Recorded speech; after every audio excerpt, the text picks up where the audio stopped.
Witch, Warlock, and Magician. By W. H. Davenport Adams. Preface. The following pages may be regarded as a contribution towards that History of Human Error, which was undertaken by Mr. Augustine Caxton. I fear that many minds will have to devote all their energies to the work, if it is ever to be brought to completion. And, indeed, it may plausibly be argued that its completion would be an impossibility, since every generation adds something to the melancholy record, pulveris exigui parva munera. However this may be, little more remains to be said on the subjects which I have here considered from the standpoint of a sympathetic though incredulous observer. Alchemy, magic, witchcraft, how exhaustively they have been investigated will appear from the list of authorities which I have drawn up for the reader's convenience.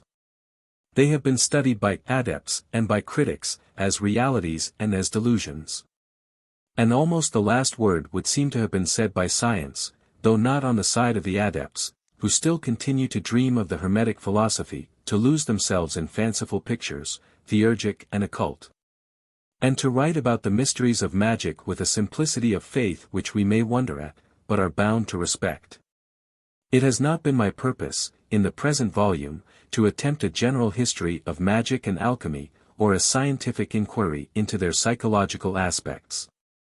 I have confined myself to a sketch of their progress in England, and to a narrative of the lives of our principal magicians.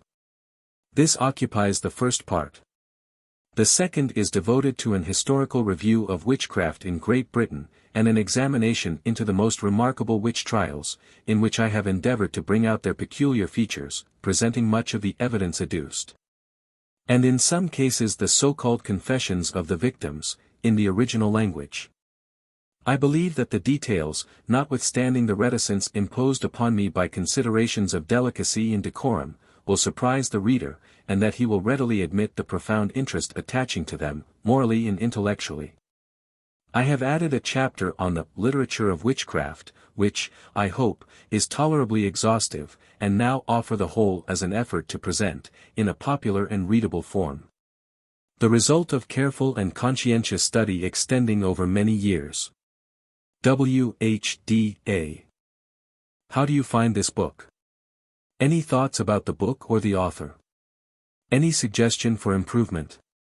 Please take a moment to share your thoughts in a comment. If you like it, share it with your friends who might enjoy it as well. Subscribe to keep in touch. Visit CompleteAudiobooks.com for more quality content. Introduction. Progress of alchemy in Europe.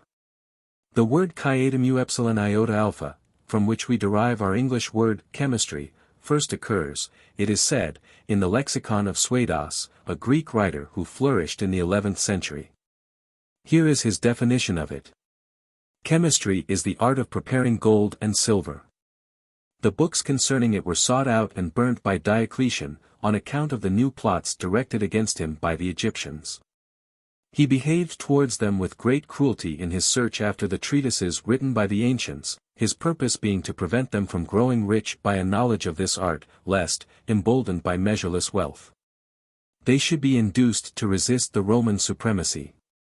Some authorities assert, however, that this art, or pretended art, is of much greater antiquity than Suidas knew of.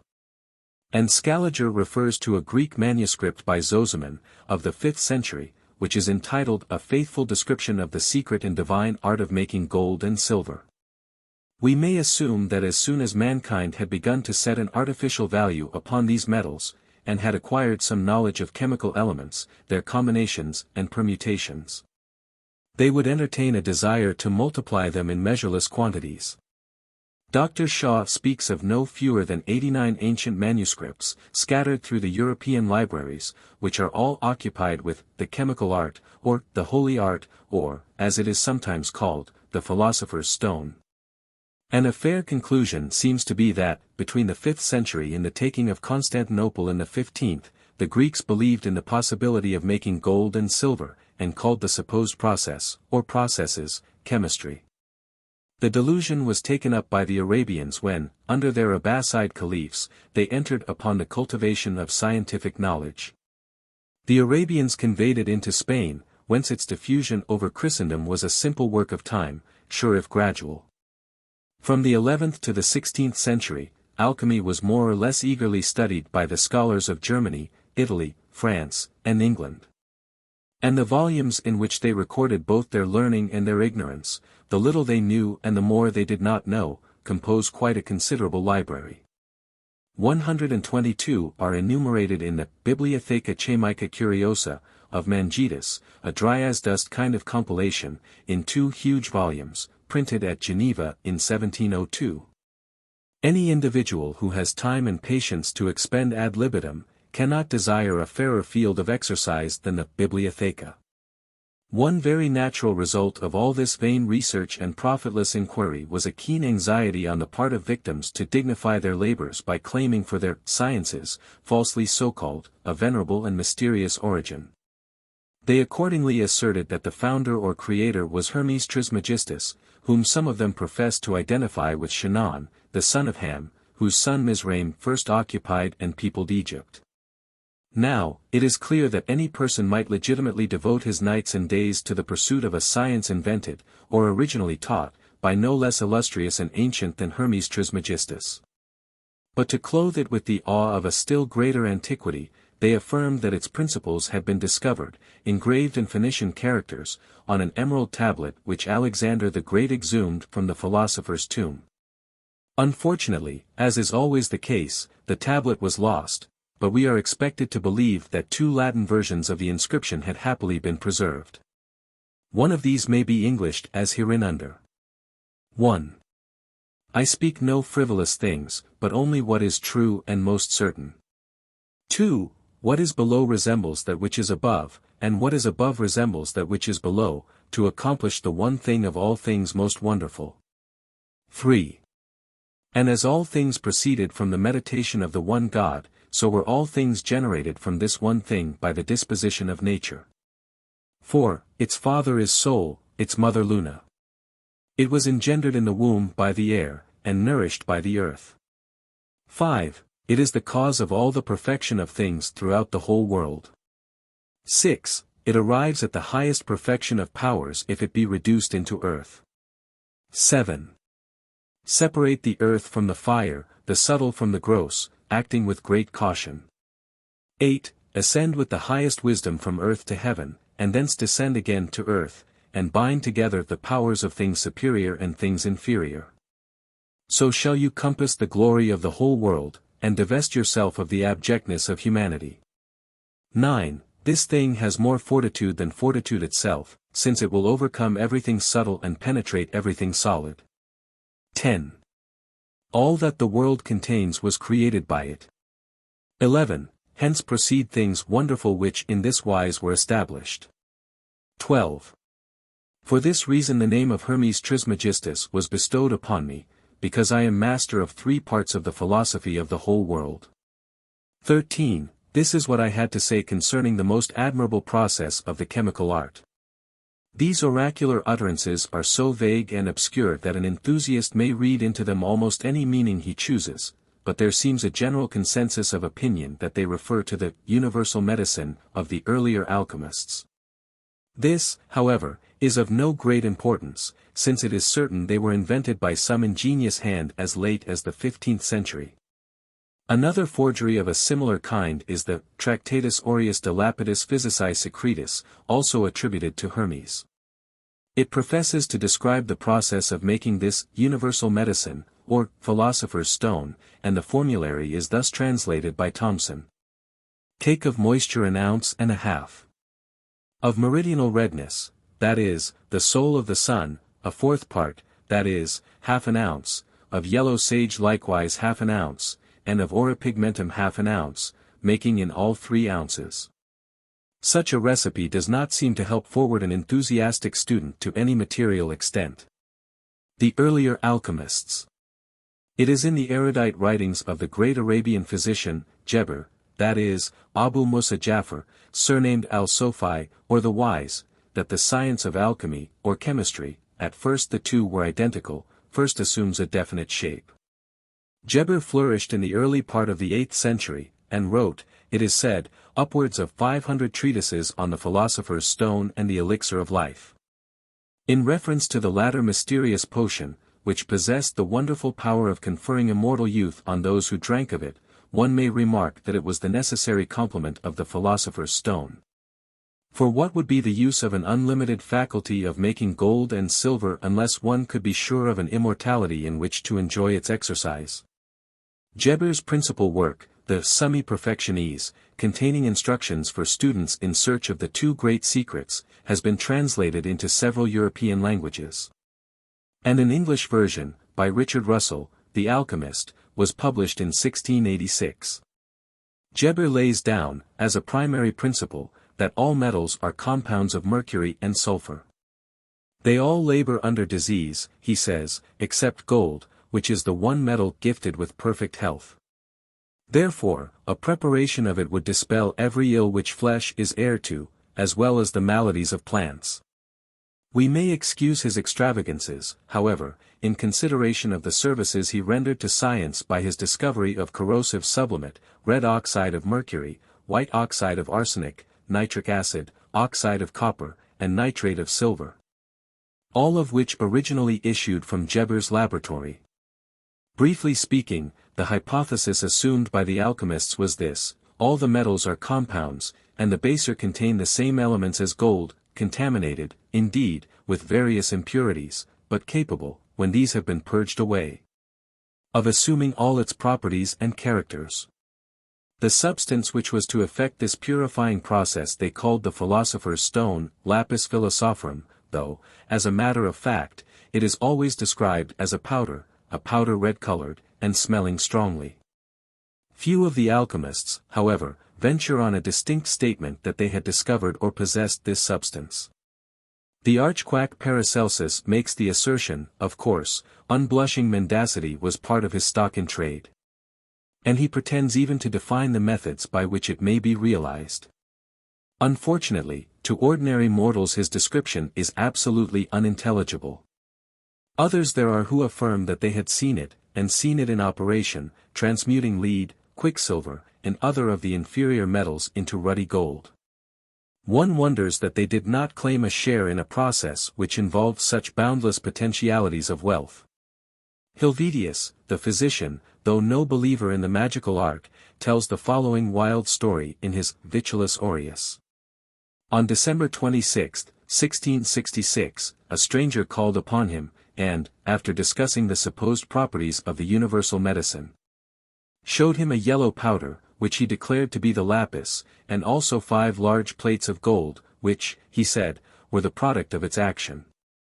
Naturally enough, Helvetius begged for a few grains of this marvelous powder, or that the stranger would at least exhibit its potency in his presence. He refused, however, but promised that he would return in 6 weeks. He kept his promise, and then, after much entreaty, gave Helvetius a pinch of the powder, about as much as a rape seed. The physician expressed his fear that so minute a quantity would not convert as much as 4 grains of lead. Whereupon the stranger broke off 1/2, and declared that the remainder was more than sufficient for the purpose.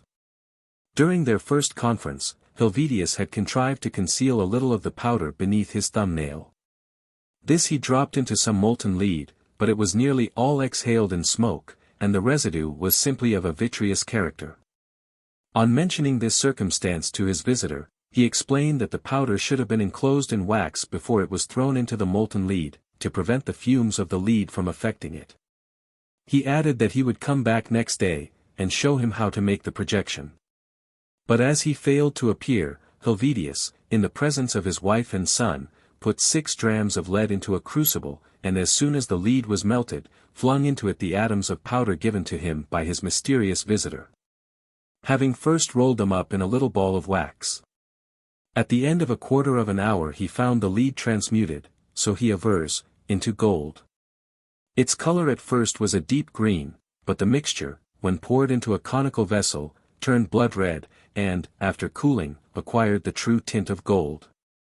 A goldsmith who examined it pronounced it to be genuine. Helvetius requested Purelius, the keeper of the Dutch mint, to test its value. And 2 drams, after being exposed to aquafortis, were found to have increased a couple of scruples in weight, an increase doubtlessly owing to the silver, which still remained enveloped in the gold, despite the action of the aquafortis. It is obvious that this narrative is a complete mystification, and that either the stranger was a myth or Helvetius was the victim of a deception. The recipes that the alchemists formulate, those, that is, who profess to have discovered the stone, or to have known somebody who enjoyed so rare a fortune, are always unintelligible or impracticable. What is to be understood, for example, of the following elaborate process, or series of processes, which are recorded by Mangetus, in his preface to the ponderous Bibliotheca Chamica, to which reference has already been made. 1. Prepare a quantity of spirits of wine, so free from water as to be wholly combustible, and so volatile that a drop of it, if let fall, will evaporate before it reaches the ground. This constitutes the first menstruum. 2. Take pure mercury, revived in the usual manner from cinnabar, put it into a glass vessel with common salt and distilled vinegar, shake violently, and when the vinegar turns black, pour it off, and add fresh vinegar. Shake again, and continue these repeated shakings and additions until the mercury no longer turns the vinegar black. The mercury will then be quite pure and very brilliant. 3. Take of this mercury 4 parts. Of sublimed mercury, mercurii meteoriceti, probably corrosive sublimate, prepared with your own hands, 8 parts, triturate them together in a wooden mortar with a wooden pestle, till all the grains of running mercury disappear. This process is truly described as tedious and rather difficult. 4. The mixture thus prepared is to be put into a sand bath, and exposed to a subliming heat, which is to be gradually increased until the whole sublimes. Collect the sublimed matter, put it again into the sand bath, and sublime a second time. This process must be repeated 5 times. The product is a very sweet crystallized sublimate, constituting the sal sapientum, or wise men's salt, probably calomel, and possessing wonderful properties. 5. Grind it in a wooden mortar, reducing it to powder. Put this powder into a glass retort, and pour upon it the spirit of wine, see number 1, till it stands about 3 finger breadths above the powder. Seal the retort hermetically, and expose it to a very gentle heat for 74 hours, shaking it several times a day, then distill with a gentle heat, and the spirit of wine will pass over, together with spirit of mercury. Keep this liquid in a well-stoppered bottle, lest it should evaporate. More spirit of wine is to be poured upon the residual salt, and after digestion must be distilled off, as before. And this operation must be repeated until all the salt is dissolved and given off with the spirit of wine. A great work will then have been accomplished. For the mercury, having to some extent been rendered volatile, will gradually become fit to receive the tincture of gold and silver. Now return thanks to God, who has hitherto crowned your wonderful work with success. Nor is this wonderful work enveloped in Cimmerian darkness, it is clearer than the sun, though preceding writers have sought to impose upon us with parables, hieroglyphs, fables, and enigmas. 6. Take this mercurial spirit, which contains our magical steel in its belly, and put it into a glass retort, to which a receiver must be well and carefully adjusted. Draw off the spirit by a very gentle heat, and in the bottom of the retort will remain the quintessence or soul of mercury. This is to be sublimed by applying a stronger heat to the retort that it may become volatile, as all the philosophers affirm. Si fixum solvas faciesque volari salutum. Iti volucrum figas faciat te vivere tutum. This is our Luna, our fountain, in which the king and the queen may bathe. Preserve this precious quintessence of mercury, which is exceedingly volatile, in a well-closed vessel for further use. 8. Let us now proceed to the production of common gold, which we shall communicate clearly and distinctly, without digression or obscurity, in order that from this common gold we may obtain our philosophical gold. Just as from common mercury we have obtained, by the foregoing processes, philosophical mercury. In the name of God, then, take common gold, purified in the usual way by antimony, and reduce it into small grains, which must be washed with salt and vinegar until they are quite pure. Take 1 part of this gold, and pour on it 3 parts of the quintessence of mercury. As philosophers reckon from 7 to 10, so do we also reckon our number as philosophical, and begin with 3 and 1. Let them be married together, like husband and wife, to produce children of their own kind, and you will see the common gold sink and plainly dissolve. Now the marriage is consummated, and two things are converted into one. Thus the philosophical sulfur is at hand, as the philosophers say, the sulfur being dissolved, the stone is at hand. Take then, in the name of God, our philosophical vessel, in which the king and queen embrace each other as in a bedchamber, and leave it till the water is converted into earth. Then peace is concluded between the water and the fire, then the elements no longer possess anything contrary to each other, because, when the elements are converted into earth, they cease to be antagonistic, for in earth all elements are at rest. The philosophers say, when you shall see the water coagulate, believe that your knowledge is true, and that all your operations are truly philosophical. Our gold is no longer common, but philosophical, through the processes it has undergone. At first, it was exceedingly fixed, fixum, then exceedingly volatile. And again, exceedingly fixed. The entire science depends upon the change of the elements. The gold, at first a metal, is now a sulfur, capable of converting all metals into its own sulfur. And our tincture is wholly converted into sulfur, which possesses the energy of curing every disease. This is our universal medicine against all the most deplorable ills of the human body. Therefore, return infinite thanks to Almighty God for all the good things which He hath bestowed upon us. 9. In this great work of ours, two methods of fermentation and projection are wanting, without which the uninitiated will not readily follow out our process. The mode of fermentation, of the sulfur already described, take 1 part, and project it upon 3 parts of very pure gold fused in a furnace. In a moment you will see the gold, by the force of the sulfur, converted into a red sulfur of an inferior quality to the primary sulfur. Take 1 part of this, and project it upon 3 parts of fused gold.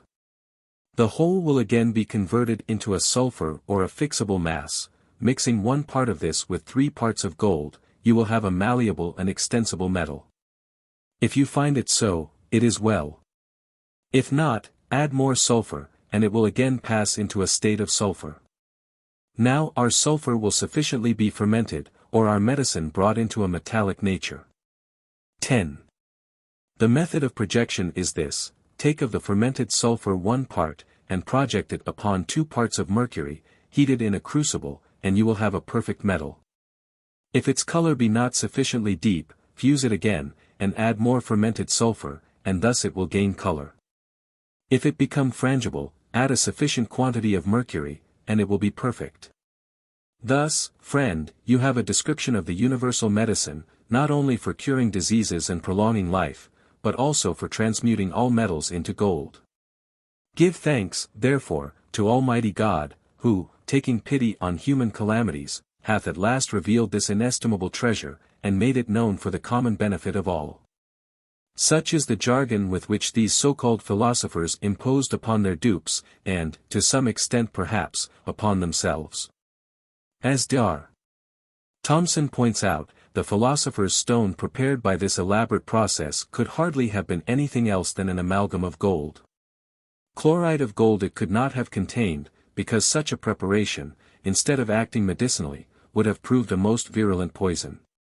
Of course, amalgam of gold, if projected into melted lead or tin, and afterwards cupellated, would leave a portion of gold, that is, exactly the amount which existed previously in the amalgam. Impostors may, therefore, have availed themselves of it to persuade the credulous that it was really the philosopher's stone, but the alchemists who prepared the amalgam must have known that it contained gold. 1. It is well known that the medieval magicians, necromancers, conjurers, call them by what name you will, who adopted alchemy as an instrument of imposition.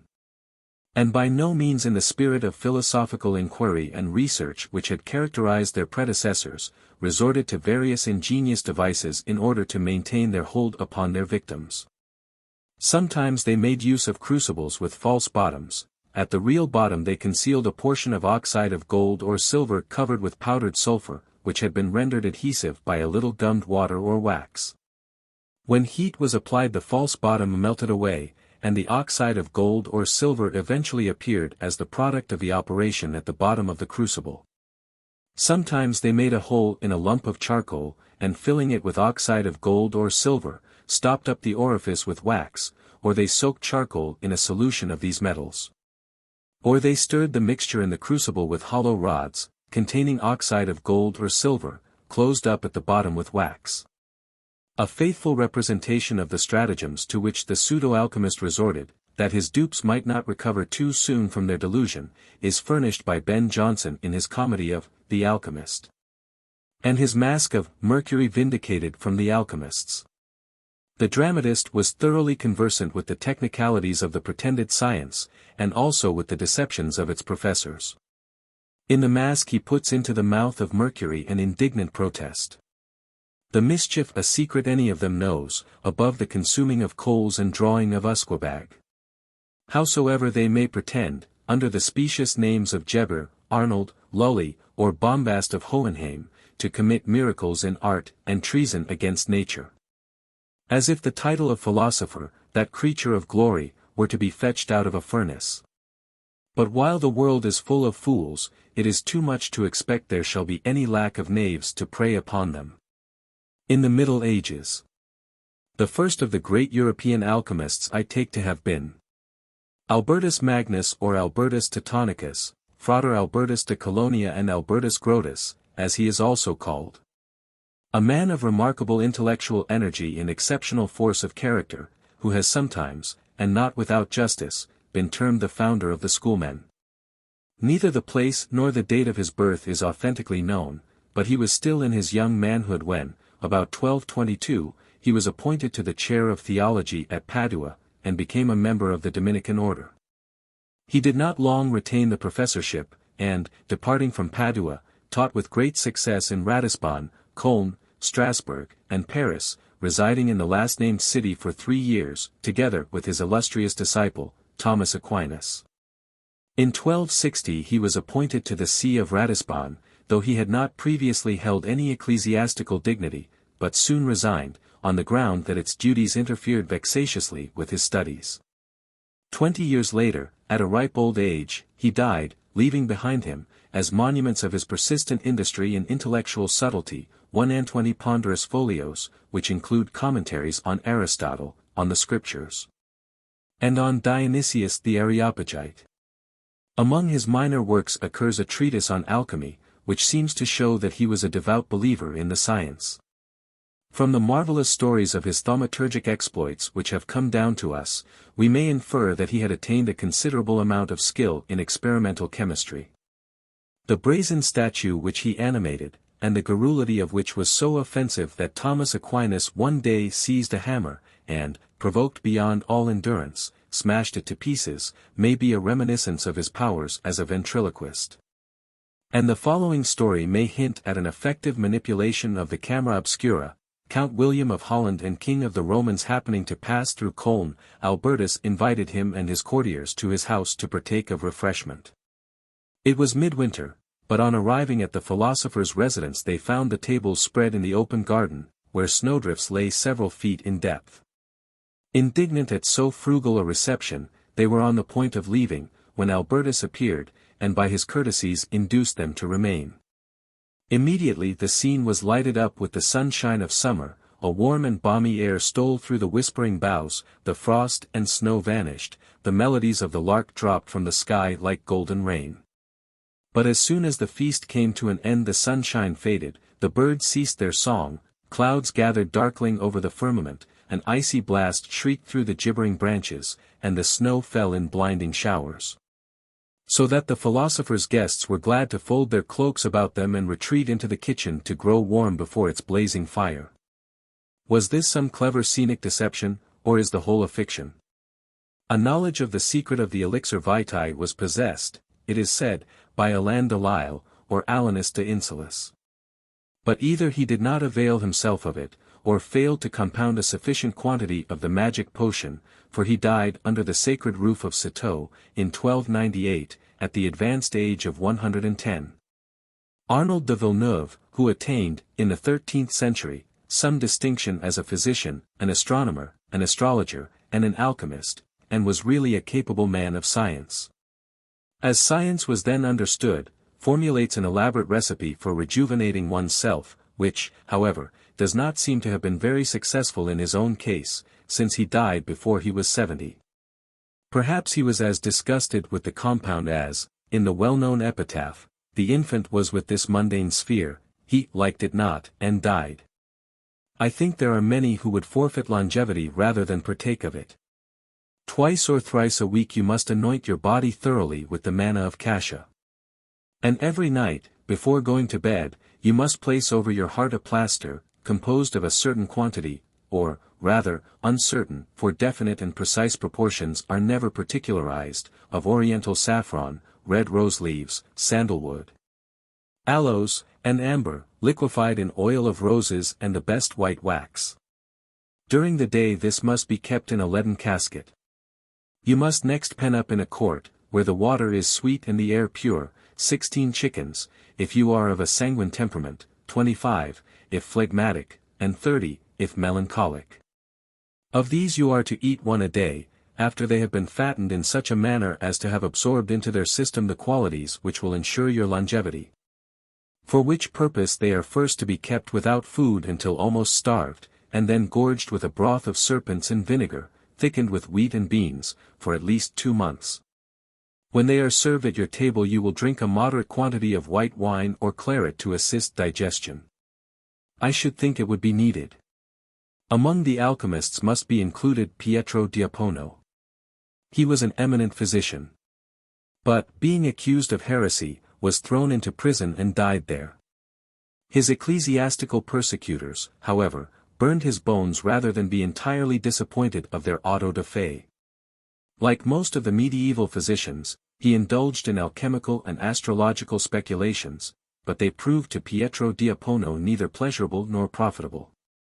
It was reputed of him that he had summoned a number of evil spirits, and, on their obeying his call, had shut them up in 7 crystal vases, where he detained them until he had occasion for their services.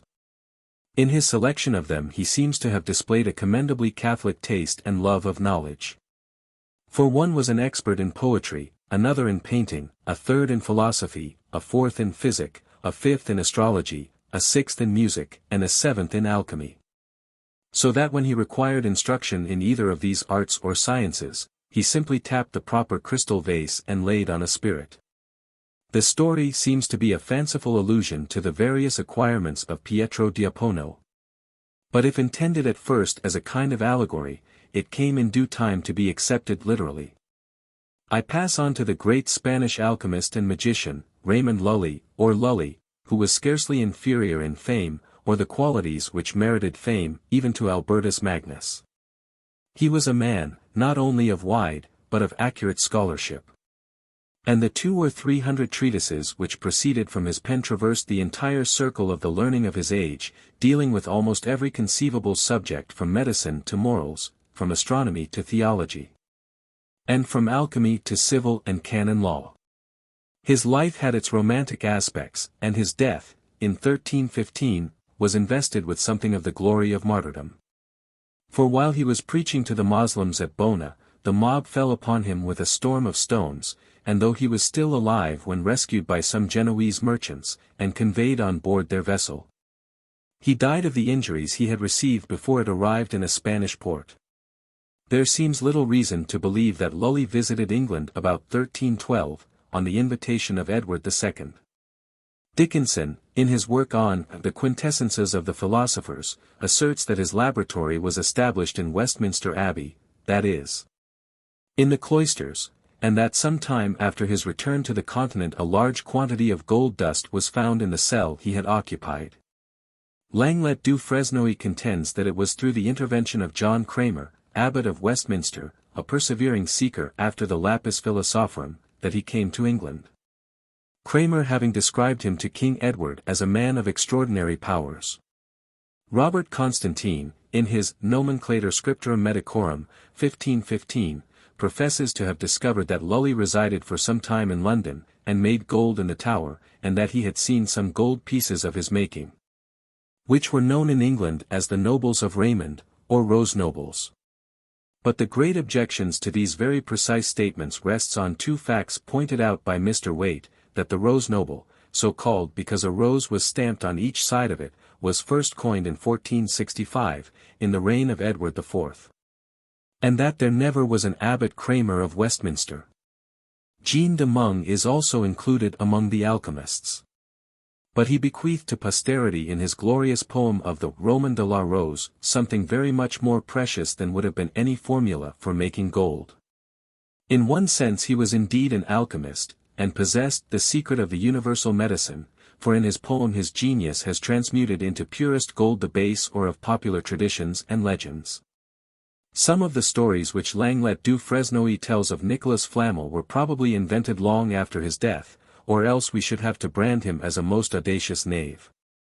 One of those amazing narratives pretends that he bought for a couple of florins an old and curious volume, the leaves of which, 3 times 7, this sounds better than 21, in number, were made from the bark of trees. Each seventh leaf bore an allegorical picture, the first representing a serpent swallowing rods, the second a cross with a serpent crucified upon it, and the third a fountain in a desert, surrounded by creeping serpents. Who, think you, was the author of this mysterious volume? No less illustrious a person than Abraham the patriarch, Hebrew, prince, philosopher, priest, Levite, and Magian, who, as it was written in Latin, must have miraculously acquired his foreknowledge of a tongue which, in his time, had no existence. A perusal of its mystic pages convinced Flamel that he had had the good fortune to discover a complete manual on the art of transmutation of metals, in which all the necessary vessels were indicated, and the processes described. But there was one serious difficulty to be overcome. The book assumed, as a matter of course, that the student was already in possession of that all-important agent of transmutation, the philosopher's stone. Careful study led Flamel to the conclusion that the secret of the stone was hidden in certain allegorical drawings on the 4th and 5th leaves, but, then, to decipher these was beyond his powers. He submitted them to all the learned savants and alchemical adepts he could get hold of. They proved to be no wiser than himself, while some of them actually laughed at Abraham's posthumous publication as worthless gibberish.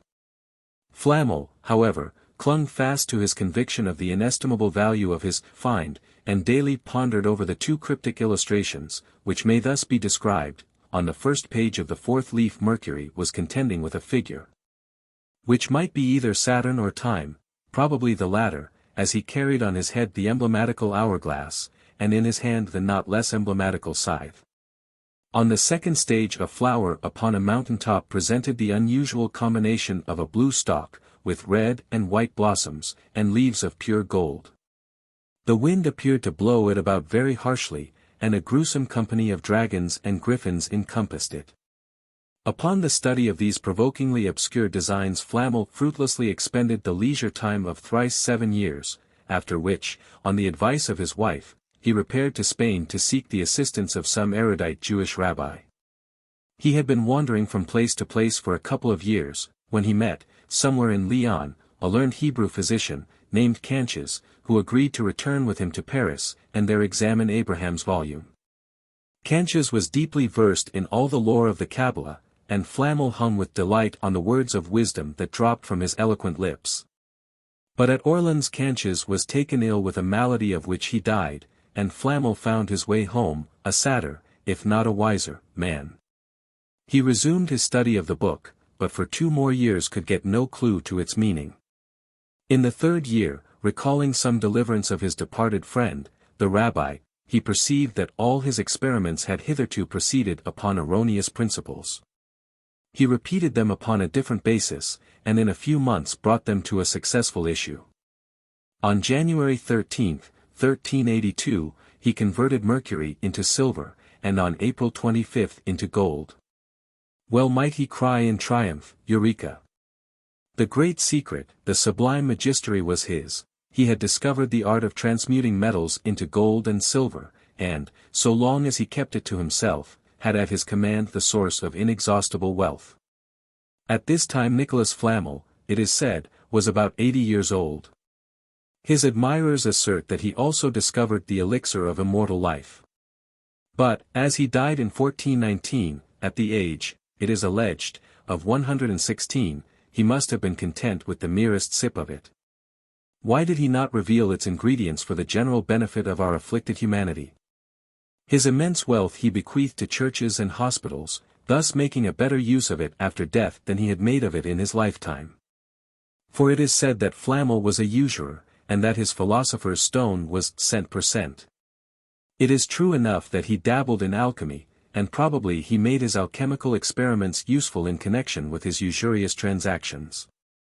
Book 1. The English Magicians. 1. Roger Bacon, the True and the Legendary. It was in the early years of the 14th century that the two pseudosciences of alchemy and astrology, the supposititious sisters of chemistry and astronomy, made their way into England.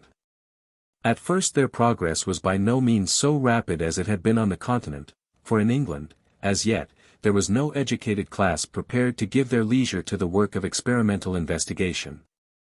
A solitary scholar here and there lighted his torch at the altar fire which the continental philosophers kept burning with so much diligence and curiosity, and was generally rewarded for his heterodox enthusiasm by the persecution of the church and the prejudice of the vulgar. But by degrees the new sciences increased the number of their adherents, and the more active intellects of the time embraced the theory of astral influences, and were fascinated by the delusion of the philosopher's stone. Many a secret furnace blazed day and night with the charmed flames which were to resolve the metals into their original elements, and place the pale student in possession of the coveted magisterium, or universal medicine.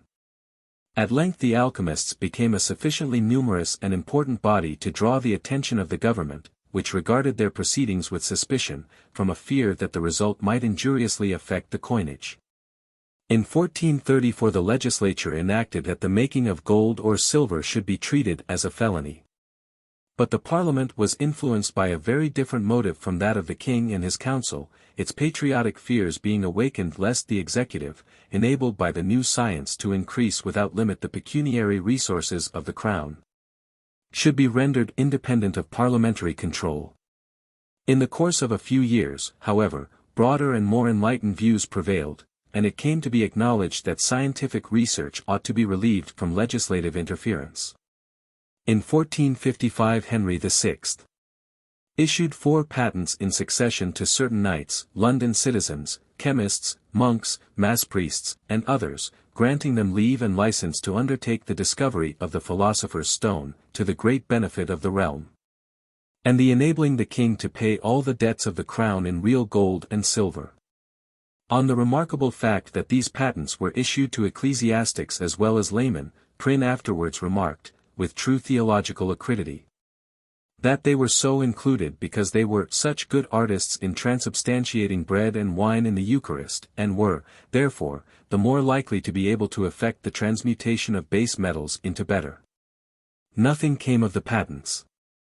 The practical common sense of Englishmen never took very kindly to the alchemical delusion, and Chaucer very faithfully describes the contempt with which it was generally regarded.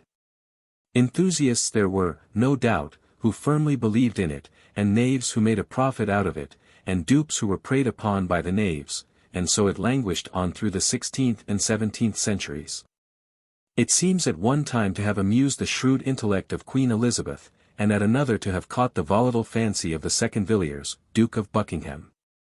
But alchemy was, in the main, the modus vivendi of quacks and cheats, of such impostors as Ben Jonson has drawn so powerfully in his great comedy, A Subtle, A Face, and A Dull Common, who, in the Sir Epicure Mammons of the time, found their appropriate victims. These creatures played on the greed and credulity of their dupes with successful audacity, and excited their imaginations by extravagant promises. Thus, Ben Jonson's hero runs riot with glowing anticipations of what the alchemical magisterium can effect. Do you think I fable with you? I assure you, he that has once the flower of the sun, the perfect ruby, which we call elixir, not only can do that, but, by its virtue, can confer honor, love, respect, long life, give safety, valor, yes, and victory, to whom he will. In 28 days, I'll make an old man of 80 a child. 'Tis the secret. Of nature naturized, gainst all infections. Cures all diseases coming of all causes. A month's grief in a day, a year's in 12. And of what age soever in a month. The English alchemists, however, with a few exceptions, depended for a livelihood chiefly on their sale of magic charms, love philters, and even more dangerous potions, and on horoscope casting, and fortune-telling by the hand or by cards.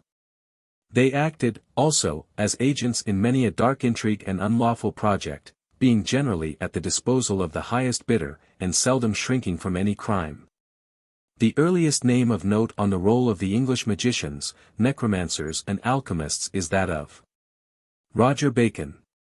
This great man has some claim to be considered the father of experimental philosophy, since it was he who first laid down the principles upon which physical investigation should be conducted. Speaking of science, he says, in language far in advance of his times, there are two modes of knowing, by argument and by experiment. Argument winds up a question, but does not lead us to acquiesce in, or feel certain of, the contemplation of truth, unless the truth be proved and confirmed by experience. To experimental science he ascribed three differentiating characters. First, she tests by experiment the grand conclusions of all other sciences. Next, she discovers, with reference to the ideas connected with other sciences, splendid truths, to which these sciences without assistance are unable to attain. Her third prerogative is, that, unaided by the other sciences, and of herself, she can investigate the secrets of nature.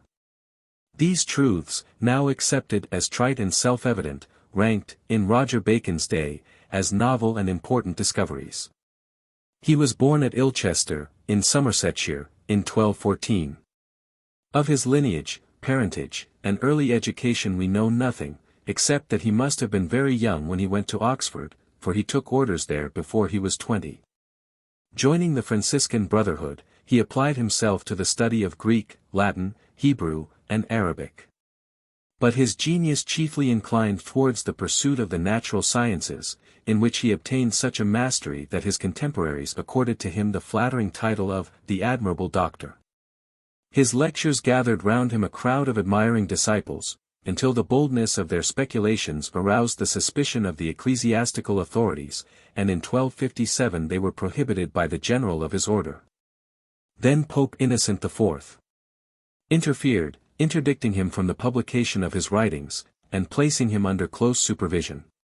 He remained in this state of tutelage until Clement IV, a man of more liberal views, assumed the triple tiara, who not only released him from his irksome restraints, but desired him to compose a treatise on the sciences. This was the origin of Bacon's Opus Majus, Opus Minus and Opus Tertius, which he completed in a year and a half, and dispatched to Rome. In 1267 he was allowed to return to Oxford, where he wrote his Compendium Studii Philosophiae.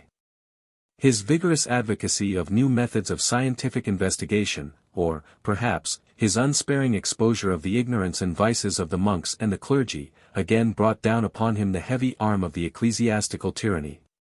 His works were condemned by the general of his order, and in 1278, during the pontificate of Nicholas III, he was thrown into prison, where he was detained for several years.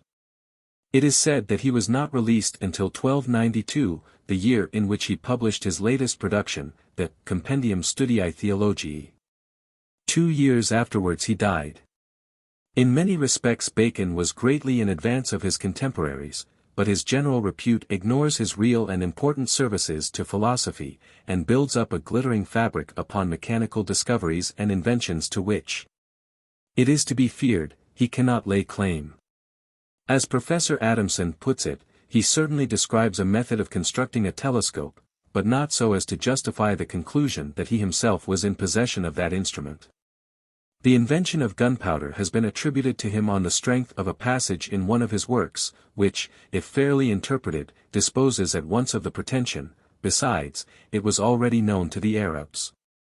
Burning glasses were in common use. And there is no proof that he made spectacles, although he was probably acquainted with the principle of their construction. It is not to be denied, however, that in his interesting treatise on the secrets of nature and art, too he exhibits every sign of a far-seeing and lively intelligence, and foreshadows the possibility of some of our great modern inventions. But, like so many masterminds of the Middle Ages, he was unable wholly to resist the fascinations of alchemy and astrology. He believed that various parts of the human body were influenced by the stars, and that the mind was thus stimulated to particular acts, without any relaxation or interruption of free will. His Mirror of Alchemy, of which a translation into French was executed by a gentleman of Dauphiné, and printed in 1507, absolutely bristles with crude and unfounded theories, as, for instance, that nature, in the formation of metallic veins, tends constantly to the production of gold, but is impeded by various accidents, and in this way creates metals in which impurities mingle with the fundamental substances. The main elements, he says, are quicksilver and sulfur, and from these all metals and minerals are compounded. Gold he describes as a perfect metal, produced from a pure, fixed, clear, and red quicksilver. And from a sulfur also pure, fixed, and red, not incandescent and unalloyed. Iron is unclean and imperfect, because engendered of a quicksilver which is impure, too much congealed, earthy, incandescent, white and red, and of a similar variety of sulfur. The stone, or substance, by which the transmutation of the imperfect into the perfect metals was to be effected must be made, in the main, he said, of sulfur and mercury. It is not easy to determine how soon an atmosphere of legend gathered around the figure of the admirable doctor, but undoubtedly it originated quite as much in his astrological errors as in his scientific experiments. Some of the myths of which he is the traditional hero belong to a very much earlier period, as, for instance, that of his brazen head, which appears in the old romance of Valentine Orson, as well as in the history of Albertus Magnus. Gower, too, in his Confessio Amantes, relates how a brazen head was fabricated by Bishop Grosseteste. It was customary in those days to ascribe all kinds of marvels to men who obtained a repute for exceptional learning, and Bishop Grosseteste's brazen head was as purely a fiction as Roger Bacon's. This is Gower's account. 4 of the Greta Clerk Grosseteste. I read how busy that he was. Upon the clergy and head of brass. To forge, and make it fortell. Of such things as befell. And 7 years business. He laid, but for the laches 3. Of half a minute of an hour. He lost all that he had due. Stowe tells a story of a head of clay, made at Oxford in the reign of Edward II. Which, at an appointed time, spoke the mysterious words, caput desideter, caput elevabitur. Hedes elevabuntur supra caput. Returning to Roger Bacon's supposed invention, we find an ingenious though improbable explanation suggested by Sir Thomas Browne, in his Vulgar Errors. Every one, he says, is filled with the story of Friar Bacon. That made a brazen head to speak these words, time is. Which, though there went not the like relations, is surely too literally received, and was but a mystical fable concerning the philosopher's great work, wherein he eminently laboured, implying no more by the copper head than the vessel wherein it was wrought. And by the words it spake, than the opportunity to be watched, about the tempus ortis, or birth of the magical child, or philosophical king, of Lullius, the rising of the terra foliata, of Arnoldus. When the earth, sufficiently impregnated with the water, ascendeth white and splendent. Which not observed, the work is irrecoverably lost. Now letting slip the critical opportunity, he missed the intended treasure, which had he obtained, he might have made out the tradition of making a brazen wall about England, that is, the most powerful defence or strongest fortification which gold could have effected. An interpretation of the popular myth which is about as ingenious and far-fetched as Lord Bacon's expositions of the fables of the ancients, of which it may be said that they possess every merit but that of probability. Bacon's brazen head, however, took hold of the popular fancy. It survived for centuries, and the allusions to it in our literature are sufficiently numerous. Cobb, in Ben Jonson's comedy of Every Man in His Humour, exclaims, "Oh, and my house were the brazen head now. Faith, it would e'en speak 'em o' fools yet." And we read in Green's Tu Quoque. Look to yourself, sir. The brazen head has spoke, and I must have you. Lord Bacon used it happily in his Apology to the Queen, when Elizabeth would have punished the Earl of Essex for his misconduct in Ireland, whereunto I said, to the end utterly to divert her, Madam. If you will have me speak to you in this argument, I must speak to you as Friar Bacon's head spake, that said first, time is, and then, time was, and time would never be, for certainly, said I, it is now far too late. The matter is cold, and hath taken too much wind. Butler introduces it in his Hudibras, quoth he, my head's not made of brass, as Friar Bacon's noddle was. And Pope, in the Dunciad, writes, Bacon trembled for his brazen head. A William Territe, in 1604, gave to the world some verse, entitled A Piece of Friar Bacon's Brazenhead's Prophecy. And, in our own time, William Blackworth Praed has written, The Chaunt of the Brazen Head, which, in his prose motto, he, in the person of Friar Bacon, addresses as the brazen companion of his solitary hours. The famous history of Friar Bacon. Towards the end of the 16th century, the various legends which had taken Friar Bacon as their central figure were brought together in a connected form, and wrought, along with other stories of magic and sorcery, into a continuous narrative, which became immensely popular. It was entitled, The Famous History of Friar Bacon, containing the wonderful things that he did in his life, also the manner of his death, with the lives and deaths of the two conjurers, Bungay and Vandamast, and has been reprinted by Mr. Toms, in his Early English Romances. According to this entertaining authority, the friar was born in the west part of England, and was son to a wealthy farmer, who put him to the scool to the parson of the town where he was born. Not with intent that he should turn friar, as he did, but to get so much understanding, that he might manage the better the wealth he was to leave him. But young Bacon took his learning so fast, that the priest could not teach him any more, which made him desire his master that he would speak to his father to put him to Oxford, that he might not lose that little learning that he had gained. The father affected to doubt his son's capacity, and designed him still to follow the same calling as himself. But the student had no inclination to drive fat oxen or consort with unlettered hinds, and stole away to a cloister, some 20 miles off, where the monks cordially welcomed him. Continuing the pursuit of knowledge with great avidity, he attained to such repute that the authorities of Oxford University invited him to repair thither. He accepted the invitation, and grew so excellent in the secrets of art and nature, that not England only, but all Christendom, admired him. There, in the seclusion of his cell, he made the brazen head on which rests his legendary fame. Reading one day of the many conquests of England, he bethought himself how he might keep it hereafter from the like conquests, and so make himself famous hereafter to all posterities. This, after great study, he found could be no way so well done as one, which was to make a head of brass, and if he could make this head to speak, and hear it when it speaks, then might he be able to wall all England about with brass. For to this purpose he got one Friar Bungay to assist him, who was a great scholar and a magician, but not to be compared to Friar Bacon. These two with great study and pains so framed a head of brass, that in the inward parts thereof there was all things like as in a natural man's head. This being done, they were as far from perfection of the work as they were before, for they knew not how to give those parts that they had made motion, without which it was impossible that it should speak. Many books they read, but yet could not find out any hope of what they sought, that at the last they concluded to raise a spirit, and to know of him that which they could not attain to by their own studies. To do this they prepared all things ready, and went one evening to a wood thereby, and after many ceremonies used, they spake the words of conjuration, which the devil straight obeyed, and appeared unto them, asking what they would. No, said Friar Bacon, that we have made an artificial head of brass, which we would have to speak, to the furtherance of which we have raised thee.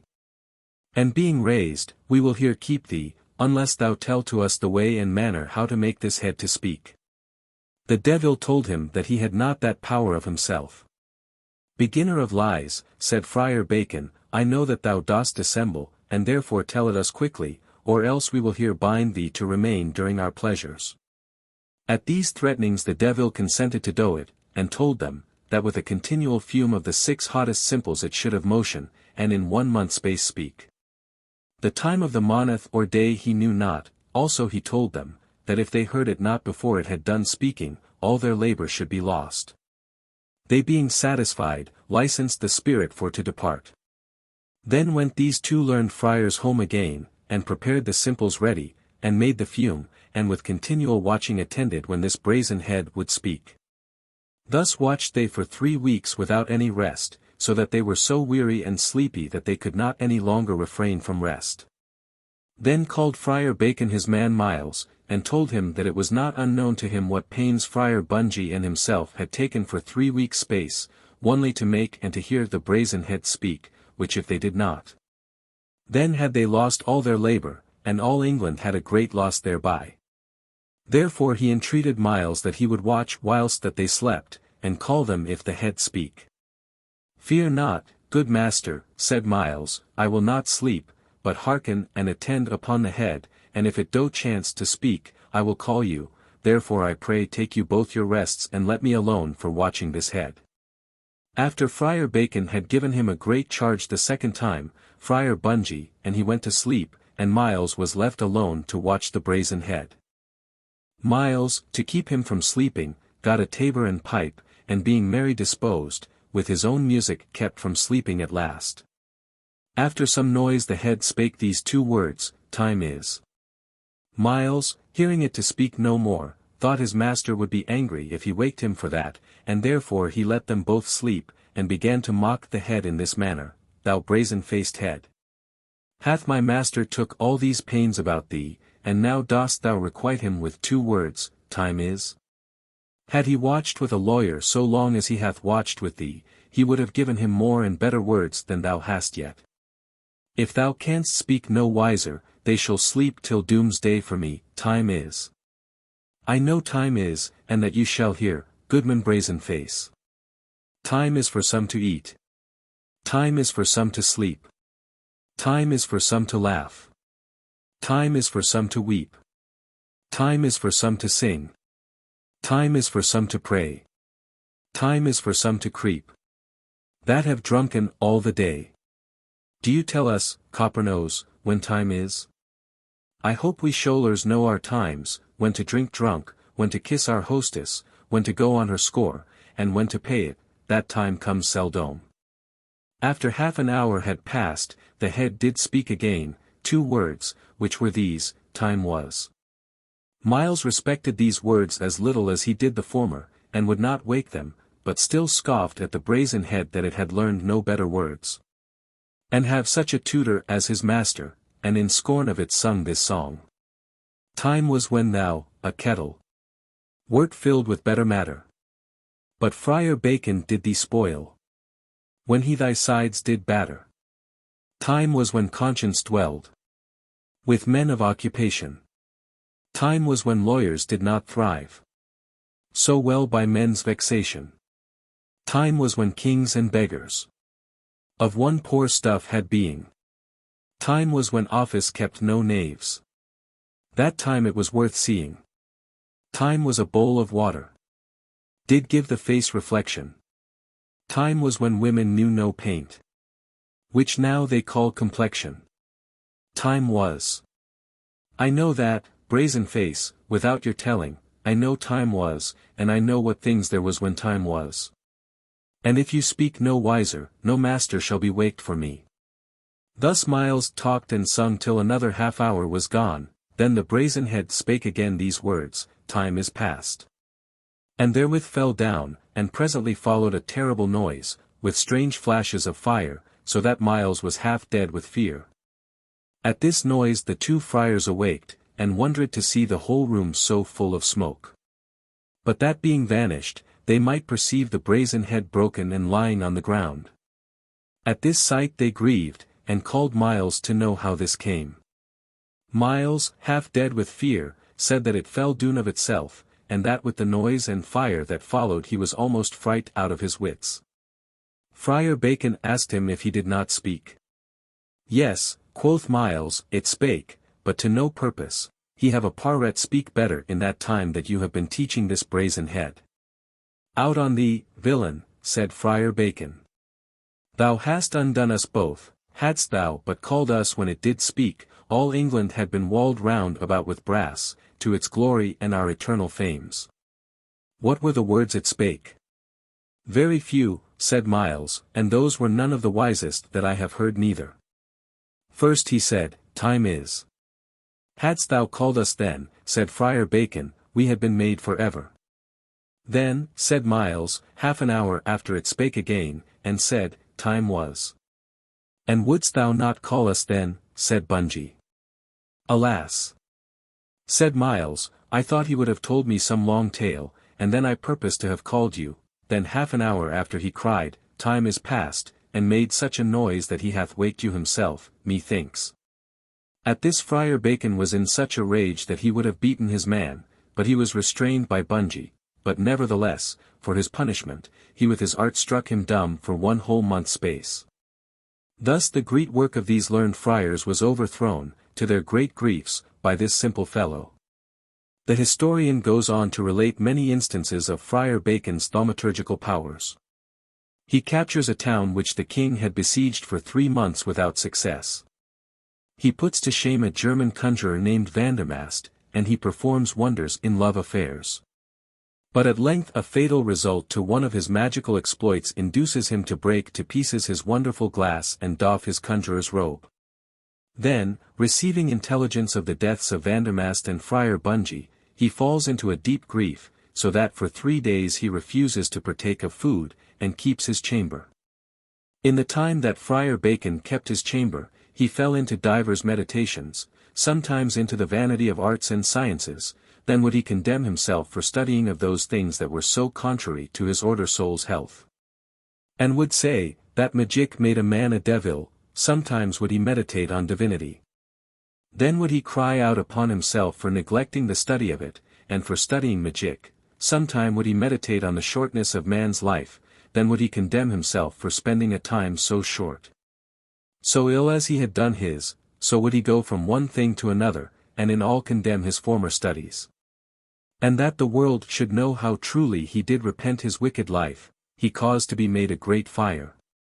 And sending for many of his friends, Scholars, and others, he spake to them after this manner, My good friends and fellow students, it is not unknown to you, how that through my art I have attained to that credit. That few men living ever had, of the wonders that I have done, all England can speak, both king and commons, I have unlocked the secrets of art and nature, and let the world see those things that have lain hid since the death of Hermes. 5. That rare and profound philosopher, my studies have found the secrets of the stars. The books that I have made of them do serve for precedents to our greatest doctors, so excellent hath my judgment been therein. I likewise have found out the secrets of trees, plants, and stones, with their several uses. Yet all this knowledge of mine I esteem so lightly, that I wish that I were ignorant and knew nothing, for the knowledge of these things, as I have truly found, serveth not to better a man in goodness, but only to make him proud and think too well of himself. What hath all my knowledge of nature's secrets gained me? Only this, the loss of a better knowledge, the loss of divine studies, which makes the immortal part of man, his soul, blessed. I have found that my knowledge has been a heavy burden, and has kept down my good thoughts, but I will remove the cause, which are these books, which I do purpose here before you all to burn. They all entreated him to spare the books, because in them there were those things that after ages might receive great benefit by. He would not hearken unto them, but threw them all into the fire, and in that flame burnt the greatest learning in the world. Then did he dispose of all his goods. Some part he gave to poor Scholars, and some he gave to other poor folks, nothing left he for himself. Then caused he to be made in the church wall a cell, where he locked himself in, and there remained till his death. His time he spent in prayer, meditation, and such divine exercises, and did seek by all means to persuade men from the study of magic. Thus lived he some 2 years' space in that cell, never coming forth. His meat and drink he received in at a window, and at that window he had discourse with those that came to him. His grave he digged with his own nails, and was there laid when he died. Thus was the life and death of this famous friar, who lived most part of his life a magician, and died a true penitent sinner and anchorite. Upon this popular romance Green, one of the best of the second-class Elizabethan dramatists, founded his rattling comedy, entitled The History of Friar Bacon and Friar Bungay, which was written, it would seem, in 1589, first acted about 1592, and published in 1594. He does not servilely follow the old storybook, but introduces an underplot of his own, in which is shown the love of Prince Edward for Margaret, the fair maid of Fressingfield, whom the prince finally surrenders to the man she loves. His favourite and friend, Lacy, Earl of Lincoln. Green's comedy. In Scene I, which takes place near Framlingham, in Suffolk, we find Prince Edward eloquently expatiating on the charms of the fair maid to an audience of his courtiers, one of whom advises him, if he would prove successful in his suit, to seek the assistance of Friar Bacon, brave necromancer, who can make women of devils, and juggle cats into costermongers. 6. The prince acts upon this advice. Scene 2 introduces us to Friar Bacon's cell at Brasenose College, Oxford, an obvious anachronism, as the college was not founded until long after Bacon's time. Enter Bacon and his poor scholar, Miles, with books under his arm, also 3 doctors of Oxford, Burton, Mason, and Clement. Bacon. Miles, where are you? Miles.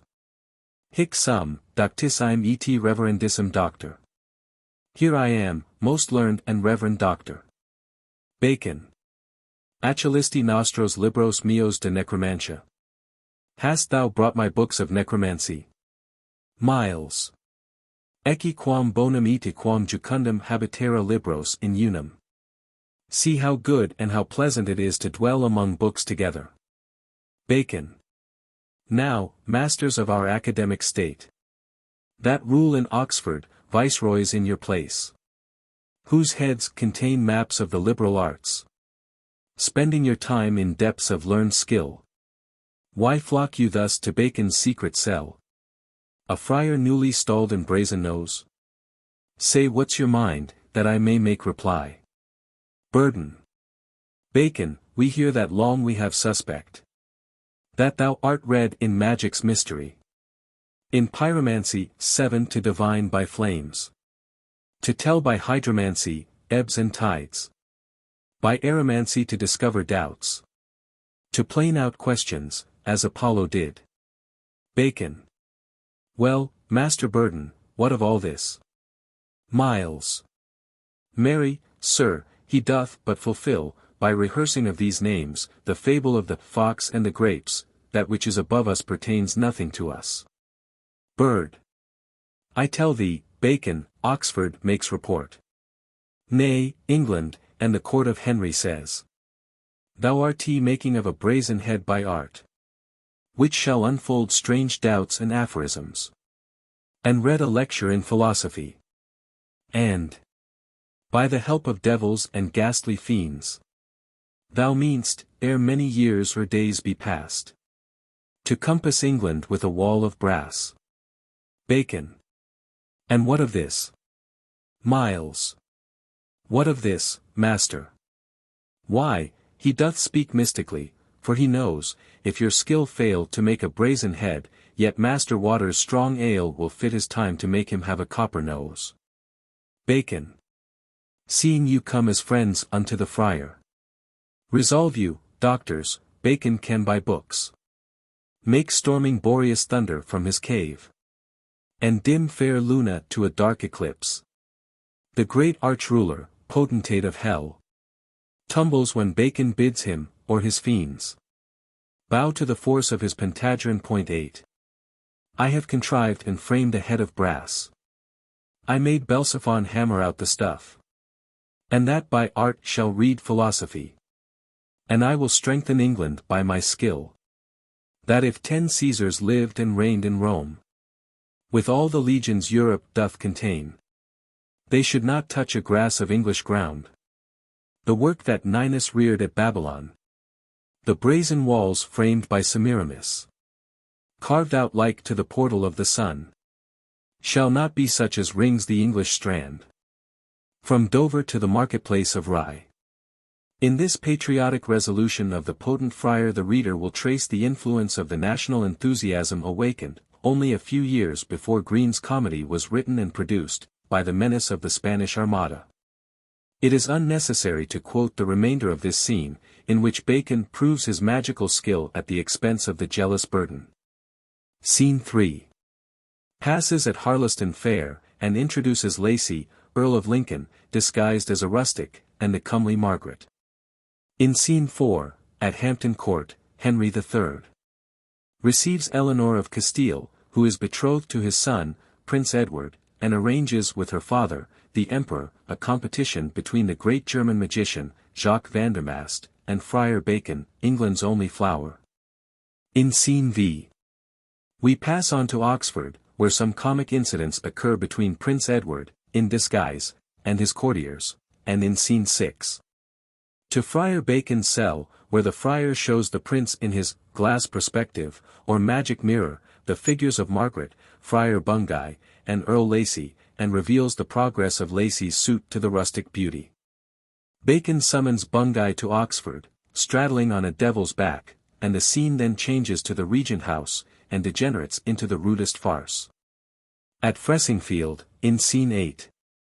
we find Prince Edward threatening to slay Earl Lacy unless he gives up to him the fair maid of Fressingfield, but, after a struggle, his better nature prevails, and he retires from his suit, leaving Margaret to become the Countess of Lincoln. Scene 9.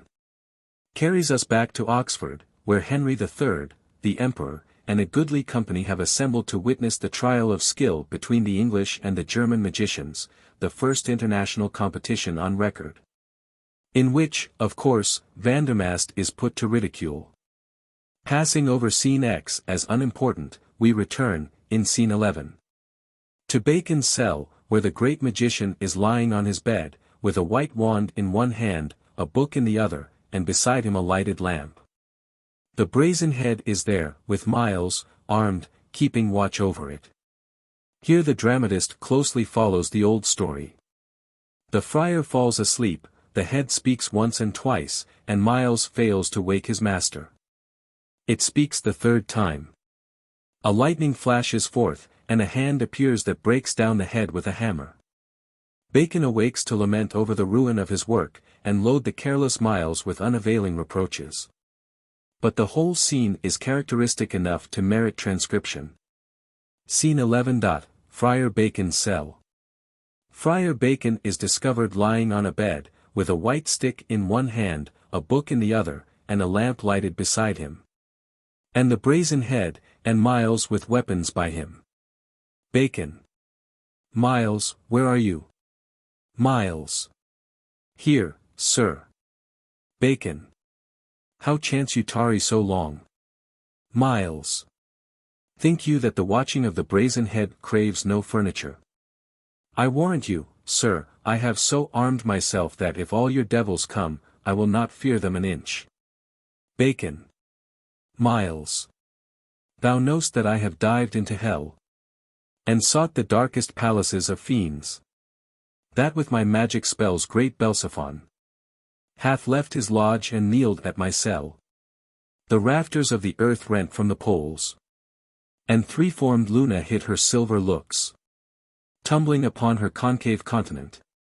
When Bacon read upon his magic book, with 7 years tossing necromantic charms, poring upon dark Hecat's principles, I have framed out a monstrous head of brass, that, by the enchanting forces of the devil, shall tell out strange and uncouth aphorisms, and girt fair England with a wall of brass. Bungay and I have watched these 80 days, and now our vital spirits crave some rest. If Argus lived and had his 100 eyes, they could not overwatch Fogter's 9 night. Now, Miles, in thee rests Friar Bacon's wheel. The honor and renown of all his life hangs in the watching of this brazen head. Therefore I charge thee by the immortal God, that holds the souls of men within his fist, this night thou watch. For ere the morning star sends out his glorious glister on the north, the head will speak. Then, Miles, upon thy life, Wake me, for then by magic art I'll work to end my 7 years' task with excellence. If that a wink but shut thy watchful eye, then farewell Bacon's glory and his fame. Draw close the curtains, Miles, now, for thy life. Be watchful, and falls asleep. Miles. So, I thought you would talk yourself asleep anon. And 'tis no marvel, for Bungay on the days, and he on the nights, have watched just these 10 and 50 days, now this is the night, and 'tis my task, and no more. Now, Jesus bless me, what a goodly head it is. And a nose. You talk of nos 10 autumn glorificare, but here's a nose that I warrant may be called nos autumn populare for the people of the parish. Well, I am furnished with weapons, now, sir, I will set me down by a post, and make it as good as a watchman to wake me, if I chance to slumber. I thought, Goodman Head, I would call you out of your memento. 11 Passion, oh God, I have almost broke my pate. A great noise. Up, Miles, to your task, take your brown bill in your hand, here's some of your master's hobgoblins abroad. The brazen head, speaks. Time is. Miles. Time is. Why, Master Brazenhead, you have such a capital nose, and answer you with syllables, time is. Is this my master's cunning, to spend 7 years' study about time is? Well, sir, it may be we shall have some better orations of it anon. Well, I'll watch you as narrowly as ever you were watched, and I'll play with you as the nightingale with the glowworm. I'll set a prick against my breast. 12 Now rest there, Miles. Lord have mercy upon me, I have almost killed myself. A great noise. Up, Miles, list how they rumble. The brazen head, loquitur. Time was. Miles. Well, Friar Bacon, you have spent your 7 years' study well, that can make your head speak but 2 words at once, time was. Yeah, Mary, time was when my master was a wise man, but that was before he began to make the brazen head. You shall lie while you ache, and your head speak no better. Well, I will watch, and walk up and down, and be a peripatetian 13 and a philosopher of Aristotle's stamp. A great noise. What, a fresh noise? Take thy pistols in hand, Miles. A lightning flashes forth, and a hand appears that breaks down the head with a hammer. Master, master, up. Hell's broken loose. Your head speaks, and there's such a thunder and lightning, that I warrant all Oxford is up in arms. Out of your bed, and take a brown bill in your hand, the latter day is come. Bacon. Miles, I come. Rises and comes forward. Oh, passing warily watched. Bacon will make thee next himself in love. When spake the head? Miles. When spake the head? Did you not say that he should tell strange principles of philosophy? Why, sir, it speaks but 2 words at a time. Bacon. Why, villain, hath it spoken oft? Miles. Oft. Ay, Mary hath it, thrice. But in all those 3 times it hath uttered but 7 words. Bacon. As how? Miles.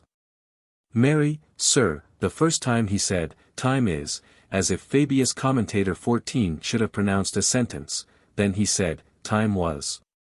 And the 3rd time, with thunder and lightning, as in great choler, he said, time is past. Bacon. 'Tis past, indeed. Ah, villain. Time is past. My life, my fame, my glory, are all past. Bacon. The turrets of thy hope are ruined down. Thy 7 years' study lieth in the dust.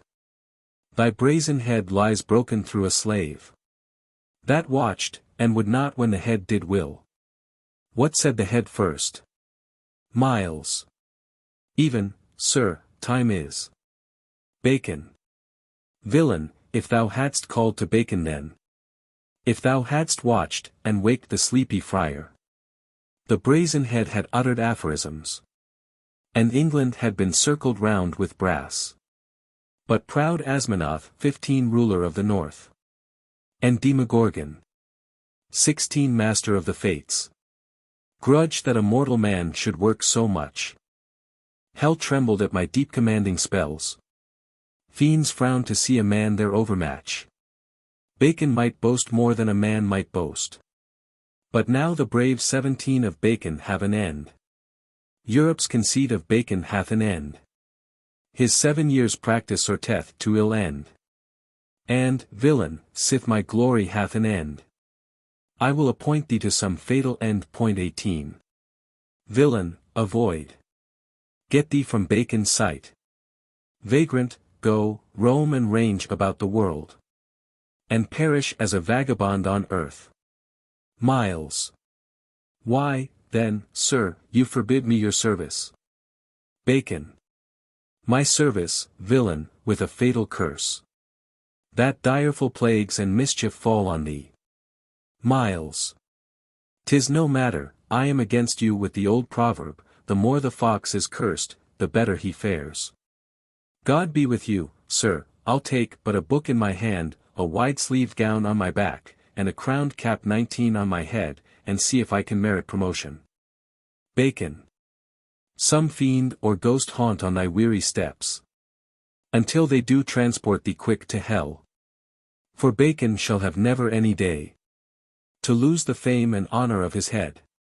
Exeunt. Scene 12. Passes in King Henry's court, and the royal consent is given to Earl Lacy's marriage with the fair maid, which is fixed to take place on the same day as Prince Edward's marriage to the Princess Eleanor. In Scene 13. We again go back to Bacon's cell. The friar is bewailing the destruction of his brazen head to Friar Bungay, when 2 young gentlemen, named Lambert and Sealsby, enter, in order to look into the glass perspective, and see how their fathers are faring. Unhappily, at this very moment, the elder Lambert and Sealsby, having quarrelled, are engaged in combat hard by Fressingfield, and stab each other to the death, whereupon their sons immediately come to blows, with a like fatal result. Bacon, deeply affected, breaks the magic crystal which has been the unwitting cause of so sad a catastrophe, expresses his regret that he ever dabbled in the unholy science, and announces his resolve to spend the remainder of his life in pure devotion. At Fressingfield, in Scene 14, the opportune arrival of Lacy and his friends prevents Margaret from carrying out her intention of retiring to the nunnery at Framlingham, and with obliging readiness she consents to marry the Earl. Scene 15. Shifts to Bacon's cell, where a devil complains that the friar hath raised him from the darkest deep to search about the world for Miles, his man, and torment him in punishment for his neglect of orders. Miles makes his appearance, and after some comic dialogue, intended to tickle the ears of the groundlings, mounts astride the demon's back, and goes off to. In Scene 16. And last, we return to the court, where royalty makes a splendid show, and the 2 brides, the Princess Eleanor and the Countess Margaret, display their rival charms. Of course the redoubtable friar is present, and in his concluding speech leaps over a couple of centuries to make a glowing compliment to Queen Elizabeth, which seems worth quotation. I find by deep prescience of mine art, which once I tempered in my secret cell, that here where Brute did build his Troynovant 20. From forth the royal garden of a king shall flourish out so rich and fair a bud, whose brightness shall deface proud Phoebus' flower, and overshadow Albion with her leaves. Till then Mars shall be master of the field. But then the stormy threats of war shall cease. The horse shall stamp as careless of the pike. Drums shall be turned to timbrels of delight. With wealthy favours plenty shall enrich the strand that glad wandering Brute to see. And peace from heaven shall harbour in these leaves, that gorgeous beautify this matchless flower. Apollo's Heliotropion 21 then shall stoop, and Venus' Hyacinth 22 shall veil her top. Juno shall shut her gilliflowers up, and Pallas Bay shall bash her brightest green. Ceres' Carnation, in consort with those, shall stoop and wonder at Diana's rose. 23. So much for Green's comedy of Friar Bacon and Friar Bungay, not, on the whole, a bad piece of work. Among the earlier English alchemists I may next name, in chronological order, George Ripley, Canon of Burlington, who, in 1471, dedicated to King Edward III. His once celebrated Compound of Alchemy. Or, the 12 gates leading to the discovery of the Philosopher's Stone. These gates, each of which he describes in detail, but with little enlightenment to the uninitiated reader, are 1. Calcination, 2. Solution, 3. Separation, 4. Conjunction, 5. Putrefaction, 6. Congelation, 7. Cibation, 8. Sublimation, 9. Fermentation, 10. Exaltation, 11. Multiplication, and 12. Projection. In his old age Ripley learned wisdom, and frankly acknowledged that he had wasted his life upon an empty pursuit. He requested all men, if they met with any of the 25 treatises of which he was the author, to consign them to the flames as absolutely vain and worthless. Yet there is a wild story that he actually discovered the magisterium, and was thereby enabled to send a gift of £100,000 to the Knights of St. John, to assist them in their defence of Rhodes against the Turks. Thomas Norton, of Bristol, was the author of The Ordinal of Alchemy, printed in London in 1652. He is said to have been a pupil of Ripley, under whom, at the age of 28, he studied for 40 days, and in that short time acquired a thorough knowledge of the perfection of chemistry. Ripley, however, refused to instruct so young a man in the master secret of the great science, and the process from the white to the red powder, so that Norton was compelled to rely on his own skill and industry. Twice in his labors a sad disappointment overtook him. On one occasion he had almost completed the tincture, when the servant whom he employed to look after the furnace decamped with it, supposing that it was fit for use. On another it was stolen by the wife of William Canning, Mayor of Bristol, who immediately sprang into immense wealth, and as some amends, I suppose, for his ill-gotten gains, built the beautiful steeple of the Church of St. Mary, Redcliffe, the church afterwards connected with the sad story of Chatterton. As for Norton, he seems to have lived in poverty and died in poverty, 1477. The Ordinal of Alchemy is a tedious panegyric of the science, interspersed with a good deal of the vague talk about white and red stones and the philosophical magnesia in which the adepts delighted. To Norton we owe our scanty knowledge of Thomas Dalton, who flourished about the middle of the 15th century. He had the reputation of being a devout churchman until he was accused by a certain Du Bois of possessing the powder of projection. Du Bois roundly asserted that Norton had made him £1,000 of gold, lucky man, in less than 12 hours. Whereupon Dalton simply said, "Sir, you are forsworn." His explanation was that he had received the powder from a canon of Lichfield, on undertaking not to use it until after the canon's death, and that since he had been so troubled by his possession of it, that he had secretly destroyed it.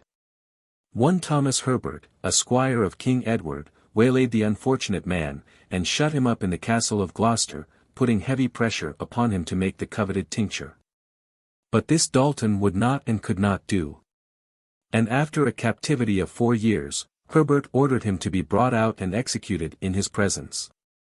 He obeyed the harsh summons with great delight, exclaiming, "Blessed art thou, Lord Jesus! I have been too long absent from thee. The science thou gavest me I have kept without ever abusing it, I have found no one fit to be my heir, wherefore, sweet Lord, I will restore thy gift to thee again." Then, after some devout prayer, with a smiling countenance he desired the executioner to proceed. Tears gushed from the eyes of Herbert when he beheld him so willing to die, and saw that no ingenuity could wrest his secret from him. He gave orders for his release. His imprisonment and threatened execution were contrived without the king's knowledge to intimidate him into compliance. The iniquitous devices having failed, Herbert did not dare to take away his life. Dalton rose from the block with a heavy countenance, and returned to his abbey, much grieved at the further prolongation of his earthly sojourn. Herbert died shortly after this atrocious act of tyranny, and Du Bois also came to an untimely end. His father, Sir John Du Bois, was slain at the Battle of Tewkesbury, May 4, 1471. And 2 days after, as recorded in Stowe's Annals, he himself, James Du Bois, was taken, with several others of the Lancastrian party, from a church where they had fled for sanctuary, and was beheaded on the spot. Appendix to Chapter 1. The ancient magic included various kinds of divination, of which the principal may here be catalogued. Aeromancy, or divination from the air. If the wind blew from the east, it signified good fortune, which is certainly not the general opinion. From the west, evil; from the south, calamity; from the north, disclosure of what was secret; from all quarters simultaneously, hail and rain. Axionomancy, practiced by the Greeks, more particularly for the purpose of discovering criminals. An axe poised upon a stake, or an agate on a red-hot axe, was supposed by its movement to indicate the offender. Or the names of suspected persons were called out, and the movement of the axe at a particular name was understood to certify guilt. Bellomancy, in use among the Arabs, was practiced by means of arrows, which were shot off, with written labels attached to them, and the inscription on the arrow first picked up was accepted as prophetic. Bibliomancy, divining by means of the Bible, survived to a comparatively recent period. The passage which first caught the eye, on a Bible being opened haphazard, was supposed to indicate the future. This was identical with the Sortes Virgilianae, the only difference being that in the latter, Virgil took the place of the Bible. Everybody knows in connection with the Sortes the story of Charles I and Lord Falkland. Botanomancy, divining by means of plants and flowers, can hardly be said to be extinct even now. In Goethe's Faust, Gretchen seeks to discover whether Faust returns her affection by plucking, one after another, the petals of a starflower, stern bloom, perhaps the China aster, while she utters the alternate refrains, "He loves me. He loves me not," as she plucks the last petal, exclaiming rapturously, "He loves me." According to Theocritus, the Greeks used the poppy flower for this purpose. Capnomancy, divination by smoke, the ancients practiced in 2 ways. They threw seeds of jasmine or poppy in the fire, watching the motion and density of the smoke they emitted, or they observed the sacrificial smoke. If the smoke was thin, and shot up in a straight line, it was a good omen. Chiromancy, or palmistry, divination by the hand, was worked up into an elaborate system by Paracelsus, Cardan, and others. It has long been practiced by the gypsies, by itinerant fortune-tellers, and other cheats, and recently an attempt has been made to give it a fashionable character. Casinomancy was practiced by means of a sieve and a pair of shears or forceps. The forceps or shears were used to suspend a sieve, which moved, like the axe in axionomancy, when the name of a guilty person was mentioned. Crystallomancy, divining by means of a crystal globe, mirror, or barrel. Of this science of prediction, D. was the great English professor, but the reader will doubtless remember the story of the Earl of Surrey and his fair Geraldine. Geomancy, divination by casting pebbles on the ground. Hydromancy, divination by water, in which the diviner showed the figure of an absent person. In this you conjure the spirits into water. There they are constrained to show themselves, as Marcus Varro testifieth, when he writeth how he had seen a boy in the water, who announced to him in 150 verses the end of the Mithridatic War. Oniromancy, divination by dreams, is still credited by old women of both sexes. Absurdly baseless as it is, it found believers in the old time among men of culture and intellectual force.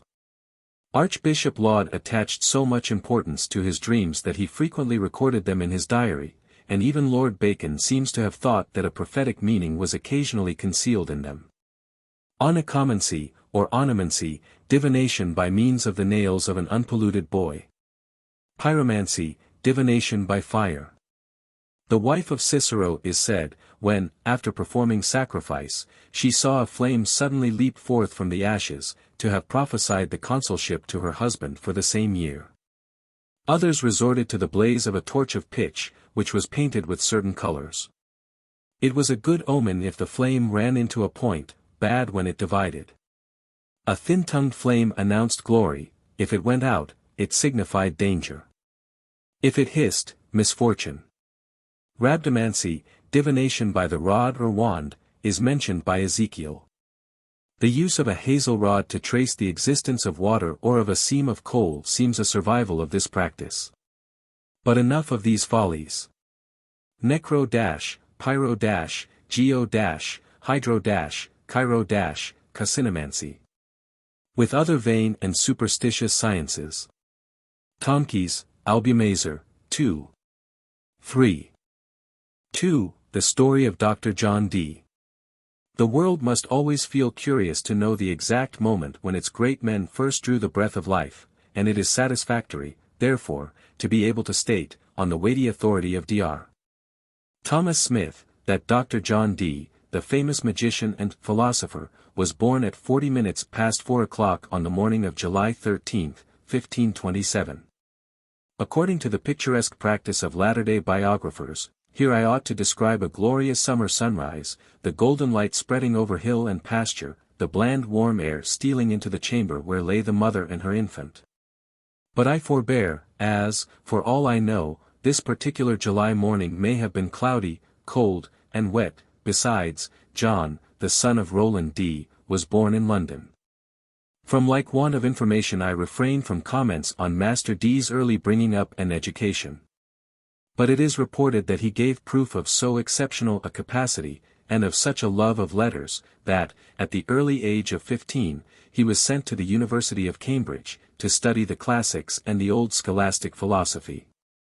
There, for 3 years, he was so vehemently bent, he says, on the acquisition of learning, that he spent 18 hours a day on his books, reserving 2 only for his meals and recreation, and 4 for sleep, an unhealthy division of time, which probably overstimulated his cerebral system and predisposed him to delusions and caprices of the imagination. Having taken his degree of B.A., he crossed the seas in 1547, to speak and confer with certain learned men, chiefly mathematicians, such as Gemma Frisius, Gerardus Mercator, Gaspar Amorica, and Antonius Gagra. Of whom the only one now remembered is Mercator, as the inventor of a method of laying down hydrographical charts, in which the parallels and meridians intersect each other at right angles. After spending some months in the Low Countries he returned home, bringing with him the first astronomer's staff of brass that was made of Gemma Frisius devising, the 2 great globes of Gerardus Mercator's making, and the astronomer's ring of brass, as Gemma Frisius had newly framed it. Returning to the classic shades of Granta, he began to record his observations of the heavenly influences in this elemental portion of the world, and I suppose it was in recognition of his scientific scholarship that Henry VIII appointed him to a fellowship at Trinity College, and Greek underreader. In the latter capacity he superintended, in 1548, the performance of the Iotoroeda Nueda of Aristophanes, introducing among the effects an artificial scarabaeus, which ascended, with a man and his wallet of provisions on its back, to Jupiter's palace. This ingenious bit of mechanism delighted the spectators, but, after the manner of the time, was ascribed to D's occultism, and he found it convenient to retire to the continent, 1548, residing for a while at Louvain, and devoting himself to hermetic researches, and afterwards at Paris, 1580, where he delivered scientific lectures to large and distinguished audiences. My auditory in Rheims College, he says, was so great, and the most part older than myself, that the mathematical schools could not hold them. For many were fain, without the schools, at the windows, to be auditors and spectators, as they best could help themselves thereto. I did also dictate upon every proposition, beside the first exposition. And by the first 4 principal definitions representing to the eyes, which by imagination only are exactly to be conceived, a greater wonder arose among the beholders. Then of my Aristophanes Scarabaeus mounting up to the top of Trinity Hall in Cambridge.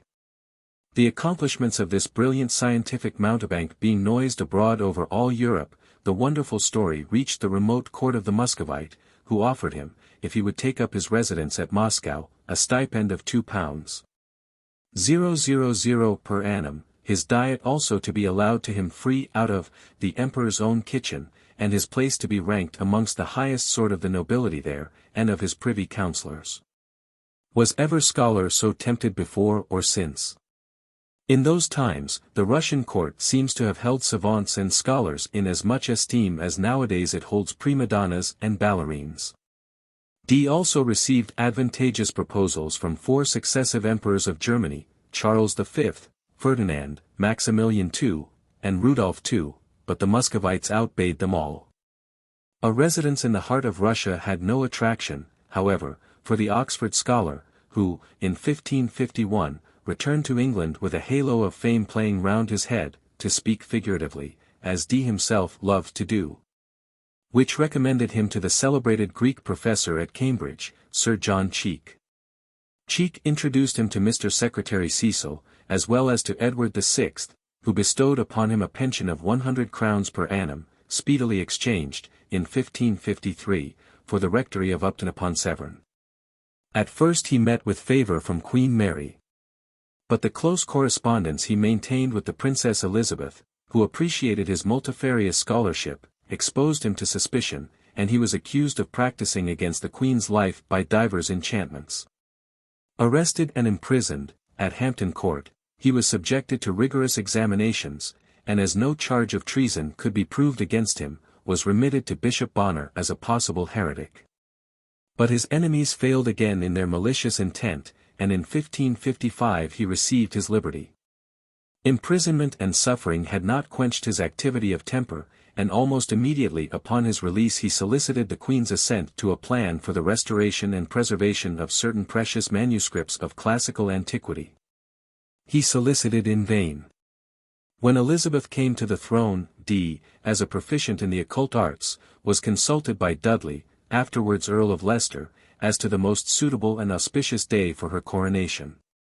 She testified to her own belief in his skill by employing him, when her image in wax had been discovered in Lincoln's Inn Fields, to counteract the evil charm. But he owed her favour, we may assume, much more to his learning, which was really extensive, than to his supposed magical powers.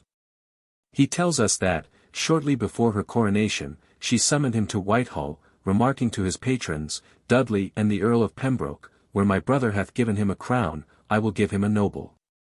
She was certainly more liberal to Dee than to many of her servants who were much more deserving. In December, 1564, she granted him the reversion of the deanery of Gloucester. Not long afterwards his friends recommended him for the provostship of Eton College. Favourable answers were returned, but he never received the provostship. He obtained permission, however, to hold for 10 years the 2 rectories of Upton and Long Leadenham. Later in her reign, July, 1583, when 2 great nobles invited themselves to dine with him, he was compelled to decline the honour on account of his poverty. The Queen, on being apprised of this incident, sent him a present of 40 angels of gold. We shall come upon other proofs of her generosity. Dee was travelling on the continent in 1571, and on his way through Lorraine was seized with a dangerous sickness. Whereupon the Queen not only sent carefully and with great speed 2 of her physicians, but also the Honourable Lord Sidney, in a manner to tend on him, and to discern how his health bettered. And to comfort him from her Majesty with divers very pithy speeches and gracious, and also with divers rarities to eat, to increase his health and strength. Philosophers and men of letters, when they are ailing, meet with no such pleasant attentions nowadays. But the list of Elizabeth's bounties is not yet ended. The much-travelling scholar, who saw almost as much of cities and men and manners as Odysseus himself, had wandered into the farthest parts of the kingdom of Bohemia. And that no evil might come to him, or his companion, or their families, she sent them her most princely and royal letters of safe conduct. After his return home, a little before Christmas, 1589, hearing that he was unable to keep house as liberally as became his position and repute, she promised to assist him with the gift of £100. And once or twice repeated the promise on his coming into her presence. £50 he did receive, with which to keep his Christmas merrily, but what became of the other moiety he was never able to discover. A malignant influence frequently interposed, it would seem, between the Queen's benevolence in intention and her charity in action, and the unfortunate doctor was sometimes tantalized with promises of good things which failed to be realized. On the whole, however, I do not think he had much to complain of, and the reproach of parsimony so often levelled at great Gloriana would certainly not apply to her treatment of Dr. D. She honoured him with several visits at Mortlake, where he had a pleasant house close by the riverside, and a little to the westward of the church, surrounded by gardens and green fields, with bright prospects of the shining river. Elizabeth always came down from Whitehall on horseback, attended by a brave retinue of courtiers. And as she passed along, her loyal subjects stood at their doors, or lined the roadside, making respectful bows and curtsies, and crying, "God save the Queen." One of these royal visits was made on March 10, 1575, the Queen desiring to see the doctor's famous library, but learning that he had buried his wife only 4 hours before, she refused to enter the house. D, however, submitted to her inspection his magic crystal, or black stone, and exhibited some of its marvellous properties. Her Majesty, for the better examination of the same, being taken down from her horse, by the Earl of Leicester, by the church wall of Mortlake. She was at Dr. D's again on September 17, 1580. This time she came from Richmond in her coach, a wonderfully cumbrous vehicle, drawn by 6 horses. And when she was against my garden in the fielda, says the doctor, Her Majesty stayed there a good while, and then came into the street at the great gate of the field, where Her Majesty espied me at my door.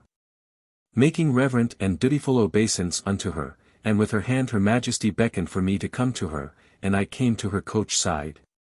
Her Majesty then very speedily pulled off her glove, and gave me her hand to kiss, and to be short, Her Majesty wished me to resort oftener to her court, and by some of her privy chamber to give Her Majesty to know, when I came there.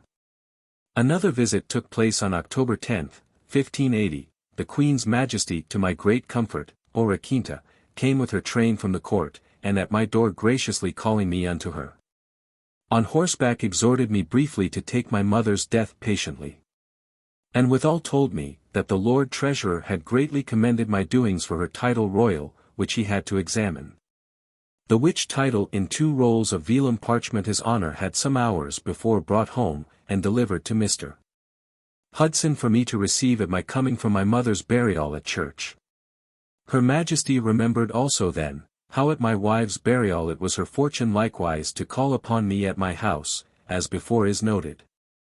D's library, as libraries went then, was not unworthy of royal inspection. Its proud possessor computed it to be worth £2,000, which, at the present value of money, would be equal, I suppose, to £10,000. It consisted of about 4,000 volumes, bound and unbound, a 4th part being MSS. He speaks of 4 written books, 1 in Greek, 2 in French, and 1 in High Dutch, as having cost him £533, and inquires triumphantly what must have been the value of some 100 of the best of all the other written books. Some of which were the autographia of excellent and seldom heard of authors. He adds that he spent upwards of 40 years in collecting this library from divers places beyond the seas, and with much research and labour in England. Of the precious books thus collected, D does not mention the titles. But he has recorded the rare and exquisitely made instruments mathematical, which belonged to him, an excellent, strong, and fair quadrant, first made by that famous Richard Chancellor who boldly carried his discovery ships past the icy cape, and anchored them in the White Sea. There was also an excellent radius astronomicus, of 10 feet in length, the staff and cross very curiously divided into equal parts, after Richard Chancellor's quadrant manner. Item, 2 globes of Mercator's best making, on the celestial sphere D, with his own hand, had set down divers comets, their places and motions, according to his individual observation. Item, divers other instruments, as the theory of the 8th sphere, the 9th and 10th, with an horizon and meridian of copper, made by Mercator specially for Dr. D. Item, sea compasses of different kinds. Item, a magnet stone, commonly called a lodestone, of great virtue. Also an excellent watch clock, made by one Dibbily, a notable workman, long since dead, by which the time might sensibly be measured in the seconds of an hour, that is, not to fail the 360th part of an hour. We need not dwell upon his store of documents relating to Irish and Welsh estates, and of ancient seals of arms. But my curiosity, I confess, is somewhat stirred by his reference to a great bladder, with about 4 pounds weight of a very Swedish thing, like a brownish gum, in it, artificially prepared by 30 times purifying, which the doctor valued at upwards of 100 crowns. While engaged in learned studies and correspondence with learned men, Dee found time to indulge in those wild semi-mystical, transcendental visions which engaged the imagination of so many medieval students. The secret of the philosopher's stone led him into fascinating regions of speculation, and the ecstasies of Rosicrucianism dazzled him with the idea of holding communication with the inhabitants of the other world. How far he was sincere in these pursuits, how far he imparted into them a spirit of charlatanry, I think it is impossible to determine. Perhaps one may venture to say that, if to some small extent an impostor, he was, to a much larger extent, a dupe, that if he deceived others, he also deceived himself. Nor is he, as biography teaches, the only striking example of the credulous enthusiast who mingles with his enthusiasm, more or less unconsciously, a leaven of hypocrisy. As early as 1571 he complains, in the preface to his English Euclid, that he is jeered at by the populace as a conjurer. By degrees, it is evident, he begins to feel a pride in his magical attainments. He records with the utmost gravity his remarkable dreams, and endeavors to read the future by them. He insists, moreover, on strange noises which he hears in his chamber. In those days a favorite method of summoning the spirits was to bring them into a glass or stone which had been prepared for the purpose. And in his diary, under the date of May 25, 1581, he records, for the first time, that he had held intercourse in this way with supramundane beings.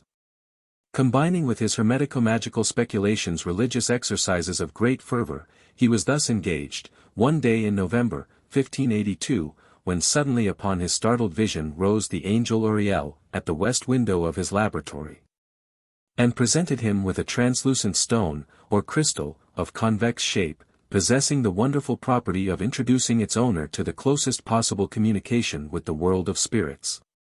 It was necessary at times that this so-called mirror should be turned in different positions before the observer could secure the right focus, and then the spirits appeared on its surface, or in different parts of the room by reason of its action. Further, only one person, whom Dee calls the scryer, or seer, could discover the spirits, or hear and interpret their voices, just as there can be but one medium, I believe, at a spiritualistic séance of the present day. But, of course, it was requisite that, while the medium was absorbed in his all-important task, some person should be at hand to describe what he saw, or professed to see, and commit to paper what he heard, or professed to hear. And a seer with a lively imagination and a fluent tongue could go very far in both directions. This humbler, secondary position Dee reserved for himself. Probably his invention was not sufficiently fertile for the part of a medium, or else he was too much in earnest to practice an intentional deception. As the crystal showed him nothing, he himself said so, and looked about for someone more sympathetic, or less conscientious. His choice fell at first on a man named Barnabas Saul, and he records in his diary how, on October 9, 1581, this man was strangely troubled by a spiritual creature about midnight. In a MS. preserved in the British Museum, he relates some practices which took place on December 2, beginning his account with this statement: I willed the scryer, named Saul, to look into my great crystalline globe, if God had sent his holy angel Azrael. Or no. But Saul was a fellow of small account, with a very limited inventive faculty, and on March 6, 1582, he was obliged to confess that he neither heard nor saw any spiritual creature any more. Dee and his inefficient, unintelligent scryer then quarreled, and the latter was dismissed, leaving behind him an unsavory reputation. Edward Kelly. Soon afterwards our magician made the acquaintance of a certain Edward Kelly, or Talbot, who was in every way fitted for the mediumistic role. He was clever, plausible, impudent, unscrupulous, and a most accomplished liar. A native of Worcester, where he was born in 1555, he was bred up, according to one account, as a druggist, according to another as a lawyer, but all accounts agree that he became an adept in every kind of knavery. He was pilloried, and lost his ears, or at least was condemned to lose them, at Lancaster, for the offence of coining, or for forgery, afterwards retired to Wales, assumed the name of Kelly, and practised as a conjurer and alchemist. A story is told of him which illustrates the man's unhesitating audacity, or, at all events, the notoriety of his character, that he carried with him one night into the park of Walton-le-Dale, near Preston. A man who thirsted after a knowledge of the future, and, when certain incantations had been completed, caused his servants to dig up a corpse, interred only the day before, that he might compel it to answer his questions. How he got introduced to Dr. D I do not profess to know, but I am certainly disinclined to accept the wonderful narrative which Mr. Waite renders in so agreeable a style, that Kelly, during his Welsh sojourn, was shown an old manuscript which his landlord, an innkeeper, had obtained under peculiar circumstances. It had been discovered in the tomb of a bishop who had been buried in a neighboring church, and whose tomb had been sacrilegiously uptorn by some fanatics, in the hope of securing the treasures reported to be concealed within it. They found nothing, however, but the aforesaid manuscript, and 2 small ivory bottles, respectively containing a ponderous white and red powder. These pearls beyond price were rejected by the pigs of apostasy, one of them was shattered on the spot, and its ruddy, celestine contents for the most part lost. The remnant, together with the remaining bottle and the unintelligible manuscript, were speedily disposed of to the innkeeper in exchange for a skinful of wine. The innkeeper, in his turn, parted with them for £1 sterling to Master Edward Kelly, who, believing he had obtained a hermetic treasure, hastened to London to submit it to Dr. D. This accomplished and daring knave was engaged by the credulous doctor as his scribe, at a salary of £50 per annum, with board and lodging, and all expenses paid. These were liberal terms, but it must be admitted that Kelly earned them. Now, indeed, the crystal began to justify its reputation. Spirits came as thick as blackberries, and voices as numerous as those of rumor. Kelly's amazing fertility of fancy never failed his employer, upon whose confidence he established an extraordinary hold, by judiciously hinting doubts as to the propriety of the work he had undertaken. How could a man be other than trustworthy, when he frankly expressed his suspicions of the mala fides of the spirits who responded to the summons of the crystal? It was impossible, so the doctor argued, that so candid a medium could be an impostor, and while resenting the imputations cast upon the spiritual creatures, he came to believe all the more strongly in the man who slandered them. The difference of opinion gave rise, of course, to an occasional quarrel. On one occasion, in April, 1582, Kelly specially provoked his employer by roundly asserting that the spirits were demons sent to lure them to their destruction. And by complaining that he was confined in D's house as in a prison, and that it would be better for him to be near Cotsall Plain, where he might walk abroad without danger. Some time in 1583 a certain Lord Lasky, that is, Albert Lasky or Alasco, Prince or Waywode of Saradia in Poland, and a guest at Elizabeth's court, made frequent visits to D's house, and was admitted to the spirit exhibitions of the crystal. It has been suggested that Kelly had conceived some ambitious projects, which he hoped to realize through the agency of this Polish noble, and that he made use of the crystal to work upon his imagination.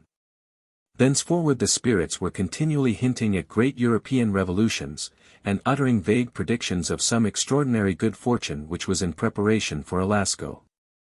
On May 28 D and Kelly were sitting in the doctor's study, discussing the prince's affairs, when suddenly appeared, perhaps it was an optical trick of the ingenious Kelly, a spiritual creature, like a pretty girl of 7 or 9 years of age.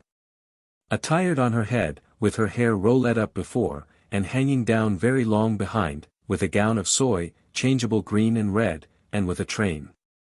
She seemed to play up and down, and seemed to go in and out behind my books, lying in heaps, and as she should ever go between them, the books seemed to give place sufficiently, dividing one heap from the other while she passed between them.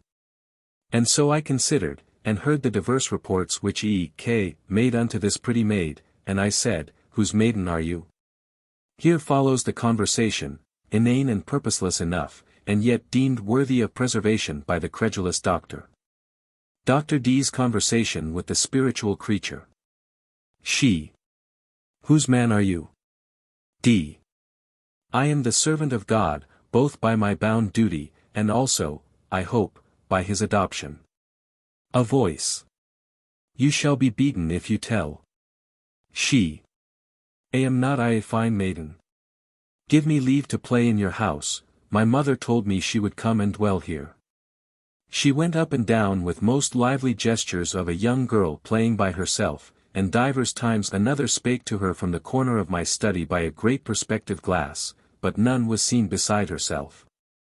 She. Shall I? I will. Now she seemed to answer me in the foresaid corner of my study. I pray you let me tarry a little. Speaking to me in the foresaid corner. D. Tell me what you are. She. I pray you let me play with you a little, and I will tell you who I am. D. In the name of Jesus then, tell me. She. I rejoice in the name of Jesus, and I am a poor little maiden, I am the last but one of my mother's children, I have little baby children at home. D. Where is your home? She. I dare not tell you where I dwell, I shall be beaten. D. You shall not be beaten for telling the truth to them that love the truth, to the eternal truth all creatures must be obedient. She. I warrant you I will be obedient. My sisters say they must all come and dwell with you. D. I desire that they who love God should dwell with me, and I with them. She. I love you now you talk of God. D. Your eldest sister, her name is Essamili. She. My sister is not so short as you make her. D. Oh, I cry you mercy. She is to be pronounced Essimili. Kelly. She smileth, one calls her, saying, Come away, maiden. She. I will read over my gentlewomen first. My master D will teach me if I say amiss. D. Read over your gentlewomen, as it pleaseth you. She. I have gentlemen and gentlewomen, look you here. Kelly. She bringeth a little book out of her pocket. She pointeth to a picture in the book. She. Is not this a pretty man? D. What is his name? She. My mother saith his name is Edward, look you, he hath a crown upon his head, my mother saith that this man was Duke of York. And so on. The question here suggests itself, was this passage of nonsense Dr. D's own invention? And has he compiled it for the deception of posterity? I do not believe it. It is my firm conviction that he recorded in perfect good faith, though I own my opinion is not very complimentary to his intelligence, the extravagant rigmarole dictated to him by the arch-knave Kelly, who, very possibly, added to his many ingenuities some skill in the practices of the ventriloquist.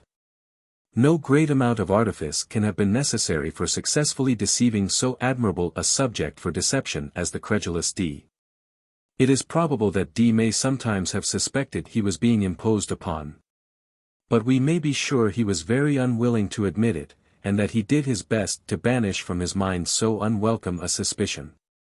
As for Kelly, it seems clear that he had conceived some widely ambitious and daring scheme, which, as I have said, he hoped to carry out through the instrumentality of Alasco, whose interest he endeavored to stimulate by flattering his vanity, and representing the spiritual creature as in possession of a pedigree which traced his descent from the old Norman family of the lackeys.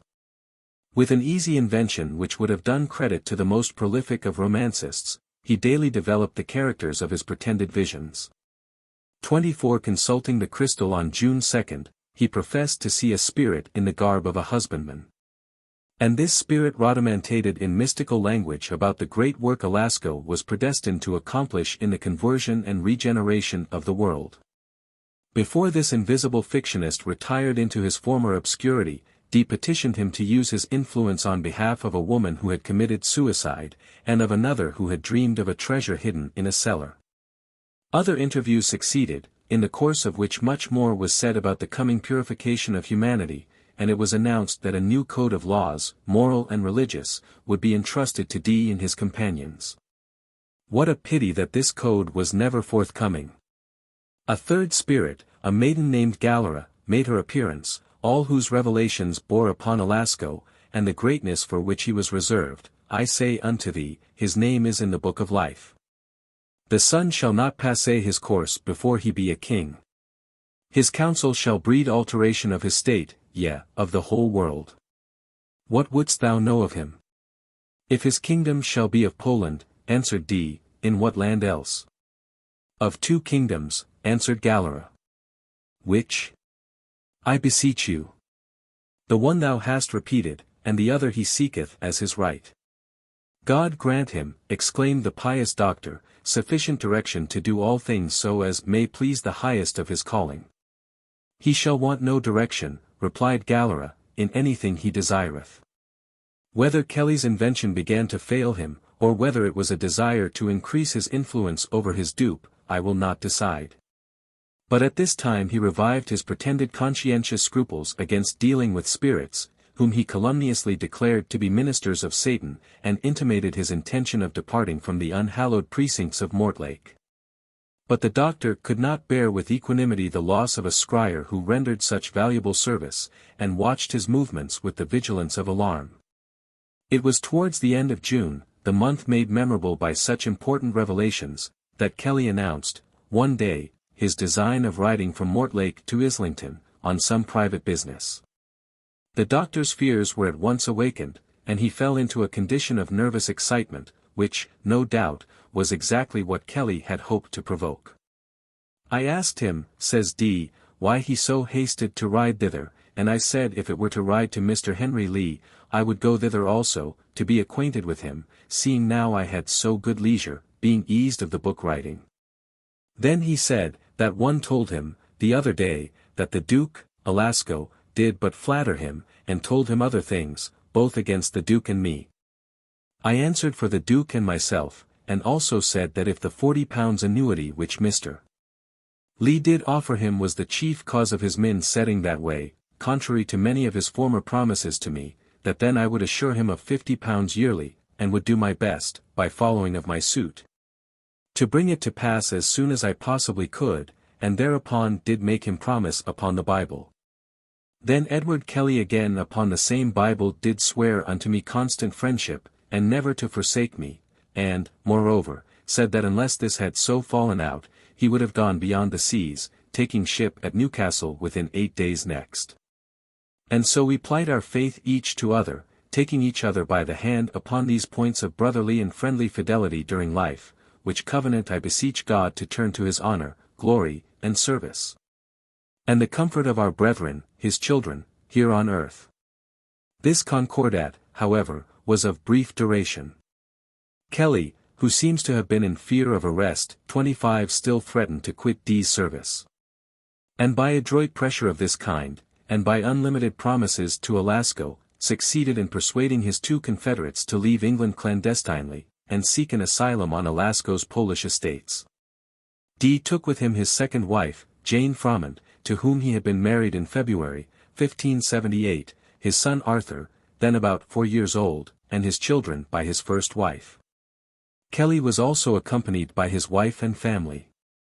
On the night of September 21, 1583, in a storm of rain and wind, they left Mortlake by water, and dropped down the river to a point 4 or 5 miles below Gravesend, where they embarked on board a Danish ship, which they had hired to take them to Holland. But the violence of the gale was such that they were glad to transfer themselves, after a narrow escape from shipwreck, to some fishing smacks, which landed them at Queenborough, in the Isle of Sheppey, in safety. There they remained until the gale abated, and then crossed the channel to Brill on the 30th. Proceeding through Holland and Friesland to Emden and Bremen, they thence made their way to Stettin, in Pomerania, arriving on Christmas Day, and remaining until the middle of January.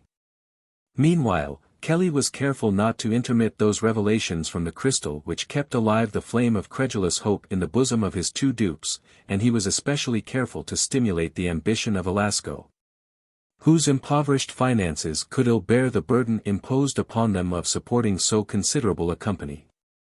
They reached Seradia on February 3, 1584, and there the spirits suddenly changed the tone of their communications. For Kelly, having unexpectedly discovered that Alasco's resources were on the brink of exhaustion, was accordingly prepared to fling him aside without remorse. The first spiritual communication was to the effect that, on account of his sins, he would no longer be charged with the regeneration of the world, but he was promised possession of the kingdom of Moldavia. The next was an order to Dee and his companions to leave Seradia, and repair to Krakow, where Kelly hoped, no doubt, to get rid of the Polish prince more easily.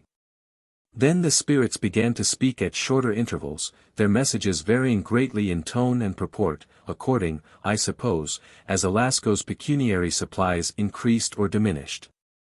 But eventually, when all had suffered severely from want of money, for it would seem that their tinctures and powders never yielded them as much as an ounce of gold, the spirits summarily dismissed the unfortunate Alasco, ordered Dee and Kelly to repair to Prague, and entrusted Dee with a divine communication to Rudolph II, the Emperor of Germany. Quarrels often occurred between the two adepts during the Krakow period. In these Kelly was invariably the prime mover, and his object was always the same, to confirm his influence over the man he had so egregiously duped. At Prague, Dee was received by the imperial court with the distinction due to his well-known scholarship, but no credence was given to his mission from the spirits, and his pretensions as a magician were politely ignored. Nor was he assisted with any pecuniary benevolences, and the man who through his crystal and his scryer had apparently unlimited control over the inhabitants of the spiritual world could not count with any degree of certainty upon his daily bread. He failed, moreover, to obtain a second interview with the emperor. On attending at the palace, he was informed that the emperor had gone to his country seat, or else that he had just ridden forth to enjoy the pleasures of the chase, or that his imperfect acquaintance with the Latin tongue prevented him from conferring with Dee personally. And eventually, at the instigation of the papal nuncio, Dee was ordered to depart from the imperial territories, May, 1586. The discredited magician then betook himself to Erfurt, and afterwards to Kassel. He would fain have visited Italy, where he anticipated a cordial welcome at those courts which patronized letters and the arts, but he was privately warned that at Rome an accusation of heresy and magic had been preferred against him, and he had no desire to fall into the fangs of the Inquisition. In the autumn of 1586, the imperial prohibition having apparently been withdrawn, he followed Kelly into Bohemia, and in the following year we find both of them installed as guests of a wealthy nobleman, named Rosenberg, at his castle of Trebona. Here they renewed their intercourse with the spirit world, and their operations in the transmutation of metals. Dee records how, on December 9, he reached the point of projection. Cutting a piece out of a brass warming pan, he converted it, by merely heating it in the fire, and pouring on it a few drops of the magical elixir, a kind of red oil, according to some authorities, into solid, shining silver. And there goes an idle story that he sent both the pan and the piece of silver to Queen Elizabeth, so that, with her own eyes, she might see how exactly they tallied, and that the piece had really been cut out of the pan. About the same time, it is said, the two magicians launched into a profuse expenditure, Kelly, on one of his maidservants getting married, giving away gold rings to the value of £4,000. Yet, meanwhile, Dee and Kelly were engaged in sharp contentions, because the spirits fulfilled none of the promises made by the latter, who, his invention, I suppose, being exhausted, resolved, in April, 1587, to resign his office of scryer. And young Arthur Dee then made an attempt to act in his stead. The conclusion I have arrived at, after studying the careers and characters of our two worthies, is that they were wholly unfitted for each other's society, a barrier of incompatibility rose straightly between them. Dee was in earnest. Kelly was practicing a sham. Dee pursued a shadow which he believed to be a substance. Kelly knew that the shadow was nothing more than a shadow. Dee was a man of rare scholarship and considerable intellectual power, though of a credulous and superstitious temper. Kelly was superficial and ignorant, but clever, astute, and ingenious, and by no means prone to fall into delusions. The last experiment which he made on Dee's simple-mindedness stamps the man as the rogue and knave he was, while it illustrates the truth of the preacher's complaint that there is nothing new under the sun. The doctrine of free marriage propounded by American enthusiasts was a remnant from the ethical system of Mr. Edward Kelly. Kelly had long been on bad terms with his wife, and had conceived a passionate attachment towards Mrs. D, who was young and charming, graceful in person, and attractive in manner. To gratify his desires, he resorted to his old machinery of the crystal and the spirits, and soon obtained a revelation that it was the divine pleasure he and D should exchange partners. Demoralized and abased as D had become through his intercourse with Kelly, he shrank at first from a proposal so contrary to the teaching and tenor of the religion he professed, and suggested that the revelation could mean nothing more than that they ought to live on a footing of cordial friendship. But the spirits insisted on a literal interpretation of their command. D yielded, comparing himself with much unction to Abraham, who, in obedience to the divine will, consented to the sacrifice of Isaac. The parallel, however, did not hold good, for Abraham saved his son, whereas Dr. D lost his wife. It was then Kelly's turn to affect a superior morality, and he earnestly protested that the spirits could not be messengers from heaven, but were servants of Satan. Whereupon they then declared that he was no longer worthy to act as their interpreter.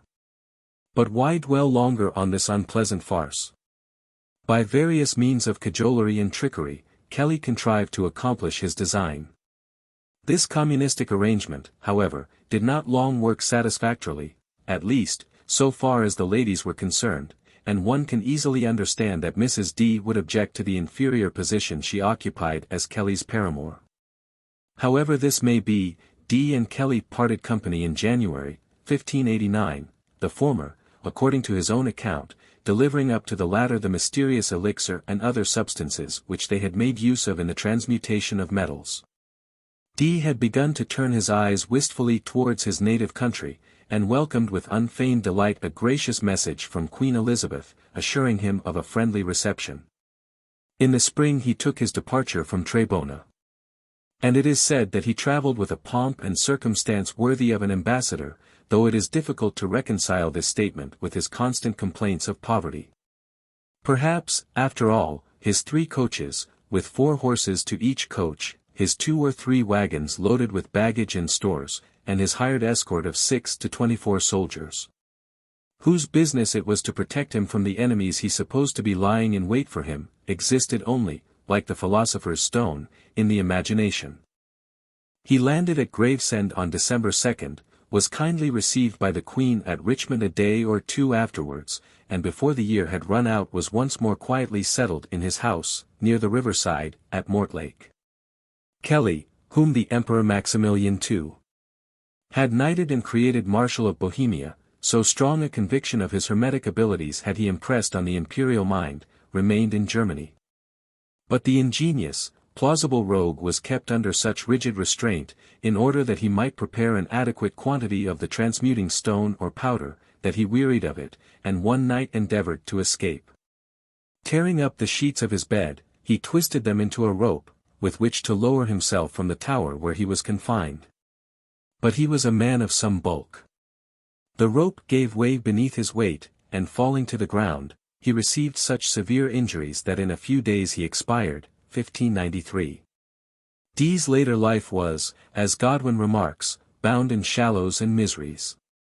He had forfeited the respect of serious-minded men by his unworthy confederacy with an unscrupulous adventurer.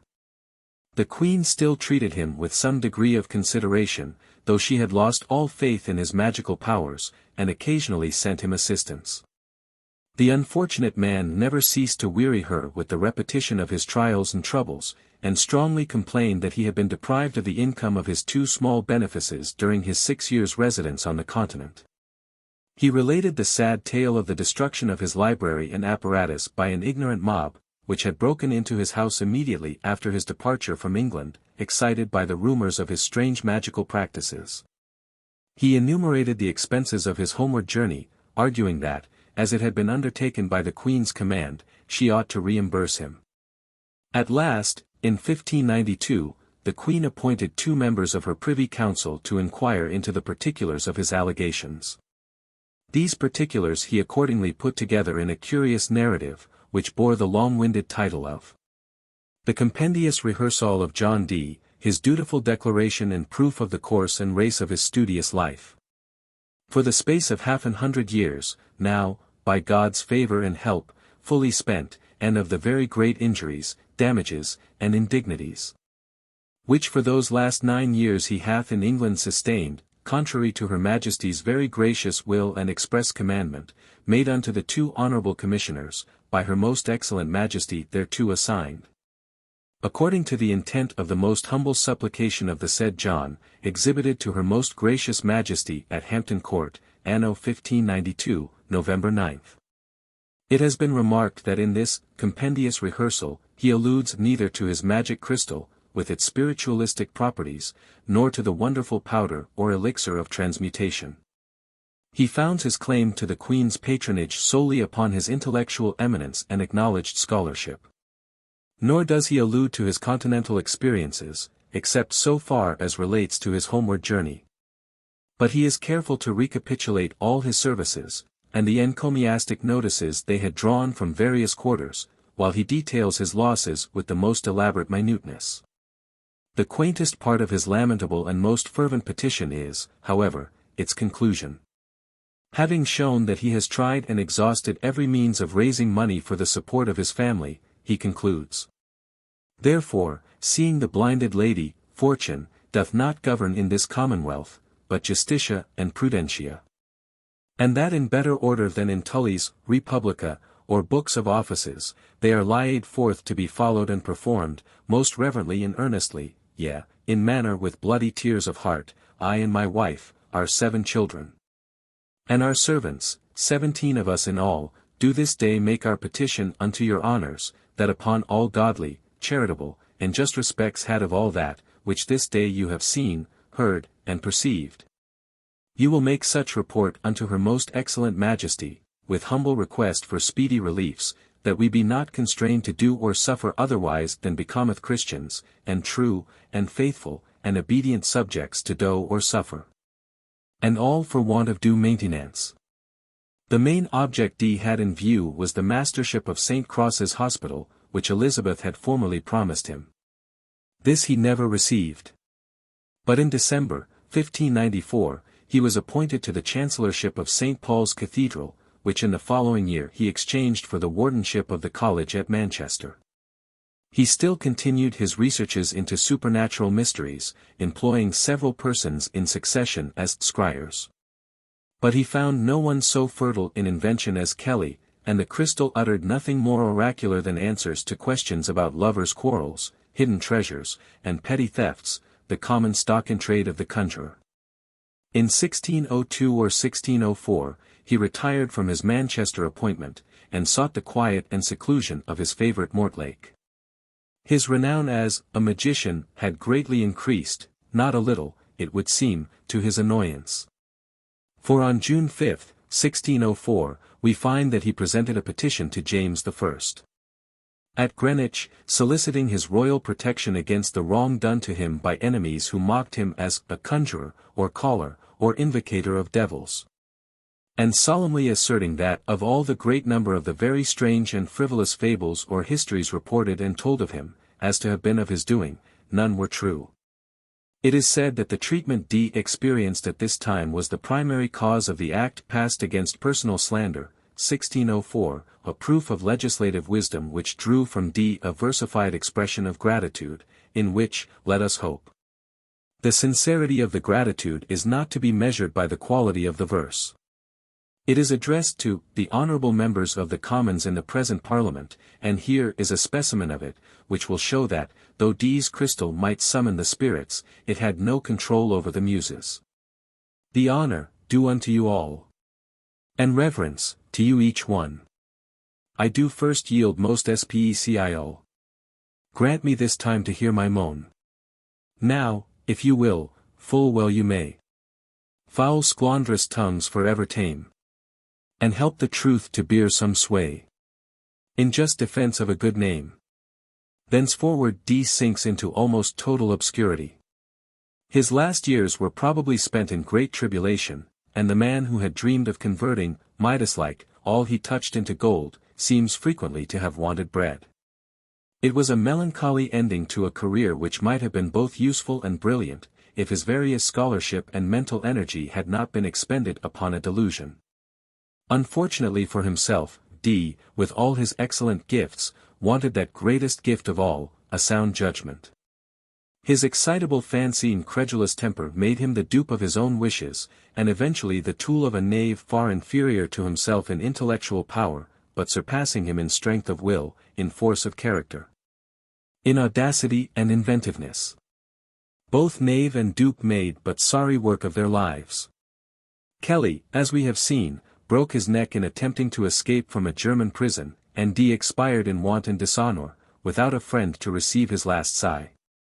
He died at Mortlake in 1608, and was buried in the chancel of Mortlake Church, where, long afterwards, Aubrey, the gossiping antiquary, was shown an old marble slab as belonging to his tomb. His son Arthur, after acting as physician to the Tsar of Russia and to our own Charles I, established himself in practice at Norwich, where he died.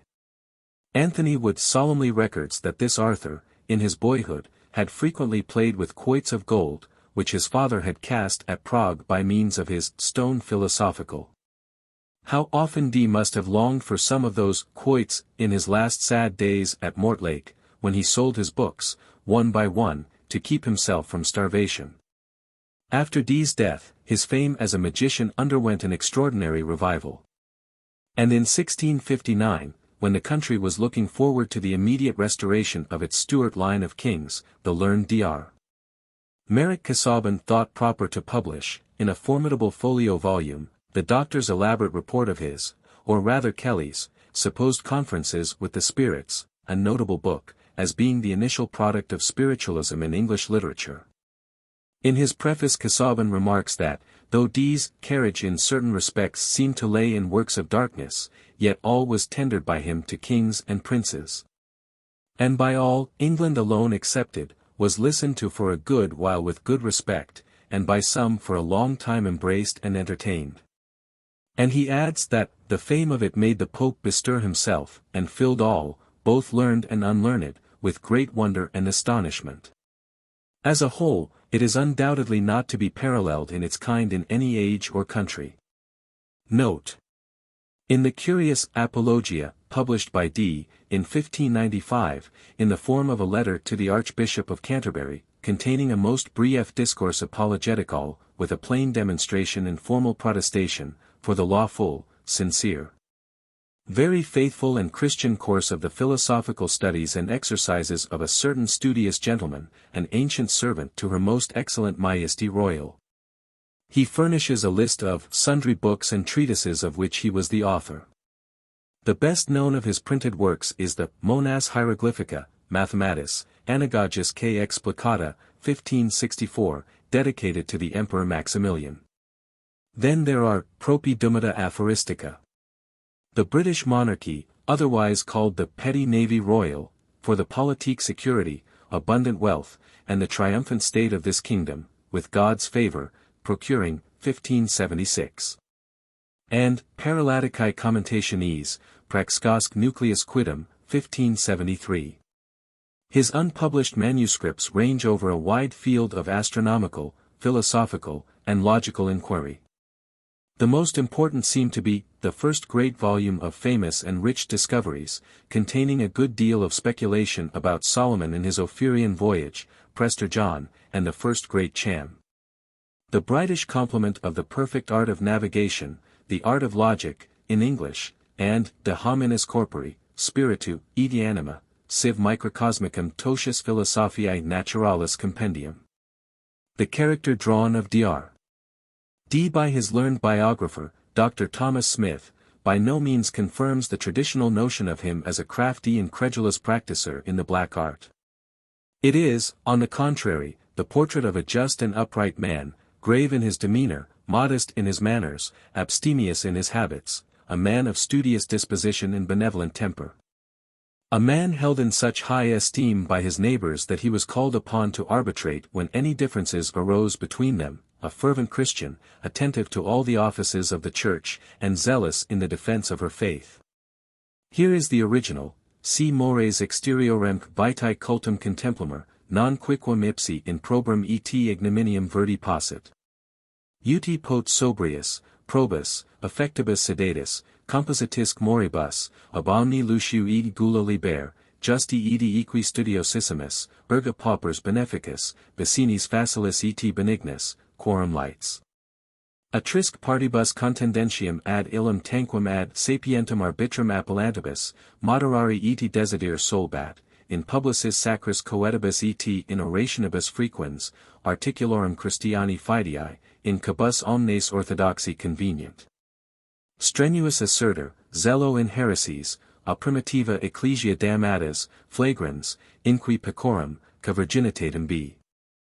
Mariae antepartum Christi in dubium vocavit, axerim invectus, licet de controversias inter Romanenses et reformados circa reliqua doctrini capita non addio sempero solicitus, quin sibi in Polonia et Bohemia, ubi religio is de dominator. Missi interis et communicare licera putavrit, in Anglia, uti Antia, post redditum, omnibus ecclesiae Anglicani ridibus conformis. It must be admitted that Dr. Smith's Latin is not exactly conformed to the Ciceronian model. 3. Dr. D's Diary. I am not prepared to say, with its modern editor, that Dr. D's Diary 26 sets the scholar-magician's character in its true light more clearly than anything that has yet been printed. But I concede that it reveals in a very striking and interesting manner the peculiar features of his character, his superstitious credulity, and his combination of shrewdness and simplicity, as well as his interesting habits. I shall therefore extract a few passages to assist the reader in forming his opinion of a man who was certainly in many respects remarkable. I begin with the entries for 1577. 1577, January 16th. The Earl of Leicester, Mr. Philip Sidney, Mr. Dyer, 27 etc., came to my house, at Mortlake. 1577, January 22nd. The Earl of Bedford came to my house. 1577, March 11th. My fall upon my right knuckle bone, ora 9 fear main, wythe oil of hypericon, hypericum, orst.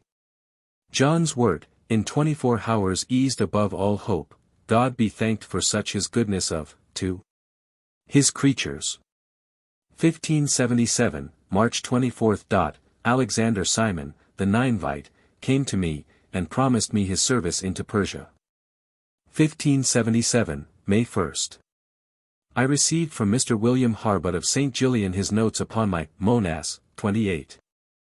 1577, May 2nd. I understood of one Vincent Murfrin his abominable misusing me behind my back. Mr. Thomas Bispitch told me his father is one of the cokes of the court. 1577, May 20th. I hired the barber of Cheswick, Walter Hooper, to keep my hedges and knots in as good order as he saw them then, and that to be done with twice cutting in the year at the least, and he to have yearly 5 shillings, meat and drink. 1577, June 26th. Elon Line gave me a quarter's warning. 1577, August 19th. The Hexameron Britannicum, put to printing. Published in 1577 with the title of General and Rare Memorials pertaining to the perfect art of navigation. 1577, November 3rd. William Rogers of Mortlake about 7 of the clock in the morning, cut his own throat, by the fiend his instigator. 1577, November 6th. Sir Humphrey Gilbert 29 came to me to Mortlake. 1577, November 22nd. I rode to Windsor to the Q Majesty. 1577, November 25th. I spake with the Queen Oraquinta.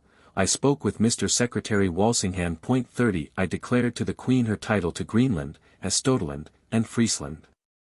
1577, December 1st. I spoke with Sir Christopher Hatton. He was made knight that day. 1577, December, I went from the court at Windsor. 1577, December 30th. inexplicita illa calumnia de R. Eduardo, iniquissima aliqua ex part in me denunciator, anti aliquos elapsos diro, said.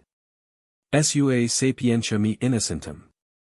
I cannot ascertain of what calumny against Edward VI.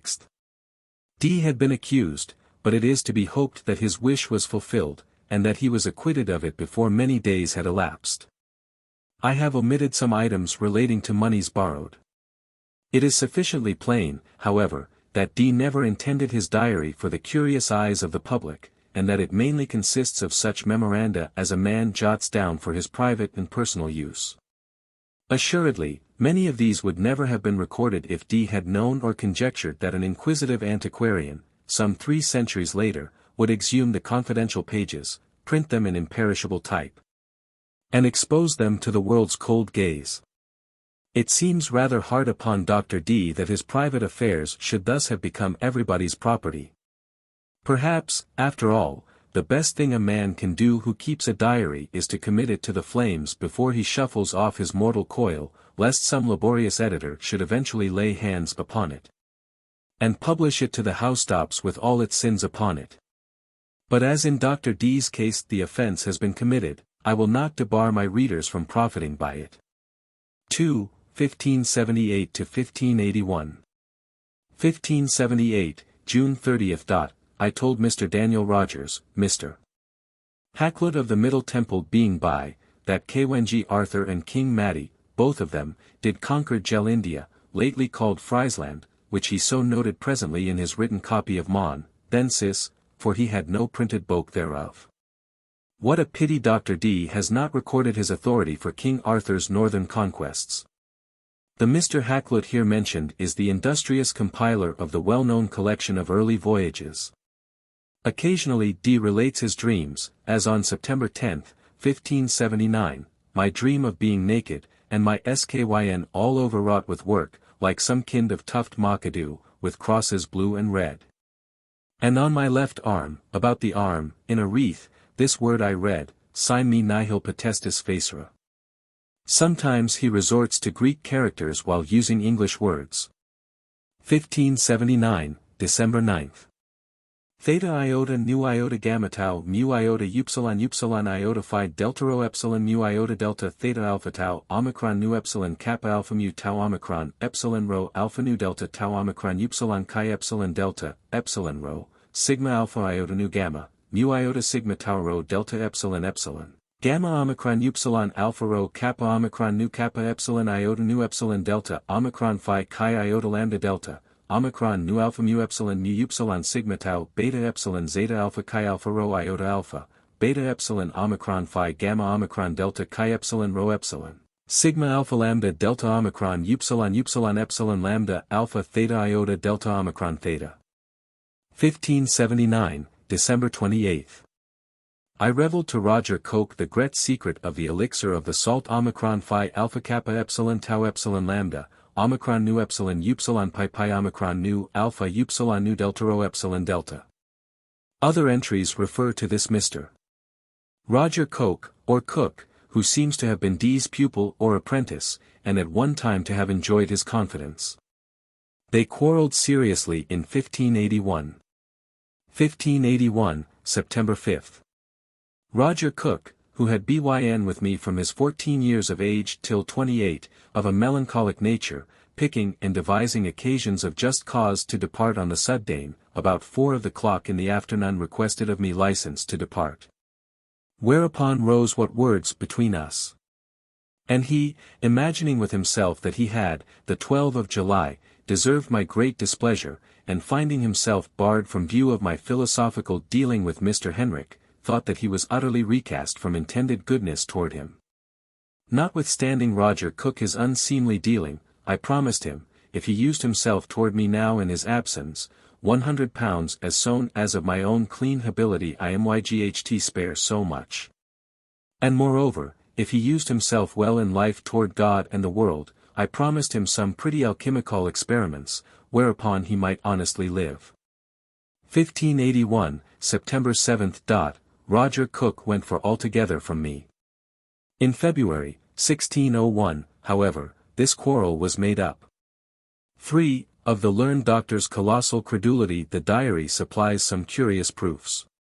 1581, March 8. It was the 8th day, being Wednesday, ora noctis 10 to 11, the strange noise in my chamber of knocking, and the voice, 10 times repeated, somewhat like the shriek of an owl, but more longly drawn, and more softly, as it were in my chamber. 1581, August 3rd. All the night very strange knocking and rapping in my chamber. August 4th, and this night likewise. 1581, October 9th. Barnabas Saul, lying in the hall, was strangely troubled by a spiritual creature about midnight. 1582, May 20th. Robertus Gardnerus Salopiensis lactum mihi accelat minimum de materia lapidis, divinitas sibi revelatus de qua. 1582, May 23. Robert Gardiner declared unto me ora 4.5 a certain great philosophical secret, as he had termed it, of a spiritual creature, and was this day willed to come to me and declare it, which was solemnly done, and with common prayer. 1590, August 22nd. Anne, my nurse, had long been tempted by a wicked spirit, but this day it was evident how she was possessed of him. God is, hath byn, and shall be her protector and deliverer. Amen. 1590, August 25. And Frank was sorrowful, well comforted, and stayed in God's mercies acknowledging. 1590, August 26. At night I anointed, in the name of Jesus, her breast with the holy oil. 1590, August 30th. In the morning she required to be anointed, and I did very devoutly prepare myself, and pray for virtue and power, and Christ his blessing of the oil to the expulsion of the wicked, and then twice anointed, the wicked one did rest a while.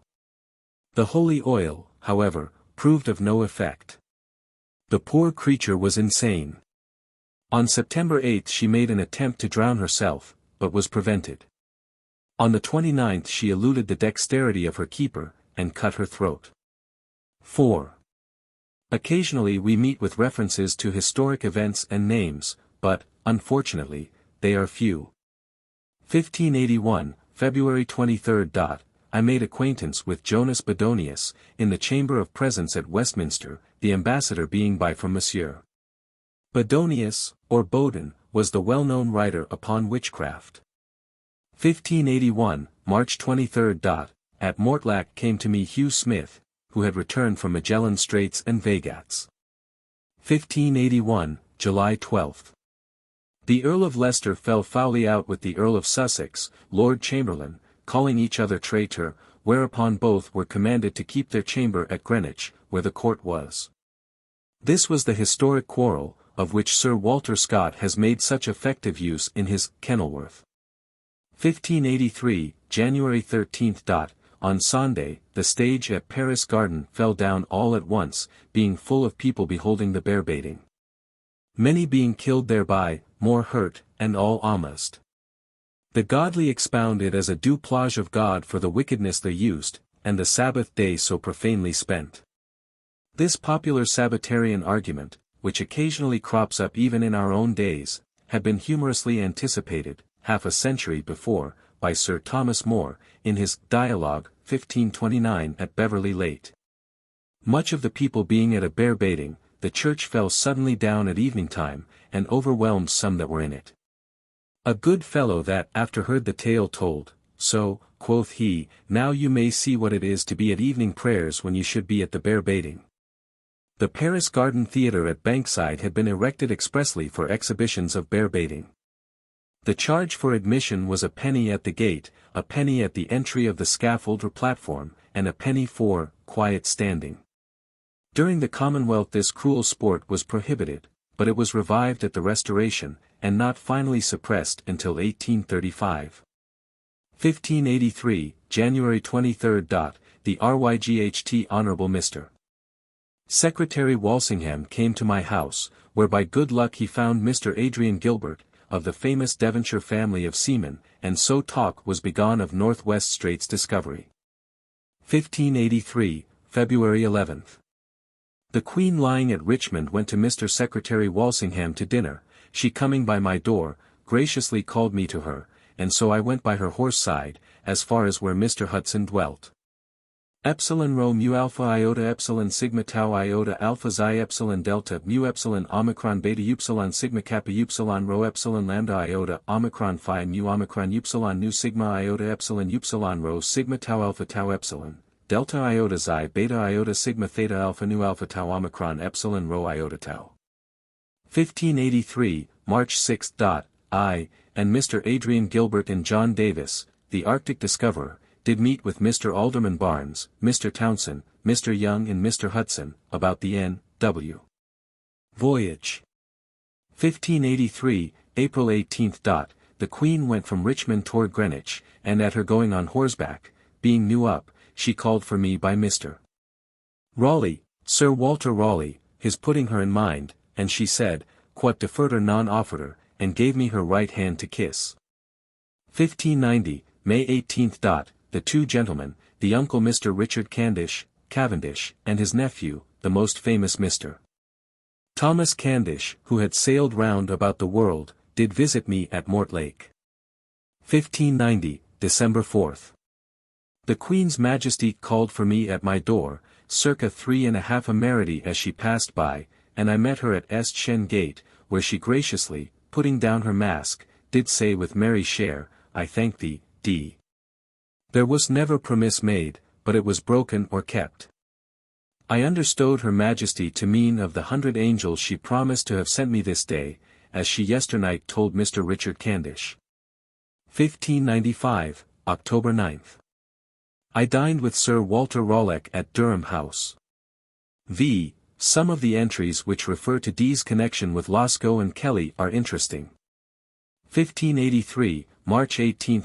Mr. North from Poland, after he had byn with the Queen he came to me. I received salutation from Oleski, Palatine in Poland. 1583, May 13. I became acquainted with Albertus Lasky at 7:30 at night, in the Earl of Leicester his chamber, in the court at Greenwich. 1583, May 18. The Prince Albertus Lasky came to me at Mortlake, with only 2 men. He came at afternoon, and tarried supper, and after sown set. 1583, June 15. About 5 of the clock come the Polonian Prince, Lord Albert Lasky, down from Bisham, where he had lodged the night before, being returned from Oxford, whither he had gone of purpose to see the universities. Where he was very honourably used and entertained.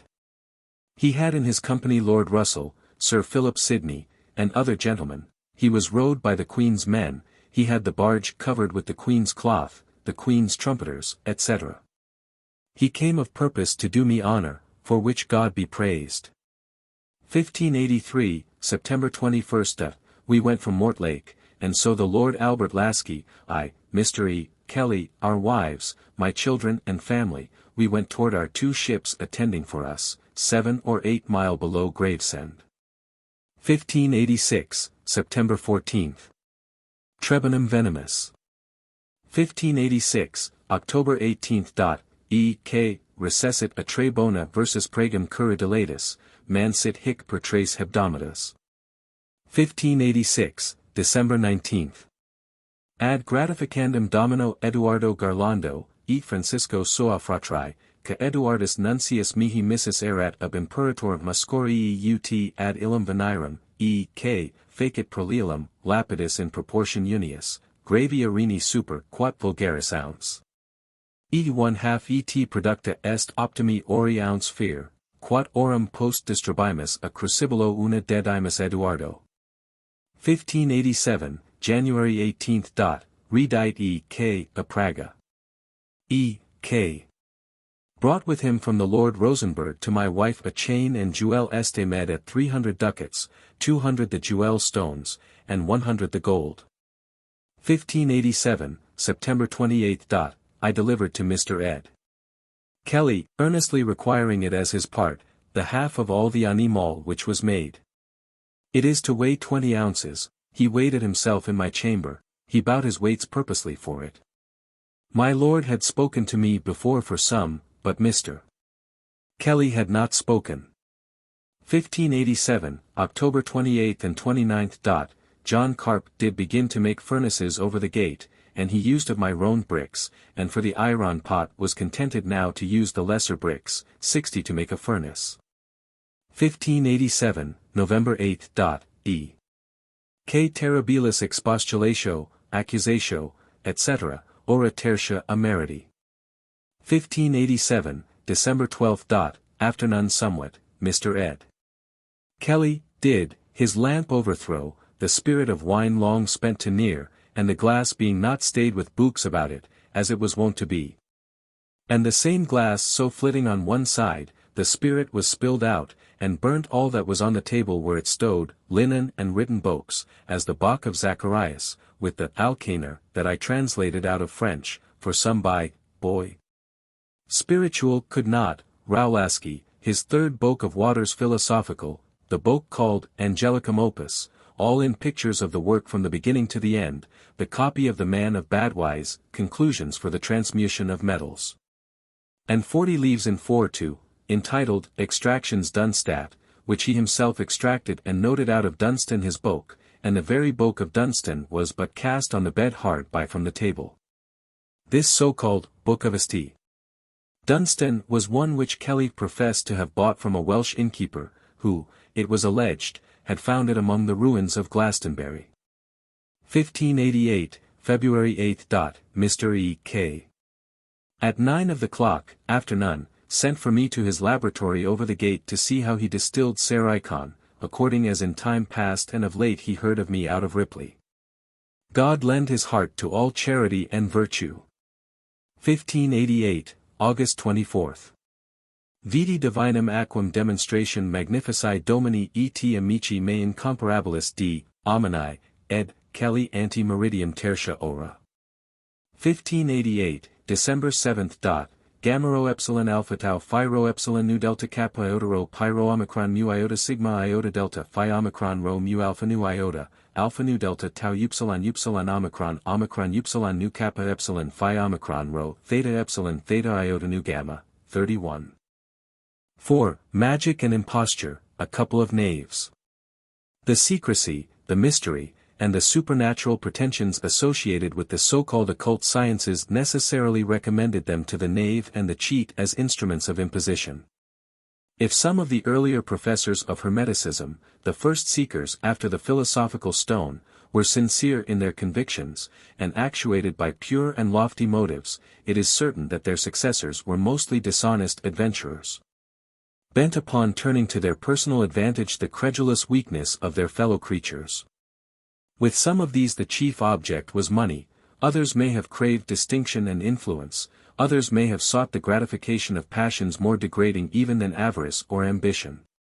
At all events, alchemy became a synonym for fraud, a magician was accepted as, by right of his vocation, an impostor.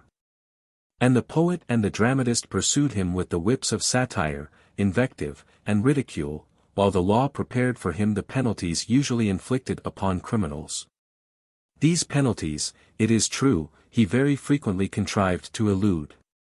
In many instances, by the exercise of craft and cunning, in others, by the protection of powerful personages, to whom he had rendered questionable services. And again in others, because the agent of the law did not care to hunt him down so long as he forbore to bring upon himself the glare of publicity. Thus it came to pass that generation after generation saw the alchemist still practicing his unwholesome trade, and probably he retained a good deal of his old notoriety down to as late a date as the beginning of the 18th century. It must be admitted, however, that his alchemical pursuits gradually sank into obscurity, and that it was more in the character of an astrologer, and as a manufacturer of love potions and philters, of charms and waxen images, not to say as a pimp and a bawd, that he looked for clients.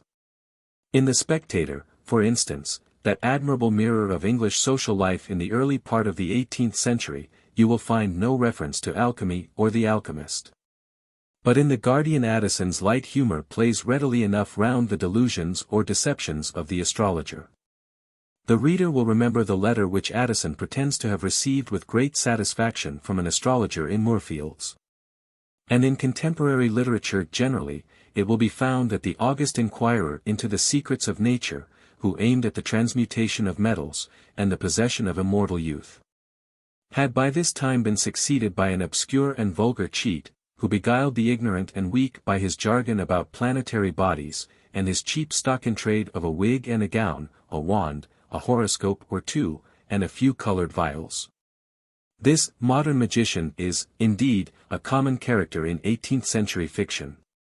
But a century earlier the magician retained some little of the pomp and circumstance of the old magic, and was still the confidant of princes and nobles. And not seldom the depository of state secrets involving the reputation and the honor of men and women of the highest position. So much as this may be truly asserted of Simon Forman, who flourished in the dark and criminal period of the reign of James I, when the foul practices of medieval Italy were transferred for the first and last time to an English court. Forman was born at Quidham, a village near Wilton, in Wilts, in 1552. Little is known of his early years. But he seems to have received a good education at the Sarum Grammar School, and afterwards to have been apprenticed to a druggist in that ancient city. Endowed with considerable natural gifts and an ambitious temper, he made his way to Oxford, and was entered at Magdalene College, but owing to lack of means was unable to remain as a student for more than 2 years. To improve his knowledge of astrology, astronomy, and medicine, he visited Portugal, the Low Countries, and the East. On his return he began to practice as a physician in Philpot Lane, London. But, as he held no diploma, was 4 times imprisoned and fined as a quack. Eventually he found himself compelled to take the degree of M.D. at Cambridge, June 27, 1603. After which he settled in Lambeth, and carried on the twofold profession of physician and astrologer. In his comedy of The Silent Woman, Ben Jonson makes one of his characters say, "I would say thou hadst the best philter in the world, and could do more than Madame Medea or Dr. Forman." Whence we may infer that the medicines he compounded were not of the orthodox kind or approved by the faculty. Lovers resorted to him for potions which should soften obdurate hearts, beauties for powders and washes which might preserve their waning charms, married women for drugs to relieve them of the reproach of sterility. Rakes who desired to corrupt virtue, and impatient heirs who longed for immediate possession of their fortunes, for compounds which should enfeeble, or even kill. Such was the character of Dr. Forman's sinister practice. Among those who sought his unscrupulous assistance was the infamous Countess of Essex, though Forman died before her nefarious schemes reached the stage of fruition. His death, which took place on the 12th of September, 1611, was attended, it is said, by remarkable circumstances. The Sunday night previous, his wife and he being at supper in their garden house, she being pleasant, told him she had been informed he could resolve whether man or wife should die first. "Whether shall I," quoth she, "bury you or no?" "Oh, true ace," for so he called her, "thou shalt bury me, but thou wilt much repent it." "Yea, but how long first?" "I shall die," said he, "on Thursday night." Monday came, all was well. Tuesday came, he not sick. Wednesday came, and still he was well, with which his impertinent wife did much twit him in his teeth. Thursday came, and dinner was ended, he very well. He went down to the water side, and took a pair of oars to go to some buildings he was in hand within Puddle Dock. Being in the middle of the Thames, he presently fell down, only saying, an impost, and so died. A most sad storm of wind immediately following. It seems as if these men could never die without bringing down upon the earth a grievous storm or tempest. The preceding story, however, partakes too much of the marvelous to be very easily accepted. According to Anthony Wood, this renowned magician was a person that in horror questions, especially theft, was very judicious and fortunate, in other words, he was well served by his spies and instruments. So, also, in sickness, which was indeed his masterpiece, and had good success in resolving questions about marriage, and in other questions very intricate. He professed to his wife that there would be much trouble about Sir Robert Carr, Earl of Somerset, and the Lady Frances, his wife, who frequently resorted to him, and from whose company he would sometimes lock himself in his study one whole day. He had compounded things upon the desire of Mrs. and Turner, to make the said Sir Robert Carr calid quo ad Hank, and Robert, Earl of Essex frigid quo ad hanc. That to his wife the Lady Frances, who had a mind to get rid of him and be wedded to the said Sir Robert. He had also certain pictures in wax, representing Sir Robert and the said lady, to cause a love between each other, with other such like things. A cause célèbre. Lady Frances Howard, second daughter of the Earl of Suffolk, was married, at the age of 13, to Robert, Earl of Essex, who was only a year older. The alliance was dictated by political considerations, and had been recommended by the king, who did not fail to attend the gorgeous festivities that celebrated the occasion, January 5, 1606. As it was desirable that the boy bridegroom should be separated for a while from his child wife, the young earl was sent to travel on the continent, and he did not return to claim his rights as a husband until shortly after Christmas, 1609. When he had just passed his 18th birthday. In the interval his wife had developed into one of the most beautiful, and, unfortunately, one of the most dissolute, women in England. Naturally impetuous, self-willed, and unscrupulous, she had received neither firm guidance nor wise advice at the hands of a coarse and avaricious mother. Nor was James's court a place for the cultivation of the virtues of modesty and self-restraint.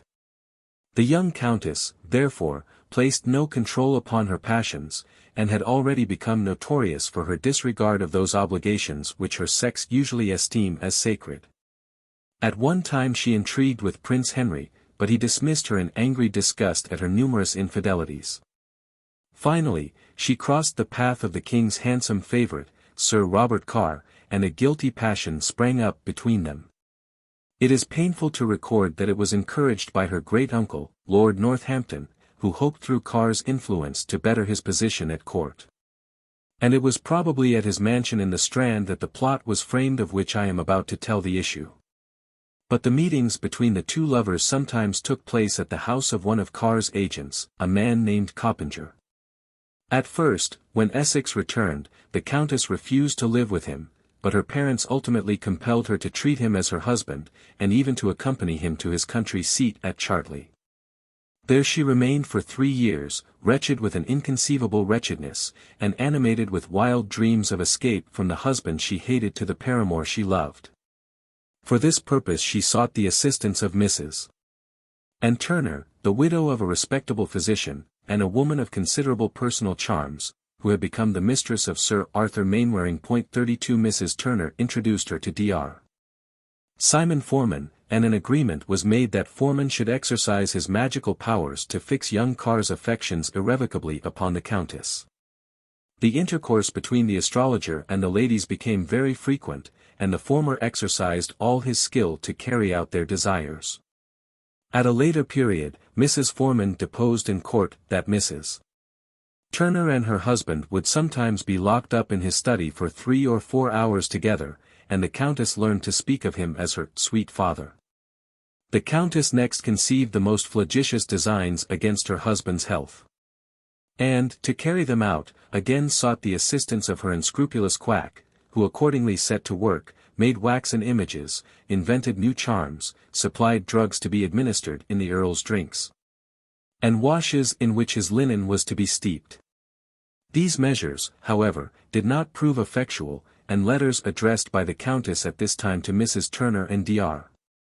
Forman complained that, "My lord is very well as ever he was," while reiterating the sad story of her hatred towards him, and her design to be rid of him at all hazards. In the midst of the intrigue came the sudden death of Dr. Forman, who seems to have felt no little anxiety as to his share in it, and, on one occasion, as we have seen, professed to his wife that there would be much trouble about Carr and the Countess of Essex, who frequently resorted unto him, and from whose company he would sometimes lock himself in his study a whole day. Mrs. Forman, when, at a later date, examined in court, deposed that Mrs. Turner came to her house immediately after her husband's death, and did demand certain pictures which were in her husband's study, namely, one picture in wax, very mysteriously apparelled in silk and satin, as also another made in the form of a naked woman, spreading and laying forth her hair in a glass, which Mrs. Turner did confidently affirm to be in a box, and she knew in what part of the room in the study they were. We also learn that Forman, in reply to the Countess's reproaches, averred that the devil, as he was informed, had no power over the person of the Earl of Essex. The Countess, however, was not to be diverted from her object, and, after Forman's death, employed 2 or 3 other conjurers, one Gresham, and a Dr. Lavoie, or Savory, being specially mentioned. What followed has left a dark and shameful stain on the record of the reign of James I. The king personally interfered on behalf of his favourite, and resolved that Essex should be compelled to surrender his wife. For this purpose the Countess was instructed to bring against him a charge of conjugal incapacity. And a commission of right reverend prelates and learned lawyers, under the presidency, one blushes to write it, of Abbot, Archbishop of Canterbury, was appointed to investigate the loathsome details. A jury of matrons was empanelled to determine the virginity of Lady Essex, and, as a pure young girl was substituted in her place, their verdict was, of course, in the affirmative. As for the commission, it decided, after long debates, by a majority of 7 to 5, that the Lady Frances was entitled to a divorce, the majority being obtained, however, only by the king's active exercise of his personal influence, September 1613. The lady having thus been set free from her vows by a most shameless intrigue, James hurried on a marriage between her and his favourite, and on St. Stephen's Day it was celebrated with great splendour. In the interval Carr had been raised to the rank and title of Earl of Somerset, and his wife had previously been made Viscountess Rochester. A strenuous opponent of these unhallowed nuptials had been found in the person of Sir Thomas Overbury, a young man of brilliant parts, who stood towards Somerset in much the same relation that Somerset stood towards the king.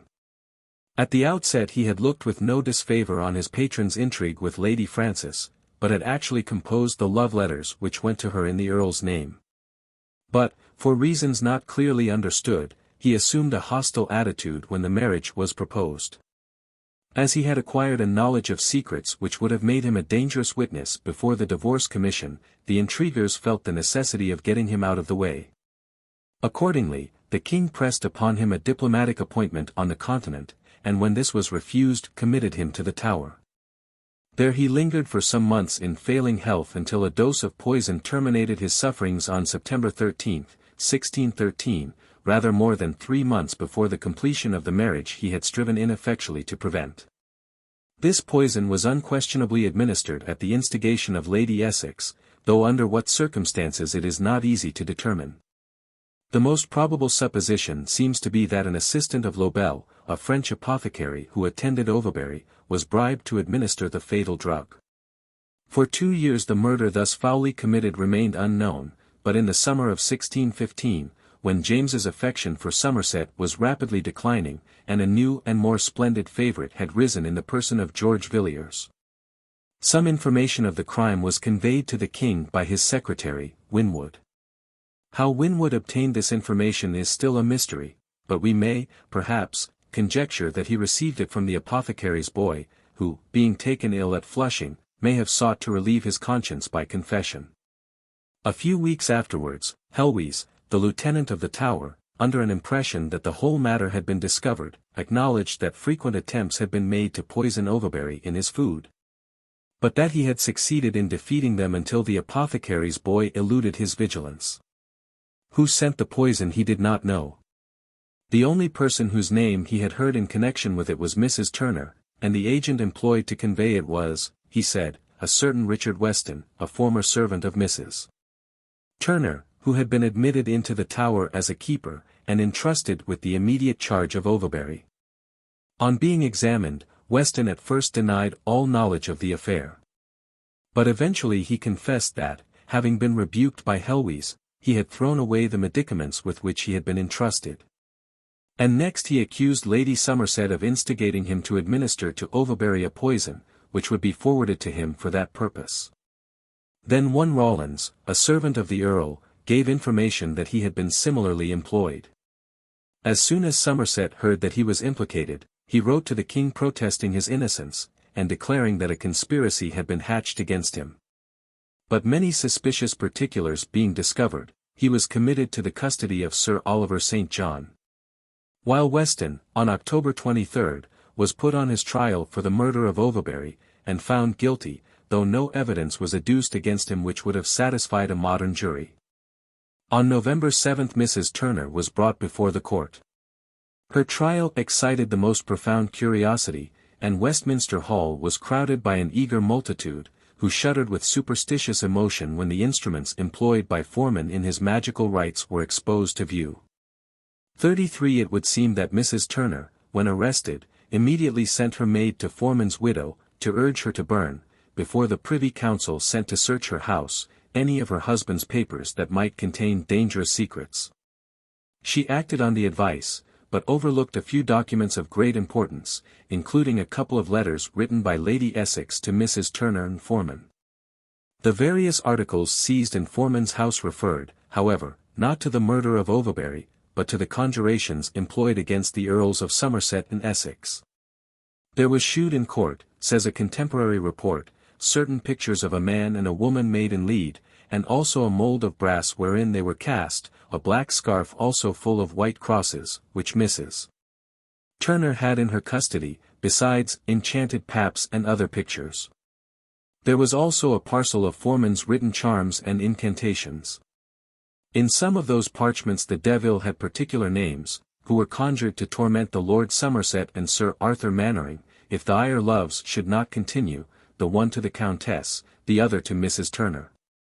Visions of a dingy room haunted by demons, who had been summoned from the infernal depths by Forman's potent spells, stimulated the imagination of the excited crowd until they came to believe that the fiends were actually there in the court, listening in wrath to the exposure of their agents. And, behold, in the very heat and flush of this extravagant credulity, a sudden crack was heard in one of the platforms or scaffolds, causing a great fear, tumult, and commotion amongst the spectators and through the hall, every one fearing hurt. As if the devil had been present and grown angry to have his workmanship known by such as were not his own scholars. The narrator adds that there was also a note showed in court, made by Dr. Forman, and written on parchment, signifying what ladies loved what lords, but the Lord Chief Justice would not suffer it to be read openly. This note, or book, was a diary of the doctor's dealings with the persons named. And a scandalous tradition affirms that the Lord Chief Justice would not have it read because his wife's name was the first which caught his eye when he glanced at the contents. Mrs. Turner's conviction followed as a matter of course upon Weston's. There was no difficulty in proving that she had been concerned in his proceedings, and that if he had committed a crime she was particeps criminis. Both she and Weston died with an acknowledgment on their lips that they were justly punished. Her end, according to all accounts, was sufficiently edifying. Bishop Goodman quotes the narrative of an eyewitness, one Mr. John Castle, in which we read that, if detestation of painted pride, lust, malice, powdered hair, yellow bands, and the rest of the wardrobe of court vanities. If deep sighs, tears, confessions, ejaculations of the soul, admonitions of all sorts of people to make God and an unspotted conscience always our friends. If the protestation of faith and hope to be washed by the same Saviour and the like mercies that Magdalene was, be signs and demonstrations of a blessed penitent, then I will tell you that this poor broken woman went a crus ad gloriam, and now enjoys the presence of her and our Redeemer. Her body being taken down by her brother, one Norton, servant to the prince, was in a coach conveyed to St. Martin's in the Fields, where, in the evening of the same day, she had an honest and a decent burial. Her sad fate seems to have appealed strongly to public sympathy, and to have drawn a veil of oblivion over the sins and follies of her misspent life. A contemporary versifier speaks of her in language worthy of a Lucretia. Oh, how the cruel cord did misbecome her comely neck! And yet by law's just doom had been her death. Those locks, like golden thread, that used in youth to enshrine her globe-like head, hung careless down, and that delightful limb, her snow-white nimble hand, that used to trim those tresses up, now spitefully did tear and rend the same. Nor did she now forbear to beat that breast of more than lily white, which sometime was the bed of sweet delight. From those two springs where joy did whilom dwell, grief's pearly drops upon her pale cheek fell. The next to suffer was an apothecary named Franklin, from whom the poison had been procured. Before he was executed, he threw out wild hints of the existence of a plot far exceeding in villainy that which was in course of investigation. He tried to induce all who would listen to him to believe that he knew of a conspiracy in which many great lords were concerned. And that not only the late Prince, Henry, had been removed by unfair means, but that a plan had been made to get rid of the Electress Palatine and her husband. As, however, all this was evidently only dictated by a hope of escaping the gallows, he was allowed to share with the others a fate which he richly deserved. After the execution of these smaller culprits, some months elapsed before Bacon, as Attorney General, was directed to proceed against the greater. It was not until May 24, 1616, that the Countess of Somerset was put upon her trial before the High Steward's Court in Westminster Hall. Contemporary testimony differs strangely as to her behavior. One authority says that, whilst the indictment was being read, she turned pale and trembled, and when Weston's name was mentioned hid her face behind her fan. Another remarks, she won pity by her sober demeanor, which, in my opinion, he adds, was more curious and confident than was fit for a lady in such distress, yet she shed, or made show of some tears, divers times. The evidence against her was too strong to be confuted, and she pleaded guilty. When the judge asked her if she had anything to say in arrest of judgment, she replied, in low, almost inaudible tones, that she could not extenuate her fault. She implored mercy, and begged that the lords would intercede with the king on her behalf. Sentence was then pronounced, and the prisoner sent back to the Tower, to await the king's decision.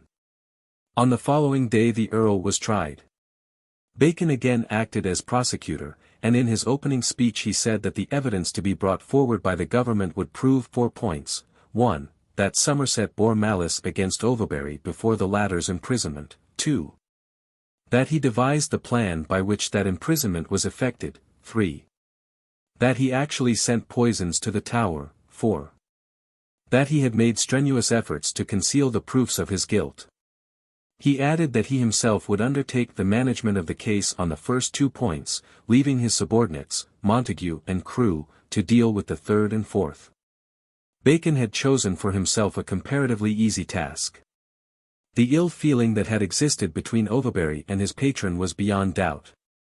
While it was conclusively shown, and, indeed, hardly disputed, that Somerset had had a hand in Overbury's imprisonment, and in the appointment of Helwys and Weston as his custodians. Passages from Lord Northampton's letters to the Earl proved the existence of a plot in which both were mixed up, and that Helwys had expressed an opinion that Overbury's death would be a satisfactory termination of the imbroglio. But he might probably have based this opinion on the fact that Overbury was seriously ill, and his recovery more than doubtful. When Bacon had concluded his part of the case, Ellesmere, who presided, urged Somerset to confess his guilt. "No, my lord," said the Earl calmly, "I came hither with a resolution to defend myself." Montague then endeavoured to demonstrate that the poison of which Overbury died had been administered with Somerset's knowledge. But he could get no further than this, that Somerset had been in the habit of sending powders, as well as tarts and jellies, to Overbury, but he did not, and could not prove that the powders were poisonous.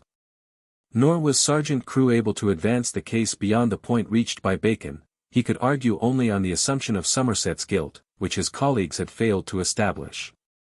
In our own day it would be held that the case for the prosecution had completely broken down, and I must add my conviction that Somerset was in no way privy to Overbury's murder.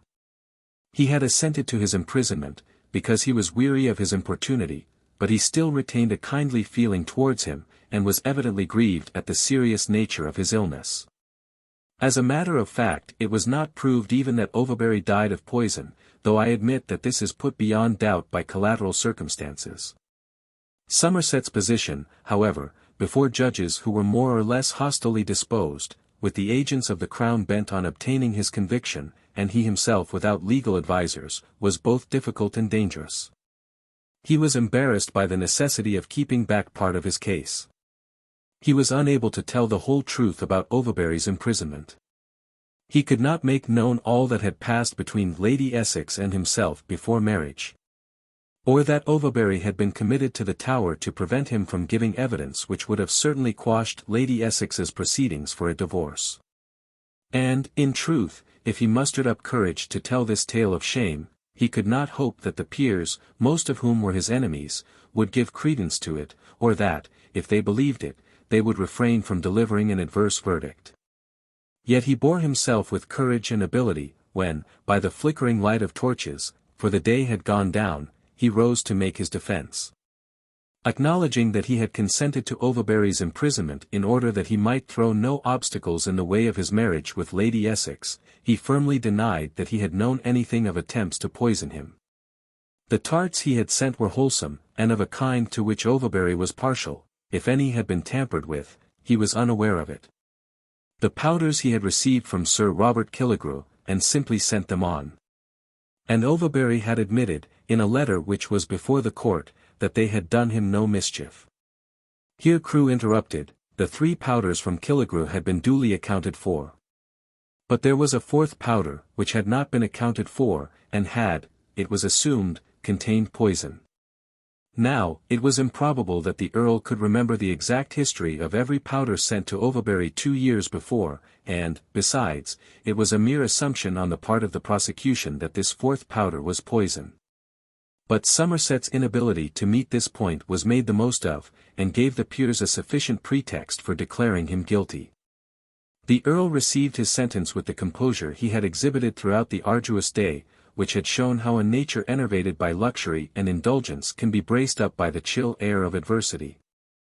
And contented himself with expressing a hope that the court would intercede with the king for mercy. I have dwelt at some length on the details of this celebrated trial because it is the last, in English jurisprudence, in which men and women of rank have been mixed up with the secret practices of the magician. Though, for other reasons, it is one of very unusual interest. In briefly concluding the recital, I may state that James was greatly relieved when the trial was over, and he found that nothing damaging to himself had been disclosed. It is certain that Somerset was in possession of some dark secret, the revelation of which was much dreaded by the king. So that precautions had even been taken, or at all events meditated, to remove him from the court if he entered upon the dangerous topic, and to continue the trial in his absence. He would probably have been silenced by force. The Earl, however, refrained from hazardous disclosures, and James could breathe in peace. On July 13th, the king pardoned Lady Somerset, who was certainly the guiltiest of all concerned. The Earl was left in prison, with sentence of death suspended over him for several years, in order, no doubt, to terrify him into silence. A few months before his death, James appears to have satisfied himself that he had nothing to fear, and ordered the Earl's release, January, 1622. Had he lived, he would probably have restored him to his former influence and favour. 34. Dr. Lamb. A worthy successor to Simon Forman appeared in Dr. Lamb, or Lamb, who, in the first 2 Stuart reigns, attained a wide celebrity as an astrologer and a quack doctor. A curious story respecting his pretended magical powers is related by Richard Baxter in his Certainty of the World of Spirits, 1691. Meeting 2 acquaintances in the street, who evidently desired some experience of his skill in the occult art, he invited them home with him, and ushered them into an inner chamber. There, to their amazement, a tree sprang up before their eyes in the middle of the floor. Before they had ceased to wonder at this sight surprising, 3 diminutive men entered, with tiny axes in their hands, and, nimbly setting to work, soon felled the tree. The doctor then dismissed his guests, who went away with a conviction that he was as potent a necromancer as Roger Bacon or Cornelius Agrippa. That same night a tremendous gale arose, so that the house of one of Lamb's visitors rocked to and fro, threatening to topple over with a crash, and bury the man and his wife in the ruins. In great terror his wife inquired, "Were you not at Dr. Lamb's today?" The husband acknowledged that it was so. "And did you bring anything away from his house?" "Yes, when the dwarfs felled the tree, he had been foolish enough to pick up some of the chips, and put them in his pocket. Here was the cause of the hurricane. With all speed he got rid of the chips, the storm immediately subsided, and the remainder of the night was spent in undisturbed repose. Lamb was notorious for the lewdness of his life and his evil habits. But his supposed skill and success as a soothsayer led to his being frequently consulted by George Villiers, Duke of Buckingham, with the result that each helped to swell the volume of the other's unpopularity. The Puritans were angered at the Duke's resort to a man of Lamb's character and calling. The populace hated Lamb as the tool and instrument of the Duke. In 1628 the brilliant favourite of Charles I was the best-hated man in England, and every slander was hurled at him that the resources of political animosity could supply. The ballads of the time, an indisputably satisfactory barometer of public opinion, inveighed bitterly and even furiously against his luxuriousness, his love of dress, his vanity, his immorality, and his proved incompetence as soldier and statesman. He was accused of having poisoned Lords Hamilton, Lennox, Southampton, Oxford, even James I himself. He had sat in his boat, out of the reach of danger, while his soldiers perished under the guns of Rye. He had corrupted the chastest women in England by means of the love philtre which Dr. Lamb concocted for him. In a word, the air was full of the darkest and dreadest accusations. Lamb's connection with the Duke brought on a catastrophe which his magical art failed to foresee or prevent. He was returning, one summer evening, it was June 13th, from the play at the Fortune Theatre, when he was recognized by a company of London prentices. With a fine scent for the game, they crowded round the unfortunate magician, and hooted at him as the Duke's devil, hustling him to and fro, and treating him with cruel roughness. To save himself from further violence, he hired some sailors to escort him to a tavern in Moorgate Street, where he supped. On going forth again, he found that many of his persecutors lingered about the door. And, bursting into a violent rage, he threatened them with his vengeance, and told them he would make them dance naked. Still guarded by his sailors, he hurried homeward, with the mob close at his heels, shouting and gesticulating, and increasing every minute both in numbers and fury. In the Old Jury he turned to face them with his protectors. But this movement of defense, construed into one of defiance, stimulated the passions of the populace to an ungovernable pitch. They made a rush at him, from which he took refuge in the Windmill Tavern. A volley of stones smashed against pane and door, and with shouts, screams, and yells, they demanded that he should be given up. But the landlord, a man of courage and humanity, would not throw the poor wretch to his pursuers as the huntsman throws the captured fox to the fangs of his hounds. He detained him for some time, and then he provided him with a disguise before he would suffer him to leave. The precaution was useless, for hate is keen of vision. The man was recognized.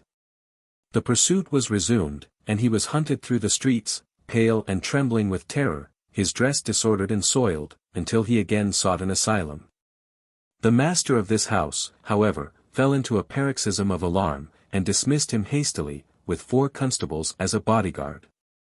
But what could these avail against hundreds?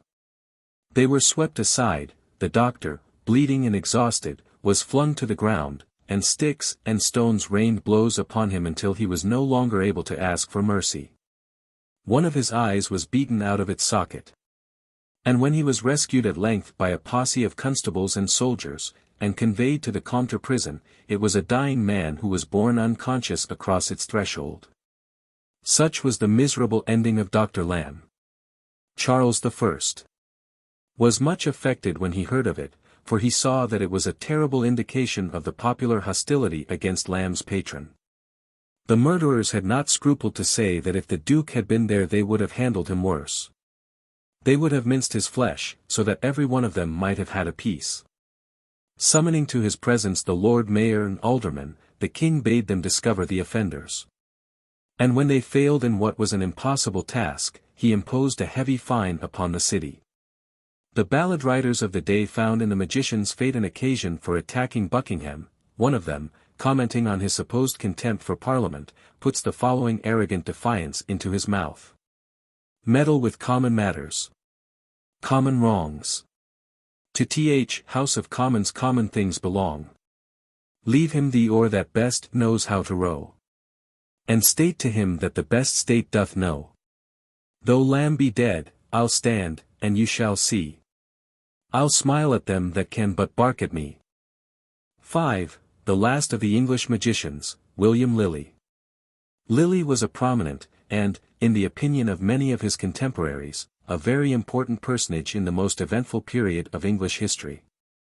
He was a principal actor in the farcical scenes which diversified the bloody tragedy of civil war, and while the king and the parliament were striving for mastery in the field, he was deciding their destinies in the closet. The weak and the credulous of both parties who sought to be instructed in destiny's dark counsels, flocked to consult the wily Archimagus, who, with exemplary impartiality, meted out victory and good fortune to his clients, according to the extent of their faith and the weight of their purses. A few profane cavaliers might make his name the burthen of their malignant rhymes, a few of the more scrupulous among the saints might keep aloof in sanctified abhorrence of the Stygian sophister, but the great majority of the people lent a willing and reverential ear to his prophecies and prognostications. Nothing was too high or too low, too mighty or too insignificant, for the grasp of his genius. The stars, his informants, were as communicative on the most trivial as on the most important subjects. If a scheme was set on foot to rescue the king, or to retrieve a stray trinket, to restore the royal authority, or to make a frail damsel an honest woman, to cure the nation of anarchy, or a lapdog of a surfeit, William Lilly was the oracle to be consulted. His almanacs were spelled over in the tavern, and quoted in the Senate, they nerved the arm of the soldier, and rounded the period of the orator. The fashionable beauty, dashing along in her calash from St. James's or the Mall, and the prim starched dame from Watling Street or Bucklersbury, with a staid footboy, in a plush jerkin, plodding behind her, the reigning toast among the men of wit about town, and the leading groaner in a tabernacle concert, glided alternately into the study of the trusty wizard, and poured into his attentive ear strange tales of love, or trade, or treason. The Roundhead stalked in at one door, whilst the Cavalier was hurried out at the other. The confessions of a man so variously consulted and trusted, if written with the candour of a Cardan or a Rousseau, would indeed be invaluable. The Memoirs of William Lilly, though deficient in this particular, yet contain a variety of curious and interesting anecdotes of himself and his contemporaries, which, when the vanity of the writer or the truth of his art is not concerned, may be received with implicit credence. The simplicity and apparent candor of his narrative might induce a hasty reader of this book to believe him a well-meaning but somewhat silly personage, the dupe of his own speculations, the deceiver of himself as well as of others. But an attentive examination of the events of his life, even as recorded by himself, will not warrant so favorable an interpretation. His systematic and successful attention to his own interest, his dexterity in keeping on the windy side of the law, his perfect political pliability, and his presence of mind and fertility of resources when entangled in difficulties, indicate an accomplished impostor, not a crazy enthusiast. It is very possible and probable that, at the outset of his career, he was a real believer in the truth and lawfulness of his art, and that he afterwards felt no inclination to part with so pleasant and so profitable a delusion. Of his success in deception, the present narrative exhibits abundant proofs. The number of his dupes was not confined to the vulgar and illiterate, but included individuals of real worth and learning, of hostile parties and sects, who courted his acquaintance and respected his predictions. His proceedings were deemed of sufficient importance to be twice made the subject of a parliamentary inquiry. And even after the Restoration, when a little more skepticism, if not more wisdom, might have been expected, we find him examined by a committee of the House of Commons respecting his foreknowledge of the Great Fire of London. We know not whether it should more move our anger or our mirth, to see our assemblage of British senators, the contemporaries of Hampden and Falkland, of Milton and Clarendon, in an age which moved into action so many and such mighty energies, gravely engaged in ascertaining the cause of a great national calamity from the prescience of a knavish fortune-teller, and puzzling their wisdoms to interpret the symbolical flames which blazed in the misshapen woodcuts of his oracular publications. As a set-off against these honors may be mentioned the virulent and unceasing attacks of almost all the party scribblers of the day. But their abuse he shared in common with men whose talents and virtues have outlived the malice of their contemporaries.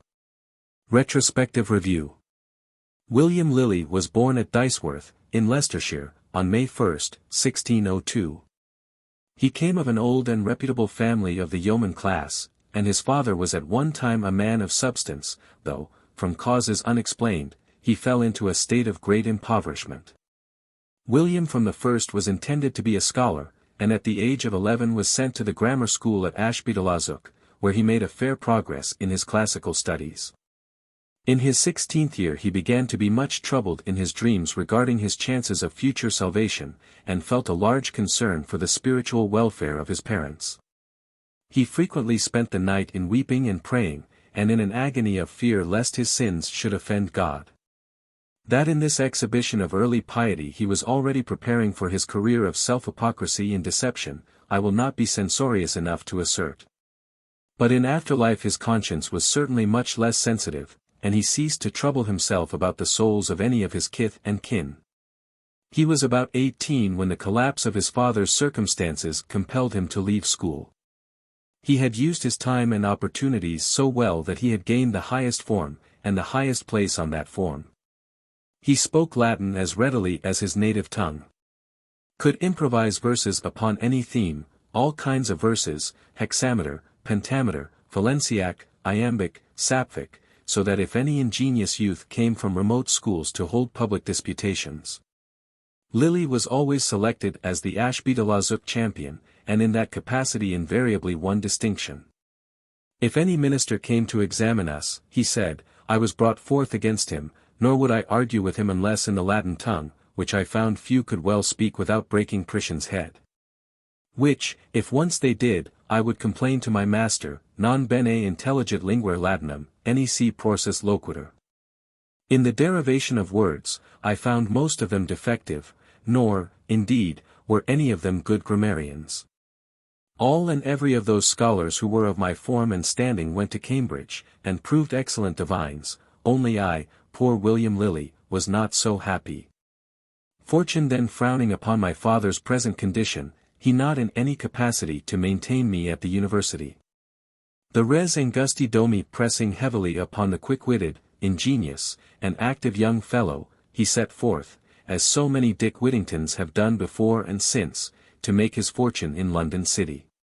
His purse held only 20s, with which he purchased a new suit, hose, doublets, trunk, and the like, and with a donation from his friends of 10s. He took leave of his father, then in Leicester jail for debt, on April 4, and tramping his way to London, in company with Bradshaw the carrier, arrived there on the 9th. When he had gratified the carrier and his servants, his capital was reduced to 7s. 6d in money, a suit of clothes on his back, 2 shirts, 3 bands, 1 pair of shoes, and as many stockings. The master to whom he had been recommended, Leicestershire born, like himself, a certain Gilbert Wright, received him kindly, purchasing for him a new cloak, a welcome addition to Lilly's scanty wardrobe. And Lilly then settled down, contentedly enough, to his laborious duties, though they were hardly of a kind to gratify the tastes of an earnest scholar. My work, he says, was to go before my master to church, to attend my master when he went abroad, to make clean his shoes, sweep the street, help to drive bucks when he washed, fetch water in a tub from the Thames. I have helped to carry 18 tubs of water in one morning, weed the garden. All manner of drudgeries I willingly performed, scrape trenchers, etc. In 1624 his mistress, he says, died of cancer in the breast, and he came into possession, by way of legacy, I suppose, of a small scarlet bag belonging to her, which contained some rare and curious things. Among others, several sigils, amulets, or charms, some of Jupiter in trine, others of the nature of Venus, some of iron, and one of gold, pure angel gold, of the bigness of a 30-shilling piece of King James's coinage. In the circumference, on one side, was engraven, Vicit Leo de tribu Judi tetragrammaton, and within the middle a holy lamb. In the circumference on the obverse side were Amraphel and 3+++, and in the center, Sanctus Petrus Alpha et Omega. According to Lilly, this sigil was framed under the following circumstances. His mistress's former husband travelling into Sussex, happened to lodge in an inn, and to lie in a chamber thereof, wherein, not many months before, A country grazier had lain, and in the night cut his own throat. After this night's lodging he was perpetually, and for many years, followed by a spirit, which vocally and articulately provoked him to cut his throat. He was used frequently to say, I defy thee, and to spit at the spirit. This spirit followed him many years, he not making anybody acquainted with it. At last he grew melancholy and discontented, which being carefully observed by his wife, she many times hearing him pronounce, I defy thee, desired him to acquaint her with the cause of his distemper, which he then did. Away she went to Dr. Simon Foreman, who lived then in Lambeth, and acquaints him with it, who having framed this sigil, and hanged it about his neck, he wearing it continually until he died, was never more molested by the spirit. I sold the sigil for 32 shillings, but transcribed the words verbatim as I have related. Lilly continued some time longer in the service of Master Gilbert Wright. When the plague broke out in London in 1625, he, with a fellow servant, was left in charge of his employer's house. He seems to have taken things easily enough, notwithstanding the sorrow and suffering that surrounded him on every side. Purchasing a bass viol, he hired a master to instruct him in playing it, the intervals he spent in bowling in Lincoln's Inn Fields, with what the cobbler, Dick the blacksmith, and such like companions. We have sometimes been at our work at 6 in the morning, and so continued till 3 or 4 in the afternoon, many times without bread or drink all that while. Sometimes I went to church and heard funeral sermons, of which there was then great plenty. At other times I went early to St. Anthelon's, in London, where there was every morning a sermon. The most able people of the whole city and suburbs were out of town. If any remained, it were such as were engaged by parish officers to remain, no habit of a gentleman or woman continued. The woeful calamity of that year was grievous, people dying in the open fields and in open streets. At last, in August, the bills of mortality so increased, that very few people had thoughts of surviving the contagion. The Sunday before the great bill came forth, which was of 5,000 and odd hundreds, there was appointed a sacrament at Clement Danes, during the distributing whereof I do very well remember we sang 13 parts of the 119th Psalm. One Jacob, our minister, for we had 3 that day, the communion was so great, fell sick as he was giving the sacrament, went home, and was buried of the plague the Thursday following. Having been led by various circumstances to apply himself to the study of astrology, he sought a guide and teacher in the person of one Master Evans, whom he describes as poor, ignorant, boastful, drunken, and knavish. He had a character, or reputation, however, for erecting a figure, or horoscope, predicting future events, discovering secrets, restoring stolen goods, and even for raising spirits, when it so pleased him. Of this crafty cheat he relates an extraordinary story.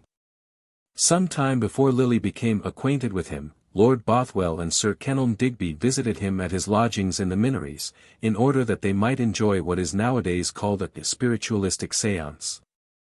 The magician drew the mysterious circle, and placed himself and his visitors within it. He began his invocations, but suddenly Evans was caught up from the others, and transferred, he knew not how, to Battersea Fields, near the Thames.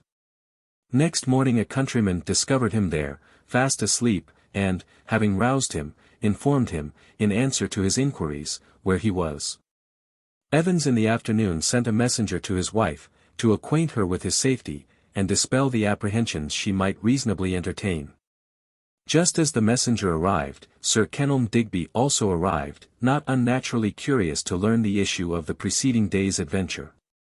This monstrous story Evans told to Lilly, who, I suppose, affected to believe it, and asked him how such an issue chanced to attend on his experiment.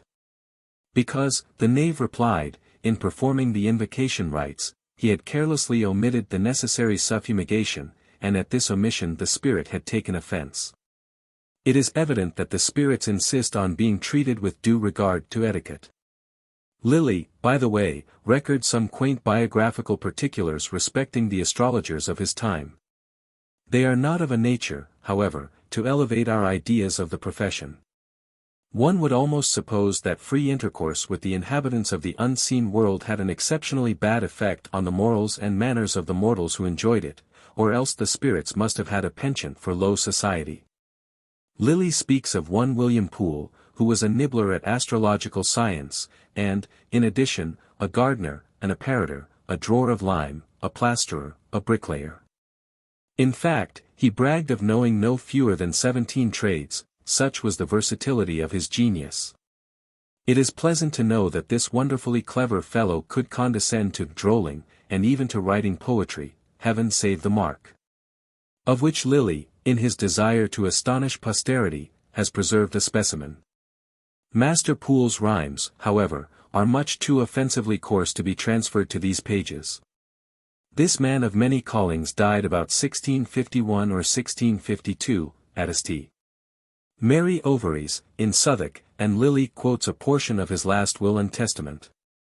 Item. I give to Dr. Arter all my books, and one manuscript of my own, worth 100 of Lilly's introduction. Item. If Dr. Arter gives my wife anything that is mine, I wish the D.L. may fetch him body and soul. Terrified at this uncompromising malediction, the doctor handed over all the deceased conjurer's books and goods to Lilly, who in his turn handed them over to the widow, and in this way Poole's curse was eluded, and his widow got her rights. The true name of this Dr. Arter, it seems, was Richard Delahaye. He had originally practiced as an attorney. But falling into poverty, and being driven from his Derbyshire home by the Countess of Shrewsbury, he turned to astrology and physic, and looked round about him for patients, though with no very great success. He had at one time known a Charles Sled, a friend of Dr. D, who used the crystal, and had a very perfect sight, in modern parlance, was a good medium. Dr. Arter often declared to Lilly that an angel had on one occasion offered him a lease of life for 1,000 years, but for some unexplained reasons he declined the valuable freehold. However, he outlived the psalmist's span, dying at the ripe old age of 80. A much more famous magician was John Booker, who, in 1632 and 1633, gained a great notoriety by his prediction of a solar eclipse in the 19th degree of Aries, 1633, taken out of Lucius de Magnis Conjunctionibus, namely, O regis ite principes, etc.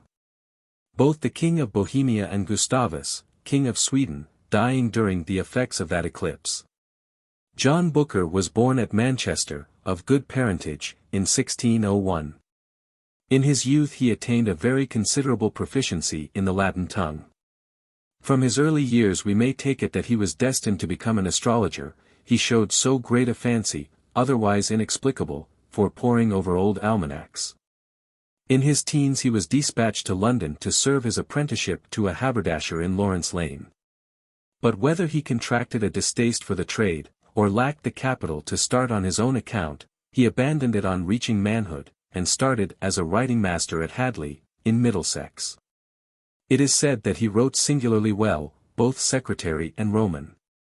Later in life he officiated as clerk to Sir Christopher Clitheroe, Alderman of London, and Justice of the Peace, and also to Sir Hugh Hammersley, Alderman, and in these responsible positions became well known to many citizens who, like Cooper's John Gilpin, were of credit and renown. In StarCraft this John Booker was a past master.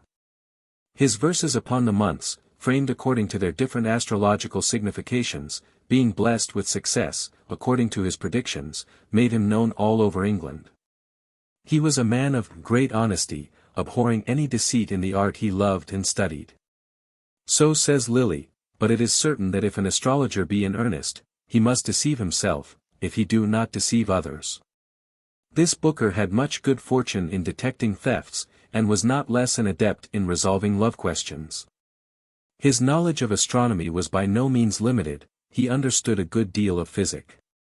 Was a great advocate of the antimonial cup, whose properties were first discovered by Basil Valentine, not unskilled in chemistry, though he did not practice it. He died in the sweet odor of a good reputation in 1667, leaving behind him a tolerable library, which was purchased by Elias Ashmole, the antiquary, a widow, for children, and the misses of his annual prognostications.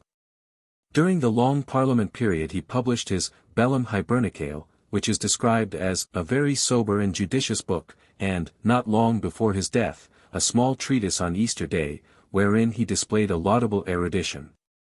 Lilly has also something to say about a Master Nicholas Fiske, licentiate in physic, who came of a good old family, and was born near Framlingham, in Suffolk.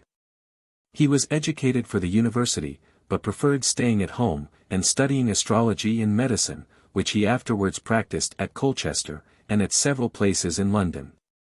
He was a person very studious, laborious, of good apprehension, and had by his own industry obtained both in astrology, physic, arithmetic, astronomy, geometry, and algebra.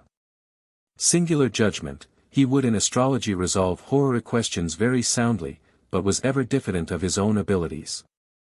He was exquisitely skilful in the art of directions upon nativities, and had a good genius in performing judgment thereupon, but very unhappy he was that he had no genius in teaching his scholars, for he never perfected any. His own son Matthew hath often told me that when his father did teach any scholars in his time, they would principally learn of him. He had Scorpio ascending, and was secretly envious to those he thought had more parts than himself.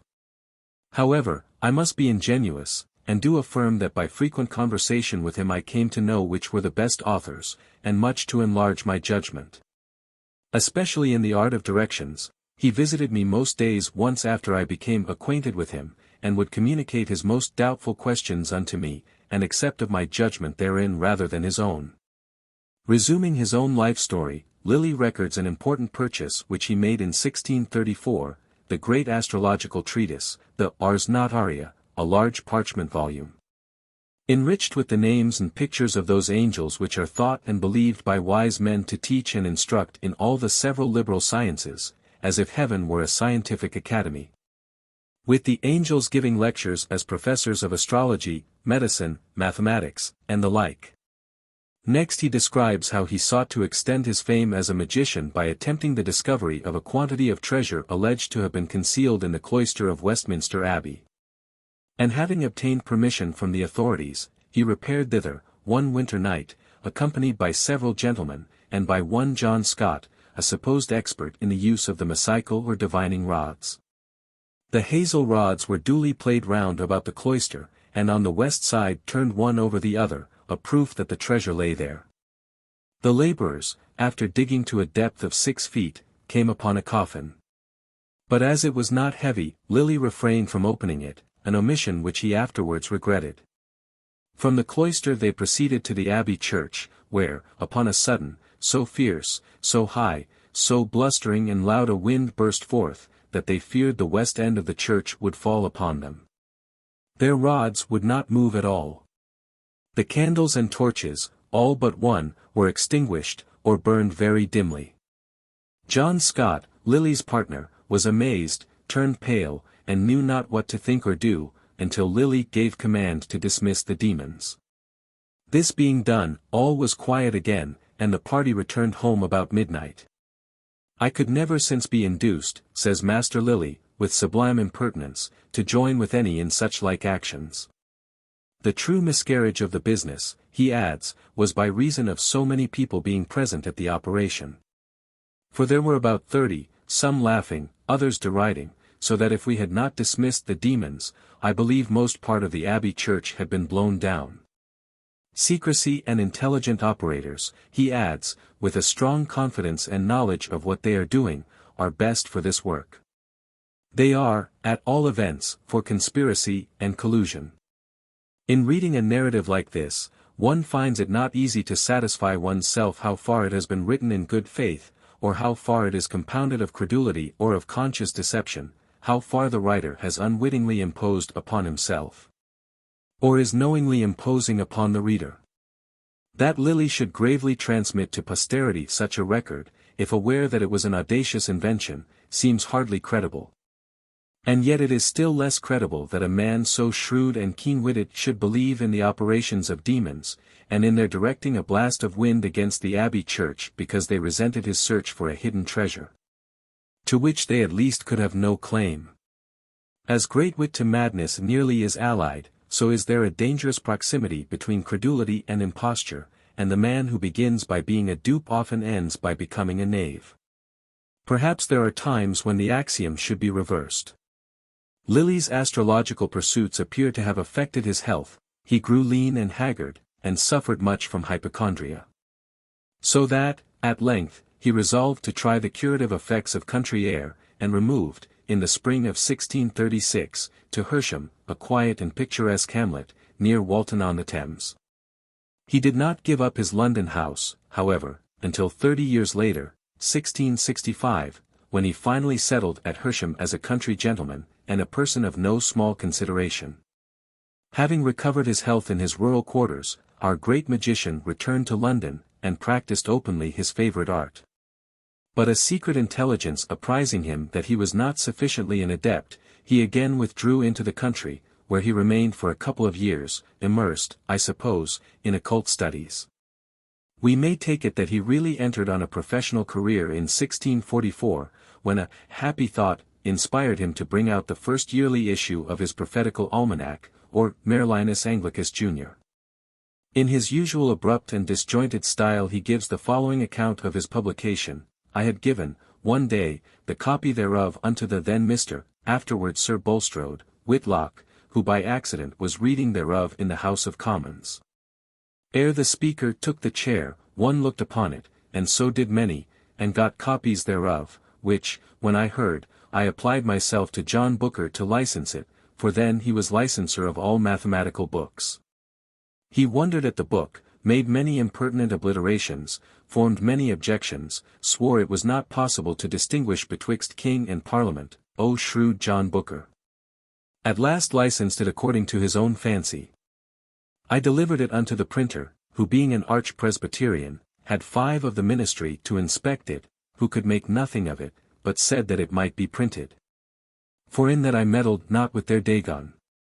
The first impression was sold in less than 1 week. When I presented some copies to the members of Parliament, I complained of John Booker, the licenser, who had defaced my book. They gave me order forthwith to reprint it as I would, and let me know if any durst resist me in the reprinting or adding what I thought fit, so the second time it came forth as I would have it. In June, 1644, Lilly published his Supernatural Sight, and also, The White King's Prophecy, of which, in 3 days, 1800 copies were sold. He issued the second volume of his Prophetical Merlin, in which he made use of the king's nativity, and discovering that his ascendant was approaching to the quadrature of Mars about June, 1645, delivered himself of this oracular utterance, as ambiguous as any that ever fell from the lips of the Pythian priestess. If now we fight, a victory stealeth upon us. Which he afterwards boasted to be a clear prediction of the defeat of Charles I. At Naseby, and, of course, would equally well have served to have explained a royal victory. Whitlock, in his Memorials of Affairs in His Own Times, states that he met the astrologer in the spring of 1645, and jestingly asking him what events were likely to take place, Lilly repeated this prophecy of a victory. He remarks that in 1648 some of Lilly's prognostications fell out very strangely, particularly as to the king's fall from his horse about this time. But it would have been strange if a man so well informed of public affairs, and so shrewd, as William Lilly, had never been right in his forecasts. And a lucky coincidence will set an astrologer up in credit for a long time, his numerous failures being forgotten. In this same memorable and eventful year he published his Starry Messenger, with an interpretation of 3 mock suns, or parhelia, which had been seen in London on the 29th of May, 1644, King Charles II's birthday. Complaint was immediately made to the Parliamentary Committee of Examination that it contained treasonable and scandalous matter. Lilly was summoned before the committee, but several of his friends were upon it, and voted the charges against him frivolous, as, indeed, they were, so that he met with his usual good fortune, and came off with flying colours. All the English astrologers of the old school seem to have been startled and confounded by the innovations of this dashing young magician, with his yearly almanacs and political predictions and self-advertisement, especially a certain Mr. William Hodges, who lived near Wolverhampton, and candidly confessed that Lilly did more by astrology than he himself could do by the crystal, though he understood its use as well as any man in England. Though a strong royalist, he could never strike out any good fortune for the king's party, the stars in their courses fought against Charles Stuart. The angels whom he interviewed by means of the crystal were Raphael, Gabriel, and Ariel. But his life was wanting in the purity and holiness which ought to have been conspicuous in a man who was favored by communications from such high celestial sources. A proof of his skill is related by Lilly on the authority of Lilly's partner, John Scott. Scott had some knowledge of surgery and physic, so had Will Hodges, who had at one time been a schoolmaster. Having some business at Wolverhampton, Scott stayed for a few weeks with Hodges, and assisted him in dressing wounds, letting blood, and other chirurgical matters. When on the point of returning to London, he asked Hodges to show him the face and figure of the woman he should marry. Hodges carried him into a field near his house, pulled out his crystal, bade Scott set his foot against his, and, after a pause, desired him to look into the crystal, and describe what he saw there. "I see," saith Scott, "a ruddy-complexioned wench, in a red waistcoat, drawing a can of beer." "She will be your wife," cried Hodges. "You are mistaken, sir," rejoined Scott. "So soon as I come to London, I am engaged to marry a tall gentlewoman in the Old Bailey." "You will marry the red gentlewoman," replied Hodges, with an air of imperturbable assurance. On returning to London, Scott, to his great astonishment, found that his tall gentlewoman had jilted him, and taken to herself another husband. 2 years afterwards, in the course of a Kentish journey, he refreshed himself at an inn in Canterbury.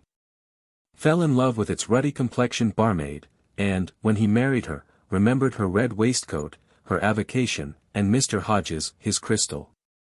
An amusing story is told of this man Hodges. A neighbor of his, who had lost his horse, recovered the animal by acting upon the astrologer's advice. Some years afterwards he unluckily conceived the idea of playing upon the wise man a practical joke, and obtained the cooperation of one of his friends. He had certainly recovered his horse, he said, in the way Hodges had shown him, but it was purely a chance, and would not happen again. "So come, let us play him a trick. I will leave some boy or other at the town's end with my horse, and we will then call on Hodges and put him to the test." This was done, and Hodges said it was true the horse was lost, and would never be recovered. "I thought what fine skill you had," laughed the gentleman. "My horse is walking in a lane at the town's end." Whereupon Hodges, with an oath, as was his evil habit, asserted that the horse was gone, and that his owner would never see him again. Ridiculing the wise man without mercy, the gentleman departed, and hastened to the town's end, and there, at the appointed place, the boy lay stretched upon the ground, fast asleep, with the bridle round his arm, but the horse was gone. Back to Hodges hurried the chapfallen squire, ashamed of his incredulity, and eagerly seeking assistance. But no, the conjurer swore freely, be gone about your business, go and look for your horse." He went and he looked, east and west, and north and south, but his horse saw never more. Let us next hear what Lilly has to tell us of Dr. Napper, the parson of Great Linford, in Buckinghamshire, the advowson of which parish belonged to him. He sprang from a good old stock, according to the witness of King James himself. For when his brother, Robert Napper, an opulent Turkey merchant, was to be made a baronet in James's reign, some dispute arose whether he could prove himself a gentleman for 3 or more descents. "By my soul," exclaimed the king, "I will certify for Napper, that he is of above 300 years standing in his family, all of them, by my soul, gentlemen." The parson was legitimately and truly master of arts. His claim to the title of doctor, however, seems to have been dubious.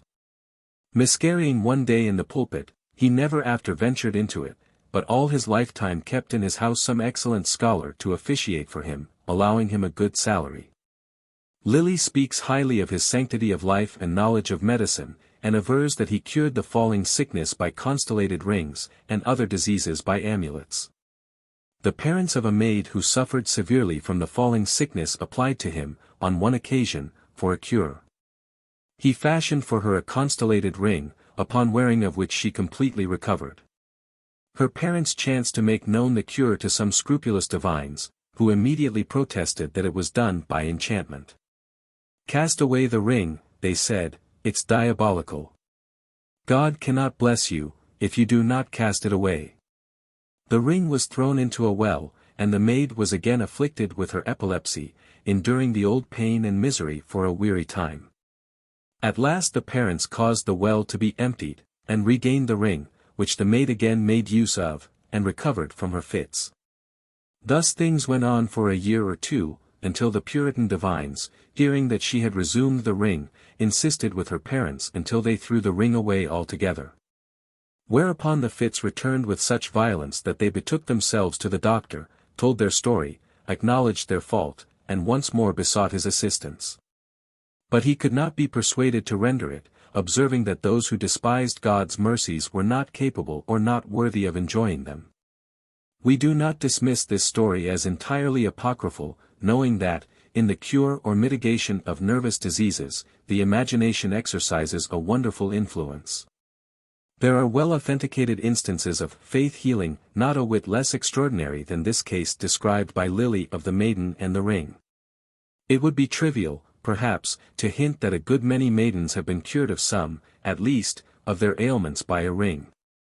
In 1646 Lilly printed a collection of prophecies, with the explanation and verification of Pekila.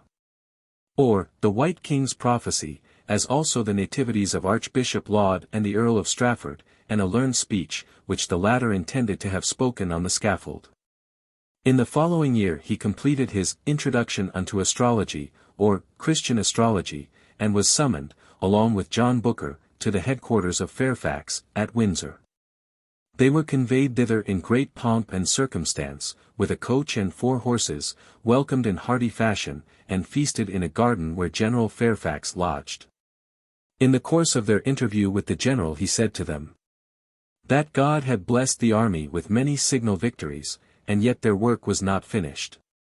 He hoped God would go along with them until his work was done.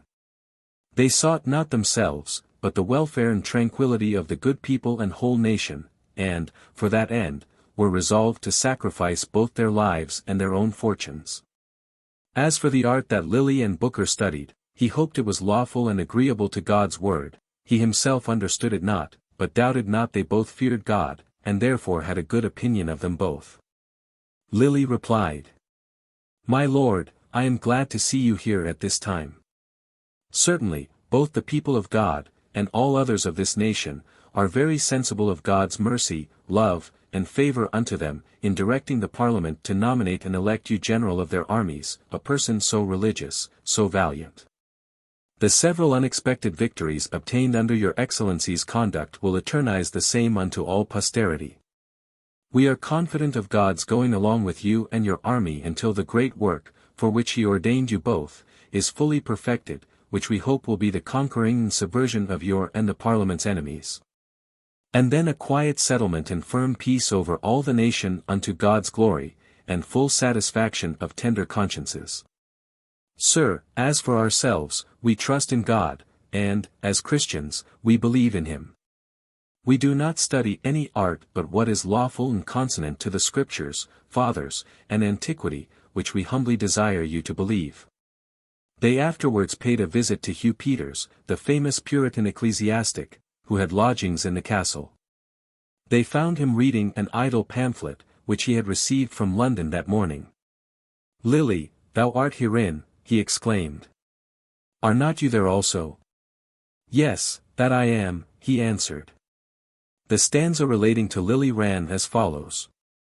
From Th. Oracles of the Sibyls so silly. The cursed predictions of William Lilly. And Dr. Sibbald's shoelane filly. Good Lord, deliver me.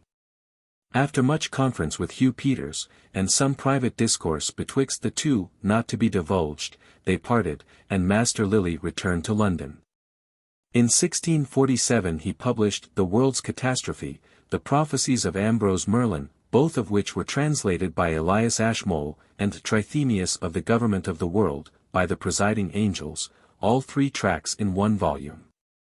Notwithstanding his services to the parliamentary cause, Lilly secretly retained a strong attachment towards Charles I, and he was consulted by Mrs. Horwood, a lady who enjoyed the royal confidence, as to the best place for the concealment of the king, when he escaped from Hampton Court. After the usual sham of erecting a figure had been gone through, Lilly advised that a safe asylum might be found in Essex, about 20 miles from London. She liked my judgment very well, he says, and being herself of sharp judgment, remembered a place in Essex about that distance, where was an excellent house, and all conveniences for his reception. But, either guided by an irresistible destiny, or misled by Ashburnham, whose good faith has been sometimes doubted, he went away in the night time westward, and surrendered himself to Colonel Hammond, in the Isle of Wight. With another unfortunate episode in the king's later career, Lilly was also connected. During the king's confinement at Carisbrooke the Kentishmen, in considerable numbers, rose in arms, and joined with Lord Goring. At the same time many of the best ships revolted, and a movement on behalf of the king was begun among the citizens of London. His Majesty then laid his design to escape out of prison by sawing the iron bar of his chamber window.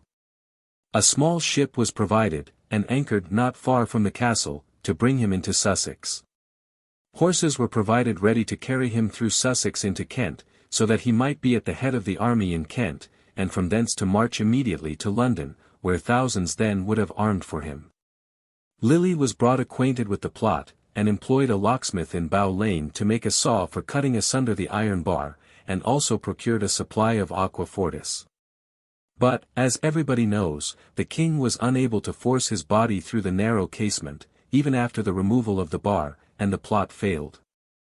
When the Parliament sent commissioners into the island to negotiate with Charles the terms of a concordat, of whom Lord Say was one, Lady Horwood again sought Lilly's assistance and advice. After perusing his figure, he told her the commissioners would arrive in the island on such a date, elected a day and hour when the king would receive the commissioners and their propositions. And as soon as these were read, advised the king to sign them, and in all haste to accompany the commissioners to London.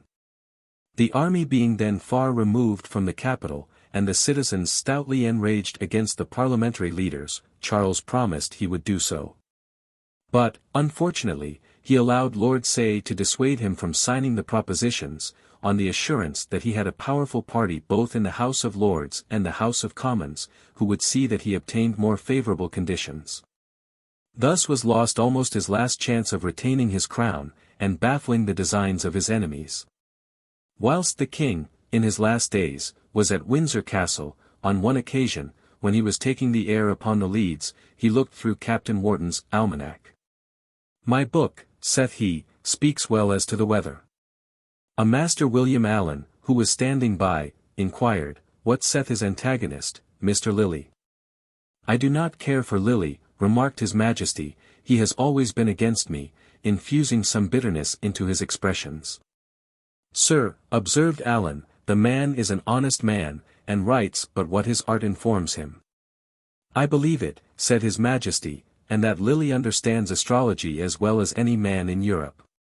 In 1648 the Council of State acknowledged Lilly's services with a grant of £50, and a pension of £100 a year, which, however, he received for 2 years only. In the following January, while the king lay at St. James's House, Lilly began his observations, he tells us, in the following oracular fashion. "I am serious, I beg and expect justice, either fear or shame begins to question offenders.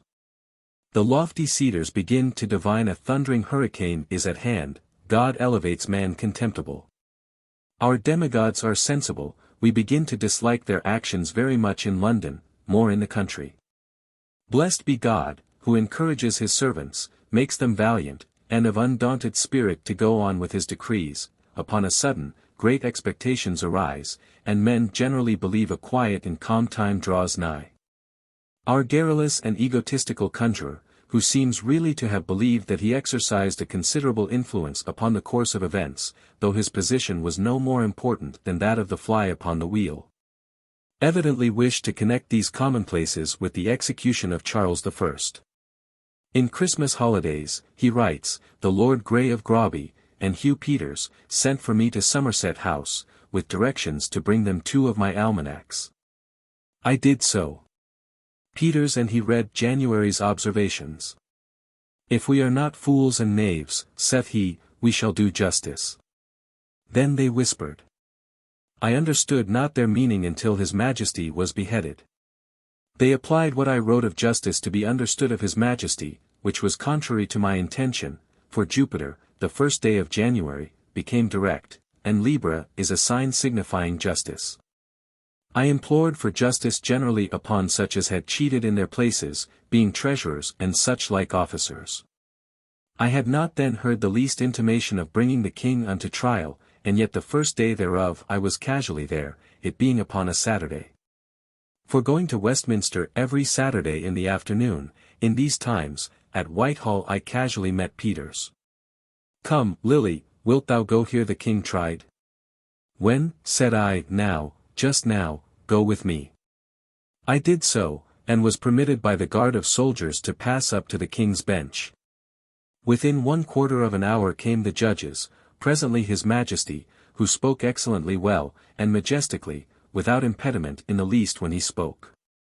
I saw the silver top of his staff unexpectedly fall to the ground, which was took up by Mr. Rushworth.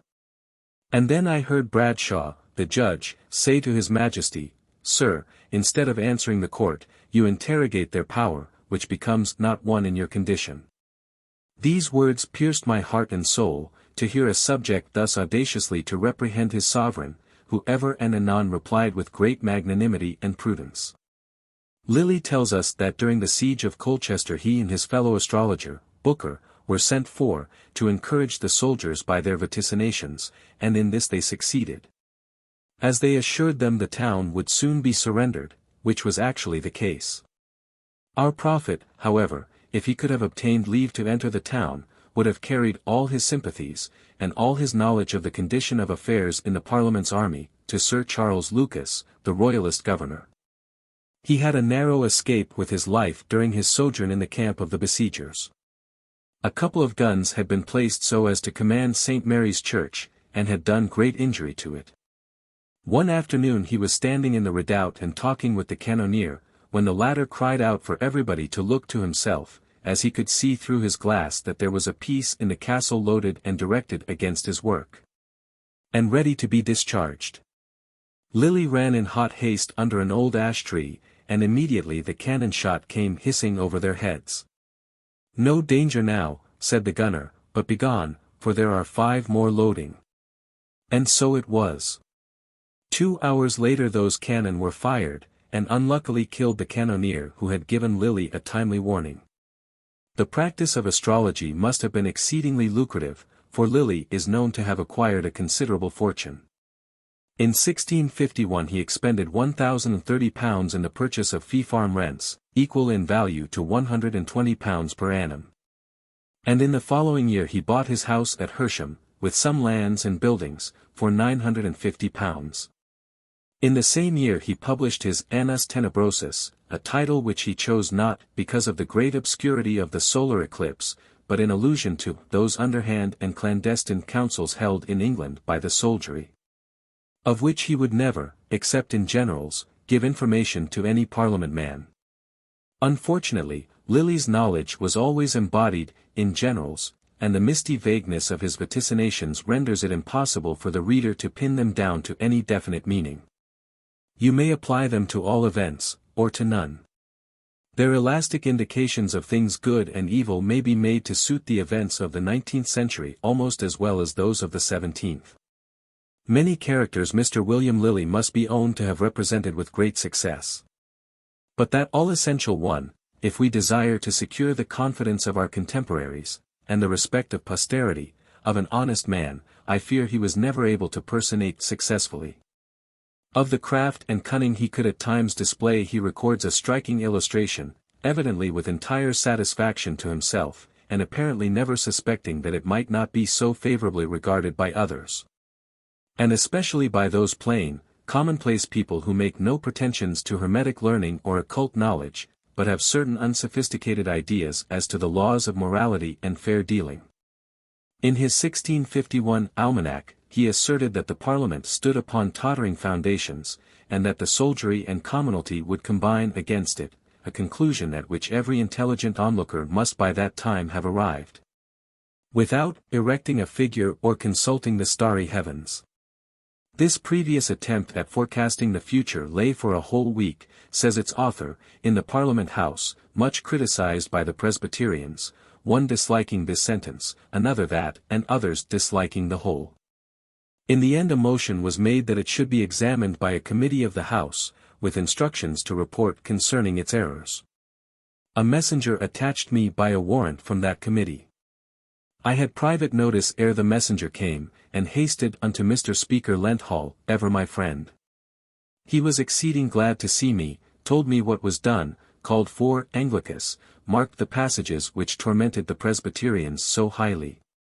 I presently sent for Mr. Warren, the printer, an assured cavalier, obliterated what was most offensive, put in other more significant words, and desired only to have 6 amended against next morning, which very honestly he brought me. I told him my design was to deny the book found fault with, to own only the 6 books. I told him I doubted he would be examined. Hang them, said he, they are all rogues. I'll swear myself to the devil ere they shall have an advantage against you, by my oath. The day after, I appeared before the committee. At first they showed me the true Anglicus, and asked if I wrote and printed it. Lilly, after pretending to inspect it, denied all knowledge of it, asserting that it must have been written with a view to do him injury by some malicious Presbyterian, at the same time producing the 6 amended copies. To the great surprise and perplexity of the committee. The majority, however, were inclined to send him to prison, and some had proposed Newgate, others the Gatehouse, when one Brown, of Sussex, who had been influenced to favour Lilly, remarked that neither to Newgate nor the Gatehouse were the Parliament accustomed to send their prisoners, and suggested that the most convenient and legitimate course would be for the Sergeant-at-Arms to take this Mr. Lilly into custody. Mr. Strickland, who had for many years been the Parliament's ambassador or agent in Holland, when he saw how they inclined, spoke thus. I came purposely into the committee this day to see the man who is so famous in those parts where I have so long continued. I assure you his name is famous over all Europe. I come to do him justice. A book is produced by us, and said to be his, he denies it, we have not proved it, yet will commit him. Truly this is great injustice. It is likely he will write next year, and acquaint the whole world with our injustice, and so well he may. It is my opinion, first to prove the book to be his ere he be committed. Another old friend of mine spoke thus. You do not know the many services this man hath done for the Parliament these many years, or how many times, in our greatest distresses, on applying unto him, he hath refreshed our languishing expectations. He never failed us of comfort in our most unhappy distresses. I assure you his writings have kept up the spirits both of the soldiery, the honest people of this nation, and many of us Parliament men. And at last, for a slip of his pen, if it were his, to be thus violent against him, I must tell you, I fear the consequence urged out of the book will prove effectually true. It is my counsel to admonish him hereafter to be more wary, and for the present to dismiss him. Notwithstanding anything that was spoken on my behalf, I was ordered to stand committed to the Sergeant-at-Arms. The messenger attached my person said I was his prisoner. As he was carrying me away, he was called to bring me again. Oliver Cromwell, Lieutenant General of the Army, having never seen me, caused me to be produced again, when he steadfastly beheld me for a good space, and then I went with the messenger. But instantly a young clerk of that committee asks the messenger what he did with me. Where is the warrant? Until that is signed you cannot seize Mr. Lilly, or shall not. Will you have an action of false imprisonment against you? So I escaped that night, but next day stayed the warrant. That night Oliver Cromwell went to Mr. R., my friend, and said, What, never a man to take Lilly's cause in hand but yourself? None to take his part but you? He shall not be long there. Hugh Peters spoke much in my behalf to the committee, but they were resolved to lodge me in the sergeant's custody. One Millington, a drunken member, was much my enemy, and so was Colley and Chichester, a deformed fellow, unto whom I had done several courtesies. First 13 days I was a prisoner, and though every day of the committee's sitting I had a petition to deliver, yet so many churlish Presbyterians still appeared I could not get it accepted. The last day of the 13, Mr. Joseph Ashe was made chairman, unto whom my cause being related, he took my petition, and said I should be bailed in despite of them all, but desired I would procure as many friends as I could to be there. Sir Arthur Hazelrigg and Major Galloway, a person of excellent parts, appeared for me, and many more of my old friends came in. After 2 whole hours arguing of my cause by Sir Arthur and Major Galloway, and other friends, the matter came to this point, I should be bailed, and a committee nominated to examine the printer. The order of the committee being brought afterwards to him who should be chairman, he sent me word, do what I would, he would see all the knaves hanged, or he would examine the printer. This is the truth of the story. Lilly's biographer, however anxious he may be to imitate biographers generally, and whitewash his hero, feels that in this episode of his life the great seer fell miserably below the heroic standard, and was guilty of pusillanimous as well as unveracious and dishonorable conduct. Yet Lilly is evidently unaware of the unfavorable light in which he has shown himself, and ambles along in an easy and well-satisfied mood, as if to the sound of universal applause. On February 26, 1654, Lilly lost his second wife, and I regret to say he seems to have borne the loss with astonishing equanimity. On April 20 Cromwell expelled from the house our astrologer's great enemies, the Parliament men, and thereby won his most cordial applause. He breaks out, indeed, into a burst of devotional praise, Gloria Patri, as if for some special and never-to-be-forgotten mercy. A German physician, then resident in London, sent to him the following epigram. Strophe alcaica, generoso domino Guglielmo Lilio astrologo, de dissoluto super parlamento. Quat calculasti sidera previo. Miles perregit numini concio. Gentis vitamus nunc senatum. Mardi tagaque gravi leviatum. His widower's weeds, if he ever wore them, he soon discarded, marrying his third wife in October, 8 months after the decease of his second. This, his latest partner and helpmate, was signified in his nativity, he says, by Jupiter in Libra, which seems to have been a great comfort to him, and perhaps to his wife also. Jupiter in Libra sounds as well, indeed, as that blessed word, Mesopotamia. In reference to the restoration of Charles II, in 1660, Lilly unearths an old prophecy attributed to Ambrose Merlin, and written, he says, 990 years before. He calls King James the Lion of Righteousness, and saith, when he died, or was dead, there would reign a noble white king, this was Charles I. The prophet discovers all his troubles, his flying up and down, his imprisonment, his death, and calls him Aquila. What concerns Charles II is, says Lilly, the subject of our discourse. In the Latin copy it is thus. Deinde ab austro veniat cum sol super lignios equos, e super spumantum inundationem maris, pullus Aquili navigans in Britanniam. Eti applicans statim tunc altum domum Aquili sciens, e cedo alium sidiat. Deind pullus Aquili nidificabit in summa rupi totius Britanniae, nec Javinis occidet, nec ad sinem vivit. This, in an old copy, is Englished thus. After then shall come through the south with the sun, on horse of tree, and upon all waves of the sea, the chicken of the eagle, sailing into Britain, and arriving anon to the house of the eagle. He shall show fellowship to these beasts. After, the chicken of the eagle shall nestle in the highest rock of all Britain, nay, he shall not be slain young, nay, he not come old. Master William Lilly then supplies an explanation, or, as he calls it, a verification, of these venerable predictions. We shall give it in his own words. His Majesty being in the Low Countries when the Lord General had restored the secluded members, the Parliament sent part of the Royal Navy to bring him for England, which they did in May, 1660. Holland is east from England, so he came with the sun, but he landed at Dover, a port in the south part of England. Wooden horses are the English ships.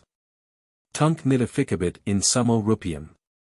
The Lord General, and most of the gentry in England, met him in Kent, and brought him unto London, then to Whitehall. Here, by the highest ruch, some right rock, is intended London, being the metropolis of all England. Since which time, unto this very day, I write this story, he hath reigned in England, and long may he do hereafter. Written on December 20th, 1667. Lilly quotes a prophecy, printed in 1588, in Greek characters, which exactly deciphered, he says, the long troubles the English nation endured from 1641 to 1660, but he omits to tell us where he saw it or who was its author. It ended in the following mysterious fashion. And after that shall come a dreadful dead man, and with him a royal G, it is gamma, gamma, in the Greek, intending C in the Latin, being the third letter in the alphabet, of the best blood in the world. And he shall have the crown, and shall set England in the right way, and put out all heresies. To a man who could read the secrets of the stars, and divine the events of the future, there was, of course, nothing mysterious or obscure in these lines, and their meaning he had no difficulty in determining. Monkieri having been extinguished above 80 or 90 years, and the Lord General's name being Monk, what more clear than that he must be the dead man? And as for the royal Gamma, or C, who came of the best blood of the world, it was evident that he could be no other than Charles II. The unlearned reader, who has neither the stars or the crystal to assist him, will, nevertheless, arrive at the conclusion that if prophecies can be interpreted in this liberal fashion, there is nothing to prevent even him from assuming the role of an interpreter. But let it be noted that, according to our brilliant magicians, these two prophecies were not given vocally by the angels, but by inspection of the crystal in types and figures, or by apparition, the circular way, where, at some distance, the angels appear, representing by forms, shapes, and motions, what is demanded.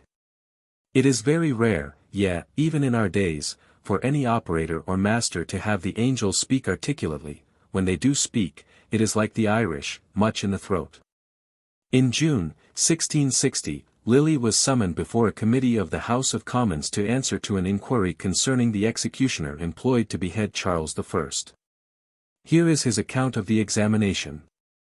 God's providence appeared very much for me that day, for walking in Westminster Hall, Mr. Richard Pennington, son to my old friend, Mr.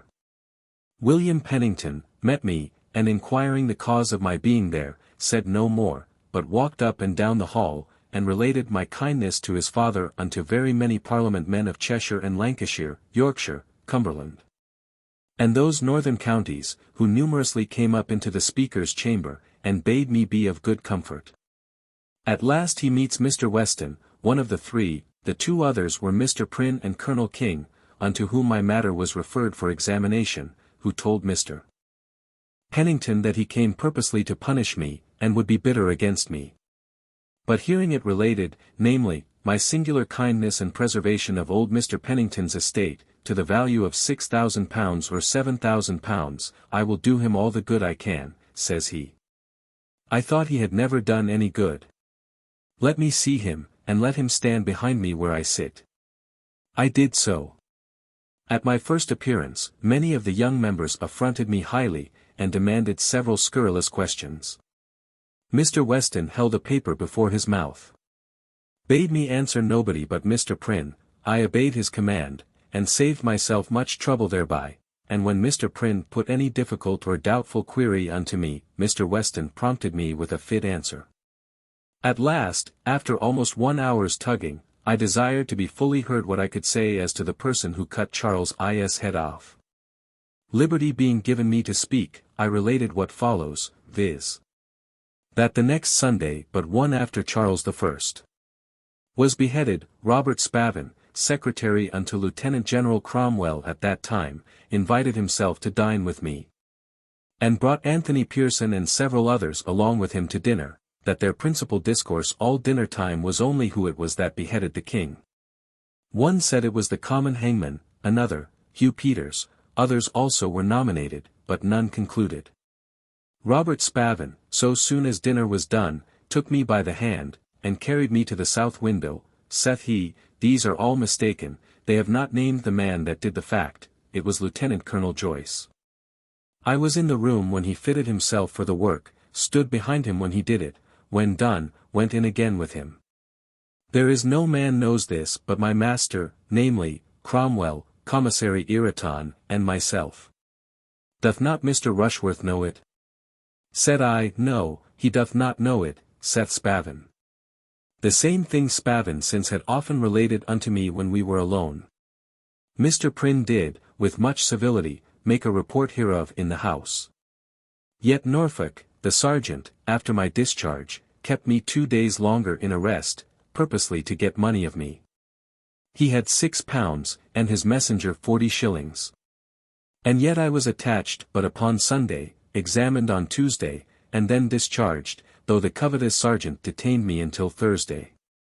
By means of a friend, I cried quittance with Norfolk, which friend was to pay him his salary at that time, and abetted Norfolk £3, which he spent every penny at one dinner, without inviting the wretched sergeant. But in the latter end of the year, when the king's judges were arraigned at the Old Bailey, Norfolk warned me to attend, believing I could give information concerning Hugh Peters. At the sessions I attended during its continuance, but was never called or examined. There I heard Harrison, Scott, Clement, Peters, Harker, Scrope, and others of the king's judges, and Cook the solicitor, who excellently defended himself. I say, I did hear what they could say for themselves, and after heard the sentence of condemnation pronounced against them by the incomparably modest and learned Judge Bridgeman, now Lord Keeper of the Great Seal of England. In spite of Spavin's circumstantial statement, as recorded by Lilly, it is now conclusively established that the executioner of Charles I was Richard Brandon, the common executioner, who had previously beheaded the Earl of Strafford. It is said that he was afterwards seized with poignant remorse for the act, and died in great mental suffering. His body was carried to the grave amid the execrations of an excited and angry populace. Though our astrologer, as we have seen, was at heart a royalist, his services towards the parliamentary cause were sufficiently conspicuous to expose him after the Restoration to a good deal of persecution. And he found it advisable to sue out his pardon under the Great Seal, which cost him, as he takes care to tell us, £13 6s. 8d. He claimed to have foreseen the Restoration, and all the good things which flowed, or were expected to have flowed, from that auspicious event. In page 111 of his Prophetical Merlin, published in 1644, dwelling upon 3 sextile aspects of Saturn and Jupiter made in 1659 and 1660, he says, This, their friendly salutation, comforts us in England, every man now possesses his own vineyard.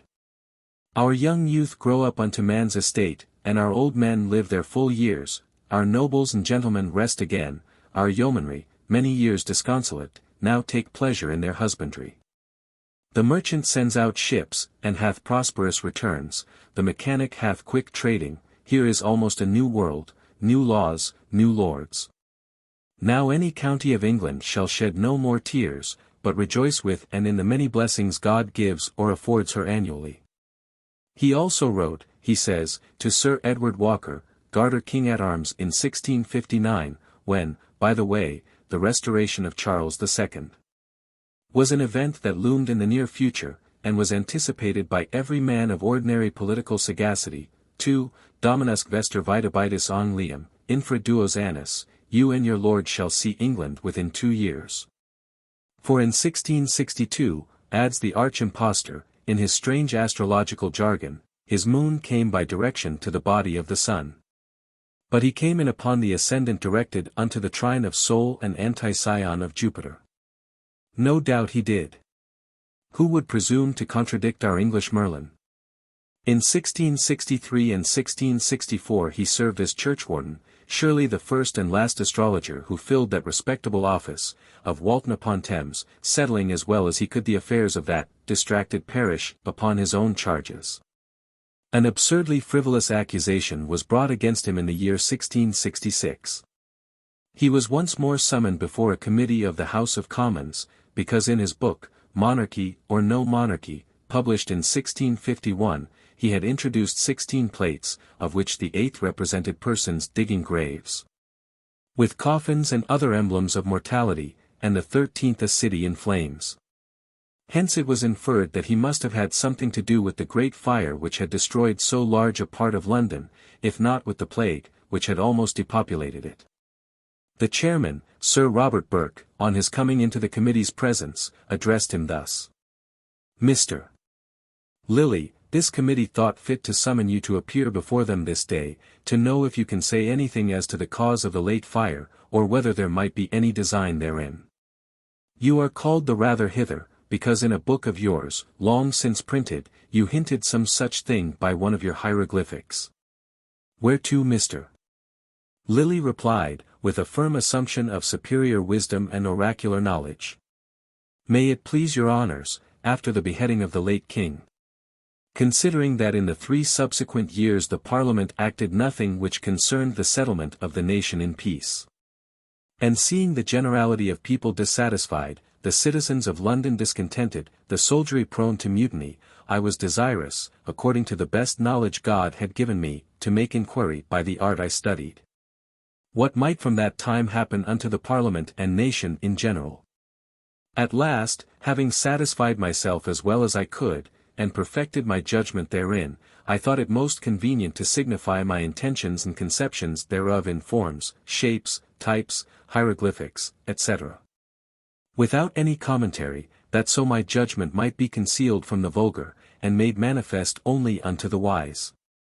I herein imitating the examples of many wise philosophers who had done the like. Sir Robert, saith one, Lilly is yet sub vestibulo. Having found, Sir, continued Lilly, that the city of London should be sadly afflicted with a great plague, and not long after with an exorbitant fire, I framed those 2 hieroglyphics as represented in the book. Which in effect have proved very true. Did you foresee the year? Inquired a member of the committee. I did not, said Lilly, nor was desirous, of that I made no scrutiny. Now, sir, he proceeded, whether there was any design of burning the city, or any employed to that purpose, I must deal ingenuously with you, that since the fire, I have taken much pains in the search thereof. But cannot or could not give myself any the least satisfaction therein. I conclude, that it was the only finger of God, but what instruments he used thereunto, I am ignorant. In 1665 Lilly finally left London, and settling down at Hersham, applied himself to the study of medicine, in which he arrived at so competent a degree of knowledge, assisted by diligent observation and experiment, that, in October, 1670, on a testimonial from 2 physicians of the college in London, he obtained from the Archbishop of Canterbury a license to practice. In his new profession this clever, plausible fellow was, of course, successful. Every Saturday he rode to Kingston, whither the poorer sort flocked to him from all the countryside, and he dispensed his advice and prescriptions freely and without charge. From those in a better social position he now and then took a shilling, and sometimes half a crown, if it were offered to him, but he never demanded a fee. And, indeed, his charity towards the poor seems to have been real and unaffected.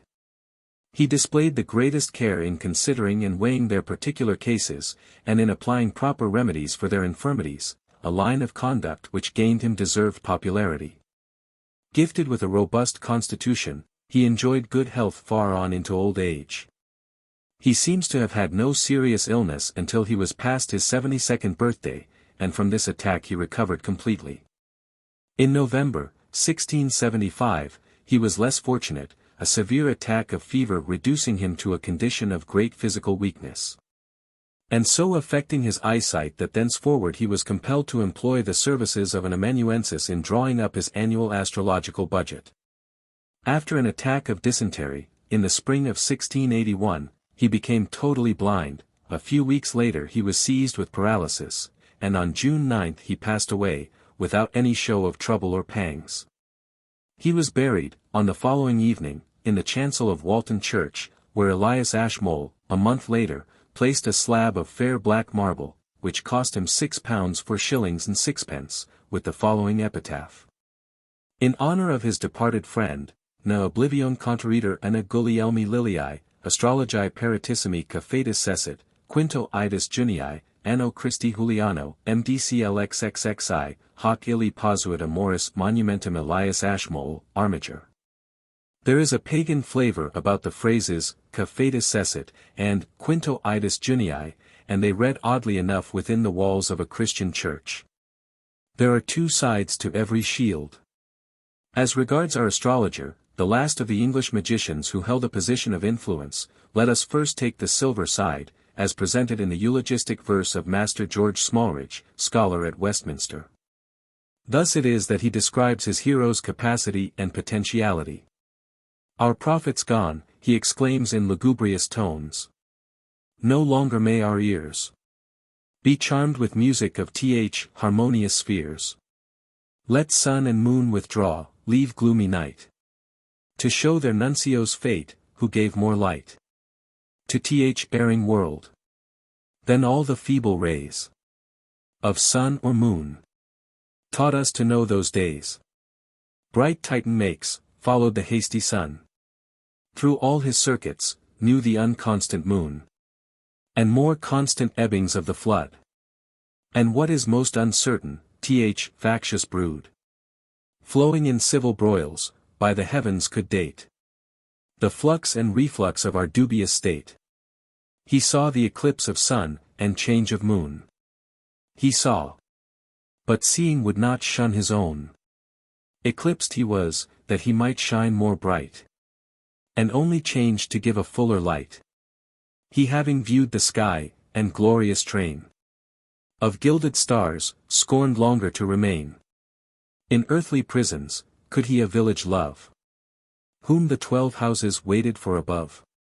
The other side of the shield is turned towards us by Butler, who, in his Hudibras, paints Lilly with all the dark enduring colors which a keen wit could place at the disposal of political prejudice. When Hudibras is unable to solve the problems of his fate, Ralpho, his squire, advises him to apply to the famous thaumaturgist. He says, "Not far from hence doth dwell a cunning man, hight Sidrafel, that deals in destiny's dark counsels, and sage opinions of the moon cells, to whom all people, far and near, on deep importances repair. When brass and pewter hap to stray, and linen slinks out the way. When geese and pullen are seduced, and sows of sucking pigs are choused. When cattle feel indisposition, and need opinion of physician. When murrain reigns in hogs or sheep, and chickens languish of the pip. When yeast and outward means do fail, and have no power to work on ale. When butter does refuse to come, and love proves cross and humorsome. To him with questions, and with urine, they for discovery flock, or curing."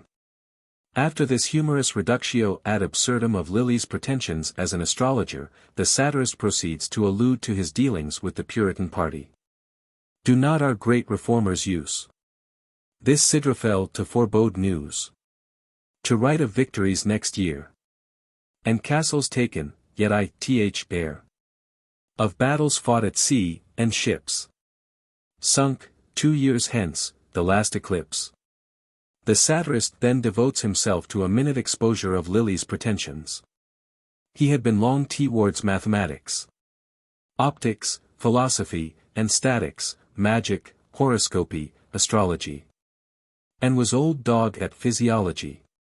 But as a dog that turns the spit, bestirs himself, and plies his feet to climb the wheel, but all in vain. His own weight brings him down again, and still he's in the selfsame place, where at his setting out he was. So in the circle of the arts, did he advance his natural parts.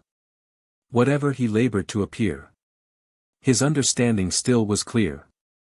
Yet none a deeper knowledge boasted, since old Hodge Bacon and Bob Grosted, Robert Grostet, Bishop of Lincoln, Temp. Henry III, whose learning procured him among the ignorant the reputation of being a conjurer.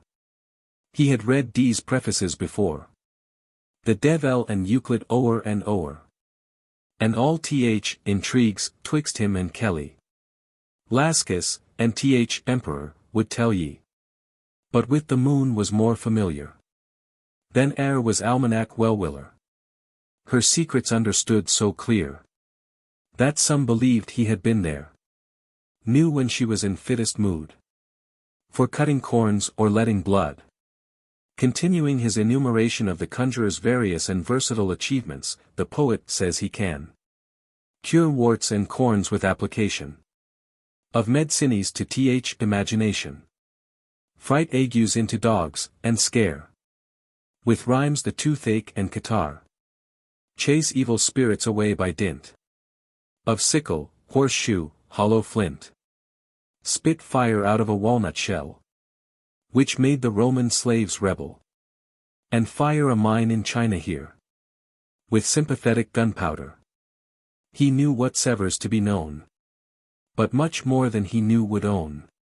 How many different specieses of maggots breed in rotten cheese, and which are next of kin to those engendered in a chandler's nose, or those not seen, but understood, that live in vinegar and wood. In the course of the long dialogue that takes place between Hudibras and the astrologer, Butler contrives to introduce a clever and trenchant exposure of the follies and absurdities, the impositions and assumptions, of the art of magic.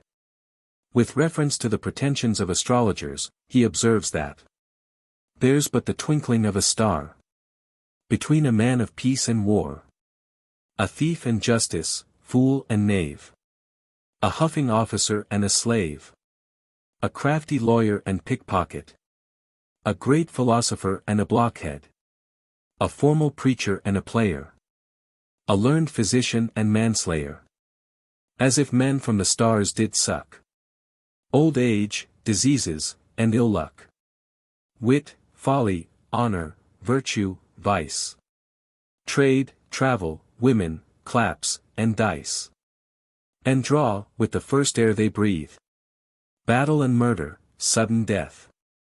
Are not these fine commodities to be imported from the skies, and vended here among the rabble, for staple goods and warrantable, like money by the Druids borrowed, in th other world to be restored?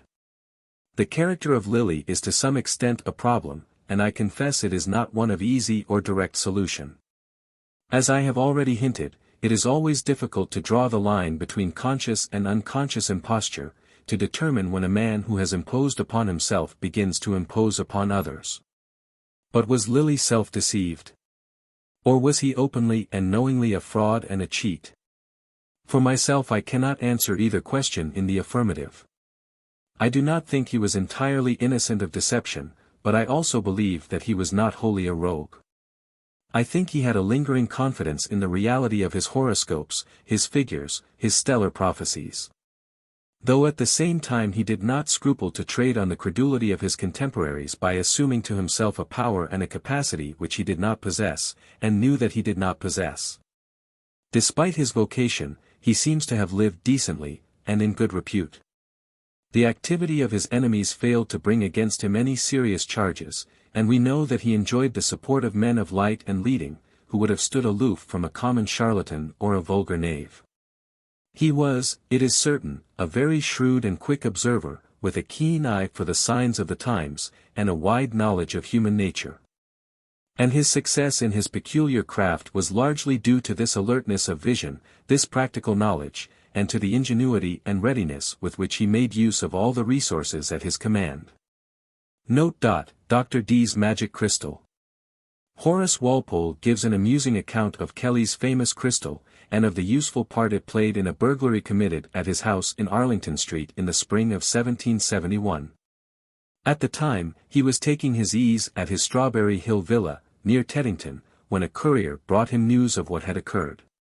Writing to his friend, Sir Horace Mann, March 22, he says, "I was a good quarter of an hour before I recollected that it was very becoming to have philosophy enough not to care about what one does care for. If you don't care, there is no philosophy in bearing it. I dispatched my upper servant, breakfasted, fed the bantams as usual, and made no more hurry to town than Cincinnatus would if he had lost a basket of turnips. I left in my drawers £270 of bank bills and 300 guineas, not to mention all my gold and silver coins, some inestimable miniatures, a little plate, and a good deal of furniture, under no guard but that of 2 maidens. When I arrived, my surprise was by no means diminished. I found in 3 different chambers 3 cabinets, a large chest, and a glass case of china wide open, the locks not picked, but forced, and the doors of them broken to pieces. You will wonder that this should surprise me, when I had been prepared for it. Oh, the miracle was that I did not find, nor to this time have found, the least thing missing. In the cabinet of modern metals there were, and so there are still, a series of English coins, with downright John Trot guineas, half-guineas, shillings, sixpences, and every kind of current money. Not a single piece was removed. Just so in the Roman and Greek cabinet, though in the latter were some drawers of papers, which they had tumbled and scattered about the floor. A great exchequer desk, that belonged to my father, was in the same room. Not being able to force the lock, the philosophers, for thieves that steal nothing deserve the title much more than Cincinnatus or I, had wrenched a great flapper of brass with such violence as to break it into 7 pieces. The trunk contained a new set of chairs of French tapestry, 2 screens, rolls of prints, and a suit of silver stuff that I had made for the king's wedding. All was turned topsy-turvy, and nothing stolen. The glass case and cabinet of shells had been handled as roughly by these impotent gallants. Another little table with drawers, in which, by the way, the key was left, had been opened too, and a metal standish, that they ought to have taken for silver, and a silver hand candlestick that stood upon it, were untouched. Some plate in the pantry, and all my linen just come from the wash, had no more charms for them than gold or silver. In short, I could not help laughing, especially as the only 2 movables neglected were another little table with drawers and the money, and a writing box with the bank notes, both in the same room where they made the first havoc. In short, they had broken out a panel in the door of the area, and unbarred and unbolted it, and gone out at the street door, which they left wide open at 5 o'clock in the morning. A passenger had found it so, and alarmed the maids, one of whom ran naked into the street, and by her cries waked my Lord Romney, who lives opposite.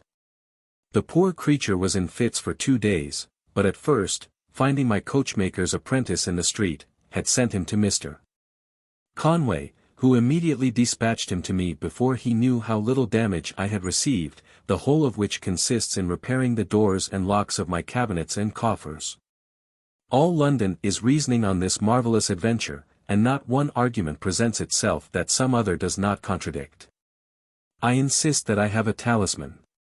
You must know that last winter, being asked by Lord Vere to assist in settling Lady Betty Germain's auction, I found in an old catalogue of her collection this article, the black stone into which Dr. D used to call his spirits. Dr.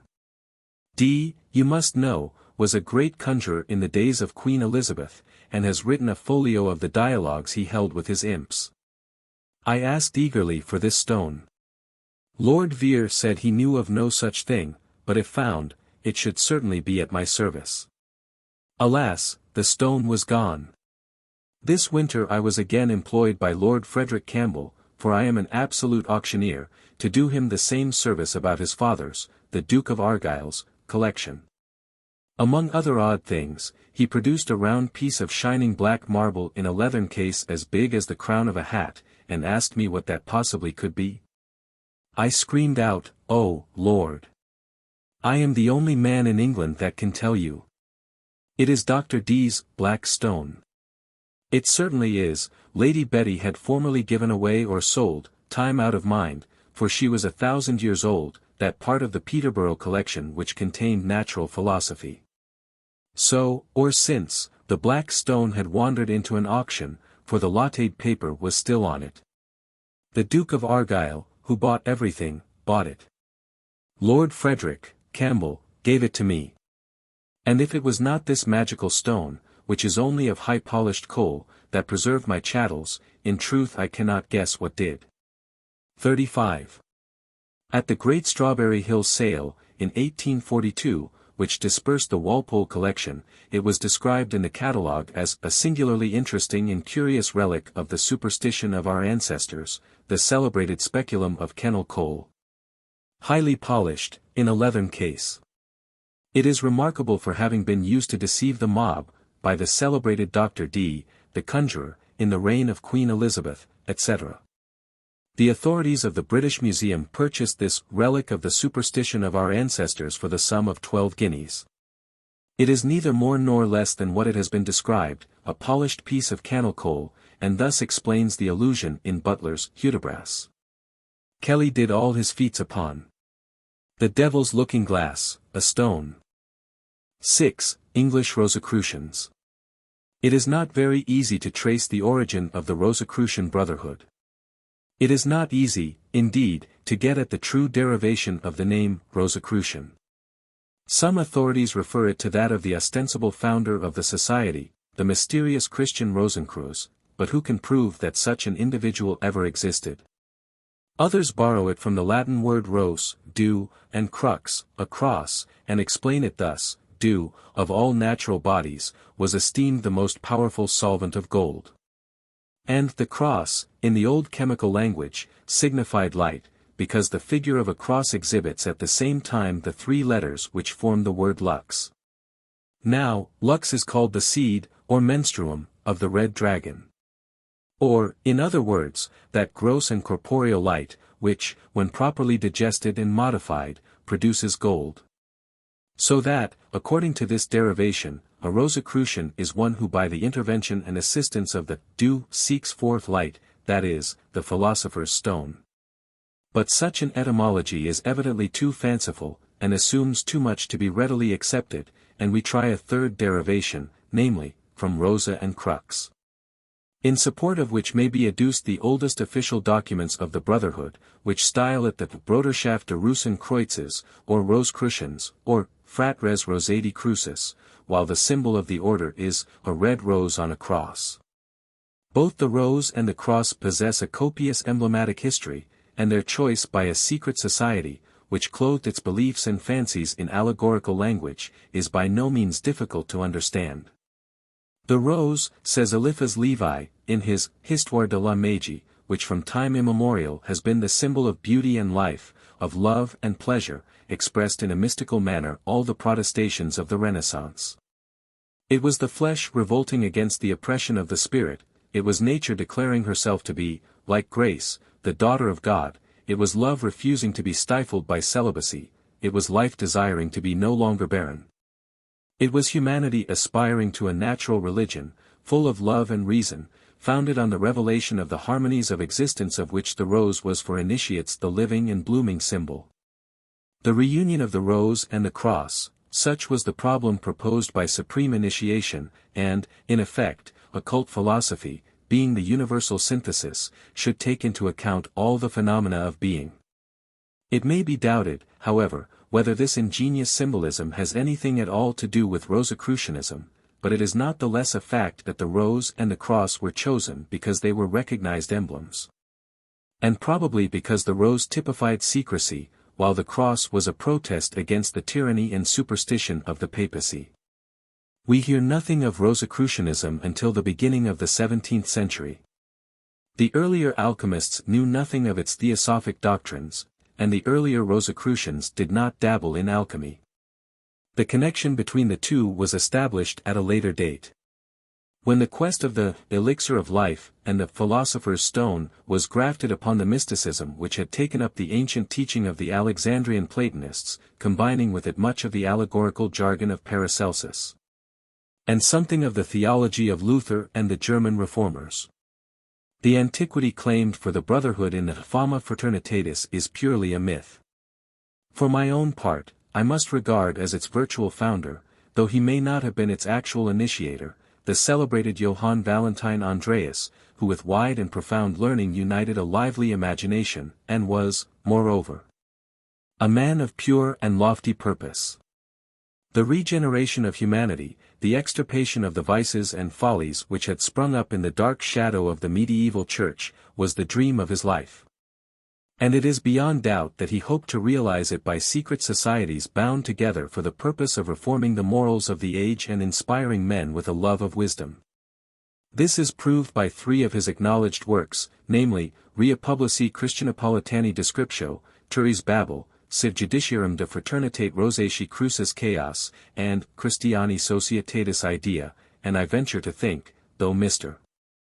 Waite will not have it so, that the author of these works was also the author of the Fama, as well as of the Confessio Fraternitatis and the Nuptae Chymaceae, in which he gathered up all the floating dreams and traditions bearing on his subject, and gave to them a certain form and order, infusing into them a fascinating poetical coloring, and inspiring them with his own idealistic speculations.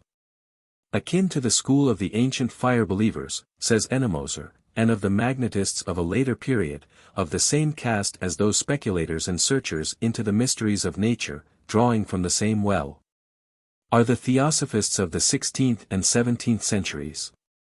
These practiced chemistry, by which they asserted they could explore the profoundest secrets of nature. As they strove, above all earthly knowledge, after the divine, and sought the divine light and fire, through which all men can acquire the true wisdom, they were called the fire philosophers, philosophy per ignum. They were identical with the Rosicrucians, and in the books of the later Rosicrucians we meet with the same mysticism and transcendental philosophy as in theirs.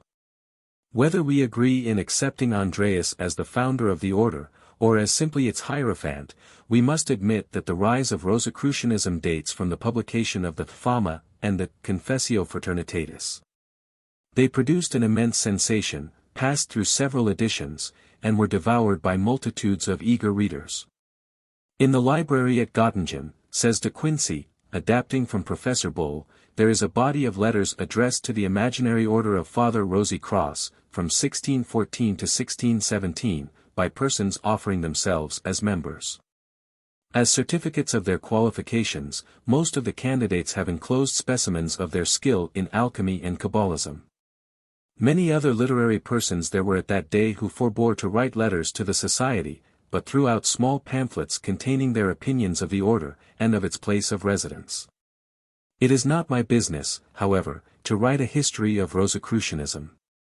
I have desired simply to say so much about its origin as will serve as a preface to my account of the principal English members of the Brotherhood. The reader who would know more about its origin and extension, its pretensions and professors, may consult Hecathorn's Secret Societies of All Ages and Countries, Ennemoser's History of Magic, Thomas de Quincey's essay on Rosicrucians and Freemasons, and Arthur Edward Waite's Real History of the Rosicrucians. 36. The greatest English Rosicrucian, and most distinguished of the disciples of Paracelsus, was Robert Flood, or de Fluctibus, a man of singular erudition, of great though misdirected capacity, and of a vivid and fertile imagination. The second son of Sir Thomas Flood, Treasurer of War to Queen Elizabeth, he was born at Millgate House, in the parish of Burst, Kent, in the year 1574. At the age of 17 he was entered of St. John's College, Oxford. His father had originally intended him for a military life, but finding that his inclinations led him into the peaceful paths of scholarship, he forbore to oppose them, and the youth entered upon a particular study of medicine, which drew him, no doubt, into a pursuit of alchemy and chemistry. Having graduated both in the arts and sciences, he went abroad, and for 6 years travelled over France, Germany, Italy, and Spain, making the acquaintance of the principal continental scholars, as well as of the enthusiasts who belonged to the theosophic school of the divine Paracelsus, and the adepts who dabbled in the secrets of the Kabbalah. Returning to England in 1605, he became a member of the College of Physicians, and settled down to practice in Coleman Street, London, where, about 1616, he was visited by the celebrated German alchemist, Michael Meyer. His active imagination stimulated by his knowledge of the Rosicrucian doctrines, he resolved on revealing to his countrymen the true light of science and wisdom. He had already, as a believer in the theory of magnetism, introduced into England the celebrated weapon salve of Paracelsus, which healed the severest wound by sympathy, not being applied to the wound itself, but to the weapon or instrument that had caused it. The recipe, as formulated by Paracelsus, would hardly be approved by modern practitioners. Take of moss growing on the head of a thief who has been hanged and left in the air, of real mummy, of human blood still warm, 1 ounce each. Of human suet, 2 ounces, of linseed oil, turpentine, and Armenian bowl, of each 2 drams. Mix together thoroughly in a mortar, and keep the salve in a narrow oblong urn. This, or, I presume, some similar compound, Flood tried with success in several cases, and no wonder. For while the sword was anointed and put away, the wound was well washed and carefully bandaged, a process which has been known to succeed in our own day without the intervention of any salve whatever. Flood contended that every disease might be cured by the magnet if it were properly applied, but that as every man had, like the earth, a north pole and a south, magnetism could be produced only when his body occupied a boreal position. The salve, at all events, grew into instant favor. Among other believers in its virtues was Sir Kenelm Digby, who, however, converted the salve into a powder, which he named the powder of sympathy. But it had its incredulous opponents, of whom the most strenuous was a certain Pastor Foster, who published an invective entitled Hippocrisma Spungus, or, a sponge to wipe away the weapon salve, and affirmed that it was as bad as witchcraft to use or recommend such an unguent, that its inventor, the devil, would at the last day claim every person who had meddled with it. The devil, he said, gave it to Paracelsus, Paracelsus to the emperor to a courtier, the courtier to Baptista Porta, and Baptista Porta to Dr. Flood, a doctor of physic, yet living and practicing in the famous city of London, who now stands tooth and nail for it. Tooth and nail Dr. Flood met his adversary, and the public were infinitely amused by the vehemence of his style in his pamphlet, The Sponging of Parson Foster's Sponge, wherein the sponge carrier's immodest carriage and behavior towards his brethren is detected. The bitter flames of his slanderous reports are, by the sharp vinegar of truth, corrected and quite extinguished. And, lastly, the virtuous validity of his sponge in wiping away the weapon salve, is crushed out and clean abolished.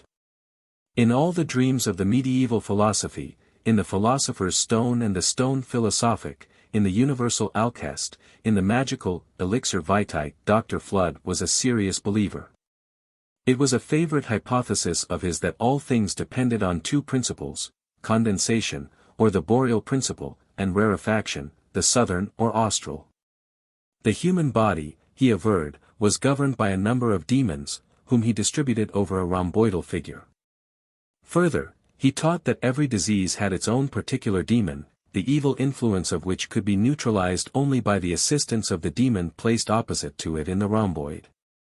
The doctrines of the Rosicrucian Brotherhood he defended with a charming enthusiasm, and when they had been attacked by Libavius and others, he set them forth in what he conceived to be their true light in his Apologia Compendiaria Fraternitatem de Rosicruce Suspicionis et Infamii Maculis Aspersam, etc. Published at Leiden in 1616, a work which entitles him to be regarded as the high priest of their mysteries.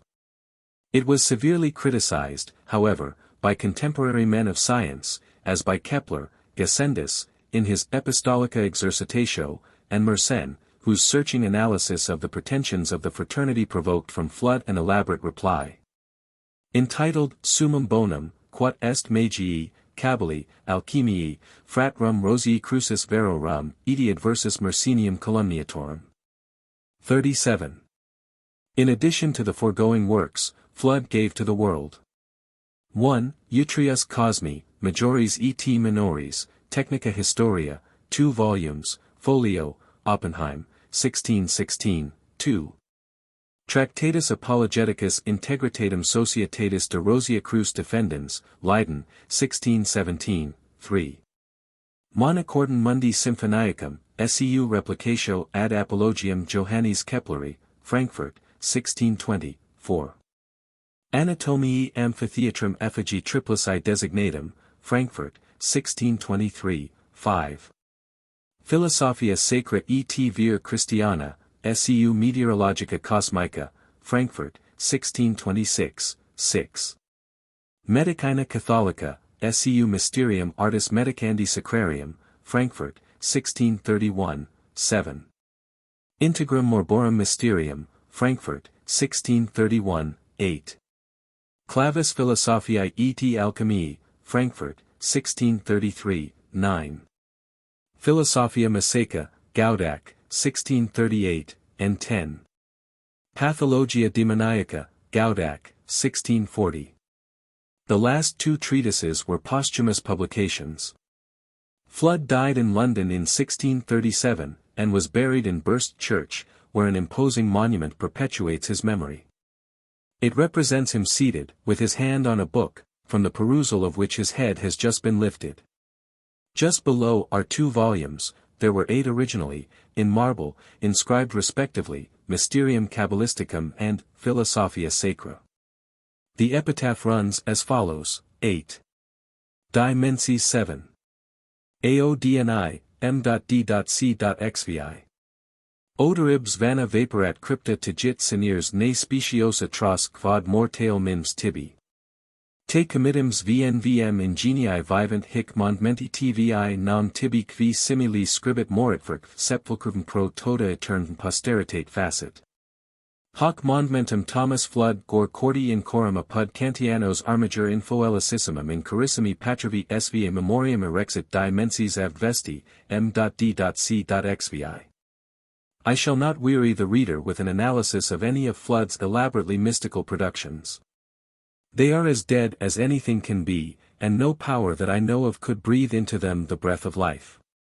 But I may quote a few specimen or sample sentences, so to speak, which will afford an idea of their style and tone. Particulars are frequently fallible, but universal never. Occult philosophy lays bare nature in her complete nakedness, and alone contemplates the wisdom of universals by the eyes of intelligence. Accustomed to partake of the rivers which flow from the fountain of life, it is unacquainted with grossness and with clouded waters. In reference to music, which he says stands in the same relation to arithmetic as medicine to natural philosophy, he revives the Pythagorean idea of the harmony of the universe. What is this music, of men, compared with that deep and true music of the wise, whereby the proportions of natural things are investigated? The harmonical concord and the qualities of the whole world are revealed, by which also connected things are bound together, peace established between conflicting elements, and whereby each star is perpetually suspended in its appointed place by its weight and strength, and by the harmony of its herent spirit. Light. Nothing in this world can be accomplished without the mediation or divine act of light. Magic. That most occult and secret department of physics, by which the mystical properties of natural substances are extracted, we term natural magic. The wise kings who, led by the new star from the east, sought the infant Christ, are called magi, because they had attained a perfect knowledge of natural things, whether celestial or sublunar. This branch of the Magi also includes Solomon, since he was versed in the arcane virtues and properties of all substances, and is said to have understood the nature of every plant, from the cedar to the hyssop. Magicians who are proficient in the mathematical division construct marvelous machines by means of their geometrical knowledge. Such were the flying dove of Archytas, and the brazen heads of Roger Bacon and Albertus Magnus, which are said to have spoken. Benefic magic is familiar with potions, philters, and with the various preparations of poisons. It is, in a measure, included in the natural division, because a knowledge of the properties of natural things is requisite to produce its results. Necromantic magic is divided into goetic, maleficent, and theurgic. The first consists in diabolical commerce with unclean spirits, in rites of criminal curiosity, in illicit songs and invocations, and in the invocation of the souls of the dead. The second is the adjuration of the devils by the virtue of divine names. The third pretends to be governed by good angels and the divine will, but its wonders are most frequently performed by evil spirits, who assume the names of God and of the angels. This department of necromancy can, however, be performed by natural powers, definite rites and ceremonies, whereby celestial and divine virtues are reconciled and drawn to us. The ancient Magi formulated in their secret books many rules of this doctrine. The last species of magic is the thaumaturgic, begetting illusory phenomena. By this art the Magi produced their phantasms and other marvels. The creation. According to Flood's philosophy, says Mr. Waite, the whole universe was fashioned after the pattern of an archetypal world which existed in the divine ideality, and was framed out of unity in a threefold manner. The eternal monad or unity, without any regression from his own central profundity, compasses complicitly the three cosmical dimensions, namely, root, square, and cube. If we multiply unity as a root, in itself, it will produce only unity for its square, which being again multiplied in itself, brings forth a cube, which is one with root and square. Thus we have three branches differing in formal progression, yet one unity in which all things remain potentially, and that after a most abstruse manner. The archetypal world was made by the egression of one out of one, and by the regression of that one, so emitted into itself by emanation. According to this ideal image, or archetypal world, our universe was subsequently fashioned as a true type and exemplar of the divine pattern, for out of unity in his abstract existence, viz.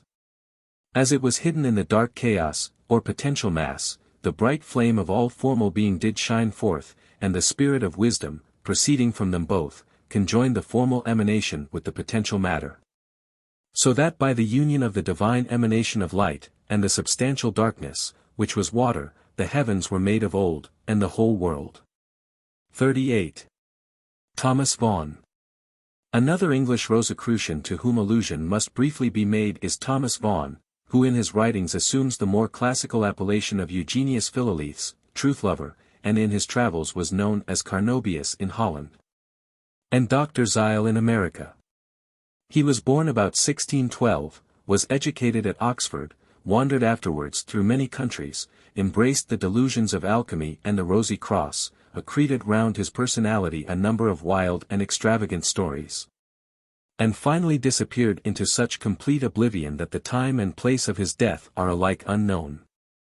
The writings attributed to him are, 1. Anthroposophia Magica, or, A Discourse of the Nature of Man and His State After Death, and Anima Magica Abscondita, or, A Discourse of the Universal Spirit of Nature, London, 1650. 2. Magia Adamica, or, The Antiquities of Magic, same place and date. 3. The Man-Mouse Taken in a Trap, a reply to Henry Moore, who had criticized his Anthroposophia Magica. 4. Lumen de Lumen, or, A New Magical Light Discovered and Communicated to the World, London, 1651. 5. The Second Wash, or, The More Scoured Once More, being a charitable cure for the distractions of abazonomastics, Henry Moore, London, 1651. 6. The Fame and Confession of the Fraternity of R.C., with a preface annexed thereto, and a short declaration of their physical work, London, 1652. 7. Euphrates, or, The Waters of the East, being a short discourse of that great fountain whose water flows from fire, and carries in it the beams of the sun and moon, London, 1656. 8. A Brief Natural History, London, 1669. And 9. Introitus Aperitus ad Eclosum Regis Palladium. Philalethi Tractatus Trace, I, Metallorum Metamorphosis, 2. Brevis Manductio ad Rubrium Coelestum, 3. Fons Chymici Veritatis, London, 1678. Vaughan seems to have led a wandering life, and to have fallen often into great perplexities and dangers from the mere suspicion that he possessed extraordinary secrets. The suspicion, I should say, was abundantly justified, since he made gold at will, and knew the composition of the wonderful elixir. On one occasion, he tells us, he went to a goldsmith, desiring to sell him 1,200 marks worth of gold.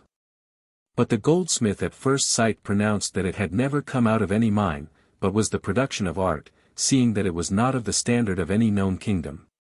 Vaughan adds that he was so confounded at this statement, though, surely, he must have expected it, that he at once departed, leaving the gold behind him. But the strangest part of his history is, that a writer in 1749 speaks of him as living then, at the respectable old age of 137. A person of great credit at Nuremberg, in Germany, affirms that he conversed with him but a year or two ago. Nay, it is further asserted that this very individual is the president of the Illuminated in Europe, and that he sits as such in all their annual meetings. Mayhap he is sitting at them still. Only if he have discovered, not only the secret of the transmutation of metals, but that of the indefinite prolongation of life, is it not cruelly selfish of him to withhold it, we will not say from the world at large, which deserves to be punished for its skepticism and incredulity, but from the members of his own fraternity. John Haydon. The English Rosicrucians are few in number, rari gurgite in vasto nonce, and when I have added John Haydon to Vaughan and Flood, I shall have named the most distinguished.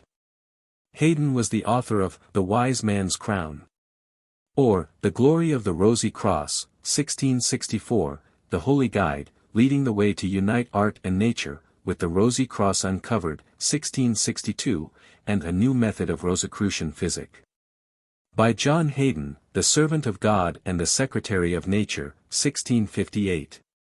In the last named he describes himself as an attorney, who will not pity his clients, if he had any. Practicing at Westminster Hall all term times as long as he lived, and in the vacations devoting himself to alchemical and Rosicrucian speculation. His introduction, an apologue for an epilogue, is full of such outrageous nonsense as to suggest suspicion of his sanity. He speaks of Moses, Elias, and Ezekiel as the prophets and founders of Rosicrucianism. Its present believers, he says, may be few in number, but their position is incomparably glorious. They are the eyes and ears of the great King of the universe, seeing all things and hearing all things, they are seraphically illuminated. They belong to the holy company of embodied souls and immortal angels, they can assume any shape at will, and possess the power of working miracles. They can walk in the air, banish epidemics from stricken cities, pacify the most violent storms, heal every disease, and turn all metals into gold. He had known, he says, 2 illustrious brethren, named Williams and Walford, and had seen them perform miracles, a statement which brands him either as a knave or a dupe. I desired one of them to tell me, he says, whether my complexion were capable of the society of my good genius. When I see you again, said he, which was when he pleased to come to me, for I knew not where to go to him, I will tell you. When I saw him afterwards, he said, you should pray to God, for a good and holy man can offer no greater or more acceptable service to God than the oblation of himself, his soul. He said also, that the good genii were the benign eyes of God, running to and fro in the world, and with love and pity beholding the innocent endeavors of harmless and single-hearted men, ever ready to do them good and to help them. Haydon advocated, without enforcing his precepts by example, the Rosicrucian dogma, that men could live without eating and drinking. Affirming that all of us could exist in the same manner as the singular people dwelling near the source of the Ganges, described by his namesake, Sir Christopher Haydon 39, but certainly by no other traveller, who had no mouths. And therefore could not eat, but lived by the breath of their nostrils, except when they went on a far journey, and then, to recuperate their strength, they inhaled the scent of flowers. He dilated on the fine foreign fatness which characterized really pure air, the air being impregnated with it by the sunbeams, and affirmed that it should suffice for the nourishment of the majority of mankind. He was not unwilling, however, that people with gross appetites should eat animal food, but declared it to be unnecessary for them, and that a much more efficacious mode would be to use the meat, nicely cooked, as a plaster on the pit of the stomach. By adopting this external treatment, they would incur no risk of introducing diseases, as they did by the broad and open gate of the mouth, as anyone might see by the example of drink, for so long as a man sat in water, he knew no thirst. He had been acquainted, so he declared, with many Rosicrucians who, by using wine as a bath, had fasted from solid food for several years. And, as a matter of fact, one might fast all one's life, though prolonged for 300 years, if one ate no meat, and so avoided all risk of infection by disease. Growing confidential in reference to his imaginary fraternity, he states that its chiefs always carried about with them their symbol, the RC, an ebony cross, flourished and decked with roses of gold. The cross typifying Christ's suffering for the sins of mankind, and the golden roses the glory and beauty of his resurrection. This symbol was carried in succession to Mecca, Mount Calvary, Mount Sinai, Haran, and 3 other places, which I cannot pretend to identify, Casil, Apamea, and Shulato Viciosa Conic. These were the meeting places of the Brotherhood. The Rosicrucian physic or medicines, says this bravely mendacious gentleman, I happily and unexpectedly light upon in Arabia, which will prove a restoration of health to all that are afflicted with sickness which we ordinarily call natural. and all other diseases. These men have no small insight into the body. Walford, Williams, and others of the fraternity now living, may bear up in the same likely equipage with those noble divine spirits their predecessors. Though the unskilfulness in men commonly acknowledges more of supernatural assistance in hot, unsettled fancies, and perplexed melancholy, than in the calm and distinct use of reason.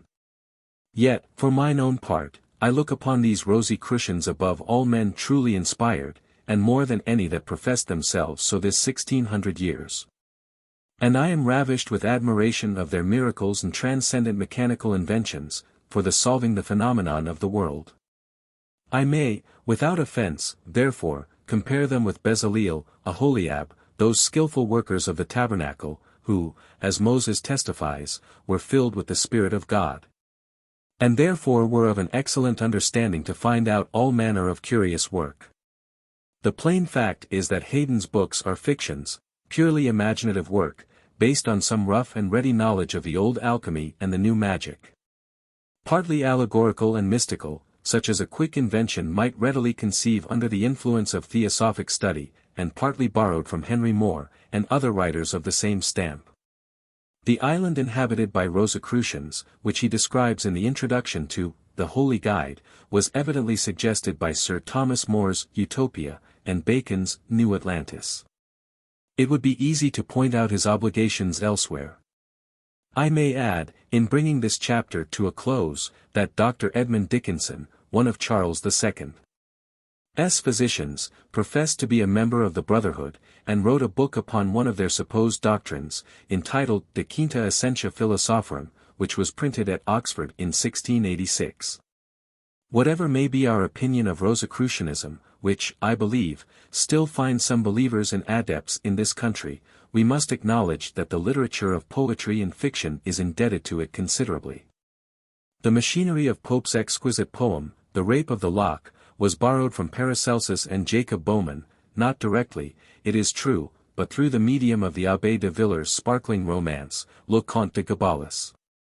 According to those gentlemen, says Pope, the four elements are inhabited by spirits, which they call sylphs, gnomes, nymphs, and salamanders.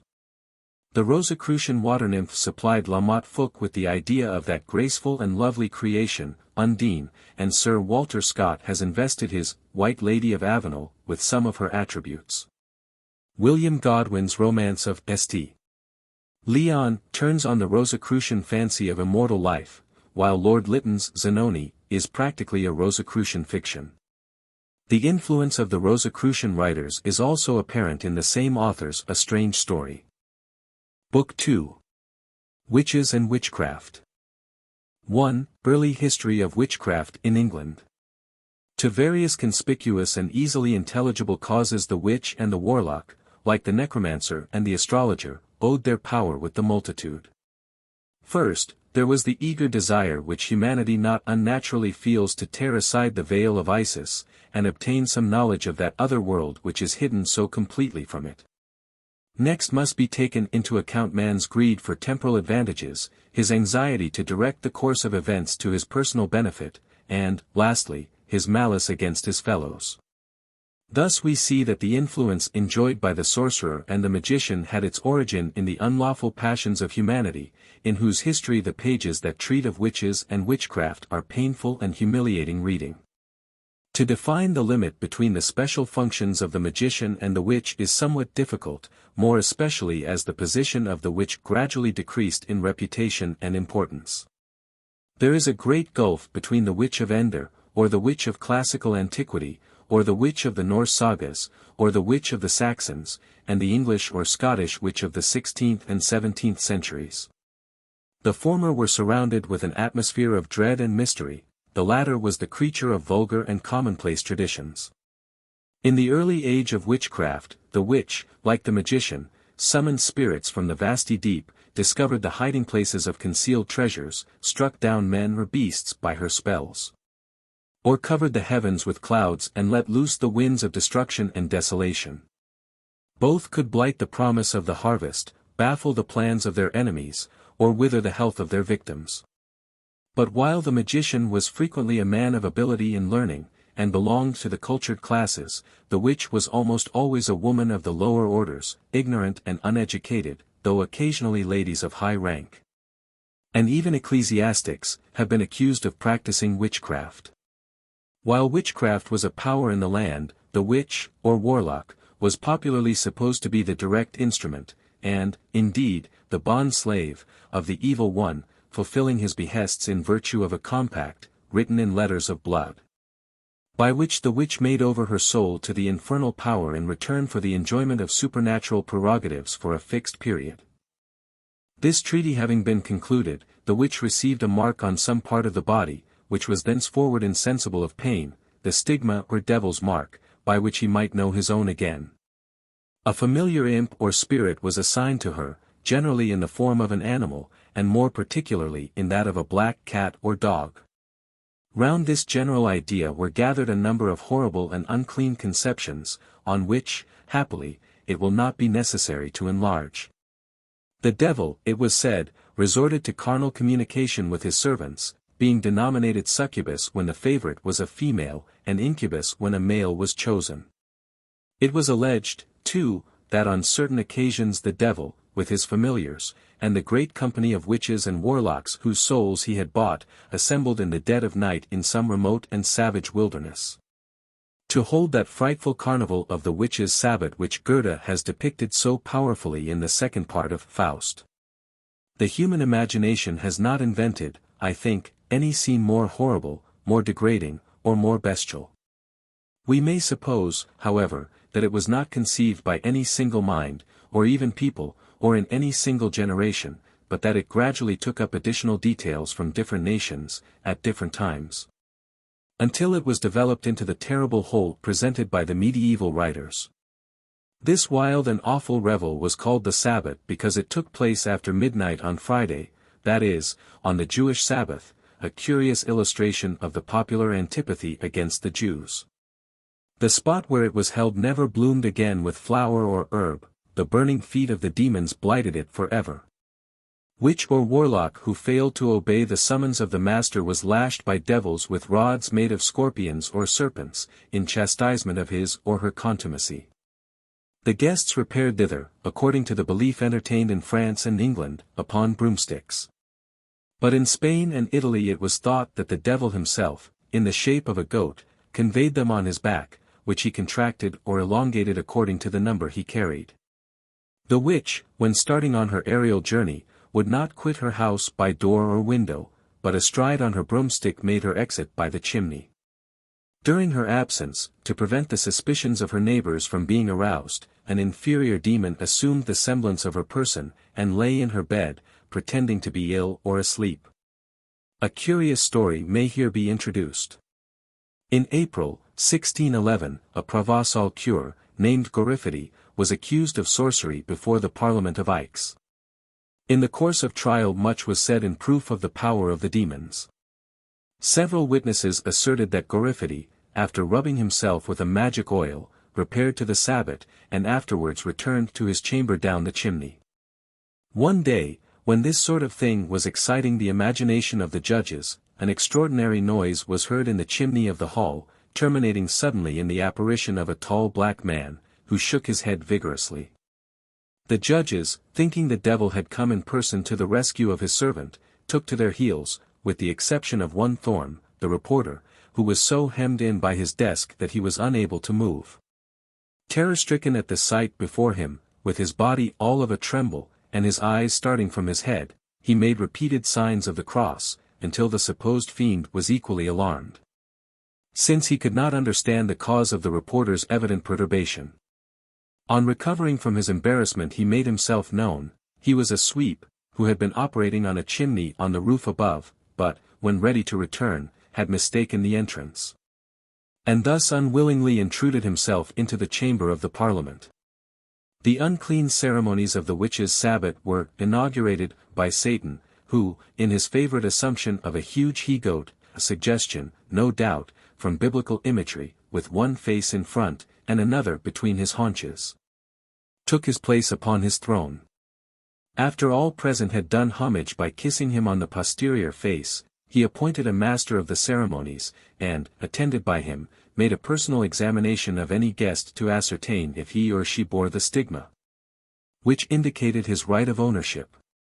Any who were found without it received the mark at once from the master of the ceremonies, while the devil bestowed on them a nickname. Thereafter all began to dance and sing with wild extravagance. There is no rest tonight for anyone. When one dance ends another is begun. Until some neophyte arrived, and sought admission into the circle of the initiated. Silence prevailed while the newcomer went through the usual form of denying her salvation, spitting upon the Bible, kissing the devil, and swearing obedience to him in all things. The dancing then renewed its fury, and a hoarse chorus went up of Allegrimos, Allegrimos. Que gente va tenemos. When spent with the violent exercise, they sat down, and, like the witches in Macbeth, related the evil things each had done since the last Sabbath. Those who had not been sufficiently active being chastised by Satan himself until they were drenched in blood. A dance of toads was the next entertainment. They sprang up out of the earth by thousands, and danced on their hind legs while Satan played on the bagpipes or the trumpet. After which they solicited the witches to reward them for their exertions by feeding them with the flesh of unbaptized babes. Was there ever a more curious mixture of the grotesque and the horrible? At a stamp from the devil's foot they returned to the earth whence they came, and a banquet was served up, the nature of which the reader may be left to imagine. Dancing was afterwards resumed, while those who had no partiality for the pastime found amusement in burlesquing the sacrament of baptism, the toads being again summoned and sprinkled with holy water, while the devil made the sign of the cross. And the witches cried out in chorus, in nomine Patricia, Eregico Patricia, Agora, Agora. Valentia, Gerando Gom Guido Gustia, that is, in the name of Patrick, Patrick of Aragon now, all our ills are over. Sometimes the devil would cause the witches to strip themselves, and dance before him in their nakedness, each with a cat tied round her neck, and another suspended from her body like a tail. At cockcrow the whole phantasmagoria vanished.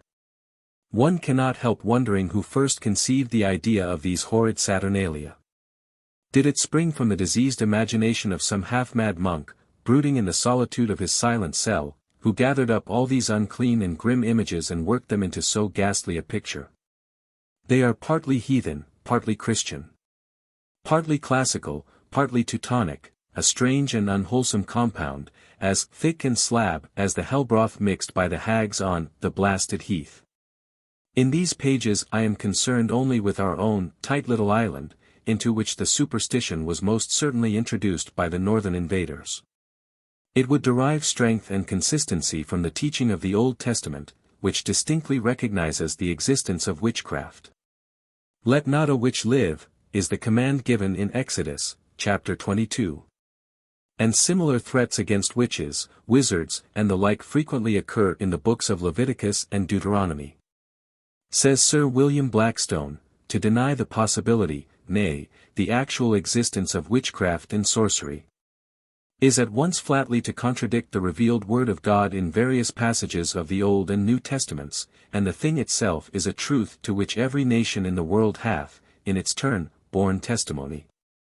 Either by example seemingly well attested, or by prohibitory laws, which at least suppose the possibility of a commerce with evil spirits.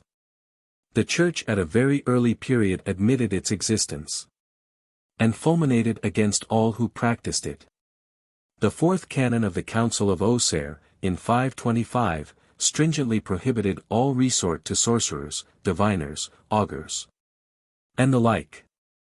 A canon of the council held at Berkhamsted in 696 condemned to corporal punishment, or mulcted in a fine, every person who made sacrifices to the evil spirits, under the name of sortilegium. The offense was treated eventually as a kind of heresy, for which, on the first occasion, the offender, if penitent, was punished by the ecclesiastical courts, but if there were no abjuration, or a relapse after abjuration, she was handed over to the secular power to be executed by authority of the writ de heretico comparendo. At a later date, statutes against witchcraft were enacted by Parliament. And the offense was both tried and punished by the civil power. Such statutes were passed in the reigns of Henry VIII, Elizabeth, and James I. Legislation derives its chief support from public opinion, and these statutes are a proof that the existence of witchcraft was generally believed in. For centuries in this country, says Mr. Inderwick, strange as it may now appear, a denial of the existence of such demoniacal agency was deemed equal to a confession of atheism, and to a disbelief in the Holy Scriptures themselves. Not only did Lord Chancellors, Lord Keepers, benches of bishops, and Parliament after Parliament attest the truth and the existence of witchcraft, but Addison, writing as late as 1711, in the pages of The Spectator, after describing himself as hardly pressed by the arguments on both sides of this question, expresses his own belief that there is, and has been, witchcraft in the land. At the same time, it is pleasant to remember that there have almost always been a few minds, bolder and more enlightened than the rest, to protest against a credulity which led to acts of the greatest inhumanity, and fostered a grotesque and dangerous superstition. It is in the 12th century that we first obtain, in England, any distinct indications of the nature of this superstition, and it is then we first meet with the written compact between the devil and his victim. The story of the old woman of Berkeley, with which Southey's ballad has made everybody familiar, is related by William of Malmesbury, on the authority of a friend who professed to have been an eyewitness of the facts. When the devil, we read, announced to the witch that the term of her compact had nearly expired, she summoned to her presence the monks of the neighboring monastery and her children, confessed her sins, acknowledged her criminal compact, and displayed a curious anxiety lest Satan should secure her body as well as her soul. "Sew me in a stag's hide," she said, and, placing me in a stone coffin, shut me in with lead and iron. "Load this with a heavy stone, and fasten down the hole with 3 iron chains. Let 50 psalms be sung by night, and 50 masses be said by day, to baffle the power of the demons, and if you can thus protect my body for 3 nights, on the 4th day you may safely bury it in the ground." These precautions, though religiously observed, proved ineffectual. On the first night the monks bravely resisted the efforts of the fiends, who, however, on the second night, renewed the attack with increased vehemence, burst open the gates of the monastery, and rent asunder 2 of the chains which held down the coffin. On the third night, so terrible was the hurly-burly, that the monastery shook to its foundations, and the terror-stricken priests paused, aghast, in the midst of their ministrations. Then the doors flew apart, and into the sacred place stalked a demon, who rose head and shoulders above his fellows. Stopping at the coffin, he, in a terrible voice, commanded the dead to rise. The woman answered that she was bound by the 3rd chain, whereupon the demon put his foot on the coffin, the chain snapped like a thread, the coffin lid fell off, the witch arose, and was hurried to the church door, where the demon, mounting a huge black horse, swung his victim on to the crupper, and galloped away into the darkness with the swiftness of an arrow, while her shrieks resounded through the air. There are many allusions in the old monastic chronicles which illustrate the development of public opinion in reference to witches and their craft. Thus, John of Salisbury describes the nocturnal assemblies of the witches, the presence of Satan, the banquet, and the punishment or reward of the guests according to the failure or abundance of their zeal. William of Malmesbury tells us that on the highroad to Rome dwelt a couple of beldams, of ill repute, who enticed the weary traveller into their wretched hovel, and by their incantations transformed him into a horse, a dog, or some other animal, similar to the transformations we read of in Oriental tales, and that this animal they sold to the first comber, in this way picking up a tolerable livelihood. One day, a jongleur, or mountebank, asked for a night's lodging, and when he disclosed his vocation to the 2 hags, they informed him that they had an ass of remarkable capacity, which, indeed, could do everything but speak, and that they were willing to sell it. The sum asked was large, but the ass displayed such wonderful intelligence that the jongleur gladly paid it, and departed, taking with him the ass and a piece of advice from the old women, not to let the ass go near running water. For some time all went well, the ass became an immense attraction, and the jongleur was growing passing rich, when, in one of his drunken fits, he allowed the animal to escape. Running directly to the nearest stream, it plunged in, and immediately resumed its original shape as a handsome young man, who explained that he had been transformed by the spells of the two crones. The first trial for witchcraft in England occurred in the 10th year of King John, when, as recorded in the Abbreviatio Placitorum, Agnes, wife of Adu the merchant, accused one Gideon of the crime.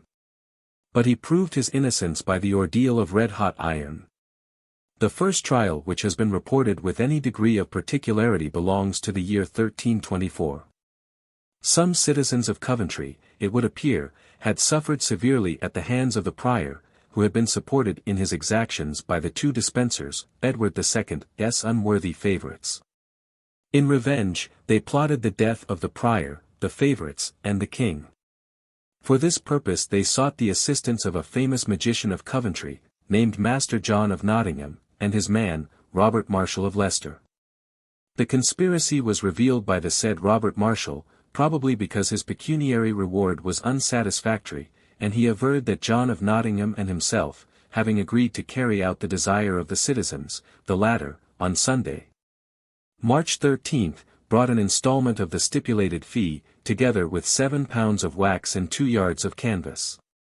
That with this wax he and his master made 7 images, representing respectively the king, with his crown, the 2 dispensers, the prior, his caterer, and his steward. And one Richard de Lowe, the last named being introduced merely as a lay figure on which to test the efficacy of the charm. The 2 wizards retired to an old ruined house at Shortley Park, about half a league from Coventry, where they remained at work for several days, and about midnight on the Friday following Holy Cross Day. The said Master John gave to the said Robert a sharp-pointed leaden branch, and commanded him to insert it about 2 inches deep in the forehead of the image representing Richard de Lowe, this being intended as an experiment.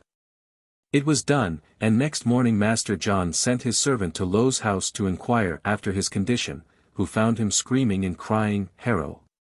He had lost his memory, and knew no one, and in this state he continued until dawn on the Sunday before Ascension, when Master John withdrew the branch from the forehead of the image and thrust it into the heart. There it remained until the following Wednesday, when the unfortunate man expired. Such was Robert Marshall's fable, as told before the judges. But apparently it met with little credence, and the trial, after several adjournments, fell to the ground. Wonderful stories are told by the later chroniclers of a certain Udo de Stella, who had acquired great notoriety as a sorcerer. William of Newbury says that his diabolical charms collected a large company of disciples, whom he carried with him from place to place, adding to their number wherever he stopped. At times he encamped in the heart of a wood, where sumptuous tables were suddenly spread with all kinds of dainty dishes and fragrant wines, and every wish breathed by the meanest guest was immediately fulfilled. Some of Udo's followers, however, confided to our authority that there was a strange want of solidity in these magically supplied viands, and that though they ate of them continually, they were never satisfied. But it appears that whoever once tasted of the sorcerer's meats, or received from him a gift, thereby became enrolled among his followers.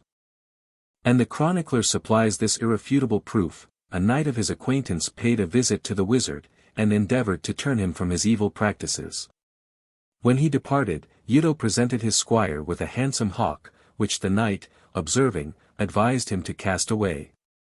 Not so the squire, he rejoiced in his high-mettled bird.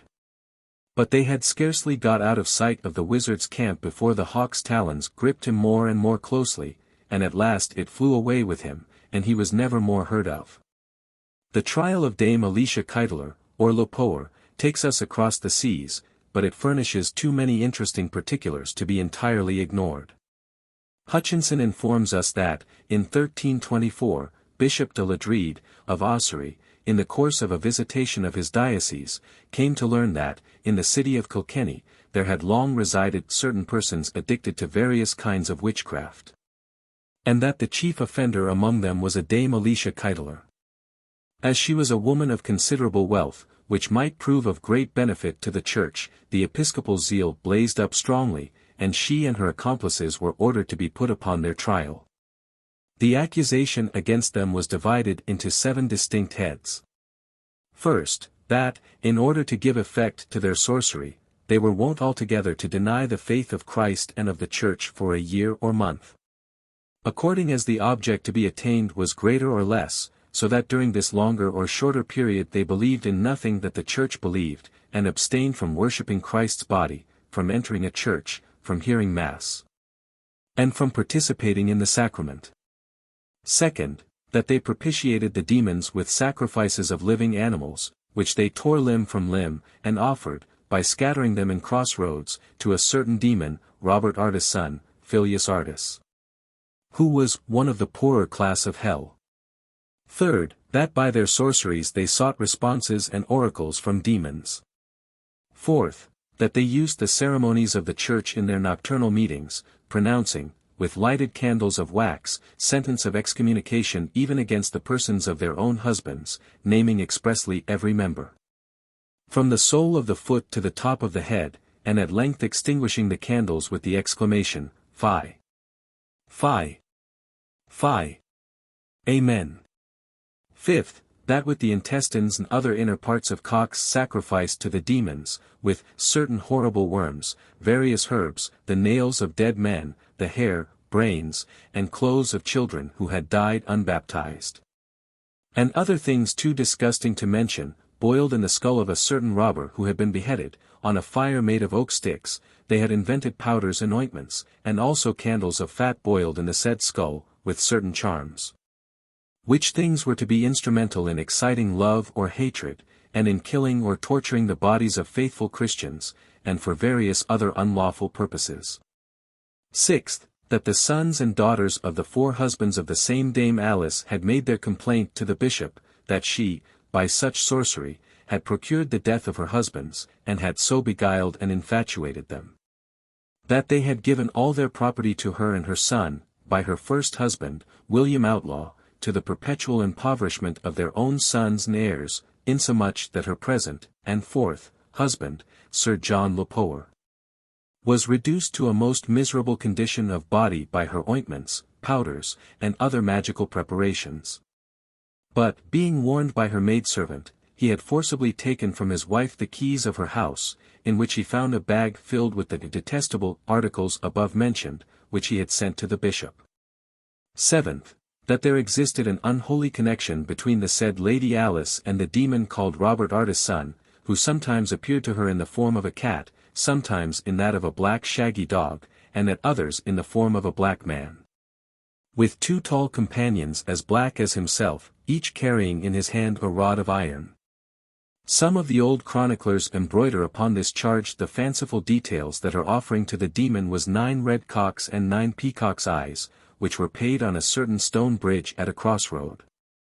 That she had a magical ointment 40 which she rubbed upon a coulter or plough handle, in order that the said coulter might carry her and her companions whithersoever they wished to go. That in her house was found a consecrated wafer, with the devil's name written upon it. And that, sweeping the streets of Kilkenny between Compline and twilight, she raked up all the ordure towards the doors of her son, William Outlaw, saying to herself, To the house of William my son, hie all the wealth of Kilkenny town.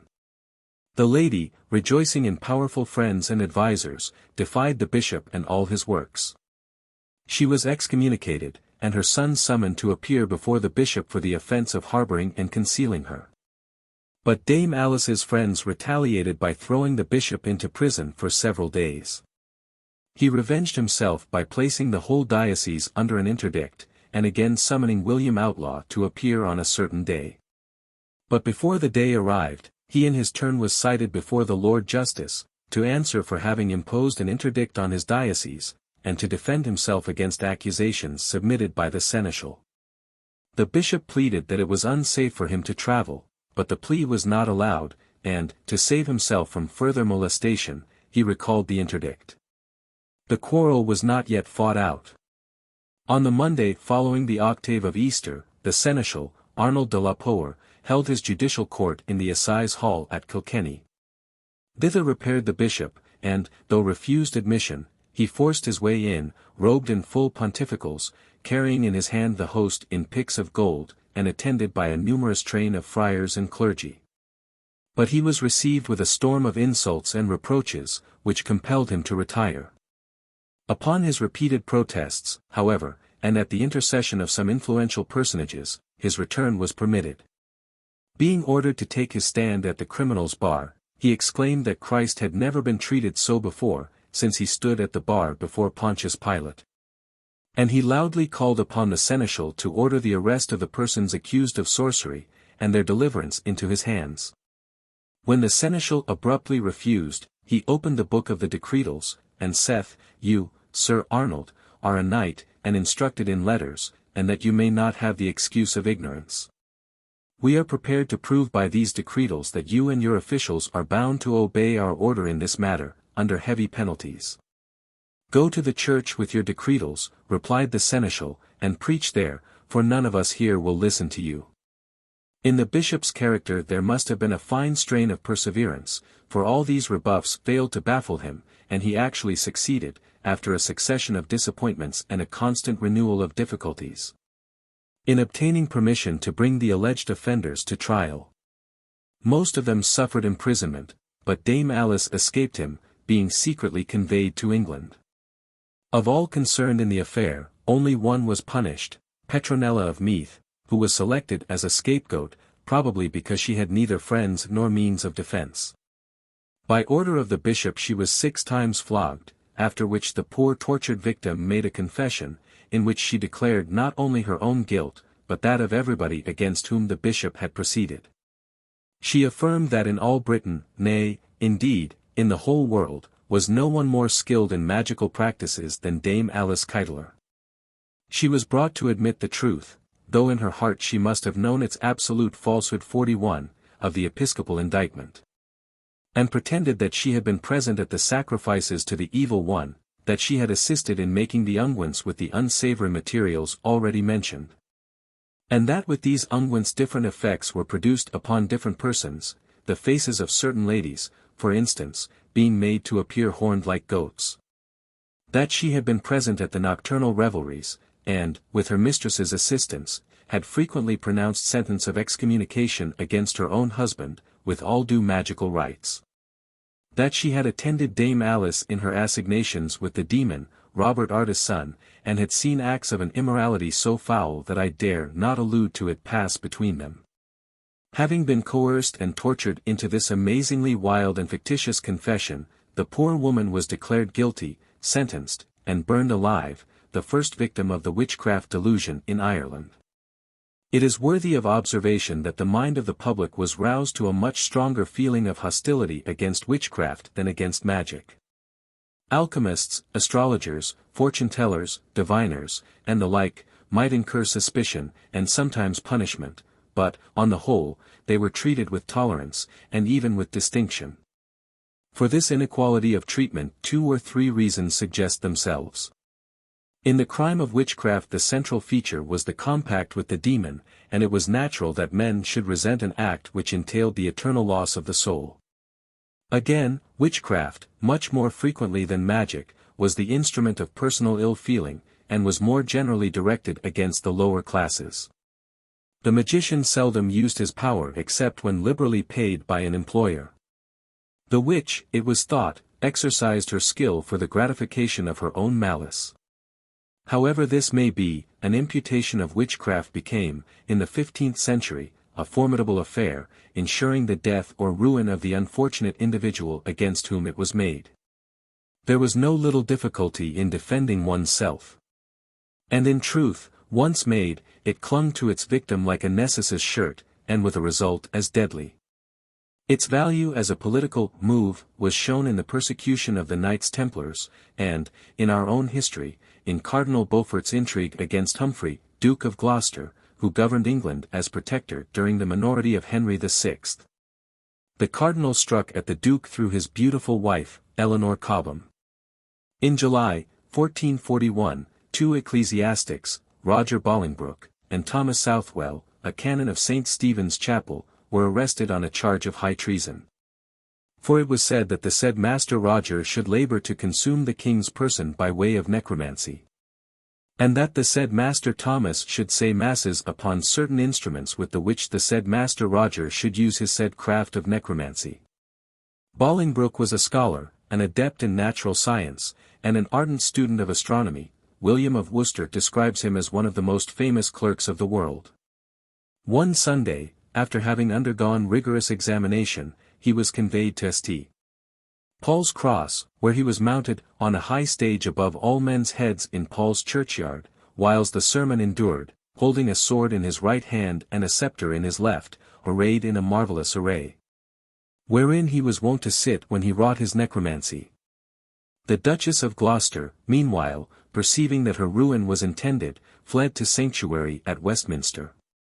Before the King's Counsel Bolingbroke was brought to confess that he had plied his magical trade at the Duchess's instigation, to know what should fall of her, and to what estate she should come.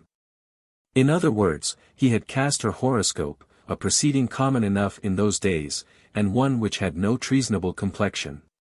The Cardinal's party, however, seized upon Bolingbroke's confession, and made such use of it that the unfortunate lady was cited to appear before an ecclesiastical tribunal composed of Chichele, Archbishop of Canterbury, Cardinal Beaufort, Bishop of Winchester, Cardinal Kemp, Archbishop of York, and Ayscough, Bishop of Salisbury, on July 2, to answer to divers articles of necromancy, of witchcraft or sorcery, of heresy, and of treason. Bolingbroke was brought forward as a witness, and repeated that the Duchess first stirred him to labour in his necromancy. After this, he and Southwell were indicted as principals of treason, and the Duchess as accessory, though, if his story were true, their positions should have been reversed. At the same time, a woman named Marjorie Goodman, and known as the Witch of Eye, was burned at Smithfield because in former days she had given potions and philters to Eleanor Cobham, to enable her to secure the Duke of Gloucester's affections. Roger Bolingbroke was hung, drawn, and quartered. According to the barbarous custom of the age, Southwell escaped a similar fate by dying in the Tower before the day appointed for his trial. The charge of high treason brought against them rested entirely on the allegation that, at the Duchess's request, they had made a waxen image to resemble the king, and had placed it before a fire, that, as it gradually melted, so might the king gradually languish away and die. As for the Duchess, she was sentenced to do penance, which she fulfilled, right meekly, so that the more part of the people had her in great compassion, on Monday, November 13, 1441, walking barefoot, with a lighted taper in her hand. From Temple Bar to St. Paul's, where she offered the taper at the high altar. She repeated the penance on the Wednesday and Friday following, walking to St. Paul's by different routes, and on each occasion was accompanied by the Lord Mayor, the sheriffs, and the various guilds, and by a multitude of people, whom the repute of her beauty and her sorrows had attracted. So that what was intended for a humiliation became really a triumph. She was afterwards imprisoned in Chester Castle, and thence transferred to the Isle of Man. The charge of sorcery which Richard III brought against Lord Hastings, accusing him of having wasted his left arm, though from his birth it had been fleshless, dry, and withered, is made the basis of an effective scene in Shakespeare's Richard III. His brother's widow, Queen Elizabeth Woodville, was included in the charge, and Jane Shore was named as her accomplice. This frail beauty was brought before the council, and accused of having endeavoured the ruin and destruction of the Protector in several ways, and particularly, by witchcraft had decayed his body, and with the Lord Hastings had contrived to assassinate him. The indictment, however, was not sustained, and her offence was reduced to that of lewd living. Whereupon she was handed over to the Bishop of London to do public penance for her sin on Sunday morning in St. Paul's Cathedral Church. Clothed in a white sheet, with a wax taper in her hand, and a cross borne before her, she was led in procession from the episcopal palace to the cathedral, where she made open confession of her fault. The moral effect of this exhibition seems to have been considerably marred by the beauty of the penitent, which produced upon the multitude an impression similar to that which the bared bosom of Phryne produced upon her judges in the days of old. In 1480 Pope Innocent VIII issued a bull enjoining the detection, trial, and punishment, by burning, of witches. This was the first formal recognition of witchcraft by the head of the Church. In England the first Act of Parliament levelled at it was passed in 1541. 10 years later 2 more statutes were enacted, one relating to false prophecies, and the other to conjuration, witchcraft and sorcery. But in no one of these was witchcraft condemned qua witchcraft. They were directed against those who, by means of spells, incantations, or compacts with the devil, threatened the lives and properties of their neighbors.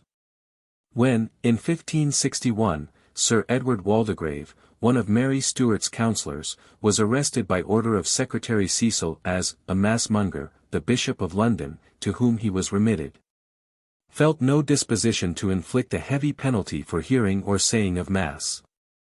But, on inquiry, he discovered that the officiating priest had been concerned in concocting a love philtre, and he then decided that sorcery would afford a safer ground for process. He applied, therefore, to Chief Justice Catlin, to learn what might be the law in such cases, and was astonished when he was told that no legal provision had been made for them. Previously they came before the church courts. But these had been deprived of their powers by the Reformation, and the only precedent he could find for moving in the matter belonged to the reign of Edward III.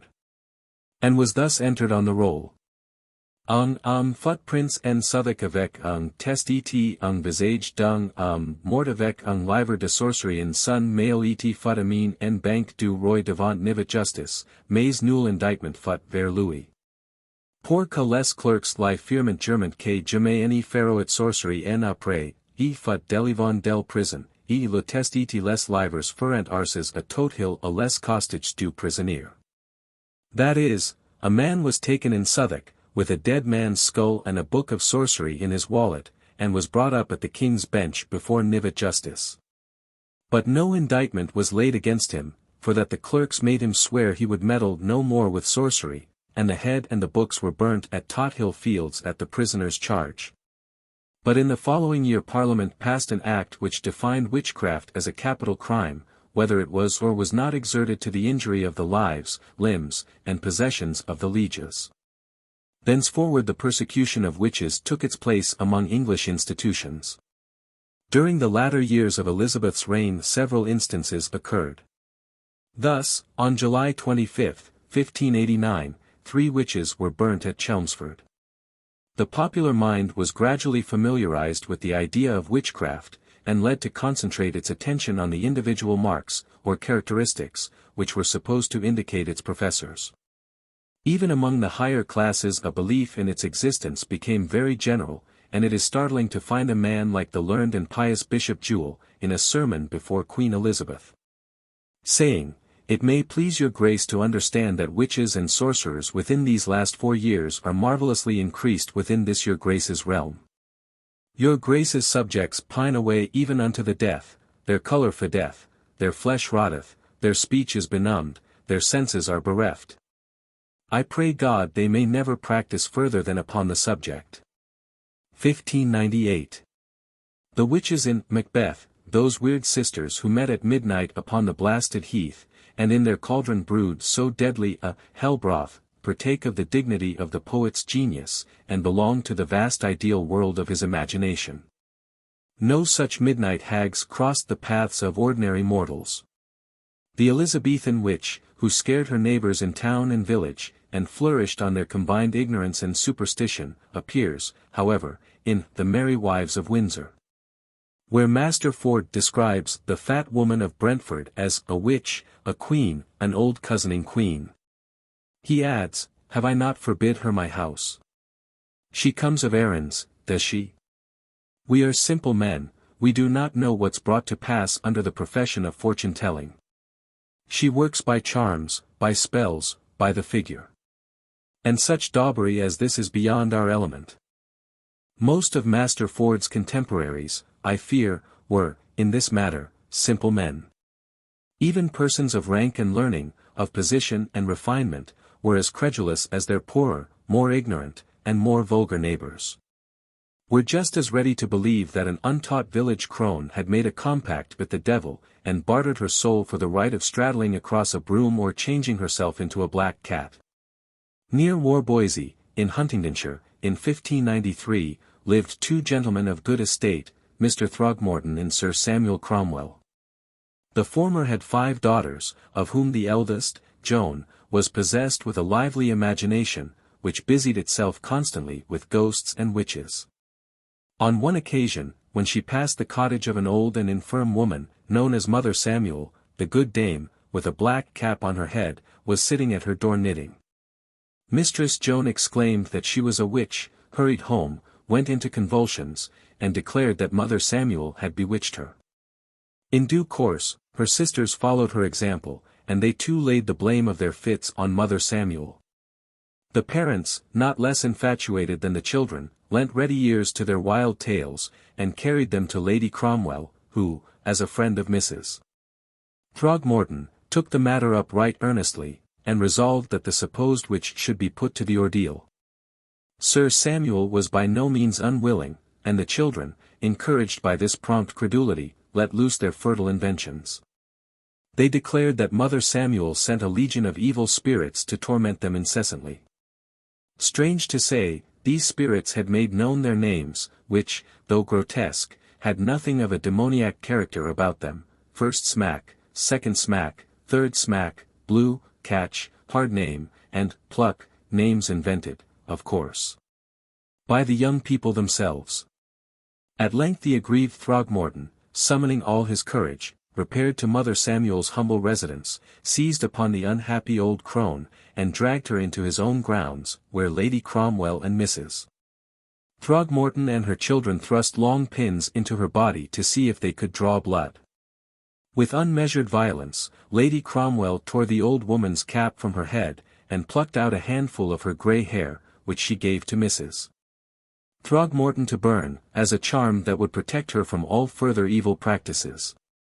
Smarting under these injuries, the poor old woman, in a moment of passion, invoked a curse upon her torturers, a curse afterwards remembered against her, though at the time she was allowed to depart. For more than a year her life was made miserable by the incessant persecution inflicted upon her by the two hostile families, who, on their part, declared that her demons brought upon them all kinds of physical ills, prevented their ewes and cows from bearing, and turned the milk sour in the dairy pans. It so happened that Lady Cromwell was seized with a sudden illness, of which she died, and though some 15 months had elapsed since the utterance of the curse, on poor Mother Samuel was placed the responsibility. Sir Samuel Cromwell, therefore, felt called upon to punish her for her ill-doing. By this time the old woman, partly through listening to the incessant repetition of the charges against her, and partly, perhaps, from a weak delight in the notoriety she had attained, had come to believe, or to think she believed, that she was really the witch everybody declared her to be, just as a young versifier is sometimes deluded into a conviction of his poetic genius through unwisely crediting the eulogies of an admiring circle of friends and relatives. On one occasion, she was forcibly conveyed into Mrs. Throgmorton's house when Joan was in one of her frequently recurring fits, and ordered to exorcise the demon that was troubling the maid, with the formula, "As I am a witch, and the causer of Lady Cromwell's death, I charge thee, fiend, to come out of her." The poor creature did as she was told, and confessed, besides, that her husband and her daughter were her associates in witchcraft, and that all three had sold their souls to the devil. On this confession the whole family were arrested, and sent to Huntingdon jail. Soon afterwards they were tried before Mr. Justice Fenner, and put to the torture. In her agony the old woman confessed anything that was required of her. She was a witch, she had bewitched the Throgmortons, she had caused the death of Lady Cromwell. Her husband and her daughter, stronger-minded, resolutely asserted their innocence. Ignorance, however, would not be denied its victims. All three were sentenced to be hanged, and to have their bodies burned. The daughter, who was young and comely, was regarded compassionately by many persons, and advised to gain at least a respite by pleading pregnancy. She indignantly refused to sacrifice her good name. They might falsely call her a witch, she exclaimed, but they should not be able to say that she had acknowledged herself to be a harlot. Her old mother, however, caught at the idea, and openly asserted that she was with child, the court breaking out into loud laughter, in which she fatuously joined. The three victims suffered on April 7, 1595. Out of the confiscated property of the Samuels, Sir Samuel Cromwell, as lord of the manor, received a sum of £40, which he converted into an annual rent charge of 40s. For the endowment of an annual sermon or lecture on the iniquity of witchcraft, to be delivered by a D.D. or B.D. of Queen's College, Cambridge. This strange memorial of a shameful and ignorant superstition was discontinued early in the 18th century. In 1594, Ferdinando, Earl of Derby, died in and from the firm conviction that he was mortally bewitched, though he had no knowledge of the person who had so bewitched him. About the same time there lived in an obscure part of Lancashire, not far from Pendle, two families of the names of Dundyke and Chattox respectively, who both pretended to enjoy supernatural privileges, and were therefore as bitterly antagonistic as if they had belonged to different political factions. Their neighbours, however, seem to have believed in the superior claims of the head of the Dundyke family, Mother Dundyke, who pretended that she had enjoyed her unhallowed powers for half a century. The year in which occurred the incidents I am about to describe was, so to speak, her jubilee. Mother Dundyke must have been a woman of lively imagination, if we may form conclusions from her graphic account of the circumstances attending her initiation into the great army of the Devil's Own. One day, when returning from a begging expedition, she was accosted by a boy, dressed in a party-colored garment of black and white, who proved to be a demon, or evil spirit, and promised her that, in return for the gift of her soul, she should have anything and everything she desired. On inquiring his name, she was told it was Tib, and here I may note that the princes and potentates of the nether world seem to have had a great predilection for monosyllabic names, and names of a vulgar and commonplace character. The upshot of the conversation between Tib and the woman was the surrender of her soul on the liberal conditions promised, and for the next 5 or 6 years the said devil frequently appeared unto her, about daylight gate, near evening, and asked what she would have or do. With wonderful unselfishness she replied, nothing. Towards the end of the 6th year, on a quiet Sabbath morning, while she lay asleep, Tib came in the shape of a brown dog, forced himself to her knee, and, as she wore no other garment than a smock, succeeded in drawing blood. Awaking suddenly, she exclaimed, Jesu, save my child, but had not the power to say, Jesu, save me. Whereupon the brown dog vanished, and for a space of 8 weeks she was almost stark mad. The matter-of-fact style which distinguishes Mother Dundyke's confession may also be traced in the statements of her children and grandchildren, who all speak as if witchcraft were an everyday reality, and as if evil spirits in various common disguises went to and fro in the land with edifying regularity. Let us turn to the evidence, if such it may be called, of Alison Device, a girl of about 13 or 14 years of age.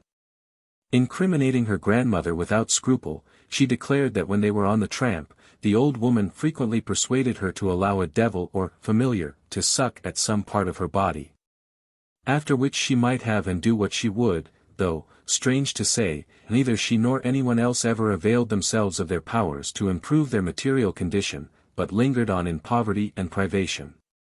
James Device, one of Mother Dundyke's grandsons, said that on Shrove Tuesday she bade him go to church to receive the sacrament, not, however, to eat the consecrated bread, but to bring it away, and deliver it to such a thing as should meet him on his way homeward. But he disobeyed the injunction, and ate the sacred bread. On his way home, when about 50 yards from the church, he was met by a thing in the shape of a hare, which asked him whether he had brought the bread according to his grandmother's directions.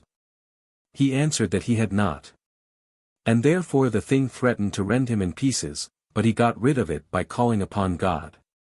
Some few days later, hard by the new church in Pendle, a thing appeared to him like to a brown dog, asked him for his soul, and promised in return that he should be avenged on his enemies.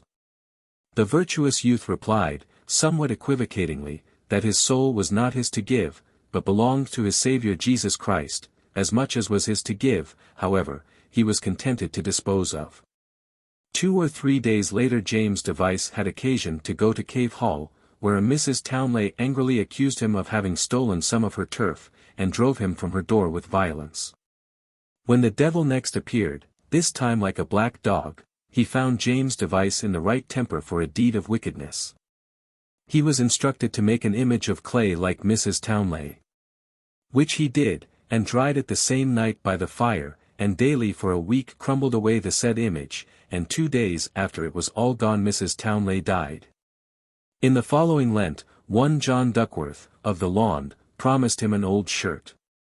But when young Device went to his house for the gift, he was denied, and sent away with contumely. The spirit Dandy then appeared to him, and exclaimed, "Thou didst touch the man Duckworth," which he, James Device, denied. But the spirit persisted, "Yes, thou didst touch him, and therefore he is in my power." Device then agreed with the demon that the said Duckworth should meet with the same fate as Mrs. Townley, and in the following week he died.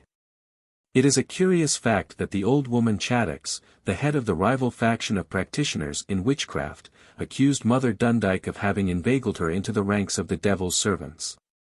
This was about 1597 or 1598. To Mrs. Chattox the evil one appeared, as he has appeared to too many of her sex, in the shape of a man. Time, midnight, place, Elizabeth Dundyke's tumble-down cottage. He asked, as usual, for her soul, which she at first refused, but afterwards, at Mother Dundyke's advice and solicitation, agreed to part with. Whereupon the said wicked spirit then said unto her, that he must have one part of her body for him to suck upon, the which she denied then to grant unto him, and withal asked him, what part of her body he would have for that use. Who said, he would have a place of her right side, near to her ribs, for him to suck upon, whereunto she assented. And she further said that, at the same time, there was a thing in the likeness of a spotted bitch, that came with the said spirit unto the said Dundyke, which did then speak unto her in and Chattox's hearing, and said, that she should have gold, silver, and worldly wealth at her will. And at the same time she saith there was victuals, viz., flesh, butter, cheese, bread, and drink, and bid them eat enough. And after their eating, the devil called Fancy, and the other spirit calling himself Tib carried the remnant away. And she saith, that although they did eat, they were never the fuller nor better for the same, and that at their said banquet the said spirits gave them light to see what they did, although they had neither fire nor candlelight. And that there be both she spirits and, he, devils. In a later chapter one shall have occasion to refer to the confessions of the various persons implicated in this great oyer of witchcraft.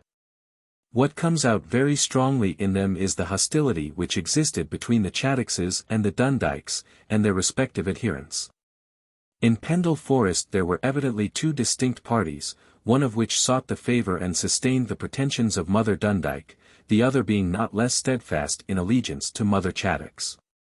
As to these two beldams, it is clear enough that they encouraged the popular credulity, resorted to many ingenious expedients for the purpose of supporting their influence, and unscrupulously employed that influence in furtherance of their personal aims. They knowingly played at a sham game of commerce with the devil, and enjoyed the fear and awe with which their neighbours looked up to them. It flattered their vanity, and perhaps they played the game so long as to deceive themselves. Human passions are always to a certain degree infectious. Perceiving the hatred of their neighbours, they began to think that they were worthy objects of detestation and terror, that their imprecations had a real effect, and their curses killed.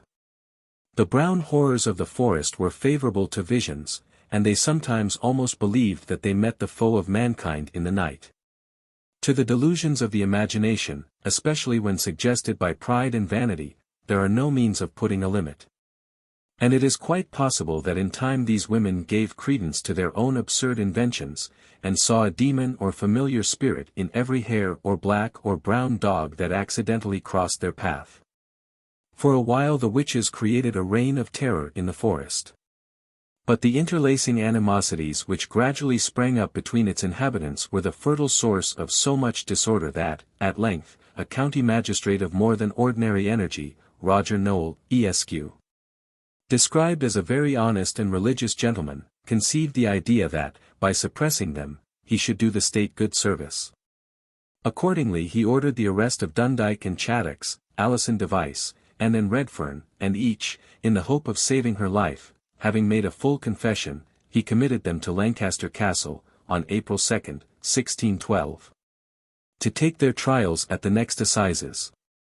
No attempt was made, however, to search Malkin Tower. This lonely ruin was regarded with superstitious dread by the peasantry, who durst never approach it, on account of the strange unearthly noises and the weird creatures that haunted its wild recesses. James Device, when examined afterwards by Noel, deposed that about a month before his arrest, as he was going towards his mother's house in the twilight, he met a brown dog coming from it, and, of course, a brown dog was the disguise of an evil spirit. About 2 or 3 nights after, he heard a great number of children shrieking and crying pitifully in the same uncanny neighborhood, and at a later date his ears were shocked by a loud yelling, like unto a great number of cats. We have heard the same sounds ourselves, at night, in places which did not profess to be haunted. It is very possible that Dame Dundyke, who was obviously a crafty old woman, with much knowledge of human nature, had something to do with these noises and appearances, for it was to her interest to maintain the eerie reputation of the tower, and prevent the intrusion of inquisitive visitors. With all her little secrets, it was natural enough she should say, procul este, profani, while she would necessarily seize every opportunity of extending and strengthening her authority. It was the general belief that the Malkin Tower was the place where the witches annually kept their Sabbath on Good Friday, and in 1612, after Dame Dundyke's arrest, they met there as usual, in exceptionally large numbers, and, after the usual feasting, conferred together on the situation, to use a slang phrase of the present day. Elizabeth Device presided, and asked their advice as to the best method of obtaining her mother's release. There must have been some daring spirits among those old women.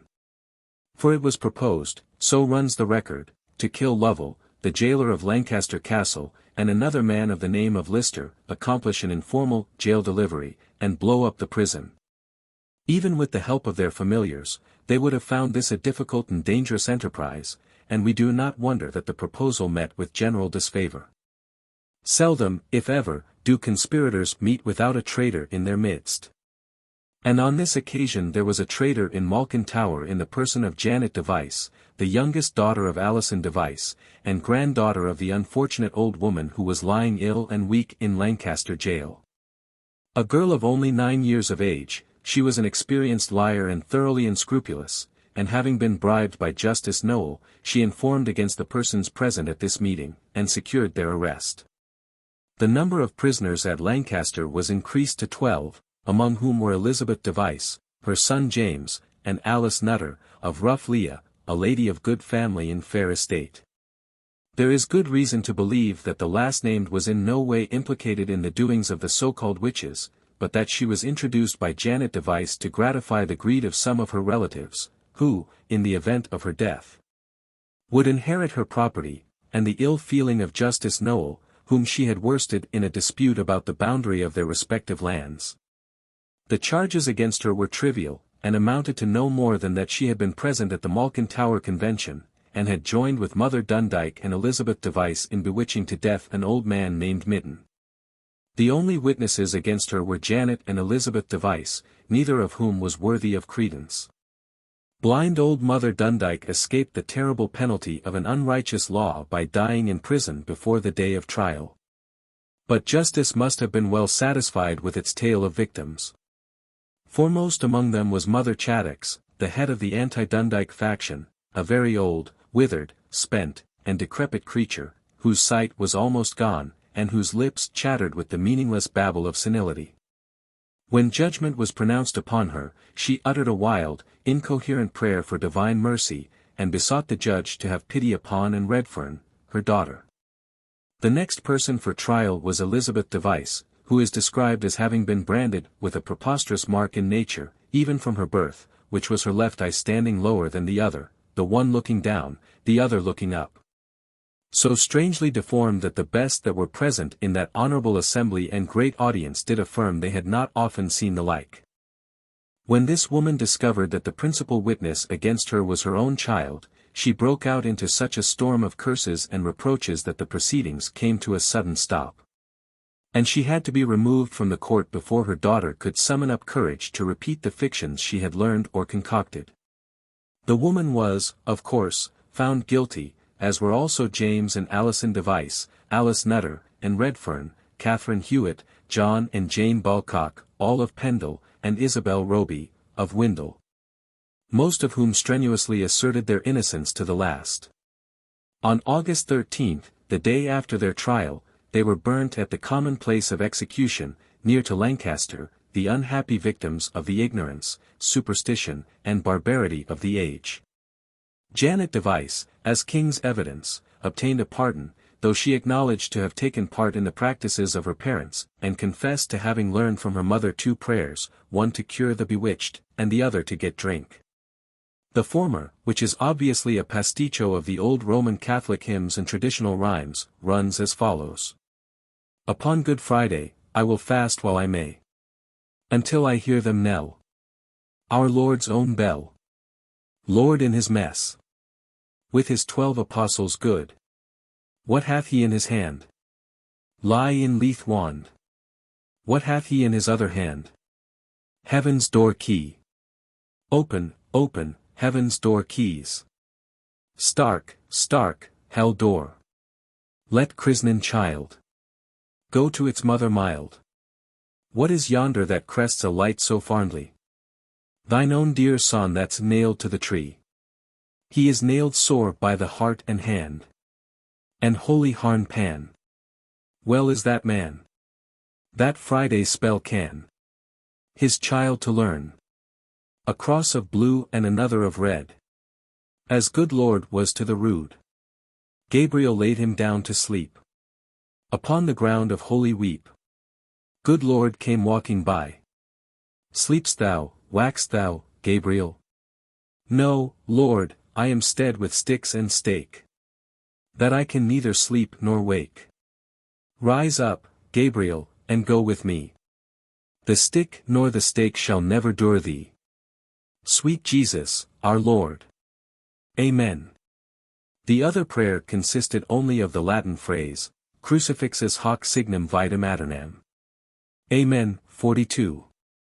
2. Witchcraft in England in the 17th century. The accession of James I, a professed demonologist, and an expert in all matters relating to witchcraft, gave a great impulse to the persecution of witches in England.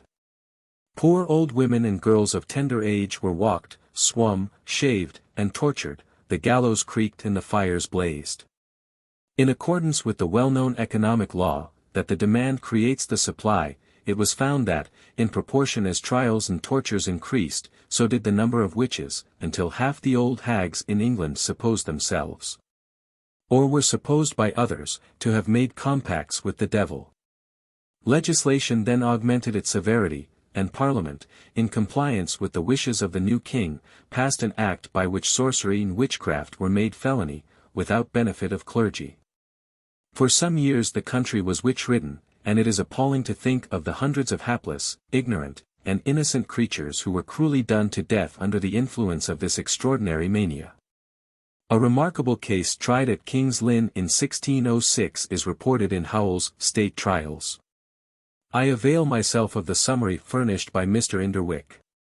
Marie, wife of Henry Smith, grocer, confessed, under examination, that, being indignant with some of her neighbors because they prospered in their trade more than she did, she oftentimes cursed them. And that once, while she was thus engaged, the devil appeared in the form of a black man, and willed that she should continue in her malice, envy, and hatred, banning and cursing. And then he would see that she was revenged upon all to whom she wished evil. There was, of course, a compact insisted upon, that she should renounce God, and embrace the devil and all his works. After this he appeared frequently, once as a mist, once as a ball of fire, and twice he visited her in prison with a pair of horns, advising her to make no confession, but to rely upon him. The evidence of the acts of witchcraft was as follows. John Oakton, a sailor, having struck her boy, she cursed him roundly, and hoped his fingers would rot off, which took place, it was said, 2 years afterwards. She quarrelled with Elizabeth Hancock about a hen, alleging that Elizabeth had stolen it. When the said Elizabeth denied the theft, she bade her go indoors, for she would repent it. And that same night Elizabeth had pains all over her body, and her bed jumped up and down for the space of an hour or more. Elizabeth then consulted her father, and was taken by him to a wizard named Drake, who taught her how to concoct a witch cake with all the nastiest ingredients imaginable, and to apply it, with certain words and conjurations, to the afflicted parts. For the time Elizabeth was cured, but some time afterwards, when she had been married to one James Scott, a great cat began to go about her house, and having done some harm, Scott thrust it twice through with his sword. As it still ran to and fro, he smote it with all his might upon its head, but could not kill it, for it leaped upwards almost a yard, and then crept down. Even when put into a bag, and dragged to the muck hill, it moved and stirred, and the next morning was nowhere to be found. And this same cat, it was afterwards sworn, sat on the chest of Cicely Bailey, and nearly suffocated her, because she had quarrelled with the witch about her manner of sweeping before her door. And the said witch called the said Cicely a fat-tailed sow, and said her fatness would shortly be abated, as, indeed, it was. Edmund Newton swore that he had been afflicted with various sicknesses, and had been banged in the face with dirty cloths, because he had undersold Marie Smith in Dutch cheeses. She also sent to him a person clothed in russet, with a little bush beard and a cloven foot, together with her imps, a toad, and a crab. One of his servants took the toad and put it into the fire, when it made a groaning noise for a quarter of an hour before it was consumed, during which time Marie Smith, who sent it, did endure, as was reported, torturing pains, testifying the grief she felt by the outcries she then made. Upon this evidence, such as it was, and upon her own confession, Marie Smith was convicted and sentenced to death. On the scaffold she humbly acknowledged her sins, prayed earnestly that God might forgive her the wrongs she had done her neighbors, and asked that a hymn of her own choosing, Lord, turn not away thy face, might be sung. Then she died calmly. It is, no doubt, a curious fact, if, indeed, it be a fact, but the evidence is by no means satisfactory, that she confessed to various acts of witchcraft, and to having made a compact with the devil. But even this alleged confession cannot receive our credence when we reflect on the inherent absurdity and impossibility of the whole affair. In 1619, Joan Flower and her two daughters, Margaretta and Philippa, formerly servants at Belvoir Castle, were tried before Judges Hobart and Bromley, on a charge of having bewitched to death two sons of the 6th Earl of Rutland, and found guilty. The mother died in prison, the two daughters were executed at Lincoln. The Lancashire Witches. My chronological survey next brings me to the famous case of the Lancashire Witches. I have already told the story of the Dundikes and the Chaddixes, and their exploits in Pendle Forest. In the same locality, 22 years later, lived a man of the name of Robinson, to whom it occurred that the prevalent belief in witchcraft might be turned to account against his neighbors. In this design he made his son, a lad about 11 years old, his instrument. After he had been properly trained, he was instructed by his father, on February 10, 1633, to go before two justices of the peace, and make the following declaration. That, on All Saints' Day, while gathering wild plums in Wheatley Lane, he saw a black greyhound and a brown scamper across the fields. They came up to him familiarly, and he then discovered that each wore a collar shining like gold. As no one accompanied them, he concluded that they had broken loose from their kennels. And as at that moment a hare started up only a few paces from him, he thought he would set them to hunt it, but his efforts were all in vain. And in his wrath he took the strings that hung from their collars, tied both to a little bush, and then whipped them. Whereupon, in the place of the black greyhound, started up the wife of a man named Dickinson, and in that of the brown a little boy. In his amazement, young Robinson, so he said, would have run away, but he was stayed by Mistress Dickinson, who pulled out of her pocket a piece of silver much like unto a fine shilling, and offered it to him, if he promised to be silent. But he refused, exclaiming, Nay, thou art a witch. Whereupon, she again put her hand in her pocket, and drew forth a string like a jingling bridle, which she put over the head of the small boy, and, behold, he was turned into a white horse, with a change as quick as that of a scene in a pantomime. Upon this white horse the woman placed, by force, young Robinson, and rode with him as far as the Whorestones, a house at which the witches congregated together, where divers persons stood about the door. while others were riding towards it on horses of different colors. These dismounted, and, having tied up their horses, all went into the house, accompanied by their friends, to the number of 60. At a blazing fire some meat was roasting, and a young woman gave Robinson flesh and bread upon a trencher, and drink in a glass, which, after the first taste, he refused, and would have no more, saying it was not. Presently, observing that certain of the company repaired to an adjoining barn, he followed, and saw 6 of them on their knees, pulling at 6 several ropes which were fastened to the top of the house. With the result that joints of meat smoking hot, lumps of butter, and milk siling, or straining from the said ropes, fell into basins placed underneath them. When these 6 were weary, came other 6, and pulled right lustily, and all the time they were pulling they made such foul faces that they frightened the peeping lad, so that he was glad to steal out and run home. No sooner was his escape discovered than a party of the witches, including Dickinson's wife, the wife of a man named Loynes, and Janet Device, took up the pursuit, and over field and score hurried headlong, nearly overtaking him at a spot called Boggart Hole, when the opportune appearance of a couple of horsemen induced them to abandon their quarry. But young Robinson was not yet out of the wood. In the evening he was dispatched by his father to bring home the cattle, and on the way, in a field called the Allers, he fell in with a boy who picked a quarrel with him, and they fought together until the blood flowed from his ears, when, happening to look down, he saw that his antagonist had cloven feet and, much affrighted, set off at full speed to execute his commission. Perceiving a light like that of a lantern, he hastened towards it, in the belief it was carried by a neighbor, but on arriving at the place of its shining he found there a woman whom he recognized as the wife of Loynes, and immediately turned back. Falling in again with the cloven-footed boy, he thought it prudent to take to his heels, but not before he had received a blow on the back which pained him sorely. In support of this extraordinary story, the elder Robinson deposed that he had certainly sent his son to bring in the kine. That, thinking he was away too long, he had gone in search of him, and discovered him in such a distracted condition that he knew neither his father nor where he was, and so continued for very nearly a quarter of an hour before he came to himself.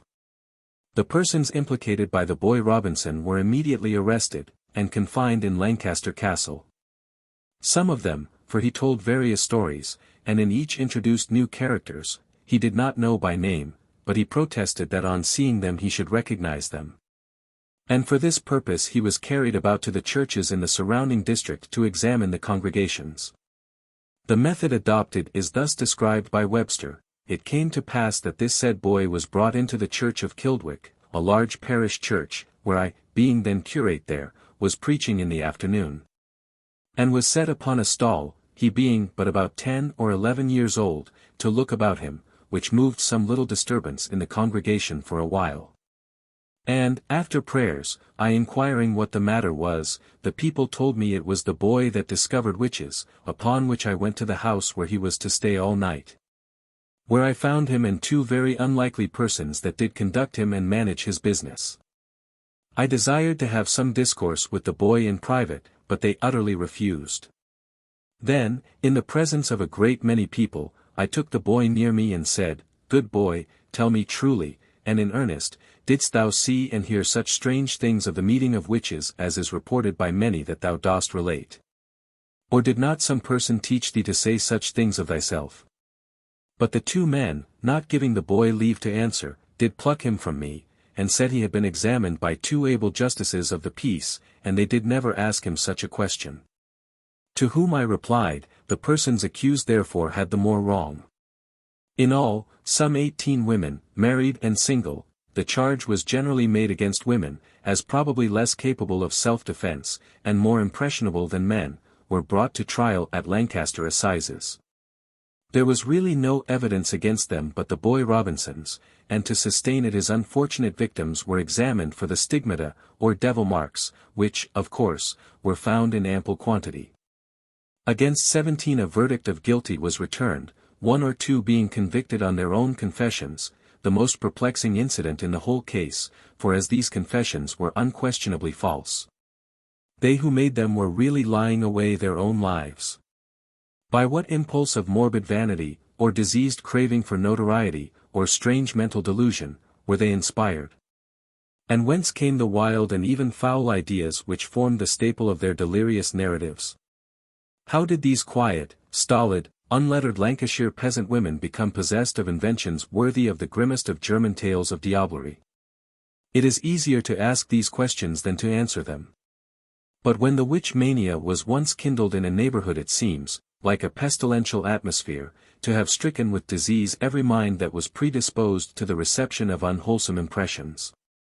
The Confession of Margaret Johnson, made on March 9, 1613, has been printed before, but it has so strong a psychological interest that I cannot omit it here. It may be taken as a type of the confessions made by the victims of credulity under similar circumstances. Between 7 or 8 years since, she being in her house at Marsden in great passion and anger, and discontented, and withal oppressed with some want, there appeared unto her a spirit or devil in the similitude and proportion of a man, apparelled in a suit of black, tied about with silk points, who offered her, if she would give him her soul, he would supply all her wants, and bring to her whatsoever she wanted or needed, and at her appointment would help her to kill and revenge her either of men or beasts, or what she desired. And, after a solicitation or two, she contracted and conditioned with the said devil or spirit for her soul. And the said devil bade her call him by the name of Mamillion, and when she called he would be ready to do her will. And she said that in all her talk and conference she called the said Mamillion her god. And she further said that she was not at the great meeting of the witches at Harestones in the forest of Pendle on All Saints' Day last past, but saith she was at a second meeting at the Sunday after All Saints' Day at the place aforesaid, where there was at that time between 30 and 40 witches, which did all ride to the same meetinga. And theat of the said meetinga was to consult for the killing and hunting of men and beasts. And that there was one devil or spirit that was more great and grand devil than the rest, and if any which desired to have such an one, they might have such an one to kill or hurt any body. And she further saith, that such witches as have sharp bones are generally for the devil to prick them with, which have no paps nor dugs, but riseth blood from the place pricked with the bone. Which witches are more great and grand witches than they which have paps or dugs. And she being further asked what persons were at their last meetinga, she named one Carpnell and his wife, Rosson and his wife, Pickhamer and his wife, Duffy and his wife, and one Jane Carbonell, whereof Pickamer's wife is the most great, grand, and a Norcient witch, and that one which alone can kill a beast, and if they bid their spirit or devil to go and prick or hurt any man in any particular place, he presently will do it. And that their spirits have usually knowledge of their bodies. And she further said the men witches have women spirits, and women witches have men spirits, that Good Friday is one of their constant days of their general meetinga. And that on Good Friday last they had a meetinga near Pendle waterside, and saith that their spirit doeth tell them where their meetinga must be, and in what place, and saith that if a witch desire to be in any place upon a sodding, that on a dog, or a tod, or a cat, their spirit will presently convey them thither, or into any room in any man's house. But she saith it is not the substance of their bodies that doeth go into any such rooms, but their spirits that assume such shape and for me. And she further saith that the devil, after he begins to suck, will make a pap or a dug in a short time, and the matter he sucketh is blood. And further saith that the devil can raise foule weather and storms, and so he did at their meetings. And she further saith that when the devil came to suck her pap, he came to her in the likeness of a cat, sometimes of one collar, and sometimes of another. And since this trouble befell her, her spirit hath left her, and she never saw him since. Happily, the judge who presided at the trial of these deluded and persecuted unfortunates was dissatisfied with the evidence, and reprieved them until he had time to communicate with the Privy Council, by whose orders Bridgeman, Bishop of Chester, proceeded to examine into the principal cases. 3 of the supposed criminals, however, had died of anxiety and suffering before the work of investigation began, and a 4th was sick beyond recovery. The cases into which the bishop inquired were those of Margaret Johnson, Frances Dickinson, or Dickinson, Mary Spencer, and Mrs. Hargrave. Margaret Johnson the good bishop describes as a widow of 60, who was deeply penitent. "I will not add," she said, "sin to sin. I have already done enough, too much, and will not increase it. I pray God I may repent." This victim of hallucination had confessed herself to be a witch, as we have seen, and was characterized by the bishop as more often faulting in the particulars of her actions. Francis de Conson, however, and Mary Spencer, absolutely denied the truth of the accusations brought against them. Frances, according to the boy Robinson, had changed herself into a dog. But it transpired that she had had a quarrel with the elder Robinson. Mary Spencer, a young woman of 20, said that Robinson cherished much ill feeling against her parents, who had been convicted of witchcraft at the last assizes, and had since died. She repeated the Lord's Prayer and the Apostles' Creed, and declared that she defied the devil and all his works. A story had been set afloat that she used to call her pail to follow her as she ran.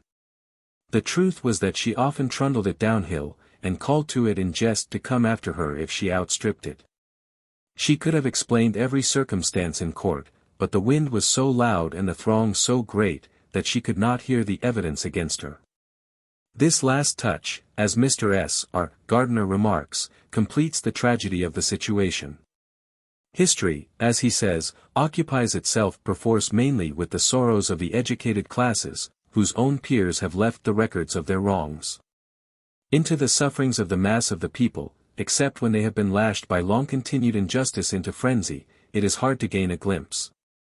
For once the veil is lifted, and we see, as by a lightning flash, the forlorn and unfriended girl, to whom the inhuman laws of her country denied the services of an advocate. Baffled by the noisy babble around her in her efforts to speak a word on behalf of her innocence. The very bishop who examined her was under the influence of the legal superstition that every accused person was the enemy of the king. He had heard, he said, that the father of the boy Robinson had offered, for 40 shillings, to withdraw his charge against Francis de Conson, but such evidence being, as the lawyers speak, against the king, he thought it not meet without further authority to examine. The bishop, however, like the judge, was dissatisfied with the evidence. And the accused persons were eventually sent up to London, where they were examined by the king's physicians, the bishops, the Privy Council, and by King Charles himself. Some medical men and midwives reported that Margaret Johnson was deceived in her idea that she bore on her body a sign or mark that her blood had been sucked. Doubts as to the truth of the boy Robinson's story being freely entertained, he was separated from his father, and he then revealed the whole invention to the king's coachman. He had heard stories told of witches and their doings, and out of these had concocted his ghastly fiction to save himself a whipping for having neglected to bring home his mother's cows.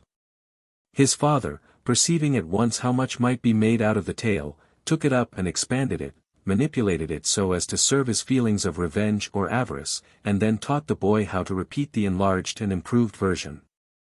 It was all a lie, from beginning to end.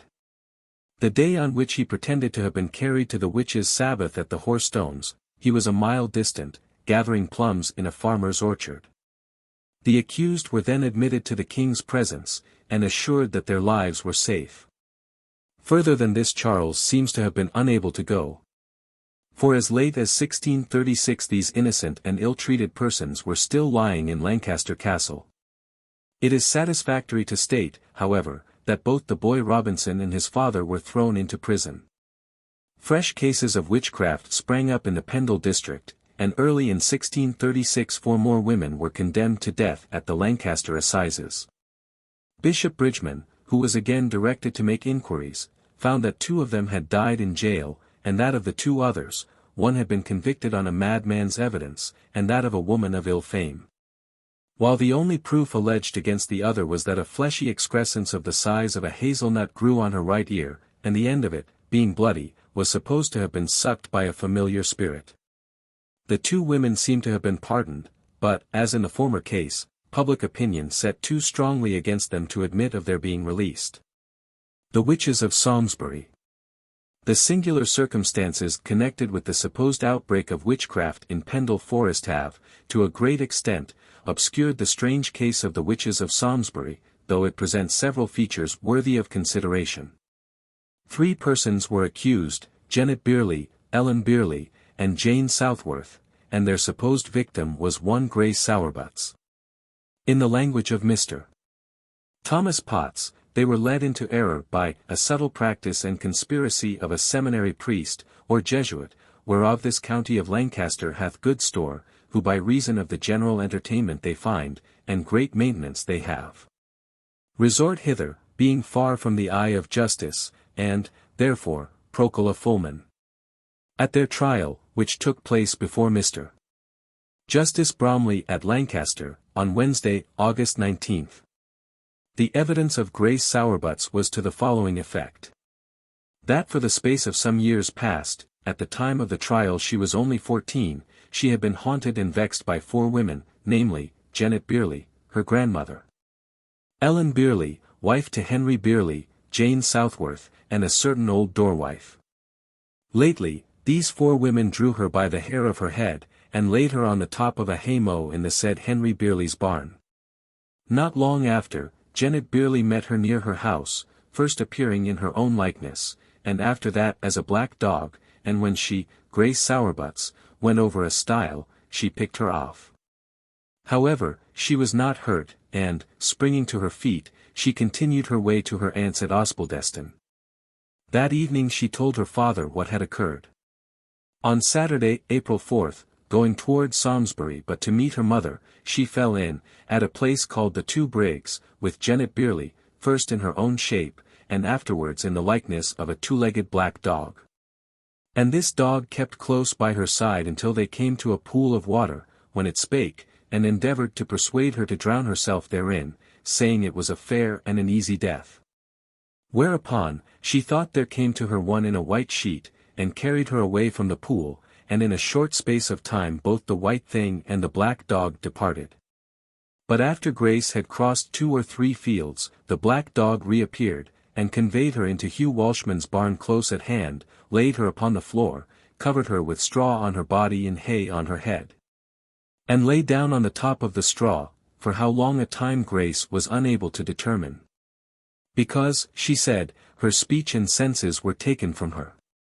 When she recovered her consciousness, she was lying on a bed in Walshman's house, having been removed thither by some friends who had found her in the barn within a few hours of her having been taken there. As it was Monday night when she came to her senses, she had been in her trance or swoon, according to her marvelous story, for about 48 hours. On the following day, Tuesday, her parents fetched her home. But at the Two Briggs Janet and Ellen Beerley appeared in their own shapes, and she fell down in another trance, remaining unable to speak or walk until the following Friday. All this was remarkable enough, but Grace Sowerbutts, or the person who had tutored her, felt it was not sufficiently grim or gruesome to make much impression on a Lancashire jury, accustomed in witch trials to much more harrowing details. She proceeded, therefore, to recall an incident of a more attractive character. A good while, she said, before the trance business occurred, she accompanied her aunt, Ellen Beerley, and her grandmother, Janet Beerley, to the house of one Thomas Walshman. It was night, and all the household were asleep, but the doors flew open, and the unexpected visitors entered.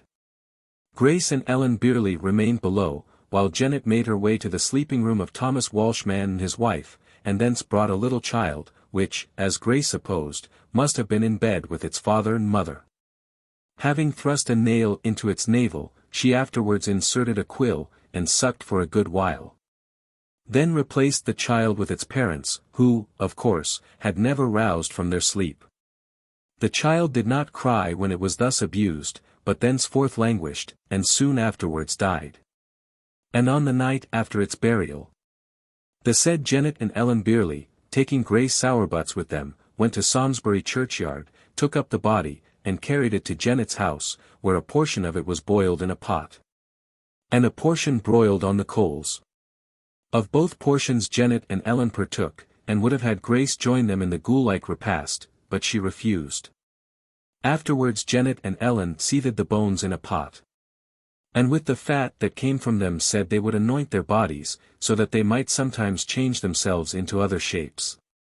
The next story told by this abandoned girl is too foul and coarse for these pages, and we pass on to the conclusion of her evidence.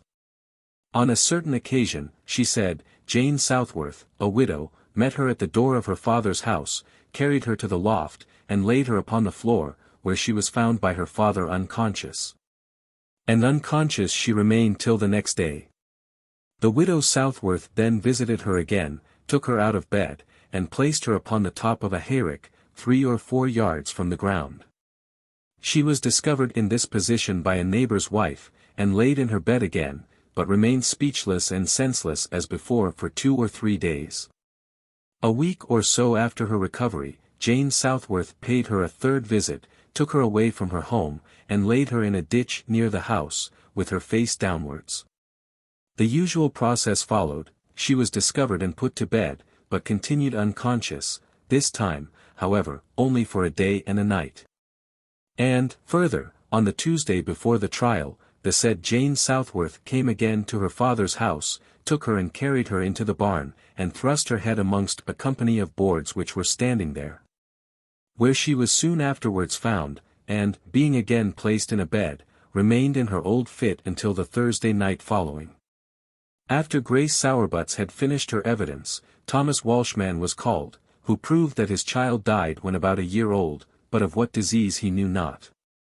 And that Grace Sowerbutts had been found in his father's barn, and afterwards carried into his house, where she lay till the Monday night as if she had been dead.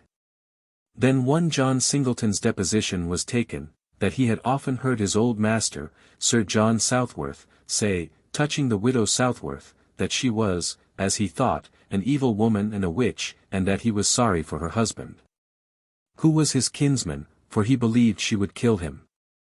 And that the said Sir John, in coming or going between Preston and his own house at Samlesbury, mostly avoided passing the old wife's residence, though it was the nearest way, entirely out of fear of the said wife. Brave Sir John! This evidence, it is clear, failed to prove against the prisoners a single direct act of witchcraft. But so credulous were judge and jury in matters of this kind, that, notwithstanding the vague and suspicious character of the testimony brought forward, it would have gone hard with the accused.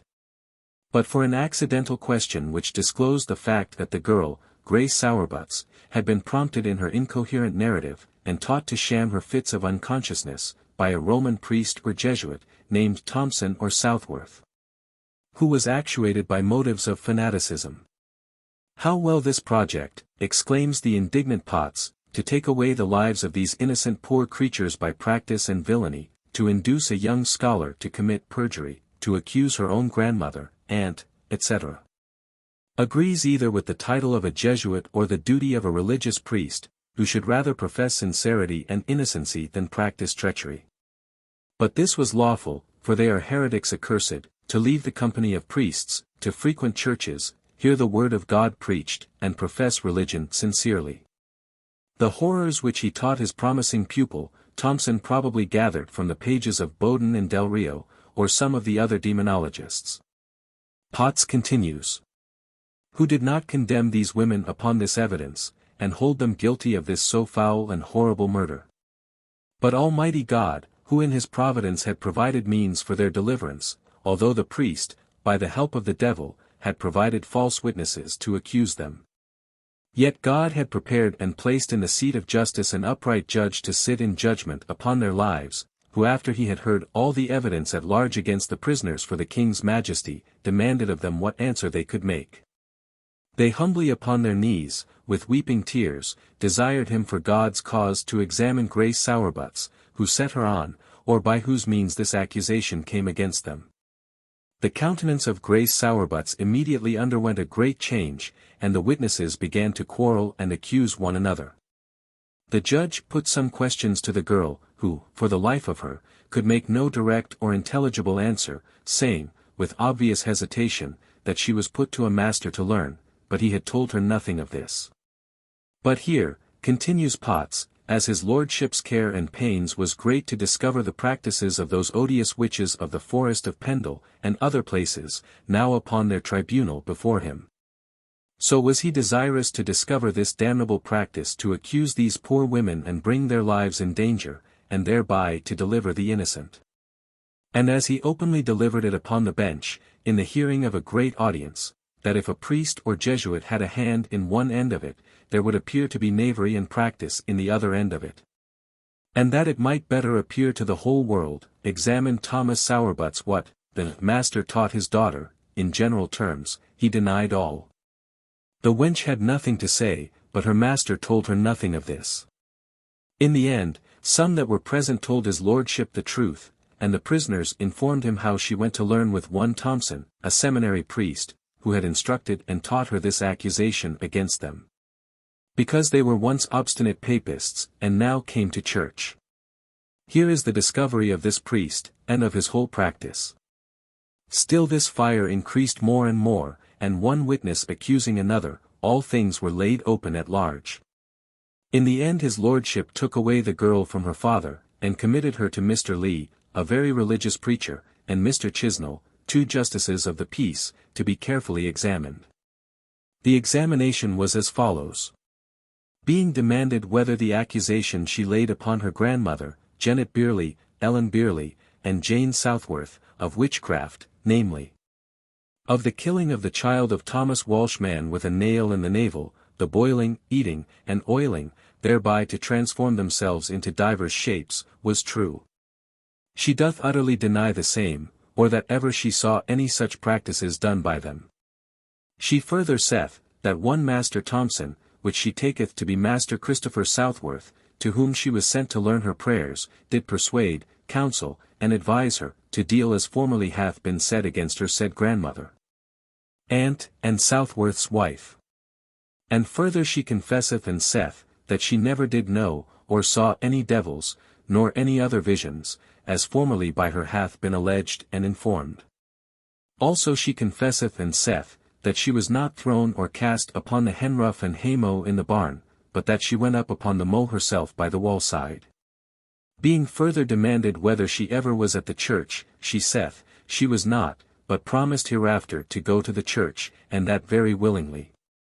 The 3 accused were also examined, and declared their belief that Grace Sowerbutts had been trained by the priest to accuse them of witchcraft, because they would not be dissuaded from the church. These examinations being taken, they were brought into the court, and there openly in the presence of this great audience published and declared to the jury of life and death, and thereupon the gentlemen of their jury required to consider of them. For although they stood upon their trial, for matter of fact of witchcraft, murder, and much more of the like nature, yet in respect all their accusations did appear to be practice, they were now to consider of them and to acquit them. Thus were these poor innocent creatures, by the great care and pains of this honorable judge, delivered from the danger of this conspiracy. This bloody practice of the priest laid open, of whose fact I may lawfully say, etiam si ego tecero clamabunt lapides. These are but ordinary with priests and Jesuits, no respect of blood, kindred, or friendship can move them to forbear their conspiracies. For when he had labored treacherously to seduce and convert them, and yet could do no good, then devised he this means. God of his great mercy deliver us all from them and their damnable conspiracies, and when any of his majesty's subjects, so free and innocent as these, shall come in question, grant them as honorable a trial, as reverend and worthy a judge to sit in judgment upon them, and in the end as speedy a deliverance. And for that which I have heard of them, seen with my eyes, and taken pains to read of them, my humble prayer shall be to God Almighty, viti convertanter any parent. Aut confundanter any nocent. 43. I pass on to a remarkable trial for witchcraft which took place at Taunton Assizes in August, 1626, one Edward Ball and Joan Greedy being charged with having practiced upon a certain Edward Dinham. It seems that the complainant, when under the witch spell, possessed no fewer than 3 voices, namely, his own natural voice, and 2 artificial voices, of which one was shrill and pleasant, the other deadly and hollow. These 2 voices belonged respectively to the good and evil spirits which alternately prevailed over him. As it is said that they spoke without any movement of the lips or tongue, it is probable the man was a natural ventriloquist, and made use of his gift to imperil the lives of Ball and Greedy, against whom he may have entertained a hostile feeling. He gave the following specimen of the conversation which took place between him and his spirits. Good spirit. How comes this man to be thus tormented? Bad spirit. He is bewitched. Good. Who hath done it? Bad. That I may not tell. Good. Ask him again. Dinham. Come, come, prithee, tell me who hath bewitched me. Bad. A woman in green clothes and a black hat, with a large pole, and a man in a grey suit, with blue stockings. Good. But where are they? Bad. She is at her house, and he is at a tavern in Youghal, in Ireland. Good. But what are their names? Bad. Nay, that I will not tell. Good. Then tell half of their names. Bad. The one is Johann, and the other Edward. Good. Now tell me the other half. Bad. That I may not. Good. Ask him again. Dinham. Come, come, prithee, tell me the other half. Bad. The one is greedy, and the other ball. This information having been obtained, a messenger is sent to a certain house, where the unfortunate Joan is straightway arrested. The conversation, if this absurd rigmarole can be so called, was afterwards resumed, the man conveniently going into one of his fits for the purpose. Good. But are these witches? Bad. Yes, that they are. Good. How came they to be so? Bad. By descent. Good. But how by descent? Bad. From the grandmother to the mother, and from the mother to the children. Good. But how airy they so? Bad. They airy bound to us, and we to them. Good. Let me see the bond. Bad. Thou shalt not. Good. Let me see it, and if I like I will seal also. Bad. Thou shalt, if thou wilt not reveal the contentes thereof. Good. I will not. As usual, the good spirit gets its way, and the bond is produced, drawing from the good spirit an exclamation of anguish, alas! Oh, pitiful, pitiful, pitiful! What? 8 seals, bloody seals, 4 dead, and 4 alive. Ah, miserable! Dinham. Come, come, prithee, tell me, why did they bewitch me? Bad. Because thou didst call Johann greedy witche. Dinham. Why, is she not a witche? Bad. Yes, but thou shouldest not have said so. Good. But why did Ball bewitch him? Bad. Because greedy was not strong enough.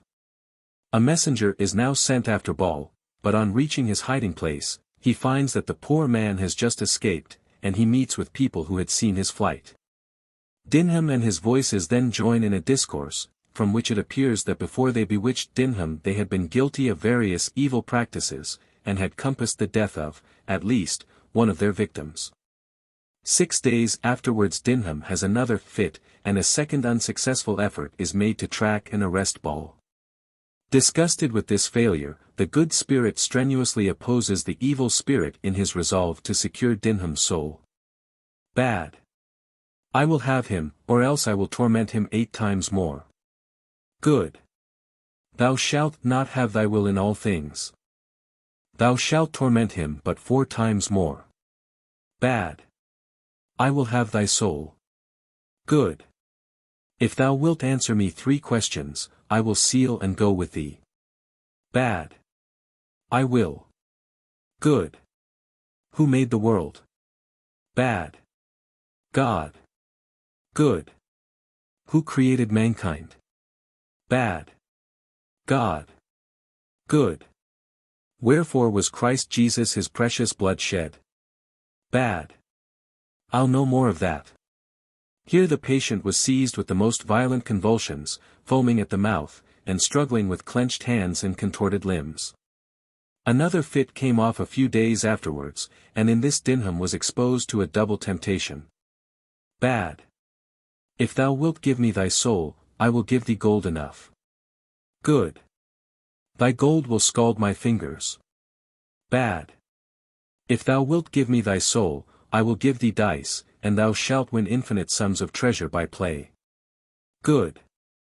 If thou canst make every letter in this book, a prayer book which Dinham held in his hand, a die, I will. Bad. That I cannot. Good. Loudies, loudies, loudies. Bad. Thou shalt have ladies enough, ladies, ladies, ladies. Good. If thou canst make every letter in this book a lady, I will. Here the bad spirit made an attempt to cast away the book, but, after a violent struggle, was defeated, and then the good spirit celebrated his victory in the sweetest music that ever was heard. Eventually Ball was captured, and Dinham then declared that his two voices ceased to trouble him. Greedy and Ball were both committed for trial, but no record exists of their execution, and we may hope that they were acquitted of charges supported by such absurd and fallacious evidence.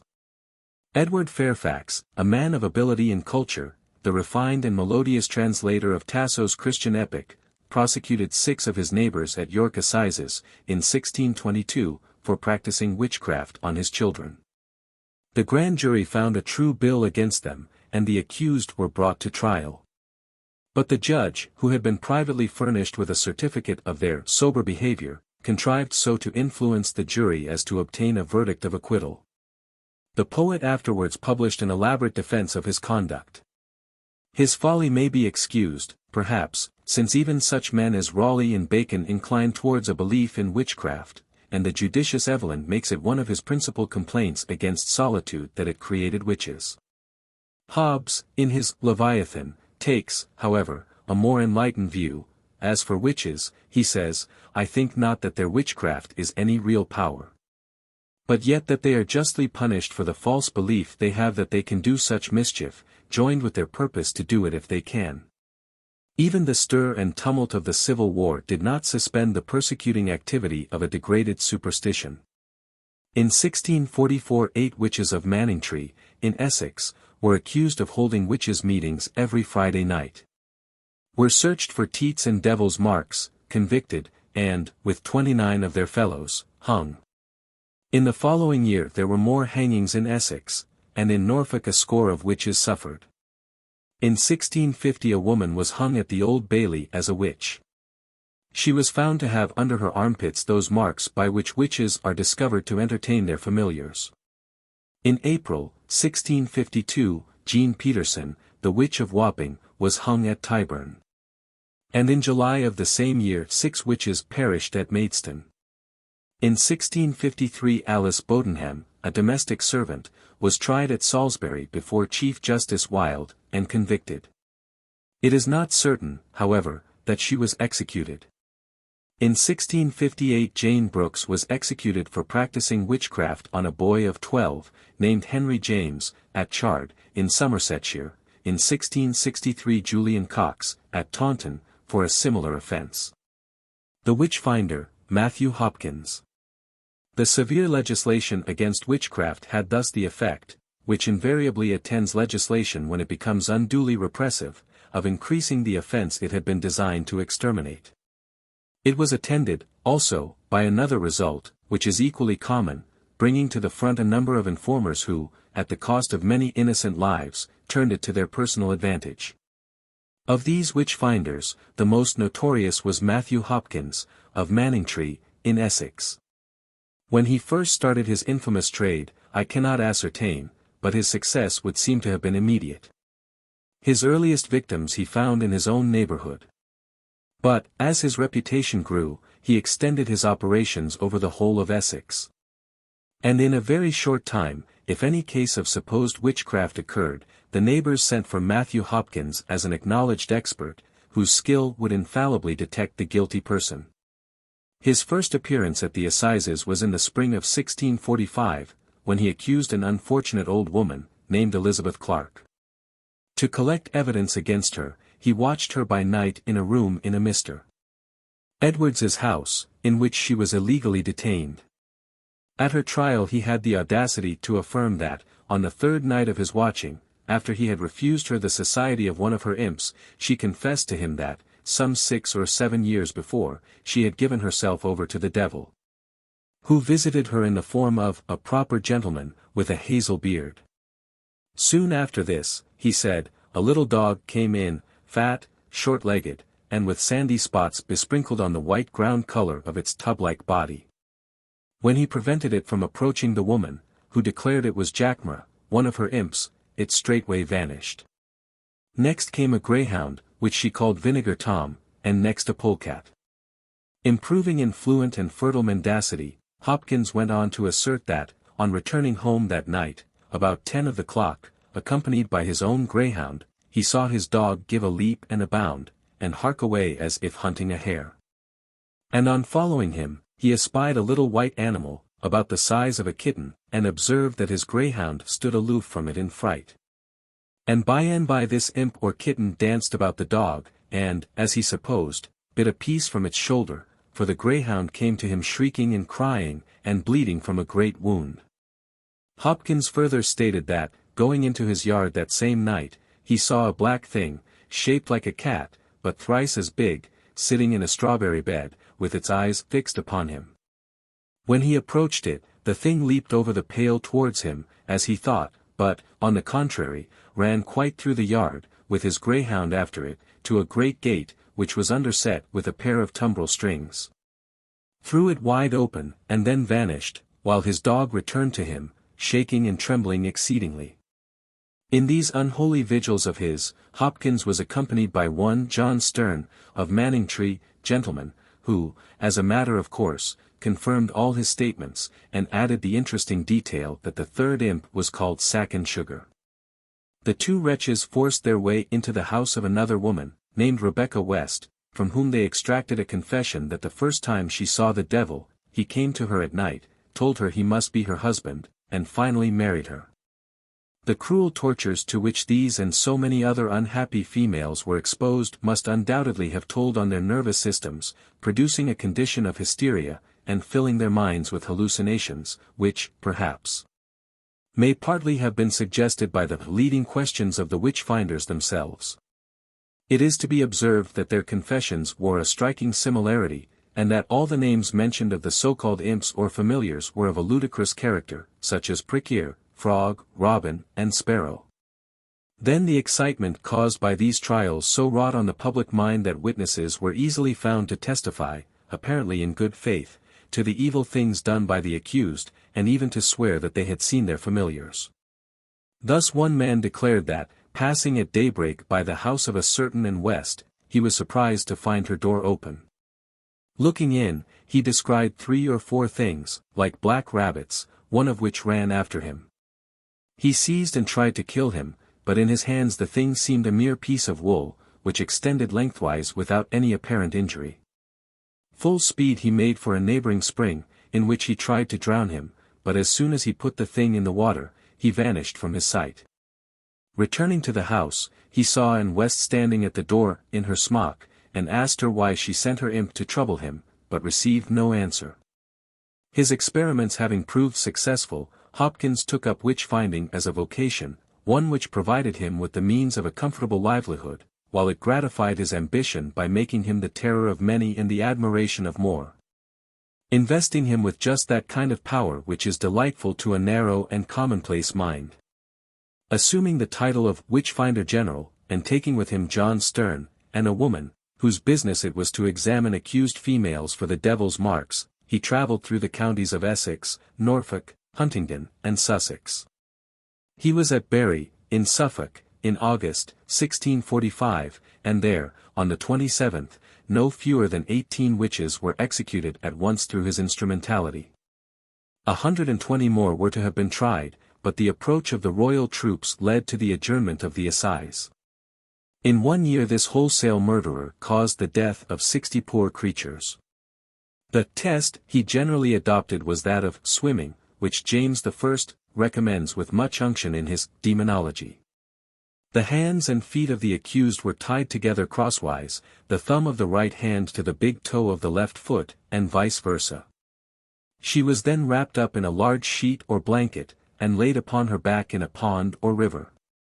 If she sank, she was innocent, but established her innocence at the cost of her life.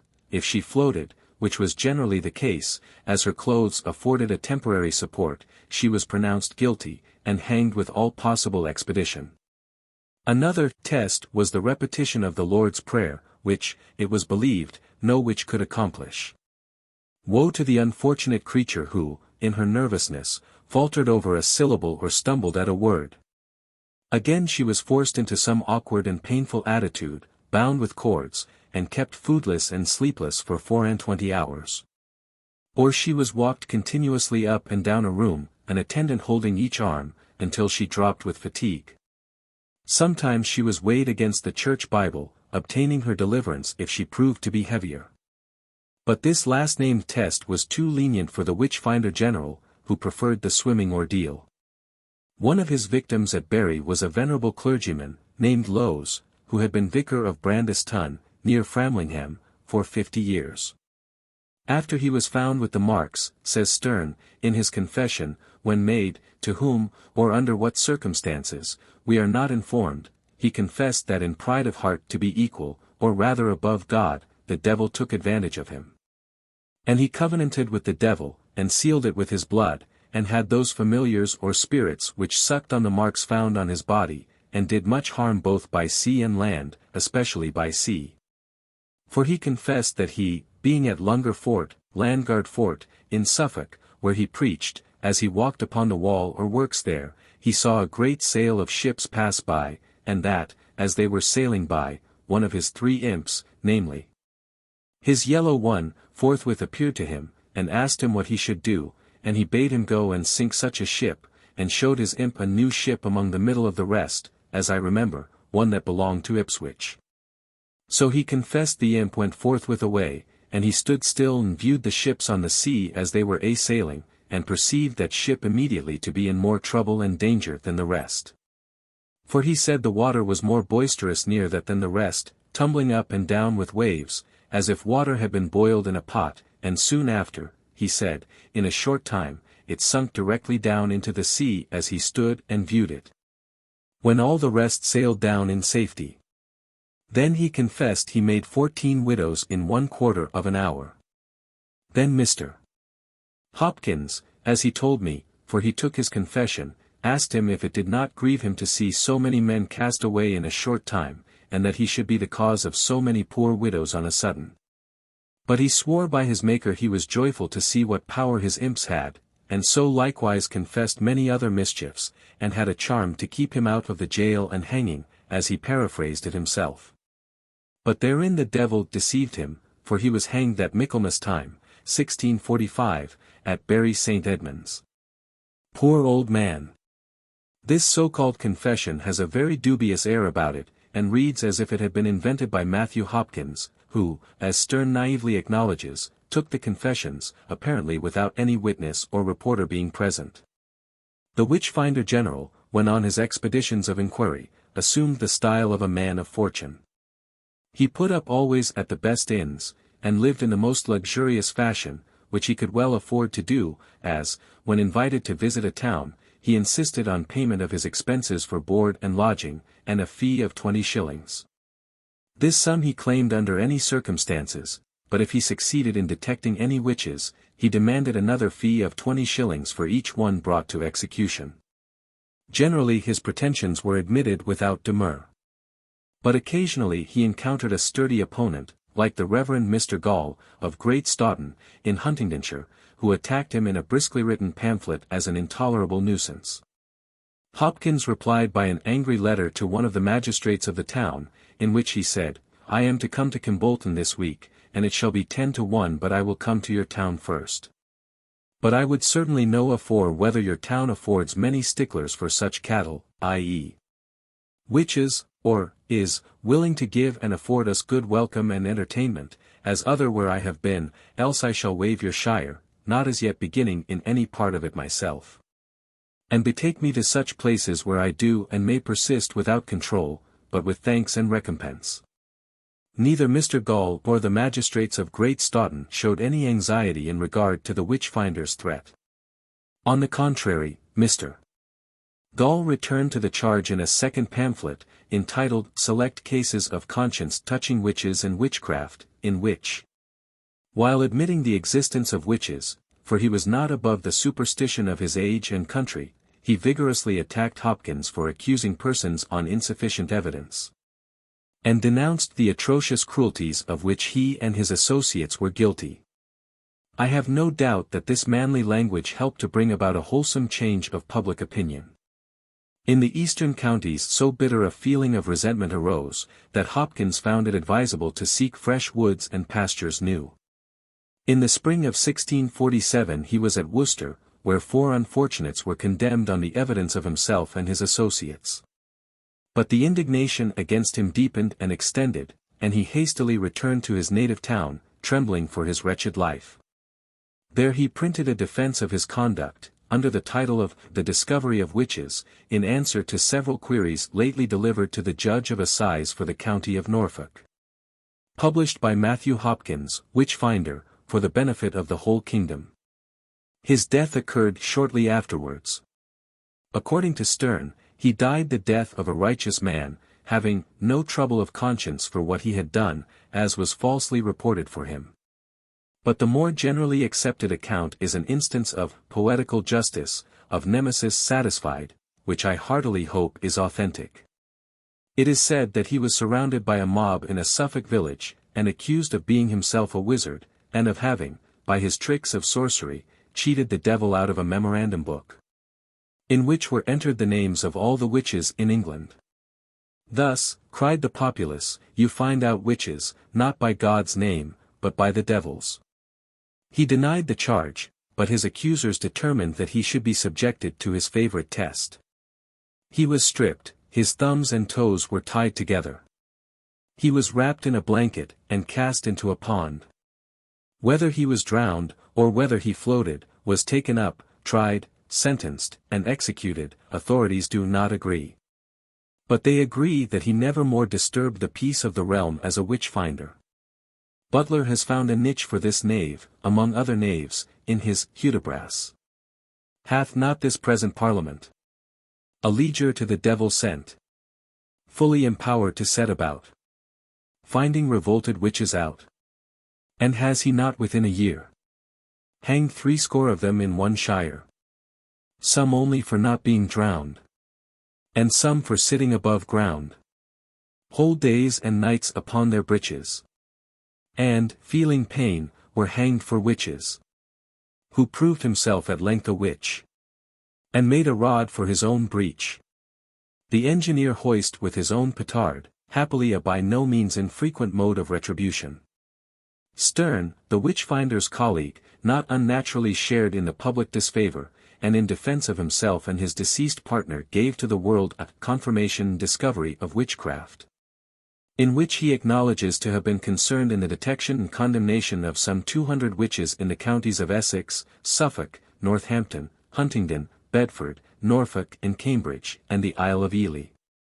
He adds that, in many places I never received penny as yet, nor any like, notwithstanding I have bonds for satisfaction, except I should sin.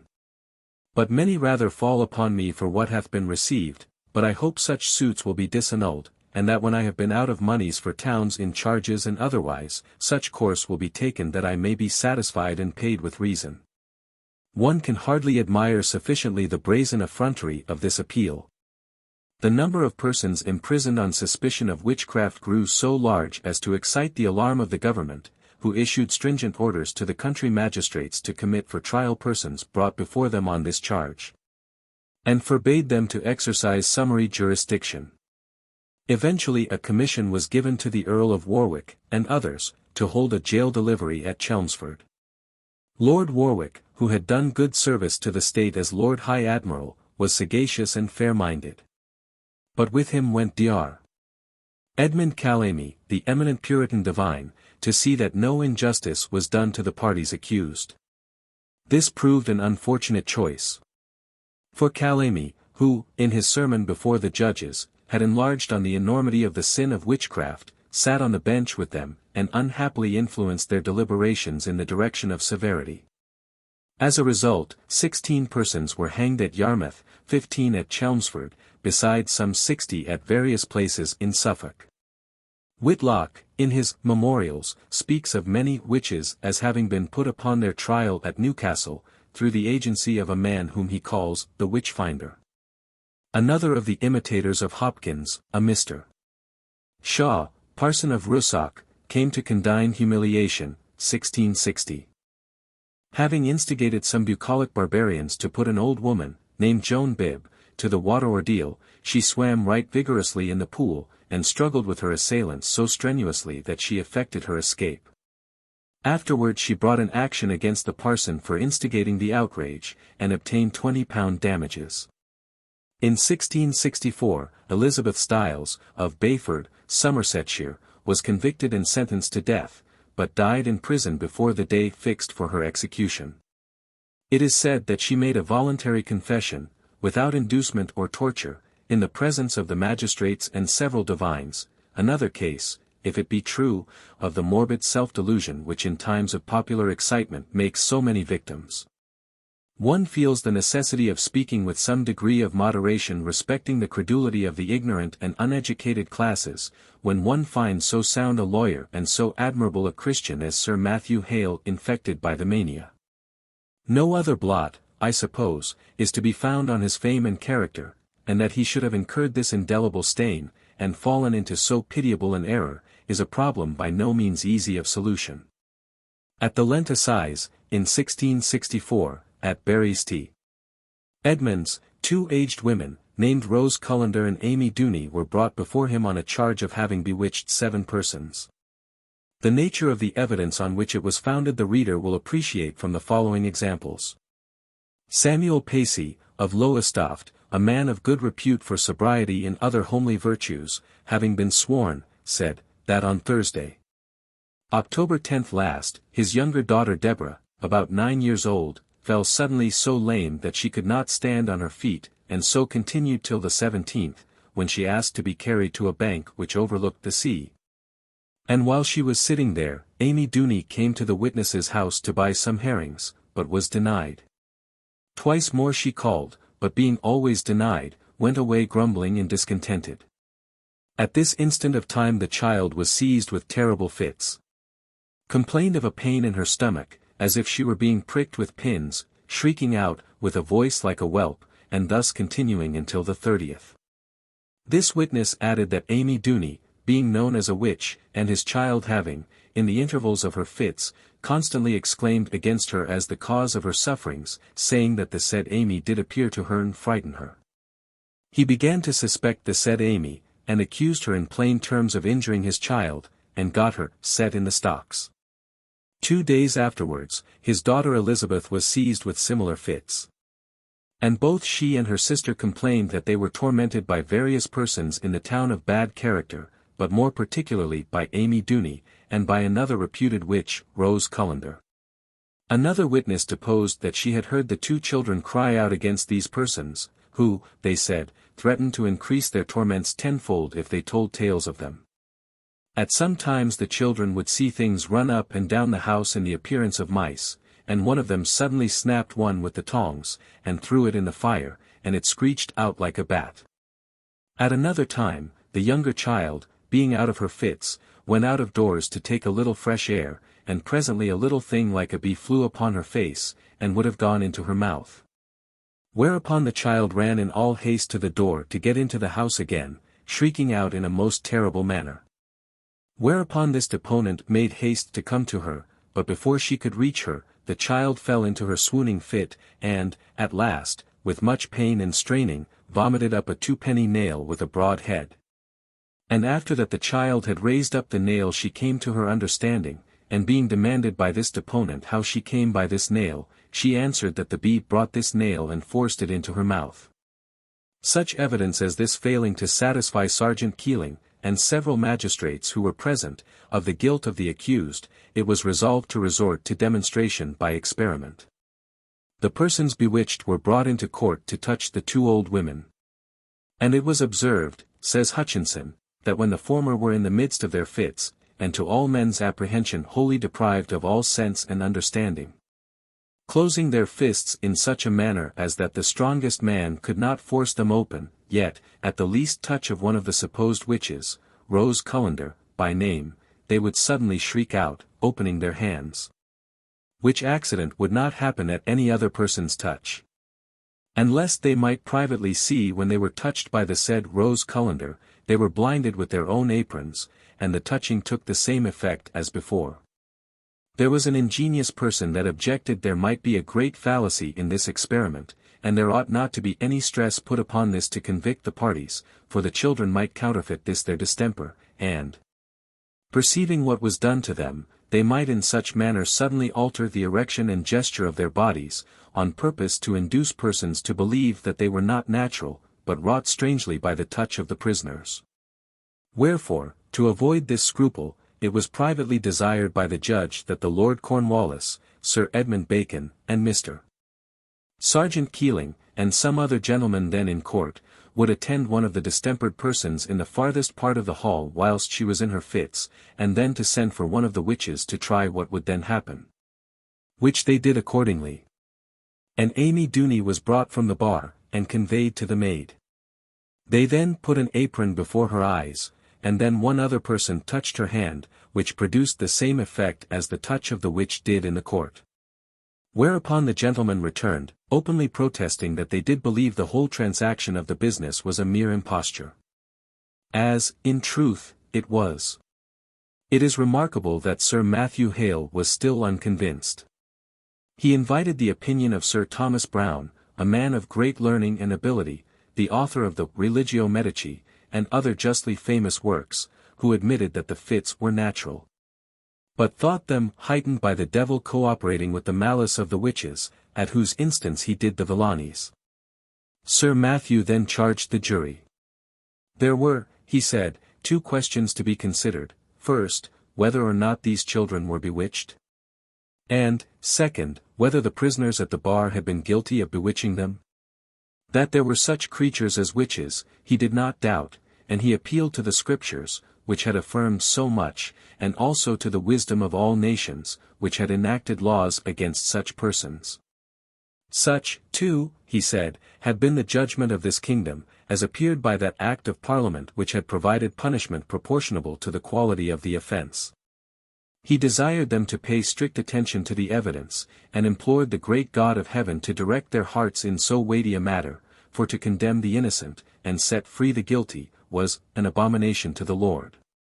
After a charge of this description, the jury naturally brought in a verdict of guilty. Sentence of death was pronounced, and the two poor old women, protesting to the last their innocence, suffered on the gallows. Who will not regret the part played by Sir Matthew Hale in this judicial murder? It is no excuse to say that he did but share in the popular belief. One expects of such a man that he will rise superior to the errors of ordinary minds. That he will be guided by broader and more enlightened views, by more humane and generous sympathies.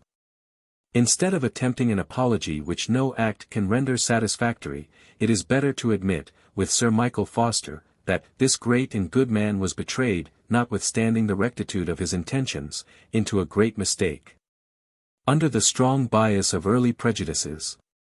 Gradually, however, a disbelief in witchcraft grew up in the public mind, as intellectual inquiry widened its scope, and the relations of man to the unseen world came to be better understood. Among the educated classes the old superstition expired much more rapidly than among the poorer. And so we find that though convictions became rarer, committals and trials continued tolerably frequent until the closing years of the 18th century. To the ghastly roll of victims, however, additions continued to be made. Thus in August, 1682, 3 women, named Temperance Lloyd, Susanna Edwards, and Mary Trembles, were tried at Exeter before Lord Chief Justice North and Mr. Justice Raymond, convicted of various acts of witchcraft, and sentenced to death. Before their trial they had confessed to frequent interviews with the devil, who appeared in the shape of a black man as long, or as short, as a man's arm, and one of them acknowledged to have caused the death of 4 persons by witchcraft. Some portion of these monstrous fictions they recanted under the gallows, but even on the brink of the grave they persisted in claiming the character of witches, and in asserting that they had had personal intercourse with the devil. In March, 1684, Alicia Welland was tried before Chief Baron Montague at Exeter, convicted, and executed. To estimate the extent to which the belief in witchcraft, during the latter part of the 17th century, operated against the lives of the accused, Mr. Inderwick has searched the records of the Western Circuit, from 1670 to 1712 inclusive, and ascertained that out of 52 persons tried in that period on various charges of witchcraft, only 7 were convicted.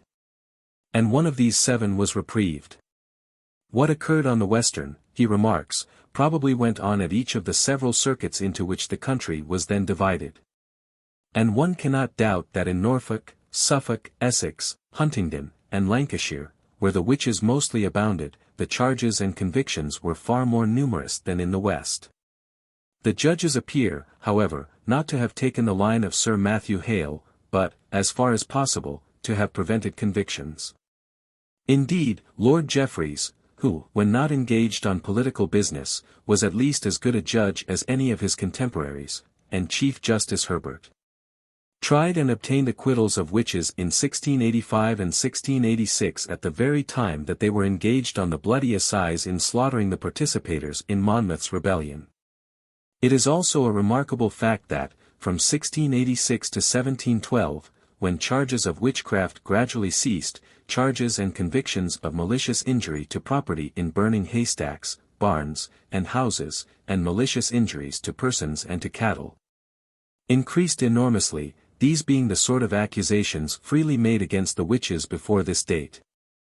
I think there can be little doubt that many evil-disposed persons availed themselves of the prevalent belief in witchcraft as a cover for their depredations on the property of their neighbors, diverting suspicion from themselves to the poor wretches who, through accidental circumstances, had acquired notoriety as the devil's accomplices. It would also seem probable that not a few of the reputed witches similarly turned to account their bad reputation. It is not impossible, indeed, that there may be a certain degree of truth in the tales told of the witches' meetings, and that in some rural neighborhoods the individuals suspected of being witches occasionally assembled at an appointed rendezvous to consult upon their position and their line of operations.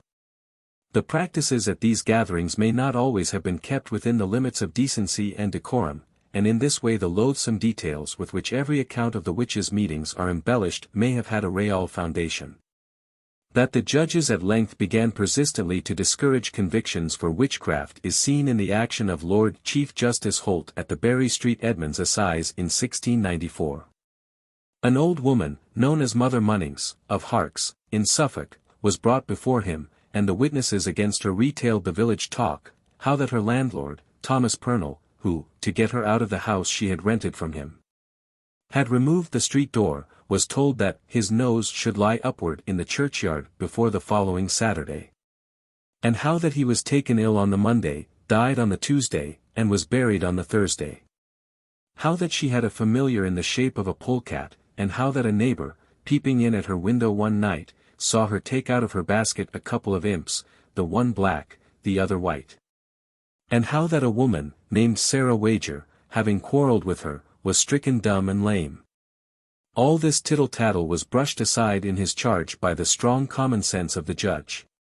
And the jury, under his direction, returned a verdict of not guilty. Dr. Hutchinson remarks, upon particular inquiry of several in or near the town, I find most are satisfied that it is a very right judgment. She lived about 2 years after, without doing any known harm to anybody, and died declaring her innocence.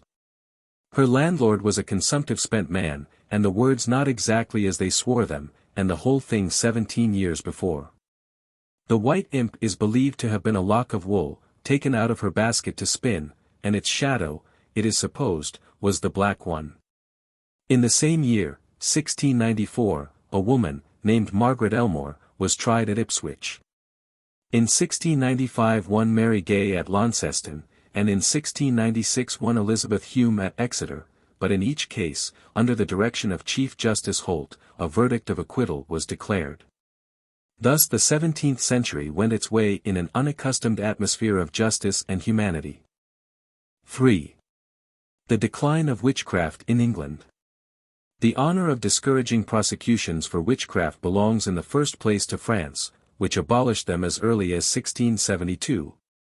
And for some years previously had refrained from sending any victims to the scaffold or the stake. In England, the same effect was partly due, perhaps, to the cynical humor of the court of Charles II, where many, who before ventured only to doubt, no longer hesitated to treat the subject with ridicule. Although, says Mr. Wright, works like those of Baxter and Glanville had still their weight with many people, yet in the controversy which was now carried on through the instrumentality of the press, those who wrote against the popular creed had certainly the best of the argument. Still, it happened from their form and character that the books written to expose the absurdity of the belief in sorcery were restricted in their circulation to the more educated classes. While popular tracts in defense of witchcraft and collections of cases were printed in a cheaper form, and widely distributed among that class in society where the belief was most firmly rooted. The effect of these popular publications has continued in some districts down to the present day. Thus the press, the natural tendency of which was to enlighten mankind, was made to increase ignorance by pandering to the credulity of the multitude. I have spoken of the 17th century as going out in an atmosphere of justice and humanity. But an ancient superstition dies hard, and the 18th century, when it dawned upon the earth, found the belief in witchcraft still widely extended in England. Even men of education could not wholly surrender their adhesion to it. We read with surprise Addison's opinion in The Spectator, that the arguments press equally on both sides, and see him balancing himself between the two aspects of the subject in a curious state of mental indecision. When I hear the relations that are made from all parts of the world, he says, I cannot forbear thinking that there is such an intercourse and commerce with evil spirits, as that which we express by the name of witchcraft. But when I consider, he adds, that the ignorant and credulous parts of the world abound most in these relations, and that the persons among us who are supposed to engage in such an infernal commerce are people of a weak understanding and crazed imagination, and at the same time reflect upon the many impostures and delusions of this nature that have been detected in all ages, I endeavor to suspend my belief till I hear more certain accounts than any which have yet come to my knowledge. And then he comes to a halting and unsatisfactory conclusion, which will seem almost grotesque to the reader of the preceding pages, with their details of succubi and incubi, imps and familiars, black cats, polecats, goats, and the like, in short. When I consider the question, whether there are such persons in the world as we call witches, my mind is divided between two opposite opinions, or, rather, to speak my thoughts freely, I believe in general that there is, and has been, such a thing as witchcraft, but, at the same time, can give no credit to any particular instance of it. Addison goes on to draw the picture of a witch of the period, Moll White, who lived in the neighborhood of Sir Roger de Coverley, a wrinkled hag, with age grown double. This old woman had the reputation of a witch all over the country. Her lips were observed to be always in motion, and there was not a switch about her house which her neighbors did not believe had carried her several hundreds of miles. If she chanced to stumble, they always found sticks or straws that lay in the figure of a cross before her. If she made any mistake at church, and cried amen in a wrong place, they never failed to conclude that she was saying her prayers backwards. There was not a maid in the parish that would take a pin of her, though she should offer a bag of money with it. If the dairymaid does not make her butter to come so soon as she would have it, Moll White is at the bottom of the churn. If a horse sweats in the stable, Moll White has been upon his back. If a hare makes an unexpected escape from the hounds, the huntsman curses Moll White. I have been the more particular in this account, says Addison, because I know there is scarce a village in England that has not a Moll White in it. When an old woman begins to dote, and grow chargeable to a parish, she is generally turned into a witch, and fills the whole country with extravagant fancies, imaginary distempers, and terrifying dreams.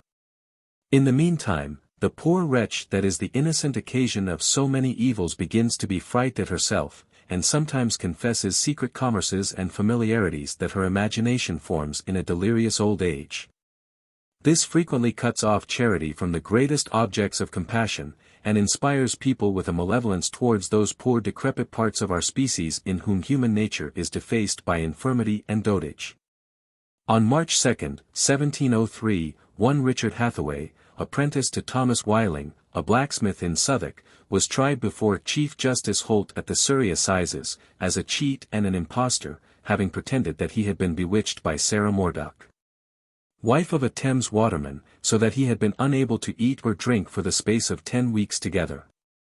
Had suffered various pains, had constantly vomited nails and crooked pins, had at times been deprived of speech and sight, and all through the wicked cunning of Sarah Moredock.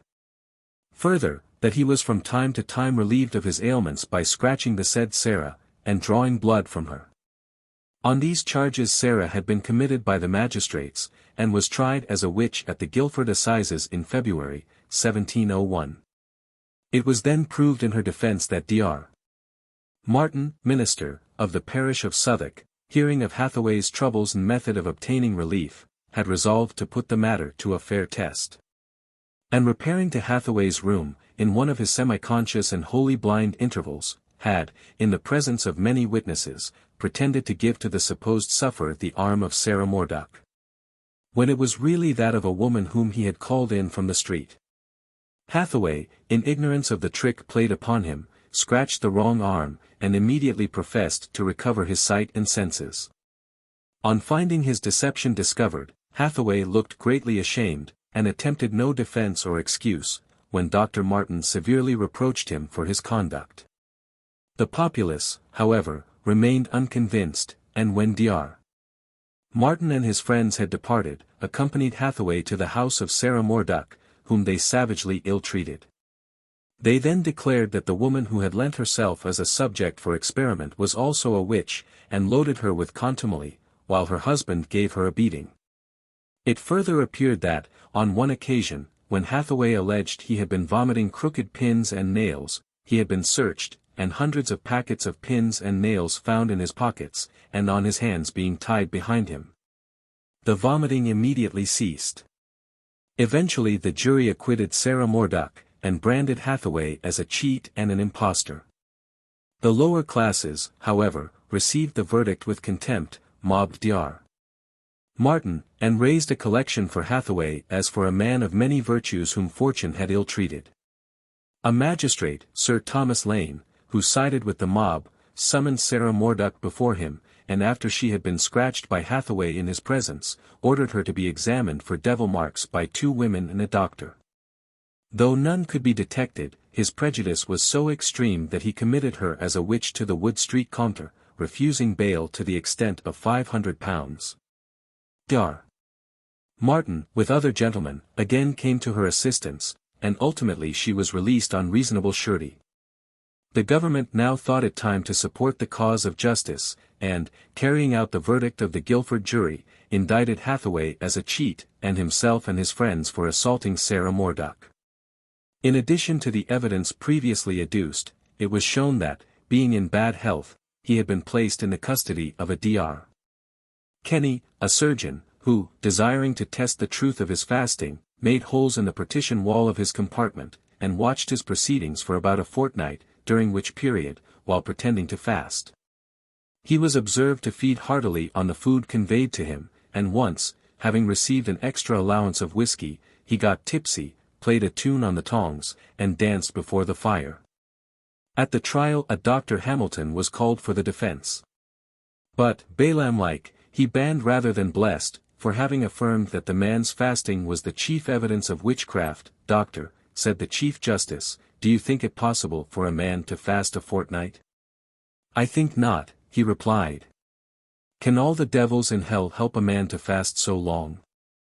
No, my lord, said the doctor, I think not. These answers were conclusive. And without leaving the box, the jury found Hathaway guilty, and he was sentenced by Chief Justice Holt to pay a fine of 100 marks, to stand in the pillory on the following Sunday for 2 hours at Southwark. The same on the Tuesday at the Royal Exchange, the same on the Wednesday at Temple Bar, the next day to be whipped at the House of Correction, and afterwards to be imprisoned with hard labor for 6 months. Two reputed witches, Eleanor Shaw and Mary Phillips, were executed at Northampton on March 17, 1705, and on July 22, 1712, 5 Northamptonshire witches, Agnes Brown, Helen Jenkinson, A.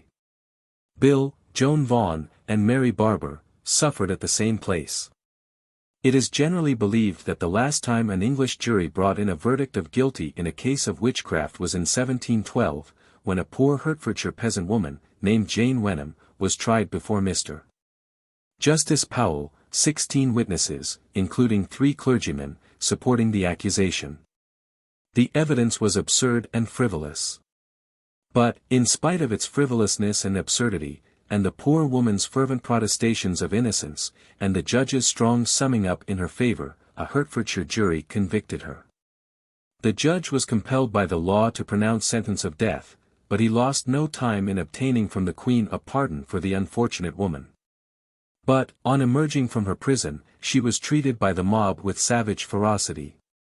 And, to save her from being lynched, Colonel Plumer, of Gilson, took her into his service, in which she continued for many years, earning and preserving the esteem of all who knew her. But there is a record of an execution for witchcraft, that of Mary Hicks and her daughter, taking place in 1716, July 28, and though it is not indubitably established, I do not think its authenticity can well be doubted. In January, 1736, an old woman of Frome, reputed to be a witch, was dragged from her sick bed, put astride on a saddle, and kept in a mill pond for nearly an hour, in the presence of upwards of 200 people. The story goes that she swam like a cork, but on being taken out of the water expired immediately. A coroner's inquest was held on the body, and 3 persons were committed for trial for manslaughter. But it is probable that they escaped punishment, as nobody seems to have been willing to appear in the witness box against them. Among the vulgar, indeed, the superstition was hard to kill.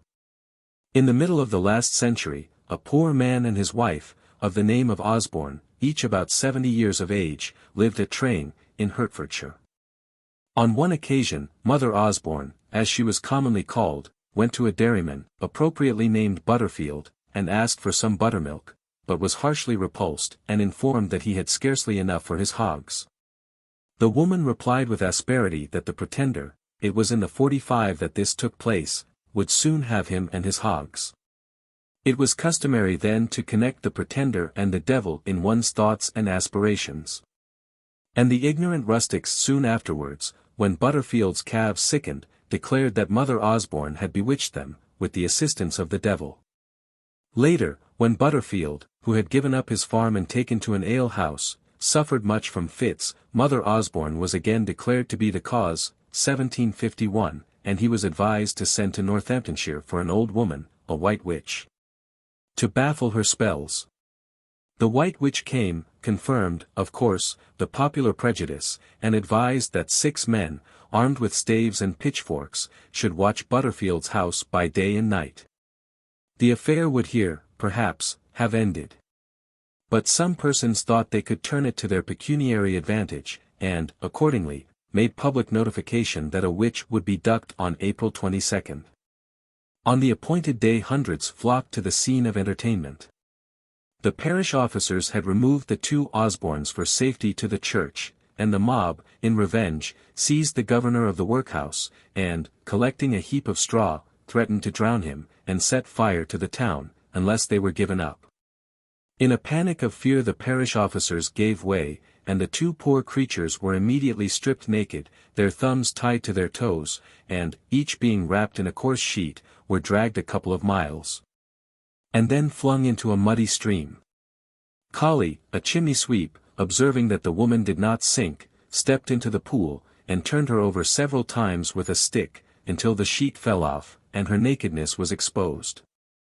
In this miserable state, exhausted with fatigue and terror, sick with shame, half choked with mud, she was flung upon the bank, and her persecutors, alas for the cruelty of ignorance, kicked and beat her until she died. Her husband also sank under his barbarous maltreatment.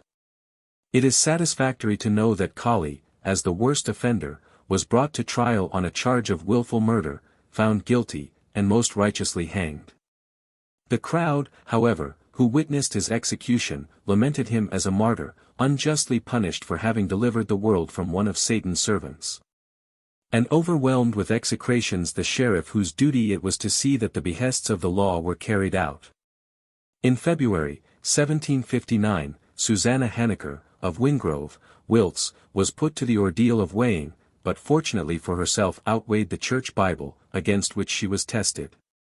In June, 1760, at Leicester, in June, 1785, at Northampton. And in April, 1829, at Monmouth, persons were tried for ducking supposed witches. Similar cases have occurred in our own time. On September 4, 1863, a paralytic Frenchman died of an illness induced by his having been ducked as a wizard in a pond at Castle Hedingham, in Essex. And an aged woman, named Anne Turner, reputed to be a witch, was killed by a man, partially insane, at the village of Long Compton, in Warwickshire, on September 17, 1875.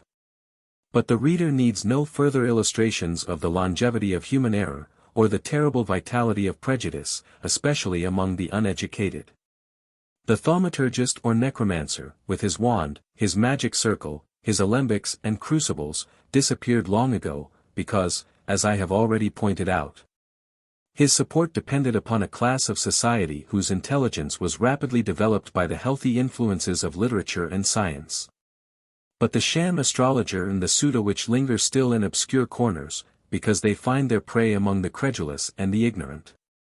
The more widely we extend the bounds of knowledge, the more certainly shall we prevent the recrudescence of such forms of imposture and aspects of delusion as in the preceding pages I have attempted to describe. 4. The Witches of Scotland. Among the people of Scotland, a more serious-minded and imaginative race than the English, the superstition of witchcraft was deeply rooted at an early period. Its development was encouraged not only by the idiosyncrasies of the national character, but also by the nature of the country and the climate in which they lived. The lofty mountains, with their misty summits and shadowy ravines, their deep obscure glens, were the fitting homes of the wildest fancies, the eeriest legends. And the storm crashing through the forests, and the surf beating on the rocky shore, suggested to the ear of the peasant or the fisherman the voices of unseen creatures, of the dread spirits of the waters and the air. To men who believed in Kelpie and Wraith and the second sight, a belief in witch and warlock was easy enough. And it was not until the Calvinist reformers imported into Scotland their austere and rigid creed, with its literal interpretation of biblical imagery, that witchcraft came to be regarded as a crime.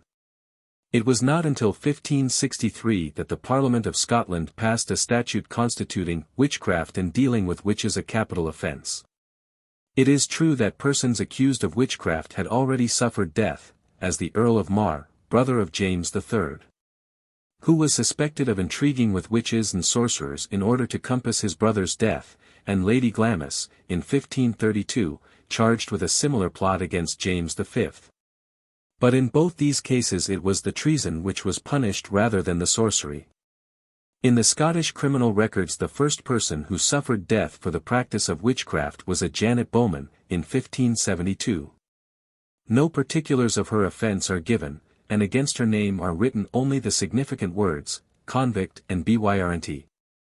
A remarkable case, that of Bessie Dunlop, belongs to 1576.44. She was the wife of an Ayrshire peasant, Andrew Jack. According to her own statement, she was going one day from her house to the yard of Monk Castle, driving her cows to the pasture, and greeting over her troubles, for she had a milch cow nigh sick to death, and her husband and child were lying ill. And she herself had but recently risen from childbed, when a strange man met her, and saluted her with the words, "Good day, Bessie." She answered civilly, and, in reply to his questions, acquainted him with her anxieties, whereupon he informed her that her cow, her 2 sheep, and her child would die, but that her good man would recover. She described this stranger in graphic language as an honest, weel elderly man, grey-bearded, and had ane grey coat with Lombard slevis of the auld fassown, ane pair of grey breckies and white shankies, gartord above the knee. Ane black bonnet on his hide, cloes behind and plain before, with silken lysis drawn thro' the lippies thereof, and ane quite wand in his hand. He told Bessie that his name was Thomas Reed, and that he had been killed at the Battle of Pinkie. Extraordinary as was this information, it did not seem improbable to her when she noted the manner of his disappearance through the yard of Monk Castle. I thought he gate in at ane narrow our hoyle of the dyke, wall. Nor ony earthly man could hafe gone through. And swa I was something flight, terrified. Thomas Reed's sinister predictions were duly fulfilled. Soon afterwards, he again met Bessie, and boldly invited her to deny her religion, and the faith in which she was christened, in return for certain worldly advantages. But Bessie steadfastly refused. This visitor of hers was under no fear of the ordinance which is supposed to limit the mundane excursions of spiritual creatures to the hours between sunset and cockcrow, for he generally made his appearance at midday. It is not less singular that he made no objection to the presence of humanity. On one occasion he called at her house, where she sat conversing with her husband and 3 tailors, and, invisible to them, plucked her by the apron, and led her to the door, and thence up the hill end, where he bade her stand, and be silent, whatever she might hear or see. And suddenly she beheld 12 persons, 8 women and 4 men, the men clad in gentlemen's clothing, and the women with plaids round about them, very seemly to look at. Thomas was among them. They bade her sit down, and said, "Welcome, Bessie. Wilt thou go with us?" But she made no answer, and after some conversation among themselves, they disappeared in a hideous whirlwind. When Thomas returned, he informed her that the persons she had seen were the good wights, who dwell in the court of Faery, and he brought her an invitation to accompany them thither, an invitation which he repeated with much earnestness. She answered, with true Scotch caution, she saw no profit to gang that kind of gates, unless she knew wherefore. "Sayest thou not me," he rejoined, "worth meat and worth clothes, and good enough like in person?" The prospect, however, could not beguile her, and she continued firm in her simple resolve to dwell with her husband and bairns, whom she had no wish to abandon. Off went Thomas in a storm of anger. But before long he recovered his temper, and resumed his visits, showing himself willing to fetch and carry at her request, and always treating her with the deference due to a wife and mother. The only benefit she derived from this friendship was, she said, the means of curing diseases and recovering stolen property, so that her witchcraft was of the simplest, innocentest kind. There was no compact with the devil, and it injured nobody, except doctors and thieves. Yet for yielding to this hallucination, the product of a vivid imagination, stimulated, we suspect, by much solitary reverie, Bessie Dunlop was convict and bewirant. Mayhap, as she was led to the death fire, she may have dreamed that she had done better to have gone with Thomas Reed to the court of Faery. The combination of the fairy folklore with the gloomier inventions of witchcraft occurs again in the case of Alison Pearson, 1588. There was a certain William Simpson, a great scholar and physician, and a native of Stirling. While but a child, he was taken away from his parents by a man of Egypt, a giant, who led him away to Egypt with him, where he remained by the space of 12 years before he came home again.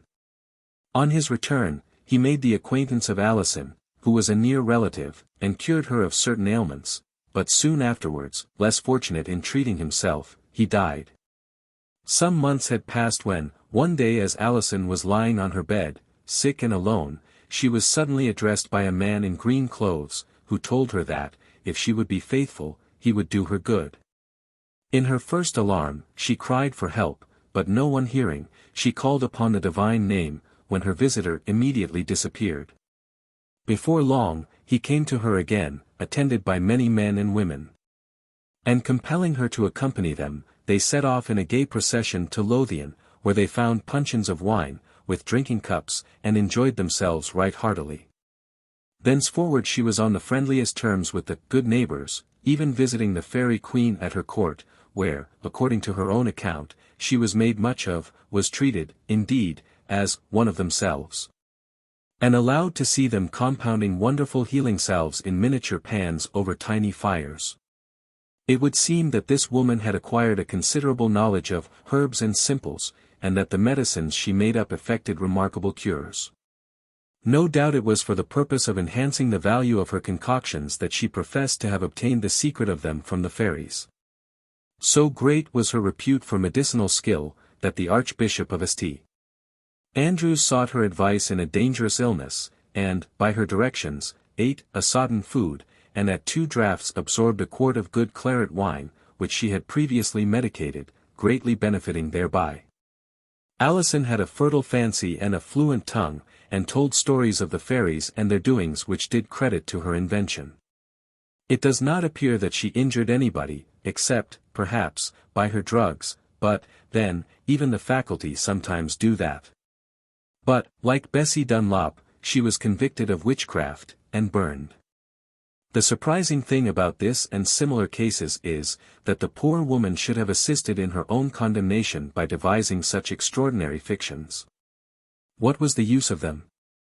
A prisoner on a charge which, if proved against her, meant a terrible death, what object did she expect to gain? Was it all done for the sake of the temporary surprise and astonishment her tale created? That she might be the heroine of an hour? Men have, we know, their strange ambitions, but if this were Alison Pearson's, it was one of the very strangest. In the next case I shall bring forward, that of Dame Fowlis, we come upon the trail of actual crime. Dame Fowlis, second wife of the chief of the clan Monroe, was by birth a Roeys or Ross, of Balnagown. To effect the aggrandizement of her own family, she plotted the death of Robert, her husband's eldest son, in order to marry his wealthy widow to her brother, George Roeys or Ross, Laird of Balnagown. But as he, too, was married, it was necessary to get rid of his wife also. For this double event, she employed, with little attempt at concealment, 3 notorious witches, Agnes Roy, Christian Roy, and Marjorie Nair McAllister, alias Losky Loncart, besides one William MacGillivordan, and several other persons of dubious reputation. About midsummer, 1576, Agnes Roy was dispatched to bring Losky Loncart into Dame Fowlis' presence. The result of this interview was soon apparent. Clay images of the 2 doomed individuals were made, and exposed to the usual sorceries. While MacGillivordan obtained a supply of poison from Aberdeen, which the cook was bribed to put into a dish intended for the lady of Balnagown's table. It did not prove mortal, as anticipated, but afflicted the unfortunate lady with a long and severe illness.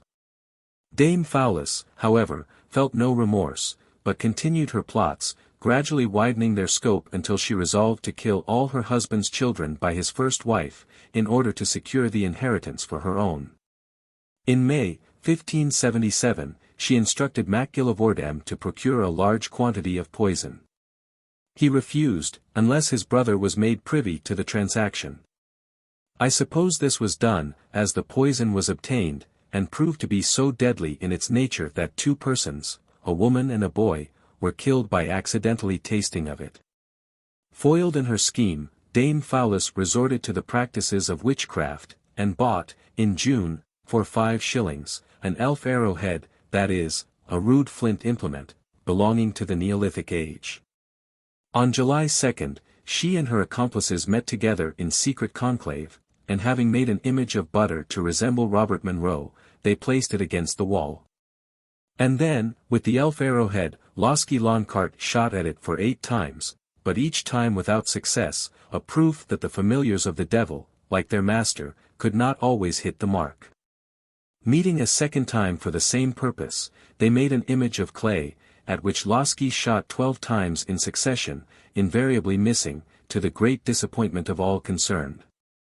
The failure was ascribed to the elf arrowhead, and in August another was procured. 2 figures of clay were also made, for Robert Monroe and for Lady Balnagown, respectively. At the latter Dame Fowlis shot twice, and at the former Losky Loncart shot thrice, but the shooting was no better than before, and the 2 images being accidentally broken, the charm was destroyed. It was proposed to try poison again, but by this time the authorities had gained information of what was going on, and towards the end of November, Christian Roy, who had been present at the 3rd meeting, was arrested. Being put to the torture, she confessed everything, and, together with some of her confederates, was convicted of witchcraft and burnt. Dame Fowlis, who assuredly was not the least guilty person, escaped to Caithness, but, after remaining in concealment for 9 months, was allowed to return to her home. In 1588, her husband died, and was succeeded in his estates by Robert Monroe, who revived the charge of witchcraft against his stepmother, and obtained a commission for her examination and that of her surviving accomplices. Dame Fowlis was put on her trial on July 22, 1590, but she had money and friends, and contrived to obtain a verdict of acquittal. It is one of the most remarkable features of this remarkable case that, as soon as her acquittal was pronounced, a new trial was opened, in which the defendant was her other stepson, Hector Monroe, 45, who had been, only an hour before, the principal witness against her. The allegations against him were, first, that, during the sore sickness of his brother, in the summer of 1588, he had consulted with 3 notorious and common witches respecting the best means of curing him, and had sheltered them for several days, until compelled by his father to send them about their business. And, second, that falling ill himself, in January, 1559, he had caused a certain Marian Mackingerutch, one of the most notorious and rank witches in the whole realm, to be brought to him, and who, after administering 3 draughts of water out of 3 stones which she carried with her, declared that his sole chance of recovery lay in the sacrifice of the principal man of his blood. After due consultation, they decided that this vicarious sufferer must be George Monroe, his step-brother, the eldest son of Dame Fowlis. Messengers were accordingly sent in search of him. Apprehending no evil, he obeyed the call, and 5 days afterwards arrived at the house of Hector Monroe. Following the directions of the witch, Hector received his brother in silence, giving him his left hand, and taking him by the right hand, and uttering no word of greeting until he had spoken. George, astounded by the chillness of his reception, which he could not but contrast with the warmth of the invitations, remained in his brother's sick room an hour without speaking. At last he asked Hector how he felt. "The better that you have come to visit me," replied Hector, and then was again silent, for so the witch had ordained. An hour after midnight appeared Marian Mackingerutch, with several assistants. And, arming themselves with spades, they repaired to a nook of ground at the seaside, situated between the boundaries of the estates of the 2 lairds, and there, removing the turf, they dug a grave of the size of the invalid. Marian returned to the house, and gave directions to her confederates as to the parts they were to play in the startling scene which was yet to be enacted.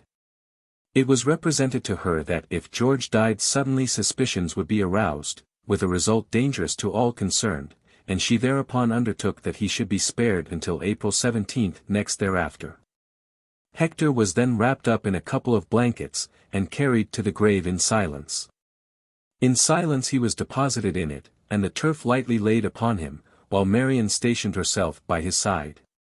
His foster mother, one Christiana Neal Dazel, then took a young lad by the hand, and ran the breadth of 9 ridges, afterwards inquiring of the witch, who might be her choice, and receiving for answer, that Hector was her choice to live, and his brother George to die for him.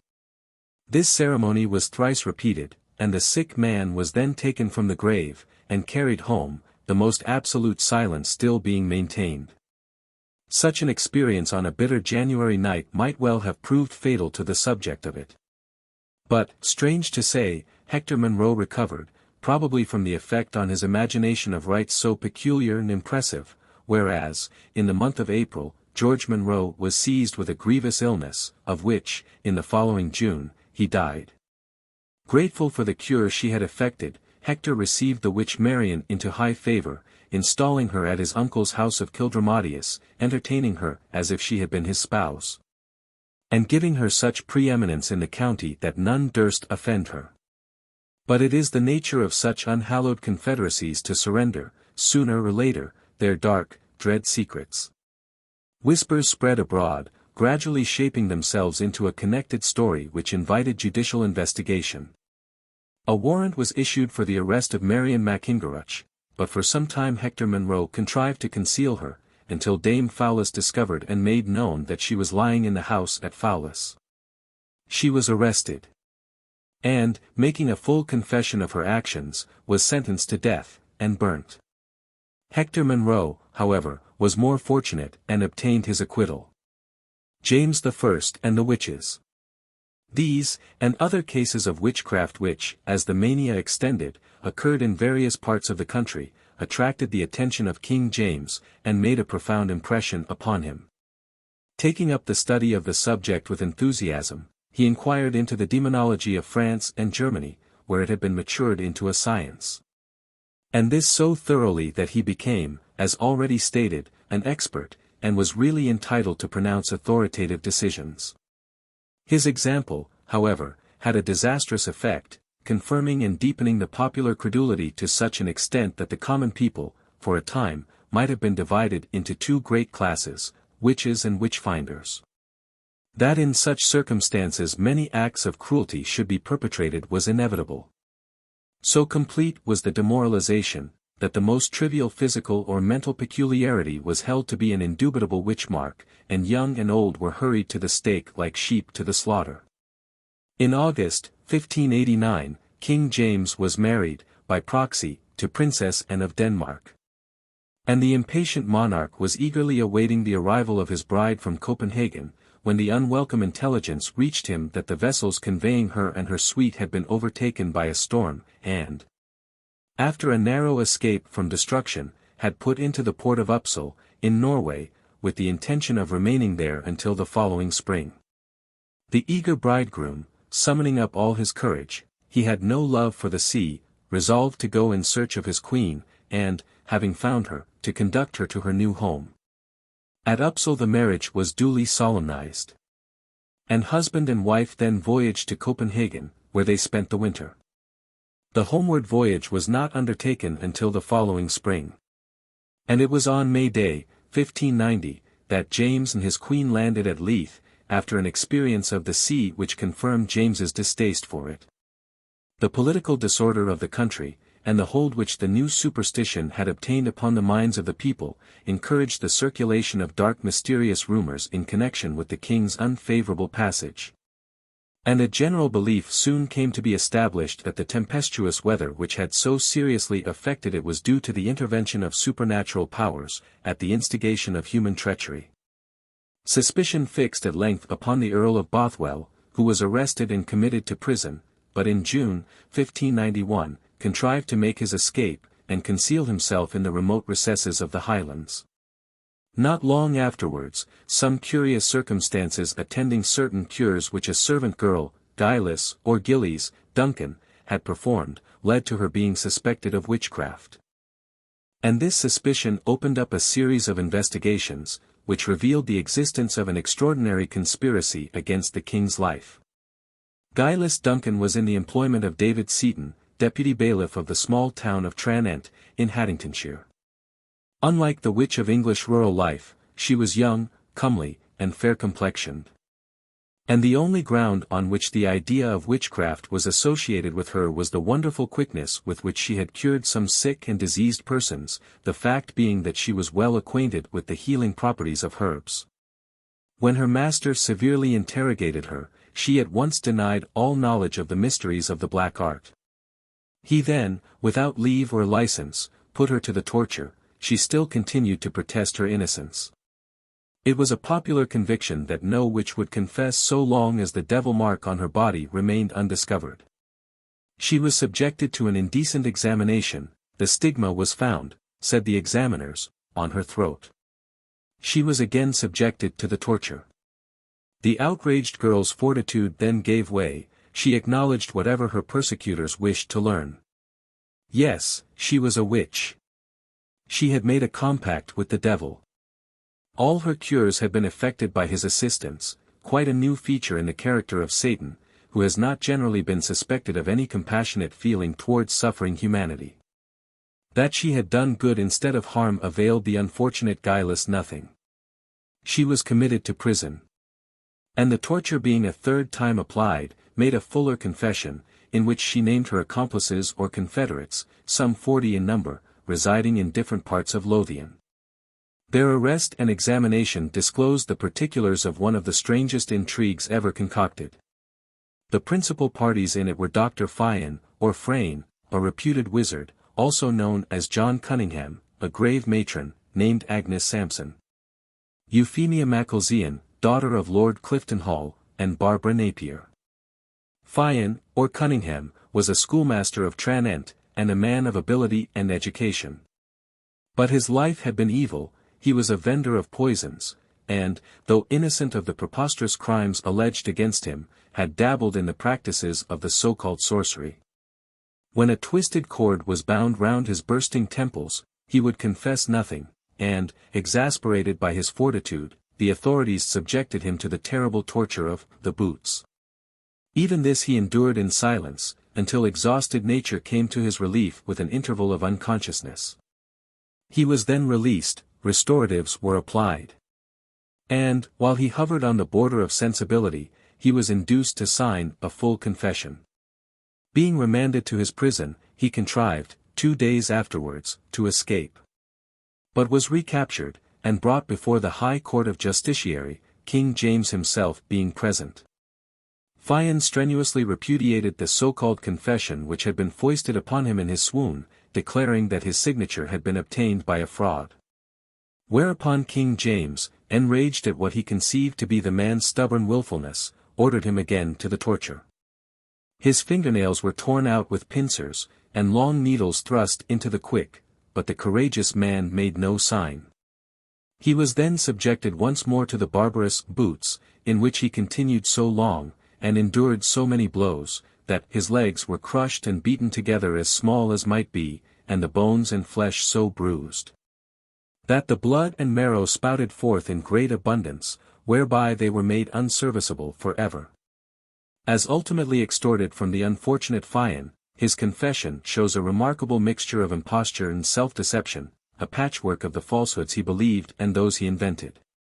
Singularly grotesque is his account of his introduction to the devil. He was lodging at Tranent, in the house of one Thomas Trumbill, who had offended him by neglecting to sparge or whitewash his chamber, as he had promised. And, while lying in his bed, meditating how he might be revenged of the said Thomas, the devil, clothed in white raiment, suddenly appeared, and said, Will ye be my servant, and adore me and all my servants, and ye shall never want? Never want. The bribe to a poor Scotch dominie was immense. Fian could not withstand it, and at once enlisted among the devil's own. As his first act of service, he had the pleasure of burning down Master Trumbill's house. The next night Beelzebub paid him another visit, and put his mark upon him with a rod. Thereafter he was found lying in his chamber in a trance, during which, he said, he was carried in the spirit over many mountains, and accomplished an aerial circumnavigation of the globe. In the future he attended all the nightly conferences of witches and fiends held throughout Lothian, displaying so much energy and capacity that the devil appointed him to be his registrar and secretary. The first convention at which he was present assembled in the parish church of North Berwick, a breezy, picturesque seaport at the mouth of the Forth, about 16 miles from Preston Pans. Satan occupied the pulpit and delivered a sermon of doubtful speeches, designed for their encouragement. His servants, he said, should never want, and should ail nothing, so long as their hairs were on, and they let no tears fall from their eyes. He bade them spare not to do evil, and advised them to eat, drink, and be merry, after which edifying discourse they did homage to him in the usual indecent manner. Fian, as I have said, was an evil living man, and needed no exhortation from the devil to do wicked things. In the course of his testimony he invented, as was so frequently the strange practice of persons accused of witchcraft, the most extravagant fictions, as, for instance, one night he supped at the miller's, a few miles from Tranent. And as it was late when the revel ended, one of the miller's men carried him home on horseback. To light them on their way through the dark of night, Fian raised up 4 candles on the horse's ears, and one on the staff which his guide carried. Their great brightness made the midnight appear as noonday, but the miller's man was so terrified by the phenomenon that, on his return home, he fell dead. Let us next turn to the confession of Agnes Sampson, the wise wife of Keith, as she was popularly called. She was charged with having done grave injury to persons who had incurred her displeasure. But she seems, when all fictitious details are thrust aside, to have been simply a shrewd and sagacious old Scotch woman, with much force of character, who made a decent living as a herb doctor. Archbishop Spottiswoode describes her as matronly in appearance, and grave of demeanor, and adds that she was composed in her answers. Yet were those answers the wildest and most extraordinary utterances imaginable, and, if they be truly recorded, they convict her of unscrupulous audacity and unfailing ingenuity. She affirmed that her service to the devil began after her husband's death, when he appeared to her in mortal likeness, and commanded her to renounce Christ, and obey him as her master. For the sake of the riches he promised to herself and her children, she consented, and thereafter he came in the guise of a dog, of which she asked questions, always receiving appropriate replies. On one occasion, having been summoned by the Lady Edmiston, who was lying sick, she went out into the garden at night, and called the devil by his terrestrial or mundane alias of Elva. He bounded over the stone wall in the likeness of a dog, and approached her so close that she was frightened, and charged him by the law he believed in to keep his distance. She then asked him if the lady would recover. He replied in the negative. In his turn he inquired where the gentlewomen, her daughters, were, and being informed that they were to meet her in the garden, said that one of them should be his leman. "Not so," exclaimed the wise wife undauntedly. And the devil then went away howling, like a whipped schoolboy, and hid himself in the well until after supper. The young gentlewomen coming into the bloom and perfumes of the garden, he suddenly emerged, seized the Lady Torsini, and attempted to drag her into the well. But Agnes gripped him firmly, and by her superior strength delivered her from his clutches. Then, with a terrible yell, he disappeared. Yet another story. Agnes, with guileless Duncan and other witches, desiring to be revenged on the deputy bailiff, met on the bridge at Falostrother, and dropped a cord into the river, Agnes Sampson crying, "Hail! Halloa!" Immediately they felt the end of the cord dragged down by a great weight, and on drawing it up came the devil along with it. He inquired if they had all been good servants, and gave them a charm to blight Seaton and his property. But it was accidentally diverted in its operation, and fell upon another person, a touch of realism worthy of Defoe. Euphemia Macalzean, a lady of high social position, daughter and heiress of Lord Cliftonhall, who was eminent as lawyer, statesman, and scholar, seems to have been involved in this welter of intrigue, conspiracy, and deception. Through her adherence to Bothwell's faction, and her devotion to the Roman Communion. Her confession was as grotesque and unveracious as that of any of her associates. She was made a witch, she said, through the agency of an Irish woman with a fallen nose, and, to perfect herself in the craft, had paid another witch, who resided in St. Ninian's Row, Edinburgh, for inaugurating her with the girth of Ain Gret Bicar, revolving it oft round her head and neck, and ofttimes round her head. She was accused of having administered poison to her husband, her father-in-law, and some other persons, and whatever may be thought of the allegations of sorcery and witchcraft, this heavier charge seems to have been well founded. Euphemia said that her acquaintance with Agnes Sampson began with her first accouchement, when she applied to her to mitigate her pains, and she did so by transferring them to a dog. At her second accouchement, Agnes transferred them to a cat. As a determined enemy of the Protestant religion, Satan was inimical to King James's marriage with a Protestant princess, and to break up an alliance which would greatly limit his power for evil. He determined to sink the ship that carried the newly married couple on their homeward voyage. His first device was to hang over the sea a very dense mist, in the hope that the royal ship would miss her course, and strike on some dangerous rock. When this device failed, Dar. Fian was ordered to summon all the witches to meet their master at the haunted kirk of North Berwick. Accordingly, on Allhallowmass Eve, they assembled there to the number of 200. And each one embarking in a riddle, or sieve, 46, they sailed over the ocean very substantially, carrying with them flagons of wine, and making merry, and drinking by the way. After sailing about for some time, they met with their master, bearing in his claws a cat, which had previously been drawn 9 times through the fire. Handing it to one of the warlocks, he bade him cast it into the sea, and shout Ola. Whereupon the ocean became convulsed, and the waters seethed, and the billows rose like heaving mountains. On through the storm sailed this eerie company until they reached the Scottish coast, where they landed, and, joining hands, danced in procession to the kirk of North Berwick, guileless Duncan going before them, playing a reel upon her Jew's harp. Or trump, formerly a favourite musical instrument with the Scotch peasantry, and singing. Comer, go ye before. Comer, go ye. If ye will not go before, comer, let me. Having arrived at their rendezvous, they danced round it with their shins, that is, in reverse of the apparent motion of the sun. Dar. Fian then blew into the keyhole of the door, which opened immediately, and all the witches and warlocks entered in. It was pitch dark. But Fian lighted the tapers by merely blowing on them, and their sudden blaze revealed the devil in the pulpit, attired in a black gown and hat. The description given of the fiend reveals the stern imagination of the North, and is characteristic of the weird sisters of Scotland, who form, as Dr. Burton remarks, so grand a contrast to the vulgar grovelling parochial witches of England. His body was hard as iron, his face terrible, with a nose like an eagle's beak, his eyes glared like fire, his voice was gruff as the sound of the east wind. His hands and legs were covered with hair, and his hands and feet were armed with long claws. On beholding him, witches and warlocks, with one accord, cried, "All hail, master!" He then called over their names, and demanded of them severally whether they had been good and faithful servants, and what measure of success had attended their operations against the lives of King James and his bride, which surely he ought to have known.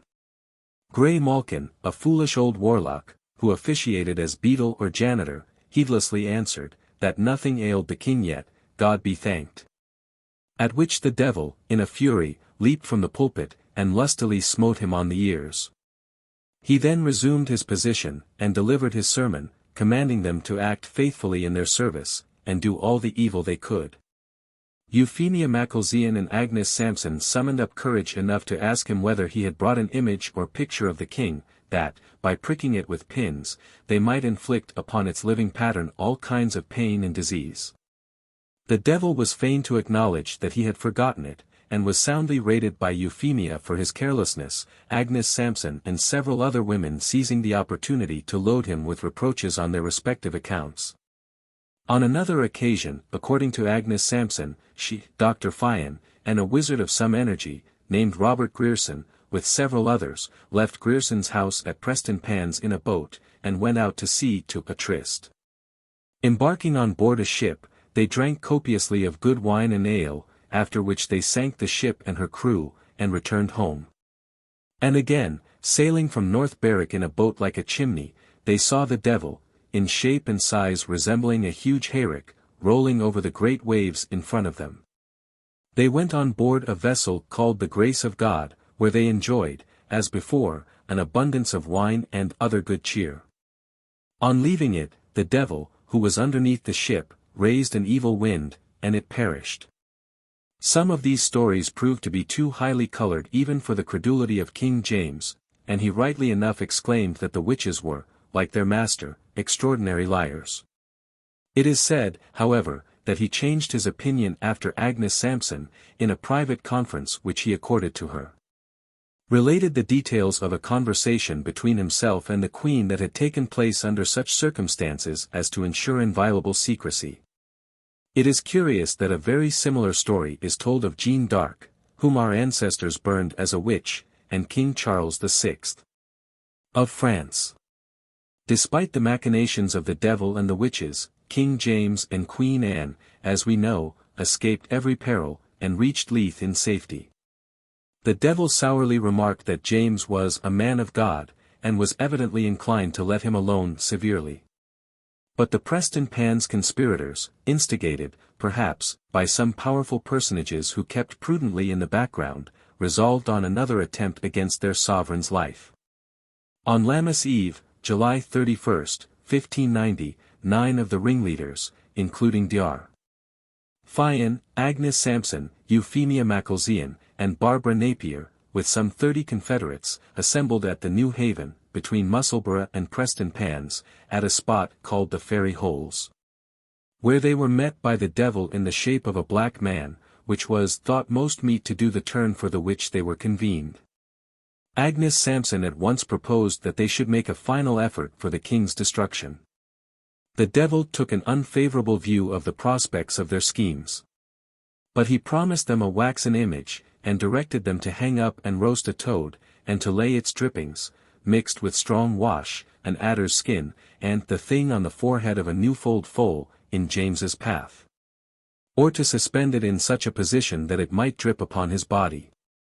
This precious injunction was duly obeyed, and the toad hung up where the dripping would fall upon the king, during his majesty's being at the Brig of Dee, the day before the common bell rang. For fear the Earl Bothwell should have entered Edinburgh. But the devil's foreboding was fulfilled, and the conspirators missed their aim, the king happening to take a different route to that by which he had been expected.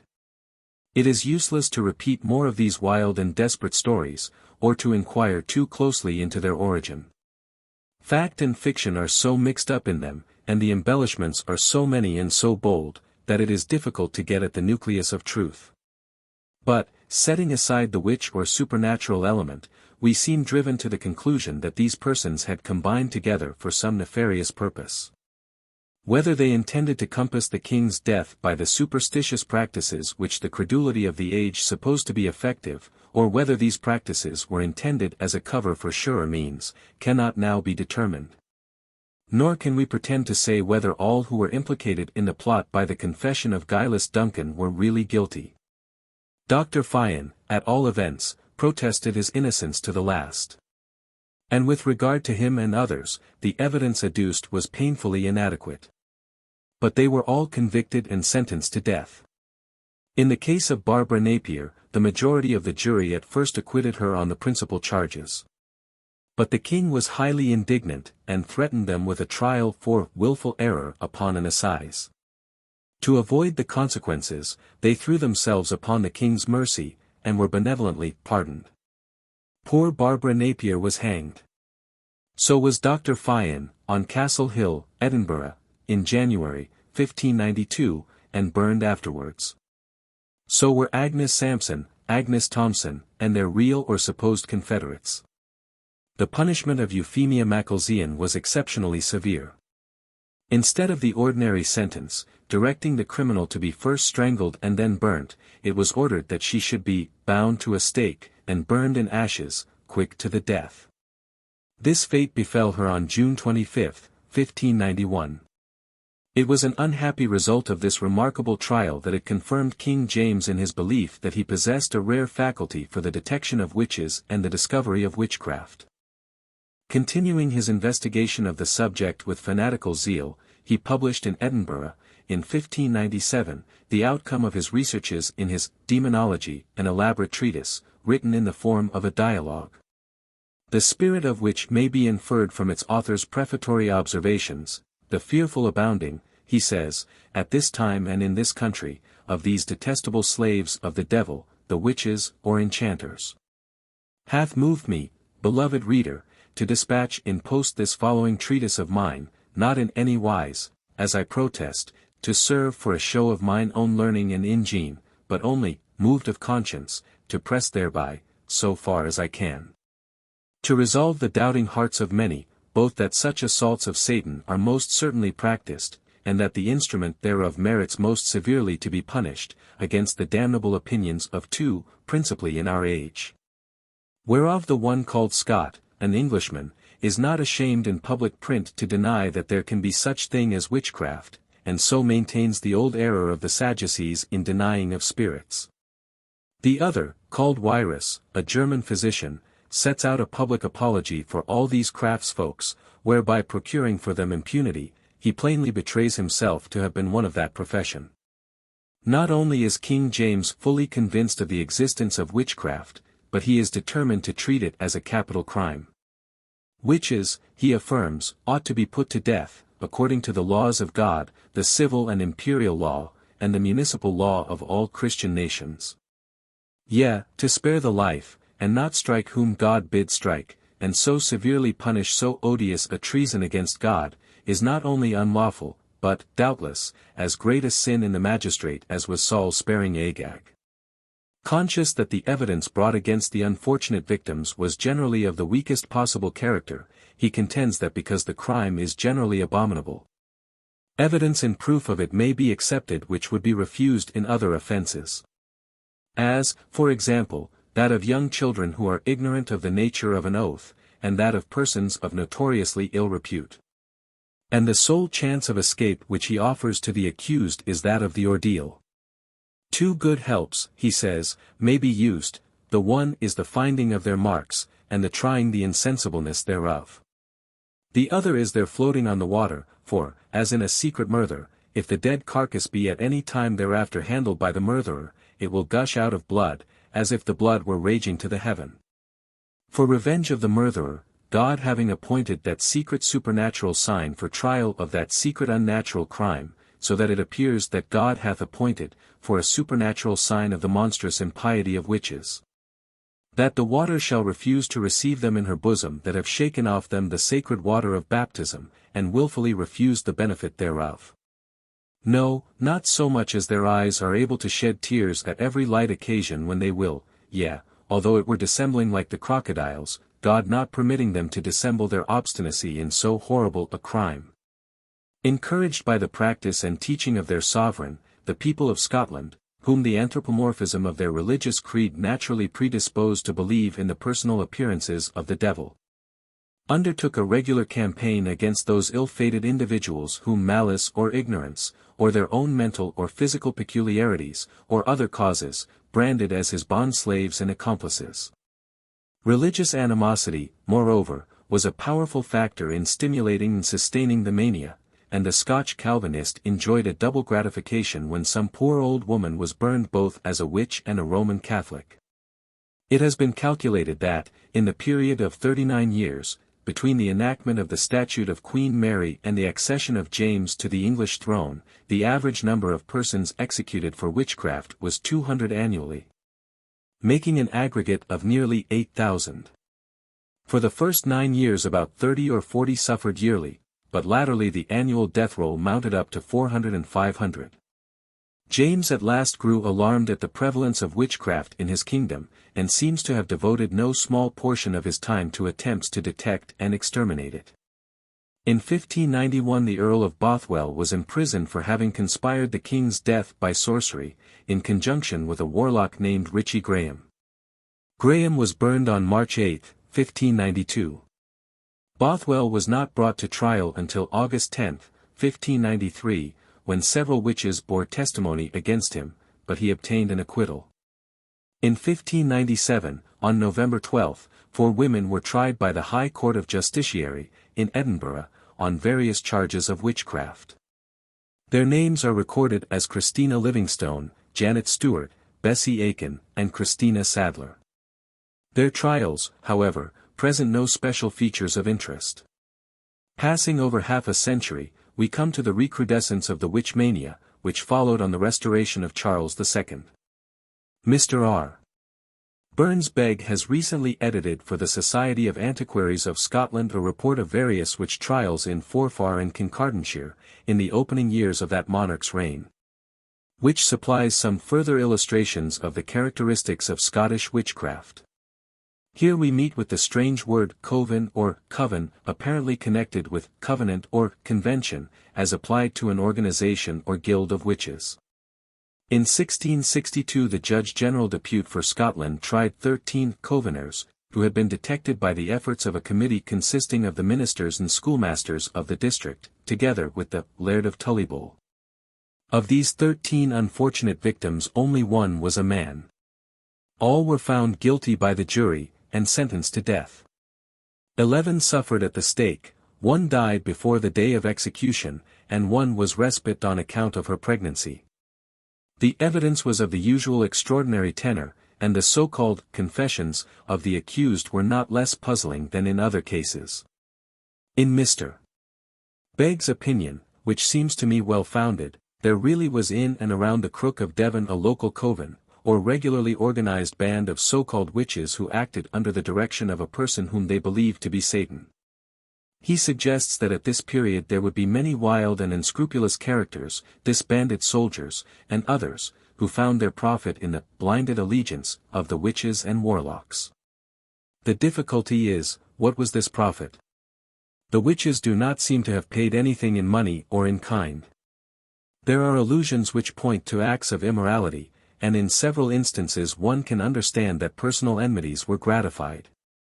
But on the whole the personators of Satan had scant reward for all their trouble. And how was it that they were never denounced by any of their victims? How was it that the vigilance which detected the witches never tripped up their master? How are we to explain the diversity of Satan's appearances? At one time he was ane bonny lad, at another, an unco-like man, in black-coloured clothes and ane blue bonnet, at another, a black iron-hard man. And yet again, ane little man in rough grey clothes. Occasionally he brought with him a piper, and the witches danced together, and the ground under them was all fireflots, and Andrew Watson had his usual staff in his hand, and although he is a blind man, yet danced he as nimbly as any of the company, and made also great merriment by singing his old ballads. And Isabel Shirley did sing her song called, Tinkletum, Tankletum. Alas, that no obliging pen has transmitted, Tinkletum, Tankletum, to posterity. One could point to a good many songs which the world could have better spared. Tinkletum, Tankletum, there is something amazingly suggestive in the words, possibilities of humor, perhaps of satire. Humor and satire which might have secured for Isabel Shirley a place among Scottish poetesses, whereas now she comes before us in no more attractive character than that of a covener, a deluded or self-deluding witch. Let us next betake ourselves to the East Coast, and make the acquaintance of Isabel Gowdie, whose Confessions are among the most extraordinary documents to be met with even in the records of Scottish witchcraft. It is impossible, I think, to overrate their psychological interest. The first is, perhaps, the most curious. And as no summary or condensation would do justice to its details, I shall place it before the reader in extenso, with no other alteration than that of Englishing the spelling.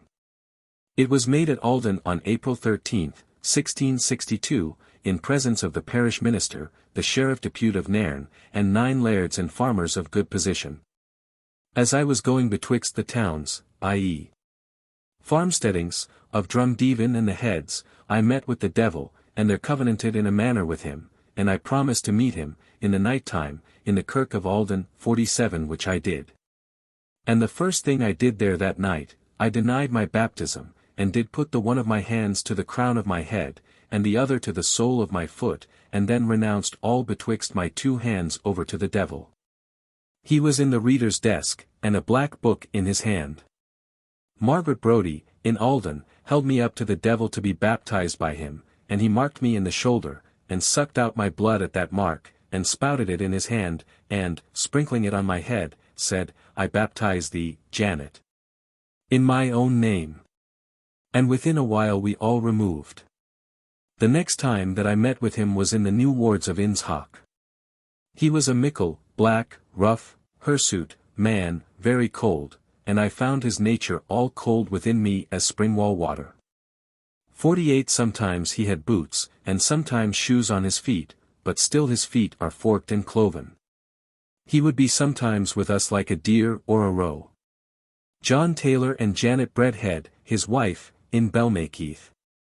Douglas, and I myself, met in the kirkyard of Nairn, and we raised an unchristened child out of its grave.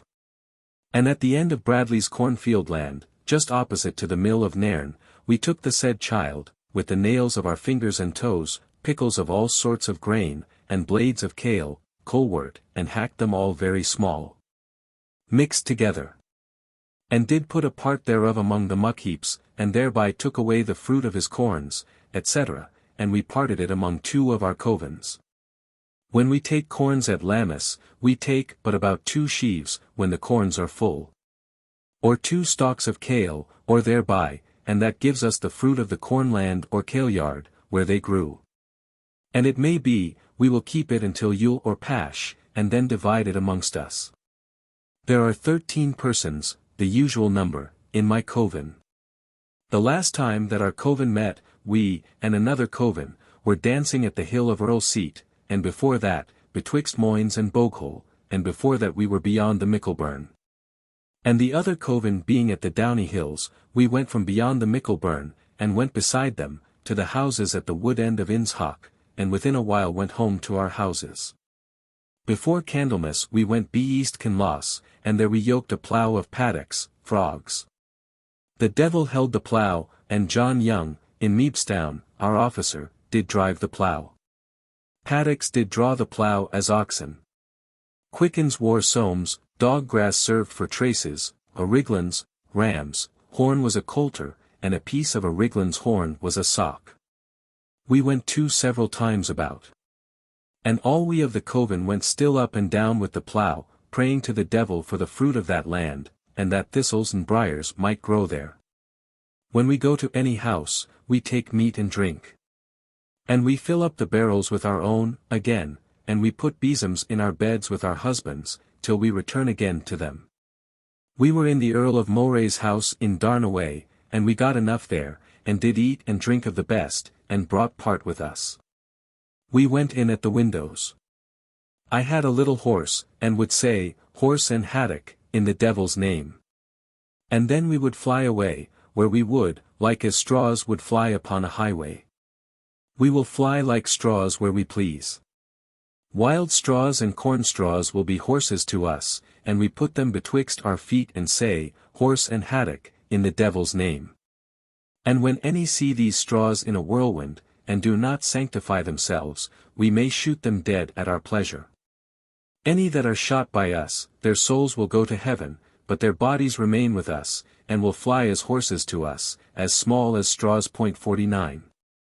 I was in the Downy Hills, and got meat there from the Queen of Fairy, more than I could eat. The Queen of Fairy is heavily clothed in white linen, and in white and lemon clothes, etc., and the King of Fairy is a brave man, well-favoured, and broad-faced, etc. There were elf bulls, routing and skirling up and down there, and they affrighted me. When we take away any cow's milk, we pull the tail, and twine it and plait it the wrong way, in the devil's name. And we draw the tedder, so made, in betwixt the cow's hinder feet, and out betwixt the cow's fore feet, in the devil's name, and thereby take with us the cow's milk. We take sheep's milk even so, in the same manner. The way to take or give back the milk again, is to cut that tedder. When we take away the strength of any person's ale, and give it to another, we take a little quantity out of each barrel or stand of ale, and put it in a stoup in the devil's name, and in his name, with our own hands, put it amongst another's ale. And give her the strength and substance and heel of her neighbour's ale. And to keep the ale from us, that we have no power over it, is to sanctify it well. We get all this power from the devil, and when we seek it from him, we will him to be our Lord. John Taylor, and Janet Breadhead, his wife, in Belmaykeith, Bessie Wilson in Aldern, and Margaret Wilson, spouse to Donald Callum in Aldern, and I, made a picture of clay, to destroy the Laird of Park's male children. John Taylor brought home the clay in his plaid nook, the corner of his plaid. His wife broke it very small, like meal, and sifted it with a sieve, and poured in water among it, in the devil's name, and wrought it very sure, like rye-bout, a stirabout made of rye flour, and made of it a picture of the laird's sons. It had all the parts and marks of a child, such as head, eyes, nose, hands, feet, mouth, and little lips. It wanted no mark of a child, and the hands of it folded down by its sides. It was like a pow, lump of dough, or a flayed egria, a sucking pig, which has been scalded and scraped. We laid the face of it to the fire, till it strackened, shriveled, and a clear fire round about it, till it was red like a coal. After that, we would roast it now and then, each other day there would be a piece of it well roasted. The Laird of Park's whole male children by it are to suffer, if it be not gotten and broke in, as well as those that are born and dead already. It was still put in and taken out of the fire in the devil's name. It was hung up upon a crock. It is yet in John Taylor's house, and it has a cradle of clay about it. Only John Taylor and his wife, Janet Breadhead, Bessie and Margaret Wilson in Aldern, and Margaret Brodie, these, and I, were only at the making of it. All the multitude of our number of witches, of all the covens, kent, kenned, knew, all of it, at our next meeting after it was made. And the witches yet that are overtaken have their own powers, and our powers which we had before we were taken, both. But now I have no power at all. Margaret Keeley, is one of the other coven. Mesley Hurdall, spouse to Alexander Ross, in Lone Head, is one of them, her skin is fiery. Isabel Nicol, in Lochley, is one of my coven. Alexander Elder, in Earl's Seat, and Janet Finley, his spouse, are of my coven. Margaret Haslam, in Moynes, is one. Margaret Brodie, in Aldern, Bessie and Margaret Wilson there, and Jane Martin there, and Elspeth Nishi, spouse to John Matthew there, are of my coven. The said Jane Martin is the maiden of our coven. John Young, in Meepstown, is officer to our coven. Elspeth Chisholm and Isabel Moore, in Aldern, Maggie Brodie, and I, went into Alexander Cumling's lit house, Die House, in Aldern. I went in the likeness of a Ken, jackdaw. The said Elspeth Chisholm was in the shape of a cat. Isabel Moore was a hare, and Maggie Brodie a cat, and we took a thread of each colour of yarn that was on the said Alexander Cumling's lit fat, dyeing vat, and did cast 3 knots on each thread, in the devil's name, and did put the threads in the vat. Withers ones about in the vat in the devil's name, and thereby took the whole strength of the vat away, that it could dye, nothing but only black, according to the colour of the devil. In whose name we took away the strength of the right colours that were in the vat. The second confession, made at Aldern, on May 3, 1662, is not less remarkable than the foregoing. After that time there would meet but sometimes a coven, i.e., 13, sometimes more, sometimes less. But a grand meeting would be about the end of each quarter. There is 13 persons in each coven, and each of us has one sprite to wait upon us, when we please to call upon him. I remember not all the sprites' names, but there is one called Swin, which waits upon the said Margaret Wilson in Aldern. He is still, ever, clothed in grass green, and the said Margaret Wilson has a nickname, called Pickle Nearest the Wind. The next sprite is called Rosie, who waits upon Bessie Wilson, in Aldern. He is still clothed in yellow, and her nickname is, Through the Cornyard. The third sprite is called the Roaring Lion, who waits upon Isabel Nicol, in Lochlers. And he is still clothed 50, in sea green, her nickname is Bessie Rule. The fourth sprite is called Mac Hector, who waits upon Jane Martin, daughter to the said Margaret Wilson. He is a young like devil, clothed still in grass green. Jane Martin is maiden to the coven that I am of, and her nickname is Over the Dyke with It, because the devil always takes the maiden in his hand next time we damn Gillatripes, and when he would leap from he and she will say, Over the Dyke with It. The name of the fifth sprite is Robert the Rule, and he is still clothed in sad dun, and seems to be a commander of the rest of the sprites, and he waits upon Margaret Brodie, in Aldern. The name of the sixth sprite is called Thief of Hell wait upon herself, and he waits also on the said Bessie Wilson. The name of the seventh sprite is called the Reed Reaver. And he is my own spirit, that waits on myself, and is still clothed in black. The eighth spirit is called Robert the Jackies, still clothed in dun, and seems to be aged. He is a gloped spirit. The woman's nickname that he waits on is Able and Stout. This was Bessie Hay. The ninth spirit is called Lang, and the woman's nickname that he waits upon is Bessie Bold, Elspeth Nishi.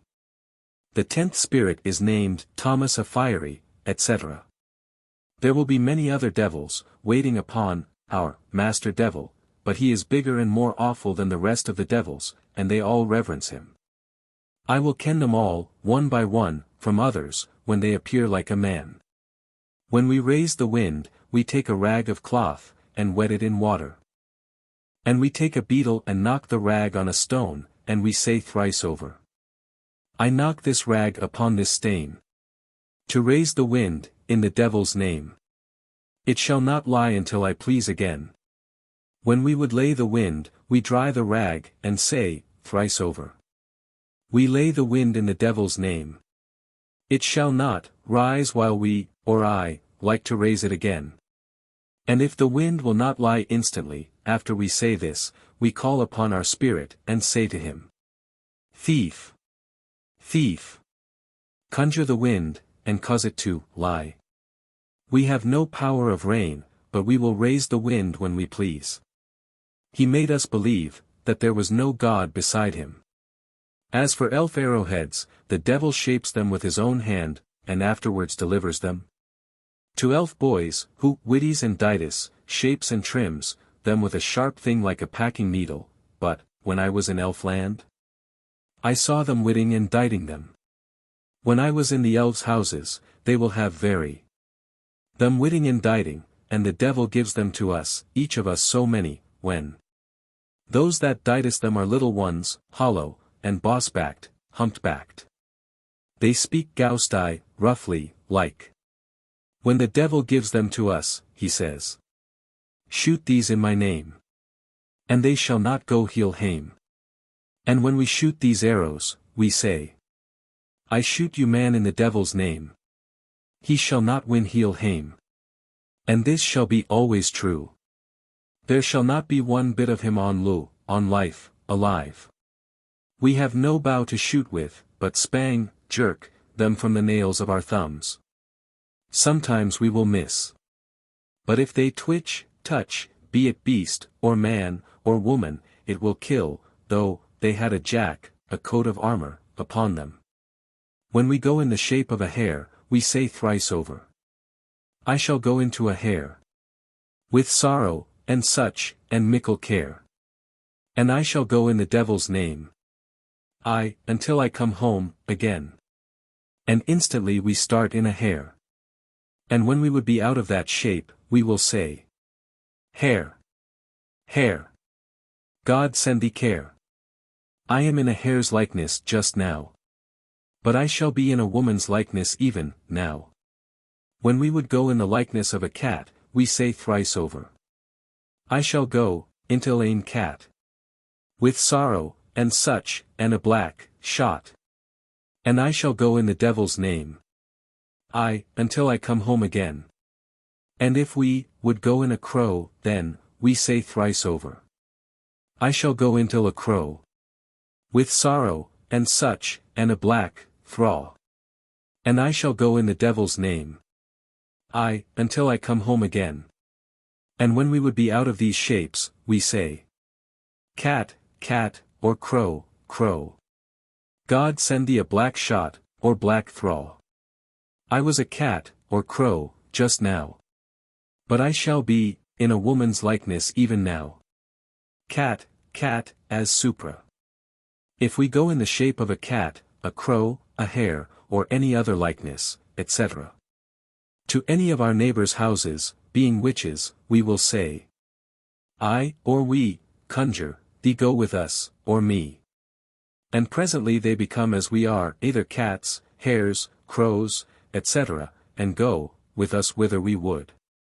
When, we would ride, we take windle straws, or bin stakes, bean stalks, and put them betwixt our feet, and say thrice, Horse and haddock, horse and go.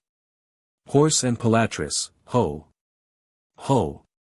And immediately we fly away wherever we would.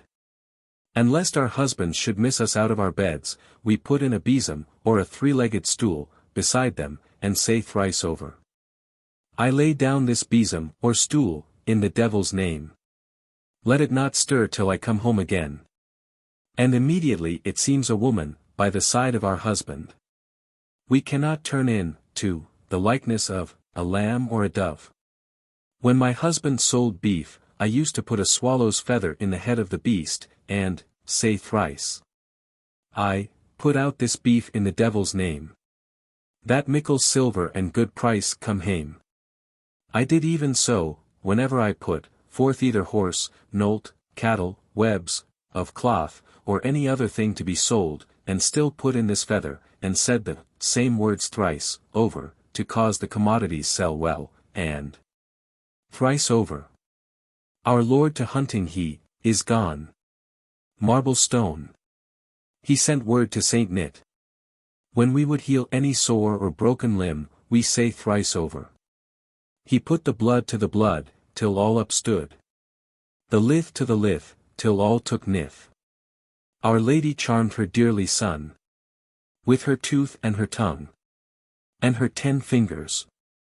In the name of the Father, the Son, and the Holy Ghost. And this we say thrice over, stroking the sore, and it becomes whole. Tuned lie, for the beanshaw, bone shaw, i.e., the sciatica, or pain in the haunch, we are here 3 maidens charming for the beanshaw. The man of the Middle Earth, blue beaver, land fever, Mainories of Sturies, the Lord flagged, terrified, the fiend with his holy candles and yard foot stone. There she sits, and here she is gone. Let her never come here again. Lee. For the fevers, we say thrice over, I forbid the quaking fevers, the sea fevers, the land fevers, and all the fevers that God ordained, out of the head, out of the heart, out of the back, out of the sides, out of the knees, out of the thighs. From the points of the fingers to the nibs of the toes. Net fall the fevers go, some, to the hill, some to the heap, some to the stone, some to the stock. In St. Peter's name, St. Paul's name, and all the saints of heaven. In the name of the Father, the Son, and of the Holy Ghost. And when we took the fruit of the fishes from the fishers, we went to the shore before the boat would come to it. And we would say, on the shore side, 3 several times over. The fishers are gone to the sea. And they will bring home fish to me. They will bring them home into the boat. But they shall get of them but the smaller sort. So we either steal a fish, or buy a fish, or get a fish from them, for naught, 1 or more. And with that we have all the fruit of the whole fishes in the boat, and the fishes that the fishermen themselves will be but froth, etc.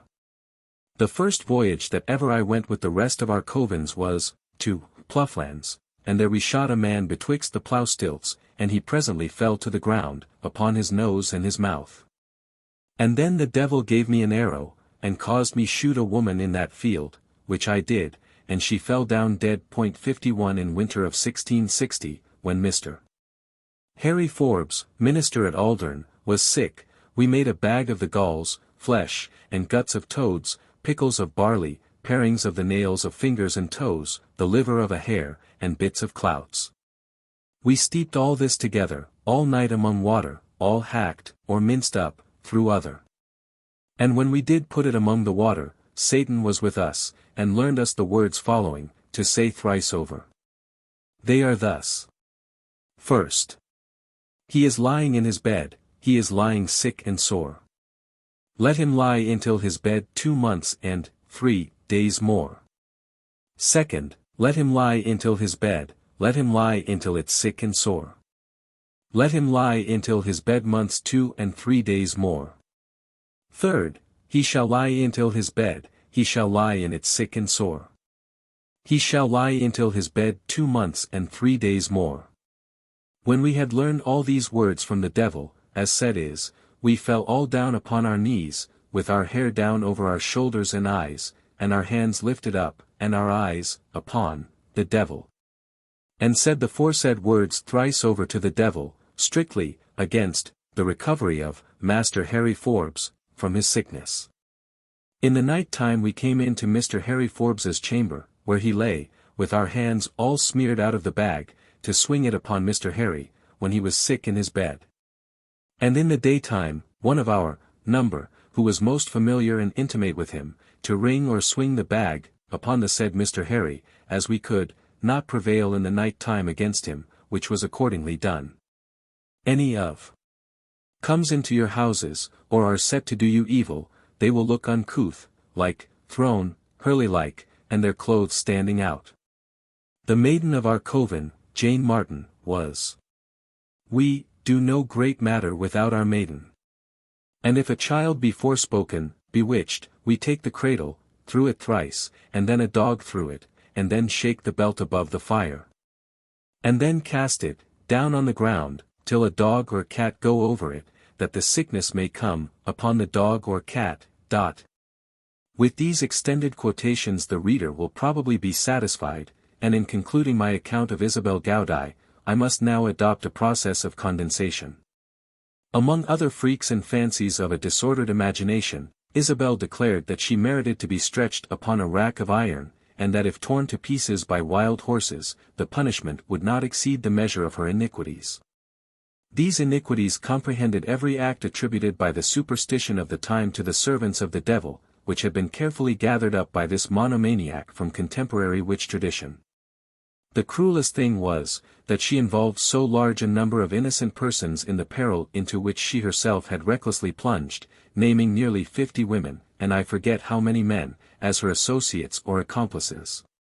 She affirmed that they dug up from their graves the bodies of unbaptized infants, and having dismembered them, made use of the limbs in their incantations. That when they wished to destroy an enemy's crops, they yoked toads to his plough. And on the following night the devil, with this strange team, drove furrows into the land, and blasted it effectually. The devil, it would seem, was so long and so incessantly occupied with high affairs in Scotland, that surely the rest of the world must have escaped meanwhile the evils of his interference. Witches, added Isabel, were able to assume almost any shape, but their usual choice was that of a hare, or perhaps a cat. There was some risk in either assumption. Once it happened that Isabel, in her disguise of a hare, was hotly pursued by a pack of hounds, and narrowly escaped with her life. When she reached her cottage door she could feel the hot breath of her pursuers on her haunches. But, contriving to slip behind a chest, she found time to speak the magic words which alone could restore her to her natural shape, namely, "Hare! Hare! God send thee care! I am in a hare's likeness now. But I shall be a woman e'en now. Hare! Hare! God send thee care!" If witches, while wearing the shape of hare or cat, were bitten by the dogs, they always retained the marks on their human bodies.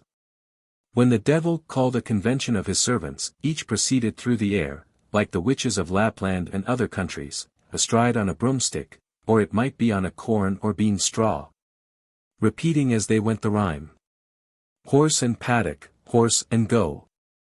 Horse and palatris, ho! Ho!" They usually left behind them a broom, or three-legged stool, which, properly charmed and placed in bed, assumed a likeness to themselves until they returned, and prevented suspicion. This seems to have been the practice of witches everywhere. Witches specially favored by their master were provided with a couple of imps as attendants, who boasted such very mundane names as the Roaring Lion, Thief of Hell, Ranting Roarer, and Care for Naught, a great improvement on the vulgar monosyllables worn by the English imps, and were dressed, as already described, in distinguishing liveries, sea green, pea green, grass green, sad dun, and yellow. The witches were never allowed, at least, not in the infernal presence, to call themselves, or one another, by their baptismal names, but were required to use the appellations bestowed on the devil when he rebaptized them, such as Blue Kale, Raise the Wind, Batter Them Down Maggie, and Able and Stout. The reader will find in the reports of the trial much more of this grotesque nonsense, the vaporings of a distempered brain. The judges, however, took it seriously, and Isabel Gaudai, or Gilbert, and many of her presumed accomplices, were duly strangled and burned, in April, 1662. Case of Janet Wishart. The case of Janet Wishart, wife of John Lais, carries us away to the north of Scotland. It presents some peculiar features, and therefore I shall put it before the reader, with no more abridgment than is absolutely needful. It is of much earlier date than the preceding point 52. In the month of April, or thereabout, in 1591, in the gricking of the day, that is, in the dawn, Janet Wishart, on her way back from the blockhouse in Fattye, where she had been holding conference with the devil, pursued Alexander Thomson. Mariner, coming forth of Aberdeen to his ship, ran between him and Alexander Fiedler, under the castle hill, as swift, it appeared to him, as an arrow could be shot forth of a bow, going betwixt him and the sun, and cast her cantrips in his way. Whereupon, the said Alexander Thomson took an immediate fear and trembling, and was forced to hasten home, take to his bed, and lie there for the space of a month, so that none believed he would live. One half of the day burning in his body, as if he had been roasting in an oven, with an extreme feverish thirst, so that he could never be satisfied of drink, the other half of the day melting away his body with an extraordinarily cold sweat. And Thompson, knowing she had cast this kind of witchcraft upon him, sent his wife to threaten her, that, unless she at once relieved him, he would see that she was burnt. And she, fearing lest he should accuse her, sent him by the two women a certain kind of beer and some other drugs to drink, after which Thompson mended daily, and recovered his former health. It is to be noted that Janet flatly denied the coming of Mrs. Thompson on any such errand. 2. 7 years before, Honesty. Bartholomew's Day, when Andrew Ards, Webster, weaver, in his play, took a linen towel, and put it about the said Janet's neck, not fearing any evil from her, or that she would be offended, Janet, in a devilish fury and Waden's madness, exclaimed, Why teasest thou me? Thou shalt die. I shall give bread to my bairns this 12-month, but thou shalt not bide a month with thine to give them bread. And immediately after the said Andrew's departure from her, he took to his bed for the space of 8 days, the one half of the day roasting in his whole body as in a furnace, and the other half with a vehement sweat melting away. So that, by her cruel murder and witchcraft, the said Andrew Ards died within 8 days. And the day after his departure, his widow, contracting a high displeasure, took to her bed, and within a month deceased. So that all their bairns are now begging their meat. This was testified to be true by Elspeth Ewan, spouse to James Marr, mariner, but was denied by the accused. 3. 24 years ago, in the month of May, when she dwelt on the school hill, next to Adam Mayers, she was described by Andrew Brabner the younger, John Leslie, of the Gallowgate, Robert Sanders, Wright, Andrew Simpson, Taylor, and one Johnson, who were then schoolboys, stealing forth from the said Adam Mayer's yard, at 2 a.m, grain grown bare. And instantly, being pointed out by the said scholars to the wife of the said Adam, she, in her fury, burst forth upon the scholars, Well have ye schemed me, but I shall gar the best of you repent. And she added that, ere 4 in the afternoon, she would make as many wonder at them as should see them. Upon the same day, between 2 and 3 in the afternoon, the said scholars passed to the old water gang in the links to wash themselves. And after they had done so, and dried, the said John Leslie and Johnson took a race beside the water gang, and desperately threw themselves into the midst of the water gang, and were drowned, through the witchcraft which Janet had cast upon them. And thus, as she had promised, she did murder them. This was testified by Robert Sanders and Andrew Simpson, but was denied by the accused. 4. 16 years since, or thereby, she, the accused, and Malcolm Carr's wife, having fallen at variance and discord, she openly vowed that the latter should be confined to her bed for a year and a day, and should not make for herself a single cake. Immediately after which discord, the said Malcolm's wife went to her own house, sought her bed, and lay half a year bedstricken by the witchcraft Janet had cast upon her, according to her promise. One half of the day burning up her whole body as in a fiery furnace, the other half melting away her body with an extraordinary sweat, with a congealed coldness. V. She was also accused of lending to Marion Naismith a pair of head sheets in childbed, into which she put her witchcraft, which sheets, as soon as she knew they had taken heat about the woman's head, immediately she went and took them from her. And before she, Janet, was well out of the house, Marion went out of her mind, and was bound hand and foot for 3 days. 6. 3 years since, or thereby, James Alehouse, having been a long time in her service, Janet desired him to continue with her, and on his refusing, Gang where you please, she said. I will see that you do not earn a single cake of bread for a year and a day. And as soon as he quitted her service, he was seized with an extremely heavy sickness and, Waden's, delirium, with a continual burning heat and cold sweating, and lay bedfast half a year, according to her promise, through the devilish witchcraft she had cast upon him. So that he was compelled to send to Benia for another witch to take the witchcraft from him, who came to this town and washed him in water running south, and put him through a girth, with some other ceremonies that she used. And he paid her 17 marks, and by her help recovered health again. 7. For 20 years past she continually and nightly, after 11 o'clock, when her husband and servants had gone to their beds, put on a great fire, and kept it up all night, and sat before it using witchcraft. Altogether contrary to the nature of well-living persons. And on those nights when she did not make up the fire, she went out of the house, and stayed away all night where she pleased. 8. She caused, then in her service, and lately shepherd to Mr. Alexander Fraser, to take certain drugs of witchcraft made by her, such as old shoon, and cast them in the fire of John Clubb, stabler, her neighbor, since which time, through her witchcraft, the said John Clubb has become completely impoverished. 9. She and Janet Patton having fallen into variance and discord, Janet Patton called the witch Carling, to whom she answered that she would give her to understand if she was a witch, and would try her skill upon her. And immediately afterwards, Janet Patton, like everybody else concerned in these mysterious doings, took to her bed, with a vehement, great, and extraordinary sickness, for 1/2 the day, from her middle up, burning as in a fiery furnace. With an insatiable drought, which she could not slake.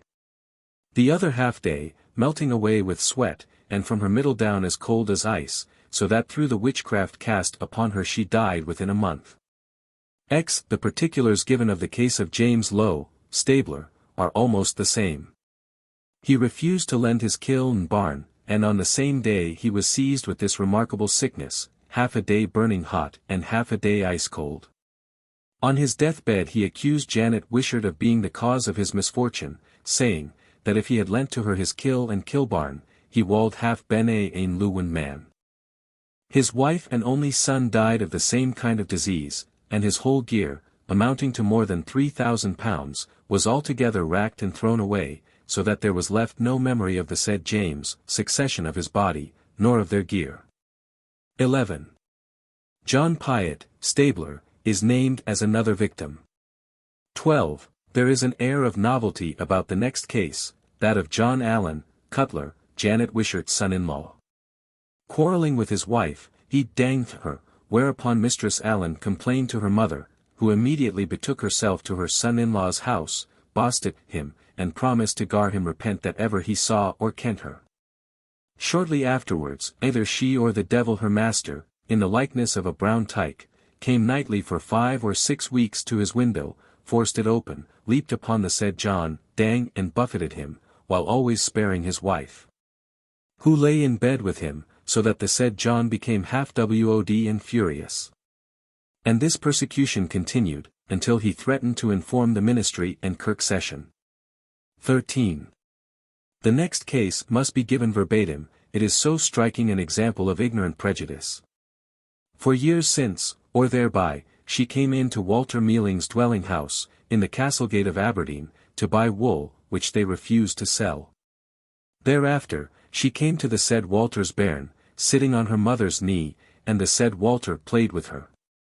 And she said, "This is a comely child, a fine child," without any further words, and would not say, "God save her."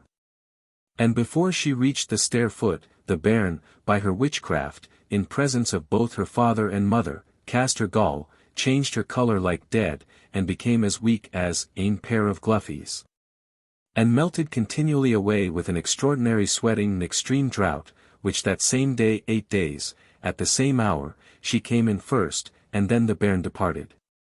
And for no request nor command of the said Walter, nor others whom he directed, she would not come in again to the house to vice the bairn, although she was often divers times sent for, both by the father and mother of the bairn. And so by her witchcraft she murdered the bairn. 14. On Yule Eve, in '94, at 3 in the morning, Janet, remaining in Gilbert Mackay's stair in the Broadgate, perceived Bessie Shives, spouse of Robert Blinchell, going forth of her own house to the dwelling house of James Davidson, notary, to his wife, who was in travail.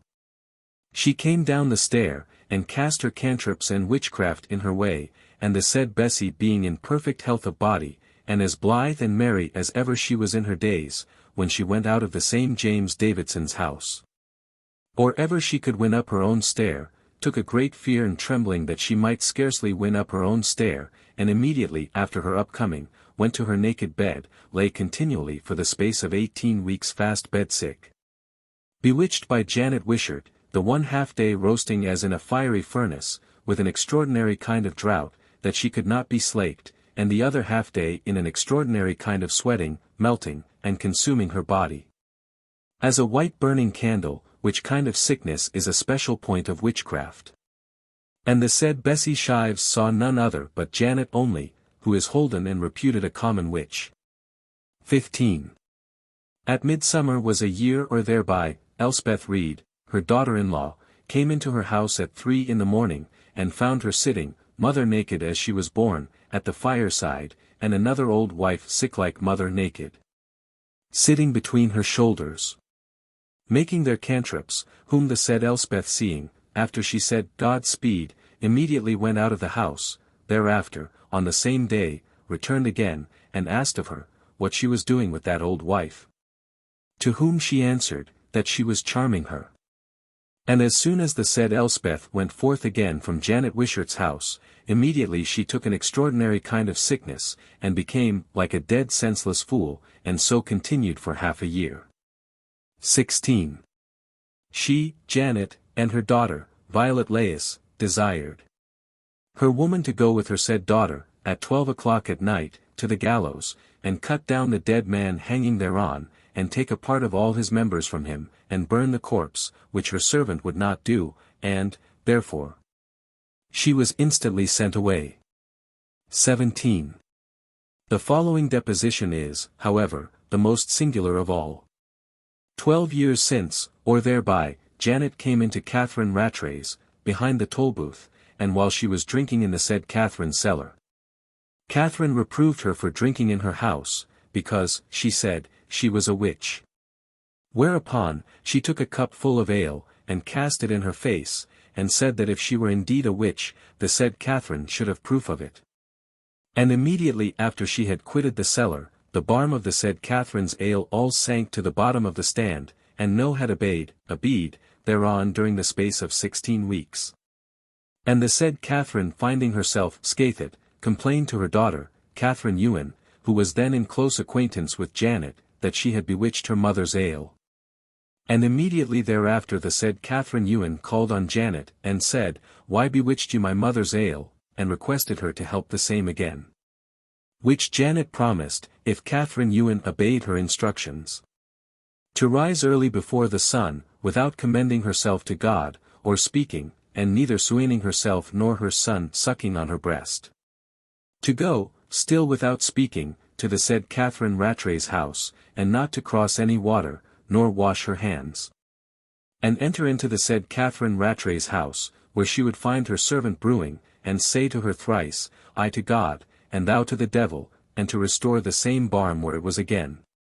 And to take up 3 dwaddies on the south end of the Gautrias, and their scoes sold find ane pace of clave, far nuicket, with grain, red, and blue, and 3 course of clurgurs, and cast the same in the fire.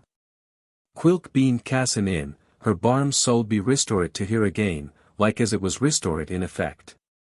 And the said Catherine Ewan, when cracking, gossiping, with her neighbours, said she could learn them a charm she had gotten from Janet Wishart, which when the latter heard, she promised to do her an evil turn, and immediately her son, sucking on her breast, died.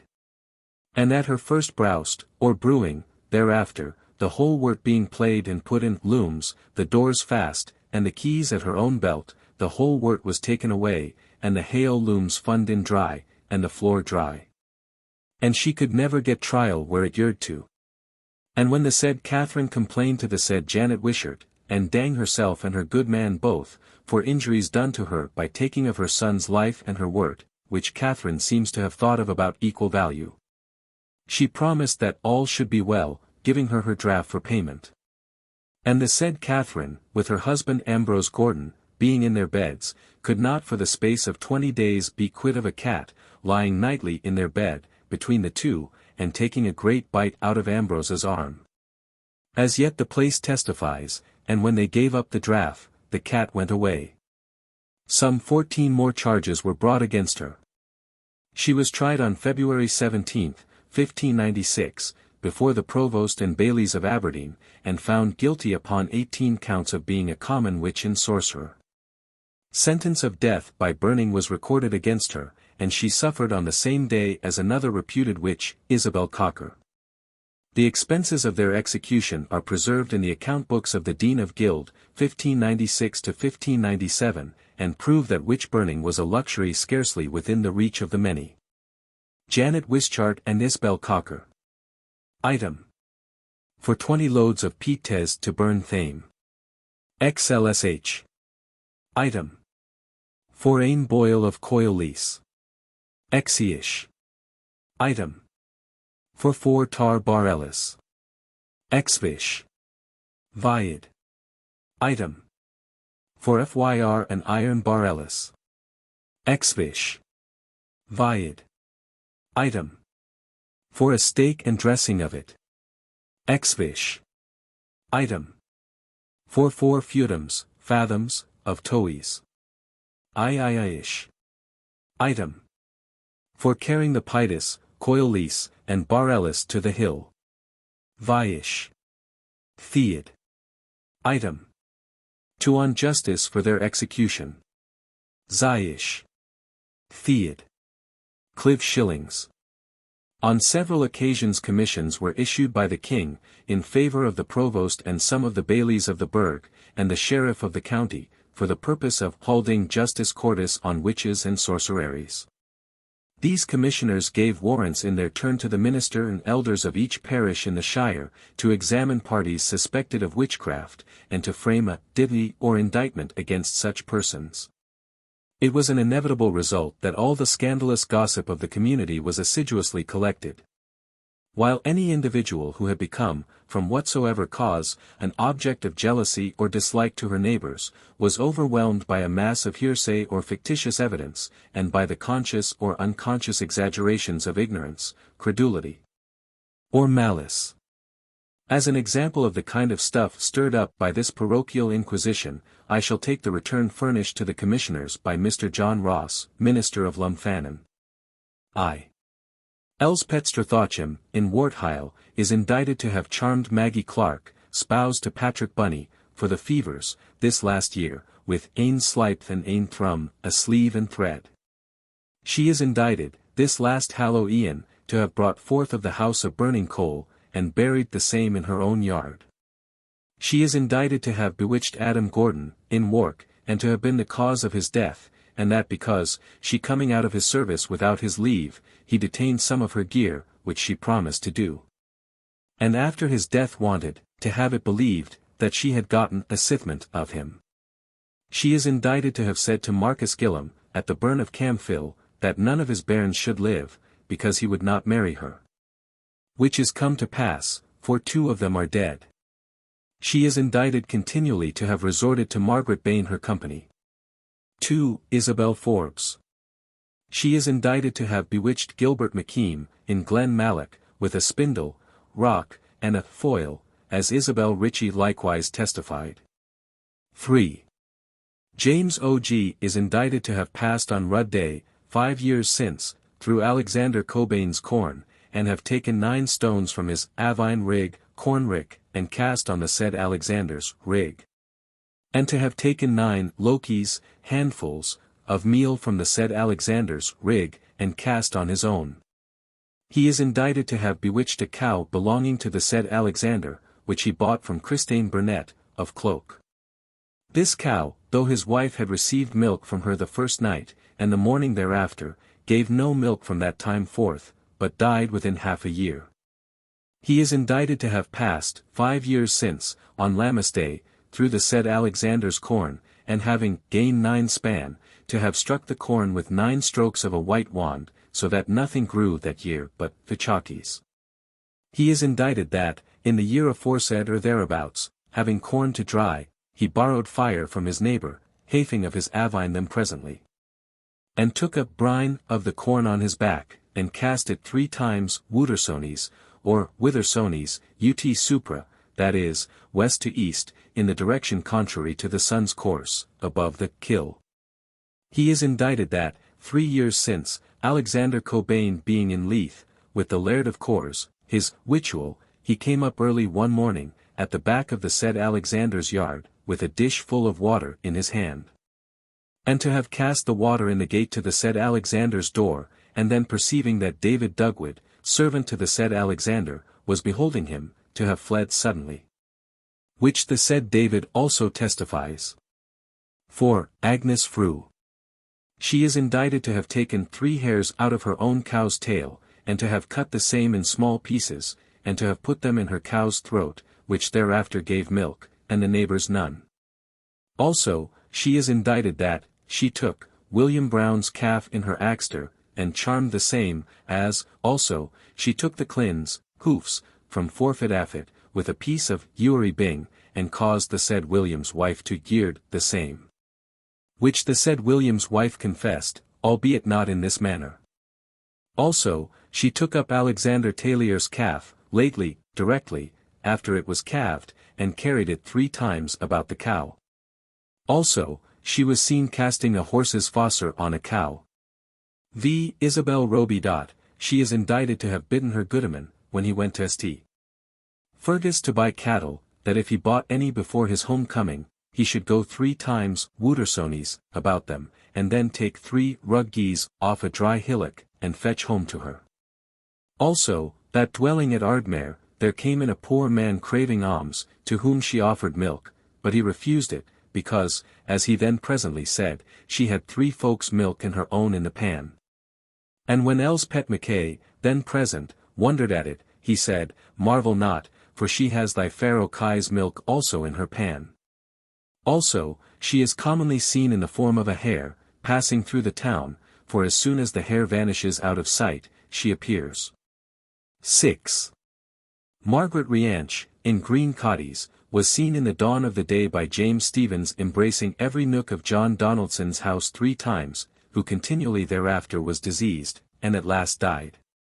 She said to John Ritchie, when he took a tack, a piece of ground, in the Green Cotties, that his gear from that day forth should continually decay, and so it came to pass.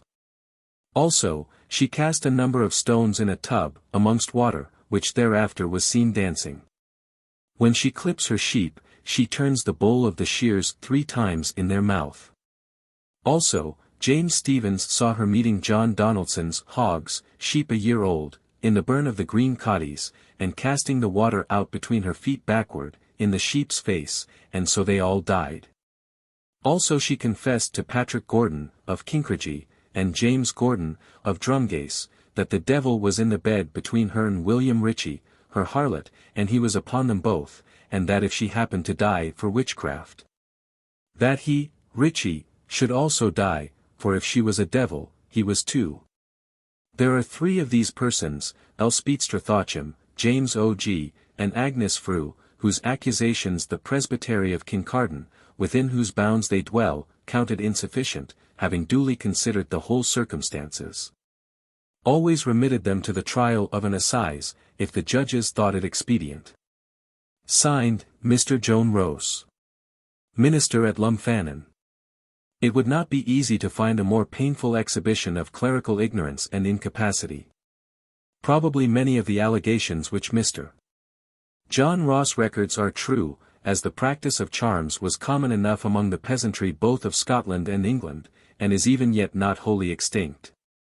But, taken altogether, they did not amount to witchcraft, the very essence of which was a compact with the devil, and in no one of the preceding cases is such a compact mentioned.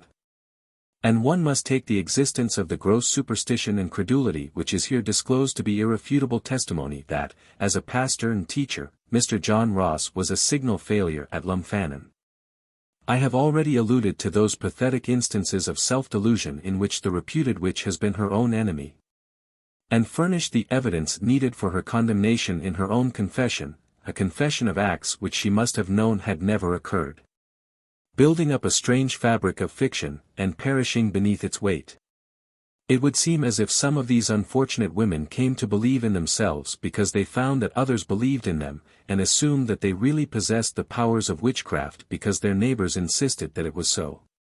Nor will this be thought such an improbable explanation when it is remembered that history affords more than one example of prophets and founders of new religions whom the enthusiastic devotion of their followers has persuaded into a belief in the authenticity of the credentials which they themselves had originally forged, and the truth of the revelations which they had invented.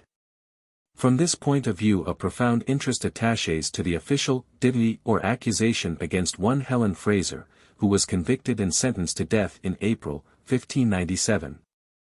Since it shows that she was condemned principally upon the evidence which she herself supplied. I. John Ramsay, in Newburgh, being sick of a consuming disease, sent to her house, in Aikenshire, to seek relief, and was told by her that she would do what lay in her power for the recovery of his health. But bade him keep secret whatever she spake or did, because the world was evil, and spoke no good of such mediciners.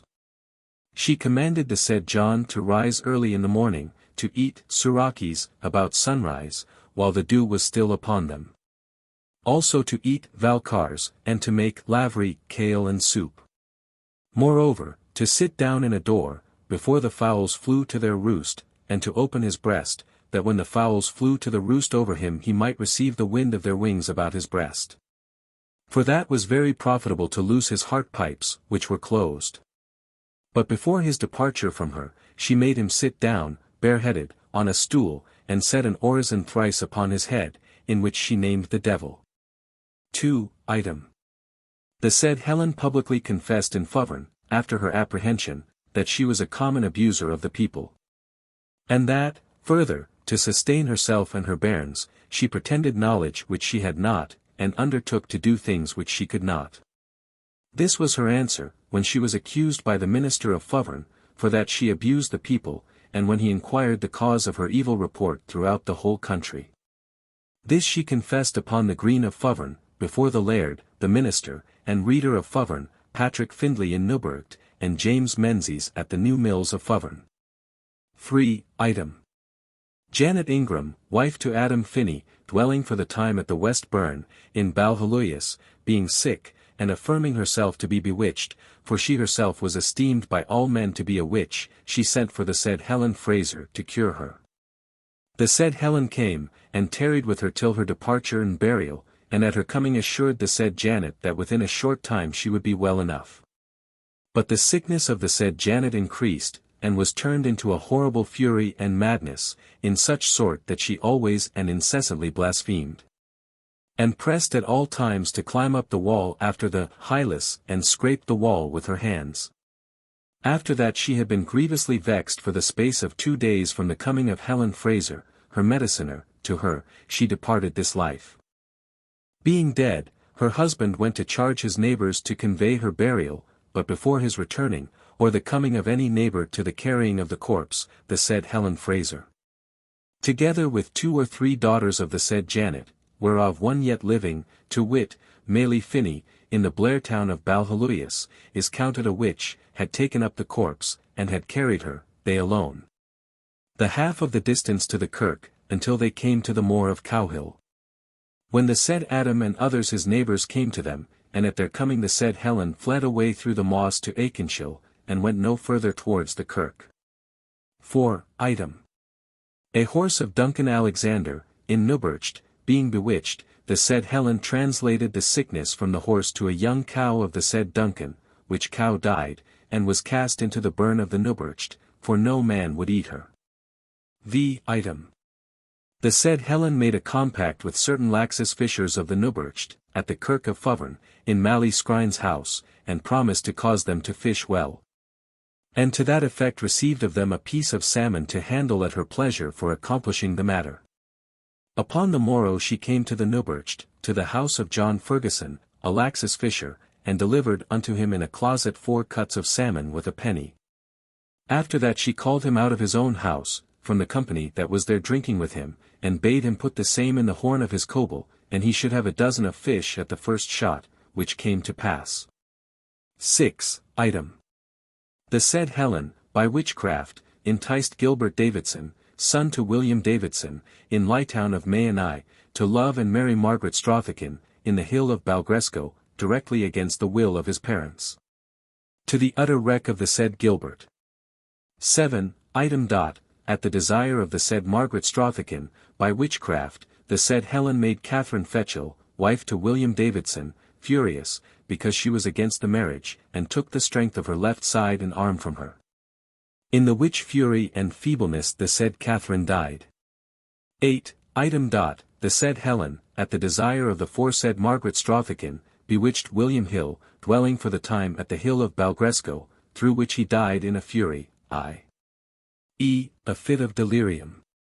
9. Moreover, at the desire foresaid, the said Helen by witchcraft slew an ox belonging to the said William. For while Patrick Hill, son to the said William, and herd to his father, called in the cattle to the fold, at 12 o'clock, the said Helen was sitting in the yite, and immediately after the outcoming of the cattle out of the fold, the best ox of the whole herd instantly died. X. Item. The said Helen counselled Christine Henderson, vulgarly called Mickle Christine, to put one hand to the crown of her head, and the other to the sole of her foot, and so surrender whatever was between her hands. And she should want nothing that she could wish or desire. 11. Item. The said Christine Henderson, being henwife in Fovern, the young fowls died thick. For remedy whereof, the said Helen bade the said Christine take all the chickens or young fowls, and draw them through the link of the crook, and take the hindmost, and slay with a fiery stick, which thing being practised, none died thereafter that year. 12. Item. When the said Helen was dwelling in the moorhill of Fovern, there came a hare betimes, and sucked a milch cow pertaining to William Findlay, at the mill of the Newburgt, whose house was directly affornant the said Helen's house. On the other side of the burn of Fovern, wherethrough the cow pined away, and gave blood instead of milk. This mischief was by all men attributed to the said Helen, and she herself cannot deny but she was commonly evil spoken of for it, and affirmed, after her apprehension at Fovern, that she was so slandered. 13. Item. When Alexander Hardy, in Aikenshire, departed this life, it grieved and troubled his conscience very mickle, that he had been a defender of the said Helen, and especially that he, accompanied with Malcolm Forbes, travailed, against their conscience. With sundry of the assessors when she suffered an assize, and especially with the Chancellor of the Assize, in her favour, he knowing evidently her to be guilty of death. 14. Item. The said Helen being a domestic in the said Alexander Hardy's house, disagreed with one of the said Alexander's servants, named Andrew Skene, and intending to bewitch the said servant, the evil fell upon Alexander, and he died thereof. 15. Item. When Robert Godine, now in Balgresco, was dwelling in Blairtown of Balhalloise, a discord fell out betwixt Elizabeth Dempster, nurse to the said Robert for the time, and Christine Henderson, one of the said Helen's familiars.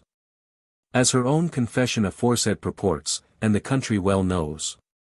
Upon the which discord, the said Christine threatened the said Elizabeth with an evil turn, and to the performing thereof, brought the said Helen Fraser to the said Robert's house, and caused her to repair off thereto.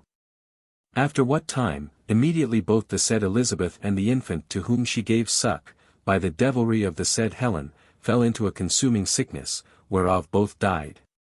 And also Elspeth Shane, spouse to the said Robert, fell into the selfsame sickness, and was heavily diseased thereby for the space of 2 years before the recovery of his health. 16. Item. By witchcraft the said Helen abstracted and withdrew the love and affection of Andrew Tillyduff of Rainstown, from his spouse Isabel Shane, to Margaret Nielsen, and so mightily bewitched him, that he could never be reconciled with his wife, or remove his affection from the said harlot. And when the said Margaret was begotten with child, the said Helen conveyed her away to Cromer to obscure the fact. The 17th Item. Wherever the said Helen is known, or has repaired there many years bygone, she has been, and is reported by all, of whatsoever estate or sex, to be a common and abominable witch, and to have learned the same of the late Mally Skene, spouse to the late Cooper Watson, with whom, during her lifetime, the said Helen had continual society. The said Mally was bruited to be a rank witch, and her said husband suffered death for the same crime. 18. Item. When Robert Merchant, in the Newburgt, had contracted marriage, and holden house for the space of 2 years with the late Christine White, it happened to him to pass to the moorhill of Fovern, to sow corn to the late Isabel Bruce. The relict of the late Alexander Fraser, the said Helen Fraser being familiar and actually resident in the house of the said Isabel. She was there at his coming, from the which time forth the said Robert found his affection violently and extraordinarily drawn away from the said Christine to the said Isabel, a great love being betwixt him and the said Christine always theretofore. And no break of love, or discord, falling out or intervening upon either of their parts, which thing the country supposed and spake to be brought about by the unlawful travails of the said Helen. Signed, Thomas Tilladeff. Minister, at Fovern, with my hand. Item. A common which by open voice and common fame. I have given this ditty in full, from a conviction that no summary would do justice to its terrible simplicity.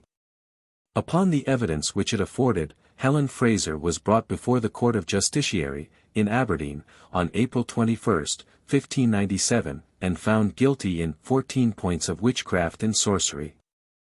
The burning of witches went merrily on, so that the authorities of Aberdeen were compelled to get in an adequate stock of fuel. We note in the municipal accounts, under the date of March 10, that there was "bocht be the comptar, and laid in be him in the cellar in the chapel of the Castle Hill, in Chalder of Coyle-Lease, price thereof, with the being and meeting of the same. A tillib. Ish.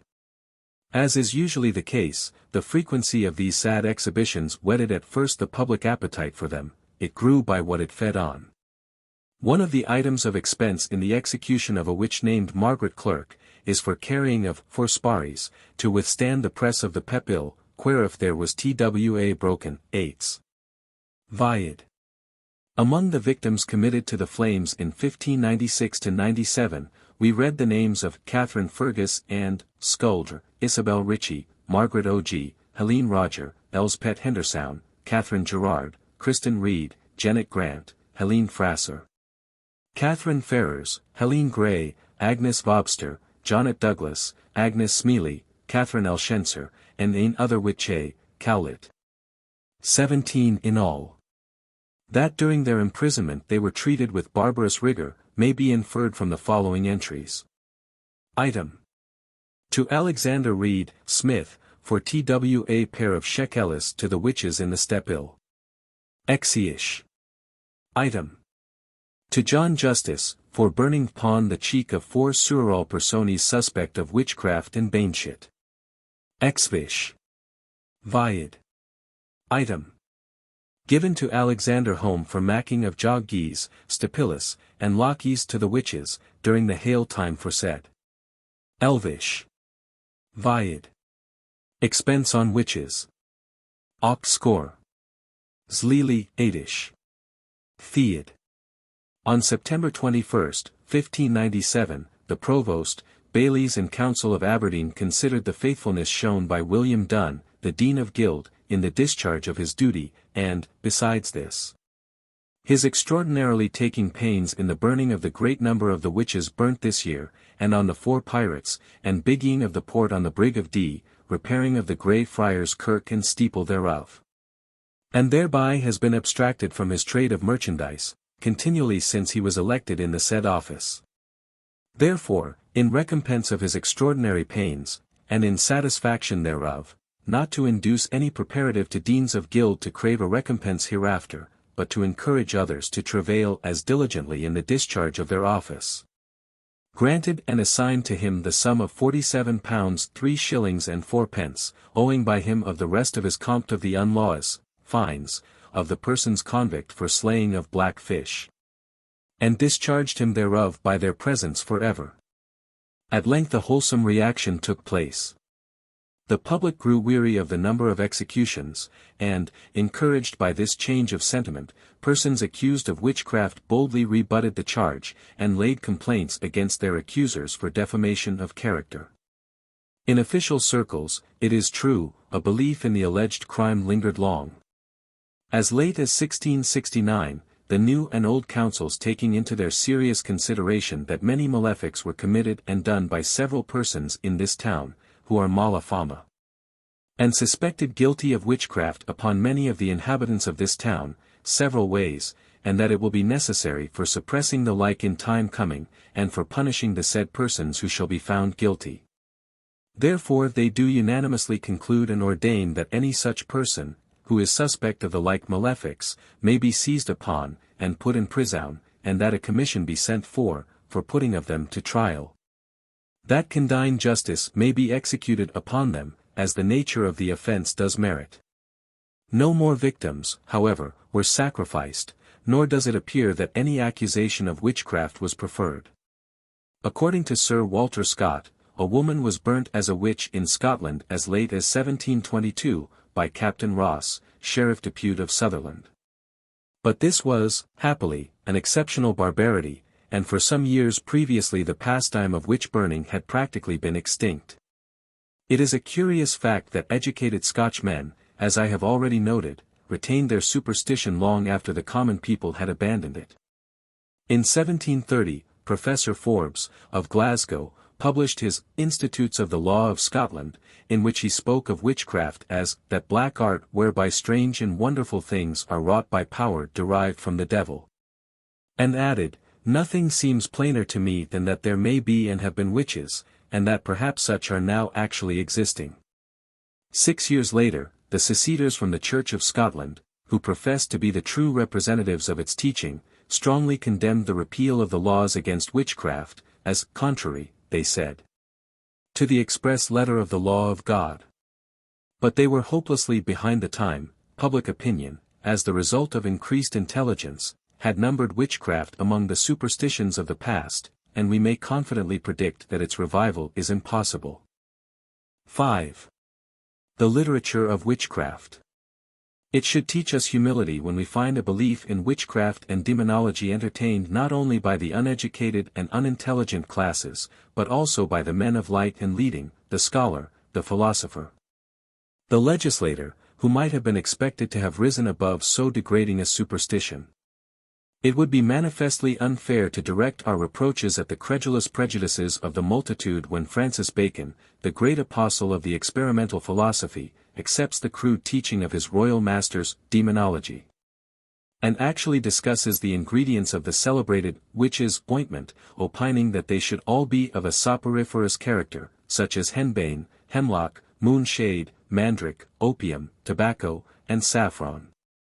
The weakness of Sir Matthew Hale, to which reference has been made in a previous chapter, we cannot very strongly condemn, when we know that it was shared by Sir Thomas Browne, who had so keen an eye for the errors of the common people, and whose fine and liberal genius throws so genial a light over the pages of the Religio Medici. In his History of the World, that consummate statesman, poet, and scholar, Sir Walter Raleigh, gravely supports the vulgar opinions which nowadays every board school alumnus would reject with disdain. Even the philosopher of Malmesbury, the sagacious author of The Leviathan, Thomas Hobbes, was infected by the prevalent delusion. Dr. Cudworth, to whom we owe the acute reasoning of the treatises on Moral Good and Evil, and The True Intellectual System of the Universe, firmly holds that the guilt of a reputed witch might be determined by her inability or unwillingness to repeat the Lord's Prayer. Strangest of it all is it to find the pure and lofty spirit of Henry More, the founder of the school of English Platonists, yielding to the general superstition. With large additions of his own, he republished the Rev. Joseph Glanville's notorious work, Saggicismus Triumphatus, a pitiful example of the extent to which a fine intellect may be led astray, though Mr. Lecky thinks it the most powerful defense of witchcraft ever published. And the sober and fair-minded Robert Boyle, in the midst of his scientific researches, found time to listen, with breathless interest, to stories of witches at Oxford, and devils at Muston. Among the continental authorities on witchcraft, the chief of those who may be called its advocates are, Martin Antonio del Rio, 1551–1608, who published, in the closing years of the 16th century, his Disquisitionarum Magicarum Libri Sex, a formidable folio, brimful of credulity and ingenuity, which was translated into French by Duchesne in 1611, and has been industriously pilfered from by numerous later writers. Del Rio has no pretensions to critical judgment, he swallows the most monstrous inventions with astounding facility. Reference must also be made to the writings of Remigius, included in Pes, Thesaurus Anecdotorum Novissimus, and to the great work by H. Instider and J. Sprenger, Malleus Maleficarum, as well as to Basin, Molitor, Dialogus Delamius, and other authors, to be found in the 1582 edition of Maule Quorundum Maleficarum, published at Frankfurt. On the same side we find the great philosophical lawyer and historian John Bowden, 1530–1596, the author of the Republici, and the Methodus ad Facilum Historiarum Cognitionum. In his De Menomini de Sortius he recommends the burning of witches and wizards with an earnestness which should have gone far to compensate for his heterodoxy on other points of belief and practice. He informs us that from his 37th year he had been attended by a familiar spirit or demon, which touched his ear whenever he was about to do anything of which his conscience disapproved. And he quotes passages from the Psalms, Job, and Isaiah, to prove that spirits indicate their presence to men by touching, even pulling their ears, and not only by vocal utterances. Also, Thomas Erastus, 1524–1583, physician and controversialist, who took so busy a part in the theological dissensions of his time. In 1577 he published a tract, Delamius, on the lawfulness of putting witches to death. It is strange that he should have been mastered by the gross imposture of witchcraft, when he could expose with trenchant force the pretensions of alchemists, astrologers, and Rosicrucians. Happily, the cause of humanity, truth and tolerance was not without its eager and capable defenders. The earliest I take to have been the Dutch physician, Wierus, who, in his treatise, De Prestigiis, published at Basel in 1564, vigorously attacked the cruel prejudice that had doomed so many unhappy creatures to the stake. He did not, however, deny the existence of witchcraft, but demanded mercy for those who practiced it on the ground that they were the devil's victims, not his servants. That he should have been wholly devoid of credulity would have been more than one could rightly have expected of a disciple of Cornelius Agrippa. A stronger and much more successful assailant appeared in Reginald Scott, died 1599, a younger son of Sir John Scott, of Scott's Hall, near Smeeth, who published his celebrated Discovery of Witchcraft, in 1584, a book which, in any age, would have been remarkable for its sweet humanity, breadth of view, and moderation of tone, as well as for its literary excellencies. One wonders where this quiet Kentish gentleman, whose chief occupations appear to have been gardening and planting, accumulated his erudition, and how, in the face of the superstitions of his contemporaries, he arrived at such large and liberal conclusions. The scope of his great work is indicated in its lengthy title, The Discovery of Witchcraft, wherein the lewd dealing of witches and witchmongers is notably detected, the knavery of conjurers, the impiety of enchanters, the folly of soothsayers, the impudent falsehood of cozeners, the infidelity of atheists, the pestilent practices of pythonists, the curiosity of figure-casters, horoscope makers, the vanity of dreamers, the beggarly art of alchemistry, the abomination of idolatry, the horrible art of poisoning, the virtue and power of natural magic, and all the conveyances of legerdemain and juggling are deciphered, and many other things opened, which have long lain hidden, howbeit very necessary to be known. Hereunto is added a treatise upon the nature and substance of spirits and devils, etc., all late lie written by Reginald Scott, Esquire. 1 John 4. 1. Believe not every spirit, but try the spirits, whether they are of God. For many false prophets are gone out into the world. From a book so well known, a new edition has recently appeared. It is needless to make extracts. But I transcribe a brief passage in illustration of the vivacity and manliness of the writer. I, therefore, at this time, do only desire you to consider of my report concerning the evidence that is commonly brought before you against them. See first whether the evidence be not frivolous, and whether the proofs brought against them be not incredible, consisting of guesses, presumptions, and impossibilities contrary to reason, scripture, and nature. See also what persons complain upon them, whether they be not of the basest, the unwisest, and the most faithless kind of people. Also, may it please you, to weigh what accusations and crimes they lay to their charge, namely, she was at my house of late, she would have had a pot of milk, she departed in a chafe because she had it not, she railed, she cursed. She mumbled and whispered. And, finally, she said she would be even with me, and soon after my child, my cow, my sow, or my pullet died, or was strangely taken. Nay, if it please your worship, I have further proof. I was with a wise woman, and she told me I had an ill neighbor, and that she would come to my house ere it was long, and so did she. And that she had a mark about her waist, and so had she, God forgive me, my stomach hath gone against her a great while. Her mother before her was counted a witch. She hath been beaten and scratched by the face till blood was drawn upon her, because she hath been suspected, and afterwards some of those persons were said to amend. These are the certainties that I hear in their evidences. Note, also, how easily they may be brought to confess that which they never did, nor lieth in the power of man to do, and then see whether I have cause to write as I do. Further, if you shall see that infidelity, popery, and many other manifest heresies be backed and shouldered, and their professors animated and heartened, by yielding to creatures such infinite power as is wrested out of God's hand, and attributed to witches, finally, if you shall perceive that I have faithfully and truly delivered and set down the condition and state of the witch, and also of the witchmonger, and have confuted by reason and law, and by the word of God itself, all mine adversaries' objections and arguments. Then let me have your countenance against them that maliciously oppose themselves against me.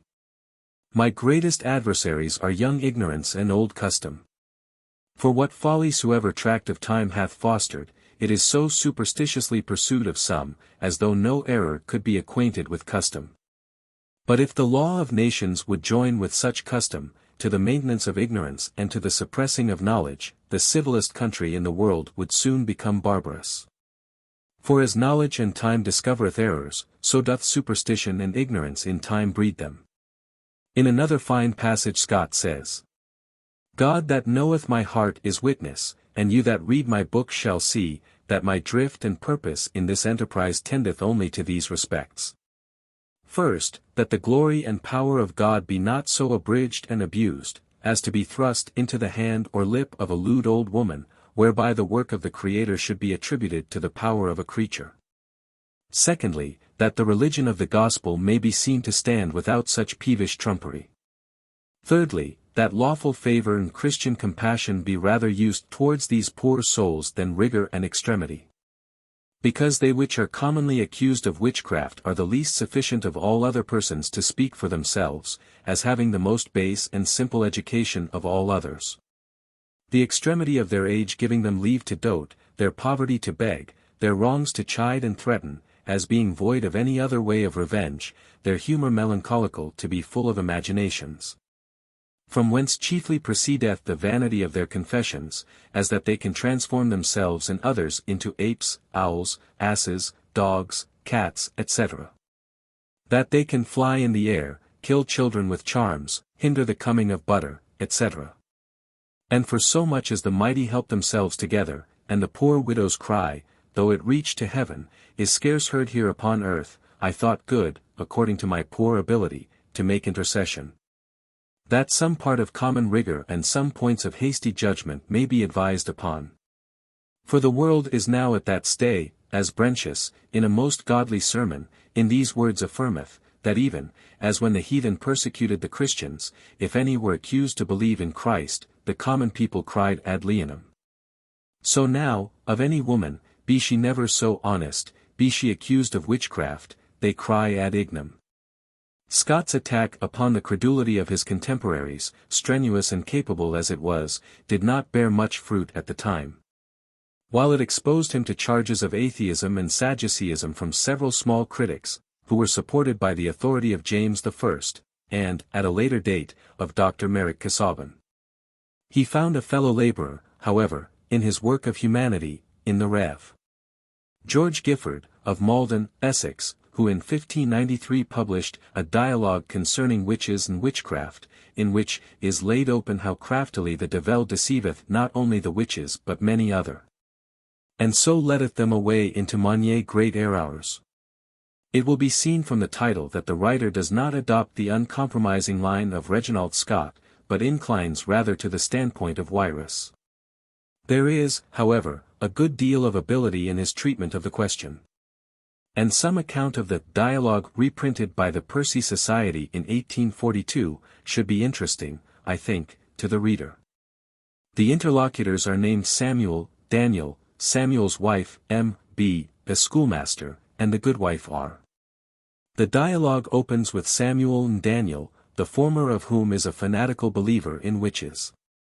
These evil-favored old witches, he says, do trouble me. He repeats the common rumor that there is scarcely a town or village in the shire but has one or two witches in it. In good sooth, he adds, I may tell it to you as to my friend, when I go but into my closes, I am afraid, for I see now and then a hare, which my conscience giveth me is a witch or some witch's spirit, she stareth so upon me. And sometime I see an ugly weasel run through my yard, and there is a foul, great cat sometimes in my barn, which I have no liking unto. Having introduced his friend, who is less credulous than himself, to his wife and his home, he promotes an argument between him and another friend, M.B., a schoolmaster, on this quaestio vexata. M.B. starts with a good deal of fervor. The word of God doth show plainly that there be witches, and common death they should be put to death. Experience hath taught too many what harms they do. And if any have the gift to minister help against them, shall we refuse it? But after some discussion he agrees, at Daniel's instance, to consider the subject in a spirit of sober argument. And the first question they take up is, are there witches that work by the devil? The conversation then proceeds as follows. Daniel. It is so evident by the Scriptures, and in all experience, that there be witches which work by the devil, or rather, I may say, the devil worketh by them, that such as go about to prove the contrary, do show themselves but cavillers. M.B. I am glad we agree on that point, I hope we shall in the rest. What say you to this? That the witches have their spirits. Some hath one, some hath more, as 2, 3, 4, or 5. Some in one likeness and some in another, as like cats, weasels, toads, or mice, whom they nourish with milk or with a chicken, or by letting them suck now and then a drop of blood, whom they call if they be offended with any. And send them to hurt them in their bodies, yea, to kill them, and to kill their cattle. Daniel. Here is great deceit, and great illusion, here the devil letteth the ignorant people into foul errors, by which he draweth them headlong into many grievous sins. M.B. Nay, then, I see you are awry, if you deny these things, and say they be but illusions. I did dwell in a village within these 5 years where there was a man of good wealth, and suddenly, within 10 days' space, he had 3 kine died, his gelding, worth £10, fell lame, he was himself taken with a great pain in his back. And a child of 7 years old died. He sent to the woman at R.H., and she said he was plagued by a witch, adding, moreover, that there were 3 women witches in that town, and 1 man witch, willing him to look whom he most suspected. He suspected an old woman, and caused her to be carried before a justice of peace and examined. With much ado at the last she confessed all, which was this in effect, that she had 3 spirits, one like a cat, which she called Lightfoot. Another like a toad, which she called Lunch, the third like a weasel, which she called Makeshift. This Lightfoot, she said, one Mother Bailey, of W., sold her above 16 years ago, for an oven cake, and told her the cat would do her good service. If she would, she might send her of her errands. This cat was with her but a while, but the weasel and the toad came and offered their service. The cat would kill kine, the weasel would kill horses, the toad would plague men in their bodies. She sent them all 3, as she confessed, against this man. She was committed to the prison, and there she died before the assizes. Daniel then strikes into the conversation, enlarging on the scriptural description of devils as mighty and terrible spirits, full of rage and power and cruelty, principalities and powers. The rulers of the darkness of this world, and forcibly insisting that if spirits so awful and potential as these assumed the shapes of such paltry vermin as cats, mice, toads, and weasels, It must be out of subtlety to cover and hide the mighty tyranny and power which they exercise over the hearts of the wicked. And he argues that such spirits would never deign to be a witch's servant or to do her bidding. M.B. contends, however, that, although he be Lord, yet is he content to serve her turn. And the witches confess, he says, that they call forth their demons, and send them on what errands they please, and hire them to hurt in their bodies and their cattle those against whom they cherish angry and revengeful feelings. I am sorry, says Daniel mildly, you are so far awry. It is a pity any man should be in such error, especially a man that hath learning, and should teach others knowledge. After some further disputation, M.B. is brought to admit that God giveth the devils power to plague and seduce because of man's wickedness, but he asks whether a godly, faithful man or woman may not be bewitched. We see, he says, that the devil had power given him of old, as over Job. But Daniel will not admit that this is a case in point, because it is not said that the devil dealt with Job through the agency of witches. Thereupon Samuel, perceiving the drift of his argument to be that the devil has no need to act by instruments so mean and even degraded, and would assuredly never be at their command. That, consequently, there can be no witchcraft, because there is no necessity for it, suddenly interposes. With your leave, M.B., I would ask 2 or 3 questions of my friend. There was but 7 miles hence, at W.H. 1m. The man was of good wealth, and well accounted of among his neighbors. He pined away with sickness half a year, and at last died. After he was dead, his wife suspected ill-dealing. She went to a cunning man, who told her that her husband died of witchery, and asked her if she did not suspect any. Yes, there was one woman she did not like, one Mother W. Her husband and she fell out, and he fell sick within 2 days after, and never recovered. He showed her the woman as plain in a glass as we see one another, and taught her how she might bring her to confess. Well, she followed his counsel, went home, caused her to be apprehended and carried before a justice of peace. He examined her so wisely that in the end she confessed she killed the man. She was sent to prison, she was arraigned, condemned, and executed, and upon the latter she seemed very penitent, desiring all the world to forgive her. She said she had a spirit in the likeness of a yellow dun cat. This cat came unto her, as she said, as she sat by the fire, when she was fallen out with a neighbor of hers, and wished that the vengeance of God might light upon him and his. The cat bade her not be afraid, she would do her no harm. She had served a dame 5 years in Kent that was now dead, and, if she would be her servant. And whereas, said the cat, such a man hath misused thee, if thou wilt I will plague him in his cattle. She sent the cat. She killed 3 hogs and 1 cow. The man, suspecting, burnt a pig alive, and, as she said, her cat would never go thither any more. Afterward she fell out with that M. She sent her cat, who told her that she had given him that which he should never recover, and, indeed, the man died. Now, do you not think the woman spoke the truth in all this? Would the woman accuse herself falsely at her death? Did not the cat become her servant? Did not she send her? Did she not plague and kill both man and beast? What should a man think of this? Daniel.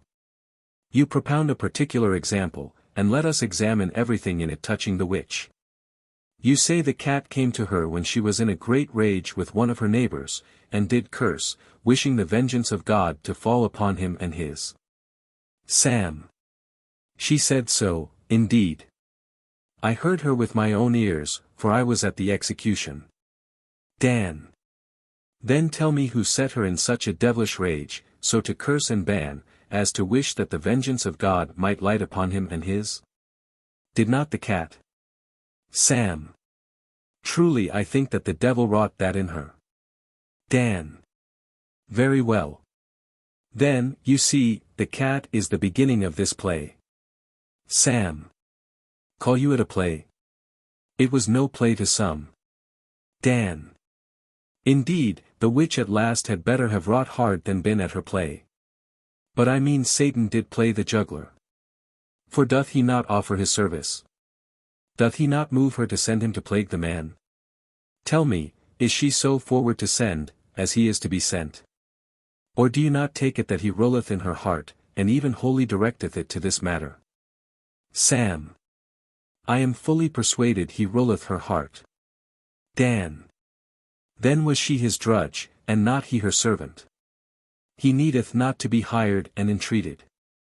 For if her heart were to send him anywhere, unto such as he knoweth he cannot hurt, nor seeth how to make any show that he hurteth them, he can quickly turn her from that. Well, the cat goeth and killeth the man, certain hogs, and a cow. How could she tell that the cat did it? Sam. How could she tell? Why, he told her, man, and she saw and heard that he lost his cattle. Dan. The cat would lie, would she not? For they say such cats are liars. Sam. I do not trust the cat's words, but because the thing fell out so. Dan. Because the hogs and the cow died, are you sure the cat did kill them? Might they not die of some natural causes, as you see both men and beasts are well, and die suddenly?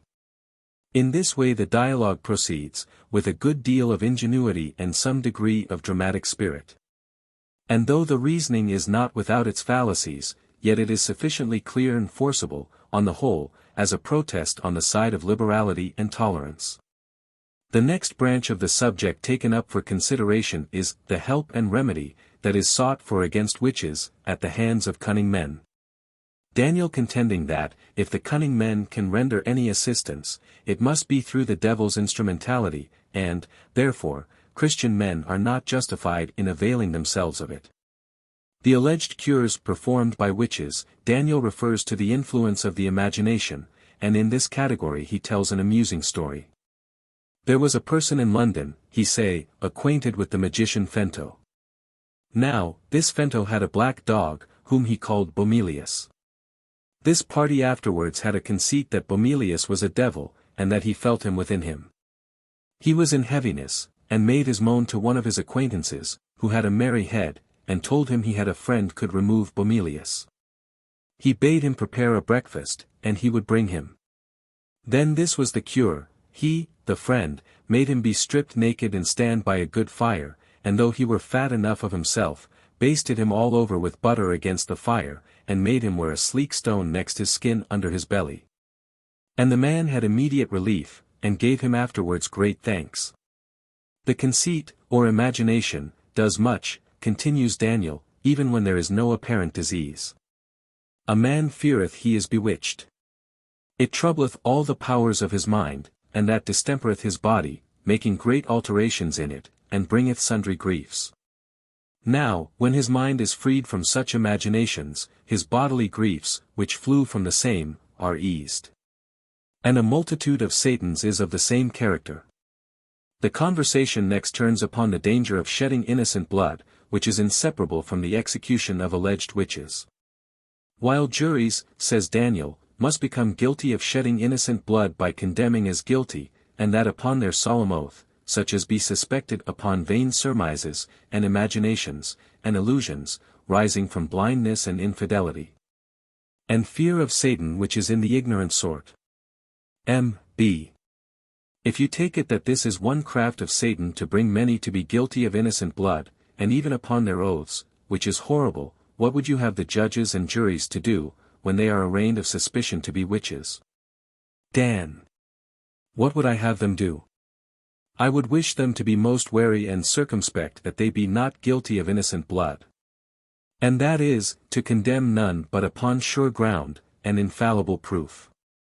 Because presumptions shall not warrant or excuse them before God, if guiltless blood be shed. Replying to observations made by the schoolmaster, Daniel continues.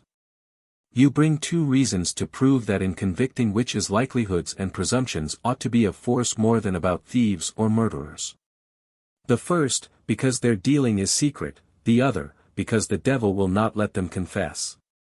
Indeed, men, imagining that witches do work strange mischiefs, burn in desire to have them hanged, as hoping then to be free. And then, upon such persuasions as you mention, they suppose it is a very good work to put to death all which are suspected. But, touching thieves and murderers, let men take heed how they deal upon presumptions, unless they be very strong. For we see that juries sometimes do condemn such as be guiltless, which is a hard thing, especially as they are upon their oath. And in witches, above all other, the people had need to be strong, because there is greater sleight of Satan to pursue the guiltless into death than in the other. Here is special care and wisdom to be used. And so likewise for their confessing. Satan doth gain more by their confession than by their denial, and therefore rather bewrayeth them himself, and forceth them unto confession oftener than unto denial. Samuel at first is reluctant to accept this statement. It has always been his belief that the devil is much angered when witches confess and betray matters, and in confirmation of this belief, or at least as some excuse for it, he relates an anecdote. Of course, one woman had suspected another to be a witch. She prevailed upon a gentleman to send for the suspected person, and having accused her in his presence, left him to admonish her with due severity, and to persuade her to renounce the devil and all his works. While he was thus engaged, and she was stoutly denying the accusation brought against her, a weasel or lobster suddenly made its appearance. "Look," said the gentleman, "yonder is thy spirit." "Ah, master," she replied, "that is a vermin. There be many of them everywhere." Well, as they went towards it, it vanished out of sight, by and by it reappeared, and looked upon them. "Surely," said the gentleman, "it is thy spirit."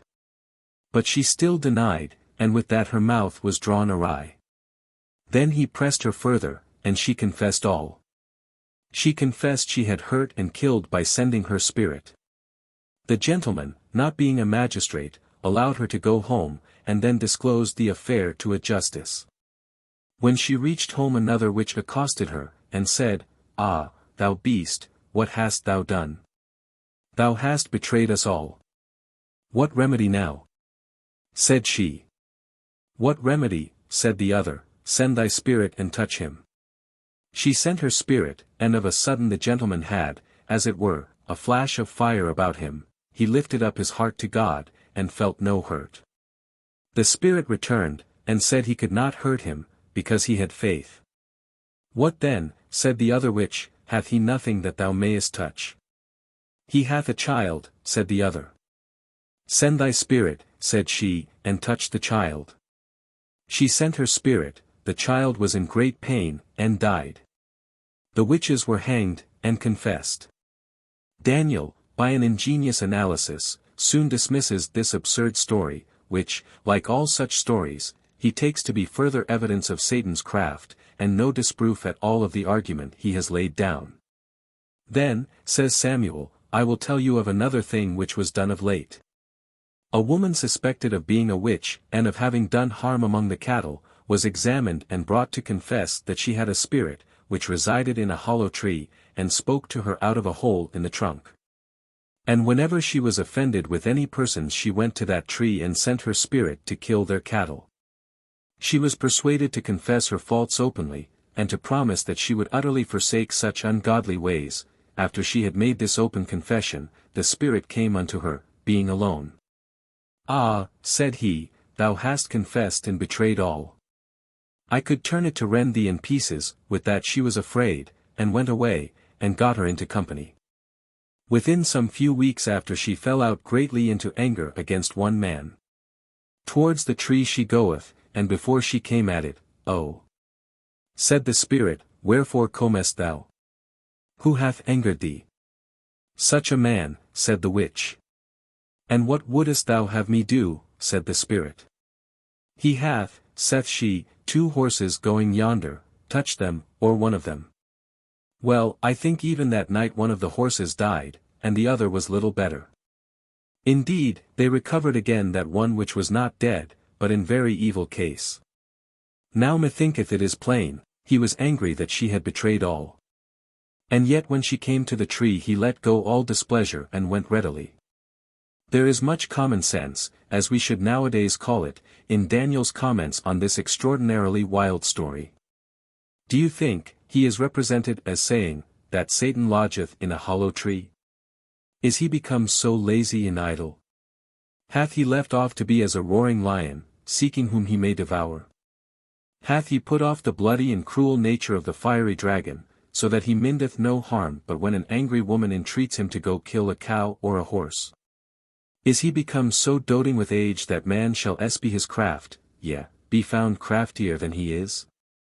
And now for the winding up of Parson Gifford's dialogue. 'Tis to be wished that all the parsons of his time had been equally sensible and courageous. M.B. I could be content to hear more in these matters. I see how fondly I have erred. But seeing you must be gone, I hope we shall meet here again at some other time. God keep you. Sam. I am bound to give you great thanks. And, I pray you, when occasion serveth, that you come this way. Let us see you at my house. M.B. I thought there had not been such subtle practices of the devil, nor so great sins as he letteth men into. Sam.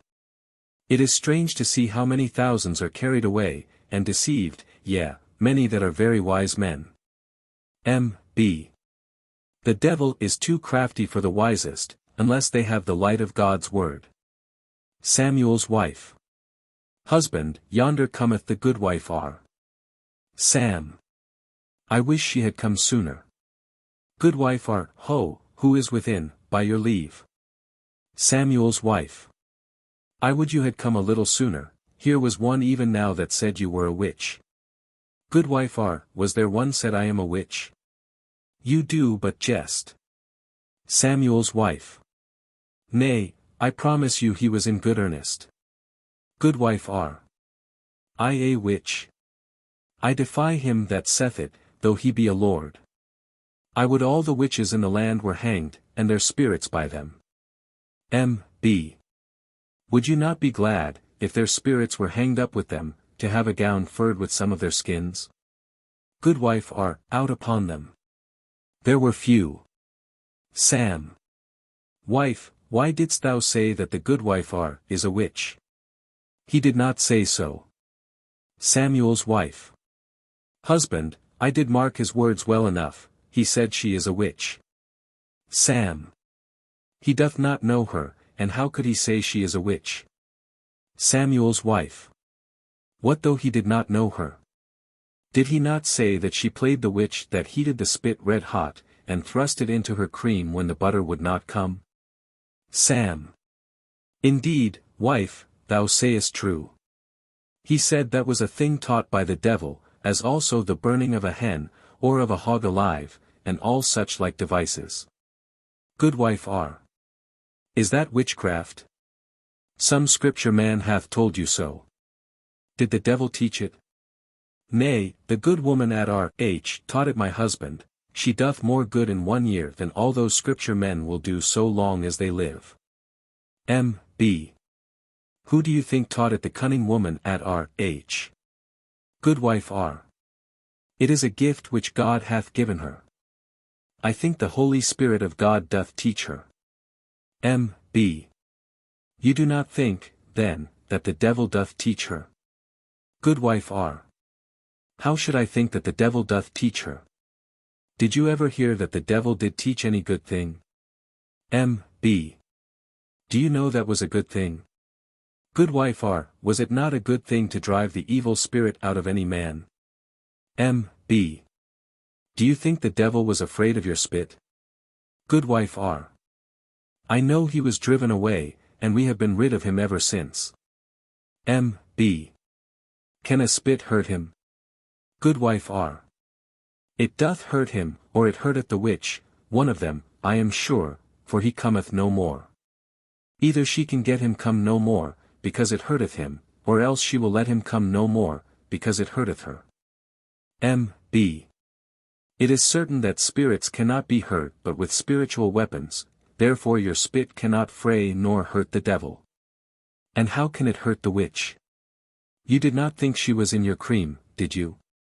Good wife R. Some think she is there, and therefore when they thrust in the spit they say, If thou beest here, have it thine eye. M.B. If she were in your cream, your butter was not very cleanly. Good wife R. You are merrily disposed, M.B. I know you are of my mind, though you put these questions to me. For I am sure none hath counselled more to go to the cunning folk than you. M.B. I was of your mind, but I am not now, for I see how foolish I was. I am sorry that I offended so grievously as to counsel any for to seek unto devils. Goodwife R. Y. M.B. Who hath schooled you today? I am sure you were of another mind no longer agone than yesterday. Samuel's wife. Truly, goodwife R. I think my husband is turned also, here hath been one reasoning with them 3 or 4 hours. Goodwife R. Is your husband turned, too? I would you might lose all your hens one after another, and then I would she would set her spirit upon your ducks and your geese, and leave you not one alive. Will you come to defend witches? M.B. You think the devil can kill men's cattle, and lame both man and beast at his pleasure. You think if the witch entreat him and send him, he will go, and if she will not have him go, he will not meddle. And you think when he doth come, you can drive him away with a hot spit, or with burning a live hen or a pig. Goodwife R. Never tell me I think so, for you yourself have thought so. And let them say what they can, all the scripture men in the world shall never persuade me otherwise. M.B.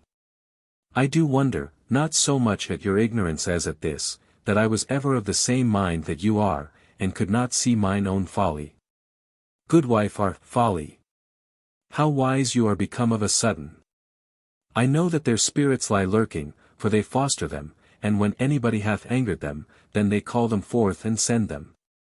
And look what they bid them do, or hire them to do, that shall be done, as when she is angry, the spirit will ask her, What shall I do? Such a man hath misused me, saith she, Go, kill his cow, by and by he goeth and doeth it. Go, kill such a woman's hens, down go they.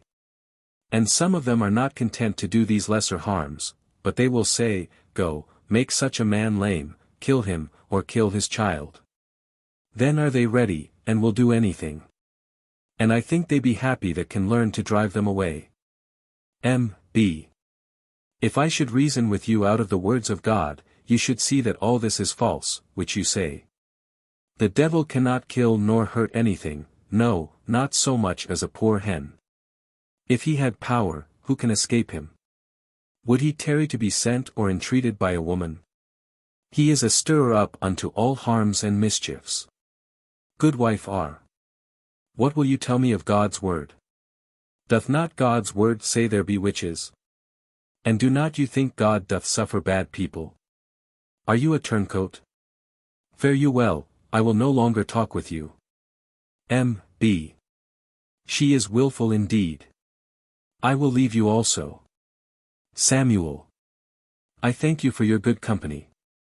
About the same time that Gifford was endeavoring to teach his countrymen a more excellent way of dealing with the vexed questions of demonology and witchcraft, a Dutch minister, named Becker, scandalized the orthodox by a frank denial of all power whatsoever to the devil, and, consequently, to the witches and warlocks who were supposed to be at one and the same time his servants and yet his employers.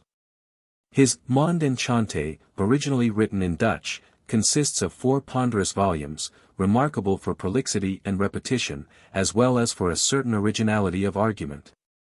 There was no just ground, however, as Hallam remarks, for throwing imputations on the author's religious sincerity. He shared, however, the opprobrium that attaches to all who deviate in theology from the orthodox path. And it must be admitted that his scriptural explanations in the case of the demoniacs and the like are more ingenious than satisfactory. A violent trumpet note on the side of intolerance was blown by King James I. In 1597 in his famous Demonologia. It is written in the form of a dialogue, and numbers about 80 closely printed pages. James, as the reader has seen, had had ample personal experience of witches and their cantrips, and had got up the subject with a commendable amount of thoroughness. He divides witches into 8 classes, who severally work their evil designs against mankind, then he subdivides into white and black witches, of whom the former are the more dangerous. And again into acted and pact witches, the former depending for their power on their supernatural gifts, and the latter having made a compact with Satan contrary to all rules and orders of nature, art or grace. Further, the demons have a classification of their own, some of the higher ranks of the demonarchy looking down contemptuously enough on those of the inferior grades, who consist of the damned souls of departed conjurers. These damned souls discharge all kinds of mean and servile offices, bringing fire from heaven for the convenience of their employers, conveying bodies through the air, conjuring corn from one field into another, imparting a show of life to dead bodies, and raising the wind for witches to sell to their nautical customers, who received pieces of knotted rope, and, untying the first knot, secured a favorable breeze, for the second a moderate wind, and for the third a violent gale. After describing the rites in vogue on the conclusion of a compact between witch and devil, King James enlarges on other points of ceremonial, such as the making of various magic circles, sometimes round, sometimes triangular, sometimes quadrangular, the use of holy water and crosses in ridicule of the papists, and the offer to the demons of some living animal. He adds that the great witches' meetings frequently took place in churches, and he says that the witches mutter and hurriedly mumble through their conjurations, like a priest dispatching a hunting mass. And that if they step out of a circle in a sudden alarm at the horrible appearance assumed by the demon, he flies off with them body and soul. The royal expert proceeds to indicate the means by which you may detect a witch. There are two good helps that may be used for their trials, the one is the finding of their mark and the trying the insensibility thereof. The other is their fleeting on the water, for as in a secret murder, if the dead carcass be at any time thereafter handled by the murderer, it will gush out of blood, as if the blood were crying to the heaven for revenge of the murderer. God having appointed that secret supernatural signa for trial of that secret unnatural crime. So it appears that God hath appointed, for a supernatural signa of the monstrous impiety of witches, that the water shall refuse to receive them in her bosom that have shaken off them the sacred water of baptism and willingly refused the benefit thereof, no. Not so much as their eyes are able to shed tears, threaten and torture them as you please, while first they repent, God not permitting them to dissemble their obstinacy in so horrible a crime. Albeit the womenkind especially be able other ways to shed tears at every light occasion when they will, yea although it were dissemblingly like the crocodiles. Incidentally, our witch-hunting king offers an explanation of a peculiarity which, no doubt, our readers have already noted, the great numerical superiority of witches over warlocks. The reason is easy, he says. For as that sex is frilier than man is, so is it easier to be entrapped in the gross snares of the devil, as was over well proved to be true by the serpent deceiving of Eva at the beginning. Which makes him the homelier with that sex and sign, ever since. As regards the external appearance of witches, he remarks that they are not generally melancholic, but some are rich and worldly wise, some are fat and corpulent, and most part are given over unto the pleasures of the flesh. And further experience daily proves how loath they are to confess without torture, which witnesseth their guiltiness. He concludes by asking, who is safe? And replies that the only safe person is the magistrate, when assiduously employed in bringing witches to justice. 1 Reginald Scott, Esq.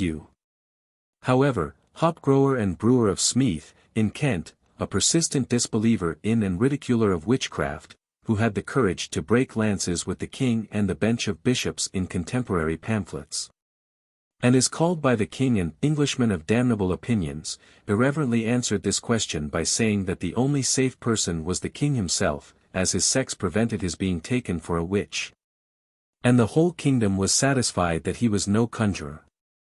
In 1616, John Cotta, a Northampton physician, published a forcibly written attack on the vulgar delusion, under the title of The Trial of Witchcraft, which reached a second, and enlarged, edition in 1624. Cotta was also the author of A Fierce Blast Against Quacks, Discovery of the Dangers of Ignorant Practisers of Physic in England, 1612. And of a not less vehement attack on the aurum potable of the chemists, entitled, Cotta contra Antonium, or an Ant Anthony, 1623.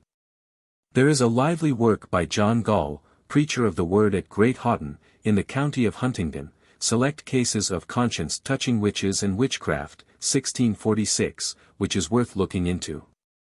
Gall was a courageous and persevering opponent of the great witch-finder, Hopkins. The unhappy victims of popular prejudice found a strenuous champion also in Sir Robert Filmer, who, in 1653, published his Advertisement to the Jurymen of England, touching witches, together with a difference between an English and Hebrew witch. Filmer is best known to students by his Patriarcha, an apology for the paternal government of kings, which does violence to all constitutional principles, but has at least the negative merit of obvious sincerity on the part of its writer. It is somewhat surprising to find a mind like Filmer's, fettered as it was by so many prejudices and a slavish adherence to prescription, openly urging the cause of tolerance and enlightenment, and vigorously demolishing the sham arguments by which the believers in witchcraft endeavored to support their grotesque theories. 3 years later followed on the same side a certain Thomas Audy, M.A., who, with considerable vivacity, fulminated against the witch-mongers and witch-torturers in his tractate, A Candle in the Dark, or, A Treatise Concerning the Nature of Witches and Witchcraft, being advice to judges, sheriffs, justices of the peace, and grand jurymen, what to do before they pass sentence on such as are arraigned for their lives as witches. The quaintly worded dedication ran as follows. To the Prince of the Kings of the Earth. It is the manner of men, O Heavenly King, to dedicate their books to some great men, thereby to have their works protected and countenanced among them. But thou only art able by thy Holy Spirit of truth, to defend thy truth, and to make it take impression in the heart and understanding of men. Unto thee alone do I dedicate this work, entreating thy most high majesty to grant that, whoever shall open this book, thy Holy Spirit may so possess their understanding as that the spirit of error may depart from them, and that they may read and try thy truth by the touchstone of thy truth, the Holy Scriptures. And finding that truth, may embrace it and forsake their darksome inventions of Antichrist, that have deluded and defiled the nations now and in former ages. Enlighten the world, thou art the light of the world, and let darkness be no more in the world, now or in any future age, but make all people to walk as children of the light forever. And destroy Antichrist that hath deceived the nations, and save us the residue by thyself alone, and let not Satan any more delude us, for the truth is thine forever. In 1669 John Wagstaff published The Question of Witchcraft Debated. According to Wood, he was the son of John Wagstaff, a London citizen, was born in Cheapside, entered as a commoner of Oriel College, Oxford, towards the end of 1649. Took the degrees in arts, and applied himself to the study of politics and other learning. At length being raised from an academical life to the inheritance of Hasland by the death of an uncle, who died without male issue, he spent his life afterwards in single estate. He died in 1677. Wood describes him as a little crooked man, and of a despicable presence. He was laughed at by the boys of this university because, as they said, he himself looked like a little wizard. His book is illuminated throughout by the generous sympathies of a large and liberal mind. His peroration has been described, and not unjustly, as lofty and memorable, and, when animated by a noble earnestness, the writer's language rises into positive eloquence. I cannot think, he says, without trembling in horror on the vast numbers of people that in several ages and several countries have been sacrificed unto this cold opinion. Thousands, 10,000s, are upon record to have been slain, and many of them not with simple deaths, but horrid, exquisite tortures. And yet, how many are there more who have undergone the same fate, of whom we have no memorial extant? Since therefore the opinion of witchcraft is a mere stranger unto Scripture, and wholly alien from true religion, since it is ridiculous by asserting fables and impossibilities. Since it appears, when duly considered, to be all bloody and full of dangerous consequence unto the lives and safety of men. I hope that with this my discourse, opposing an absurd and pernicious error, I cannot at all disoblige any sober, unbiased person. Especially if he be of such ingenuity as to have freed himself from a slavish subjection unto those prejudicial opinions which custom and education do with too much tyranny impose.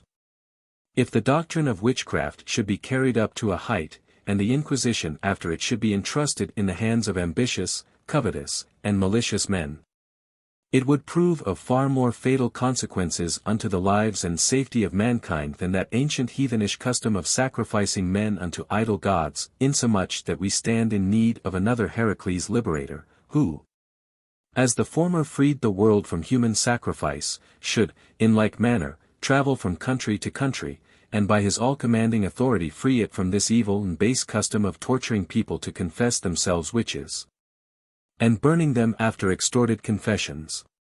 Surely the blood of men ought not to be so cheap, nor so easily to be shed by those who, under the name of God, do gratify exorbitant passions and selfish ends. For without question, under this side heaven, there is nothing so sacred as the life of man, for the preservation whereof all policies and forms of government, all laws and magistrates are most especially ordained. Wherefore I presume that this discourse of mine, attempting to prove the vanity and impossibility of witchcraft, is so far from any deserved censure and blame, that it rather deserves commendation and praise.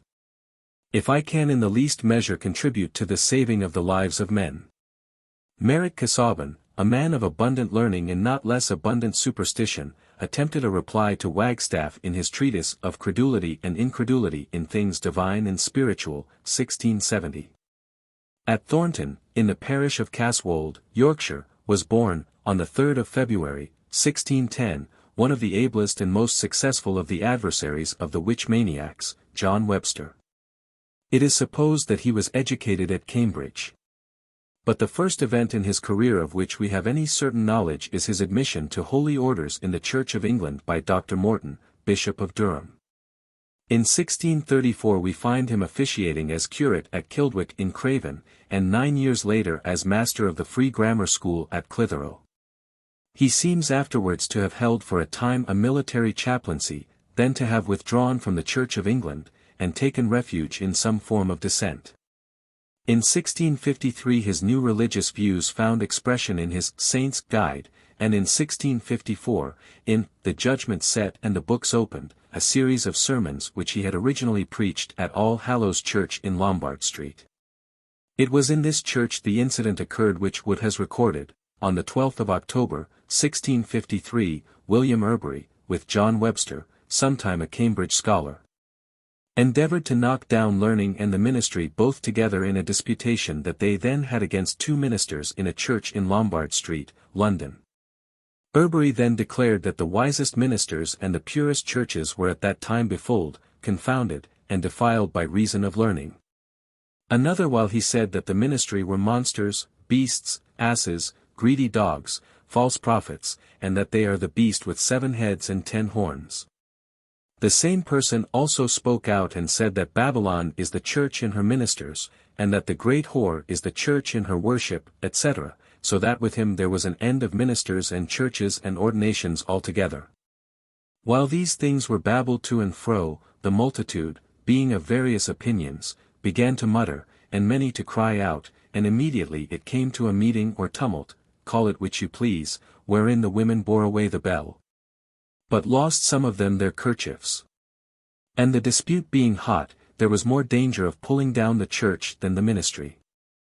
In 1654, our iconoclastic enthusiast strongly, but not without good reason, assailed the educational system then in vogue at Oxford and Cambridge in his treatise, Academiarum Examen, which created quite a sensation in polite circles, fluttering the dovecots of the rulers of the two universities.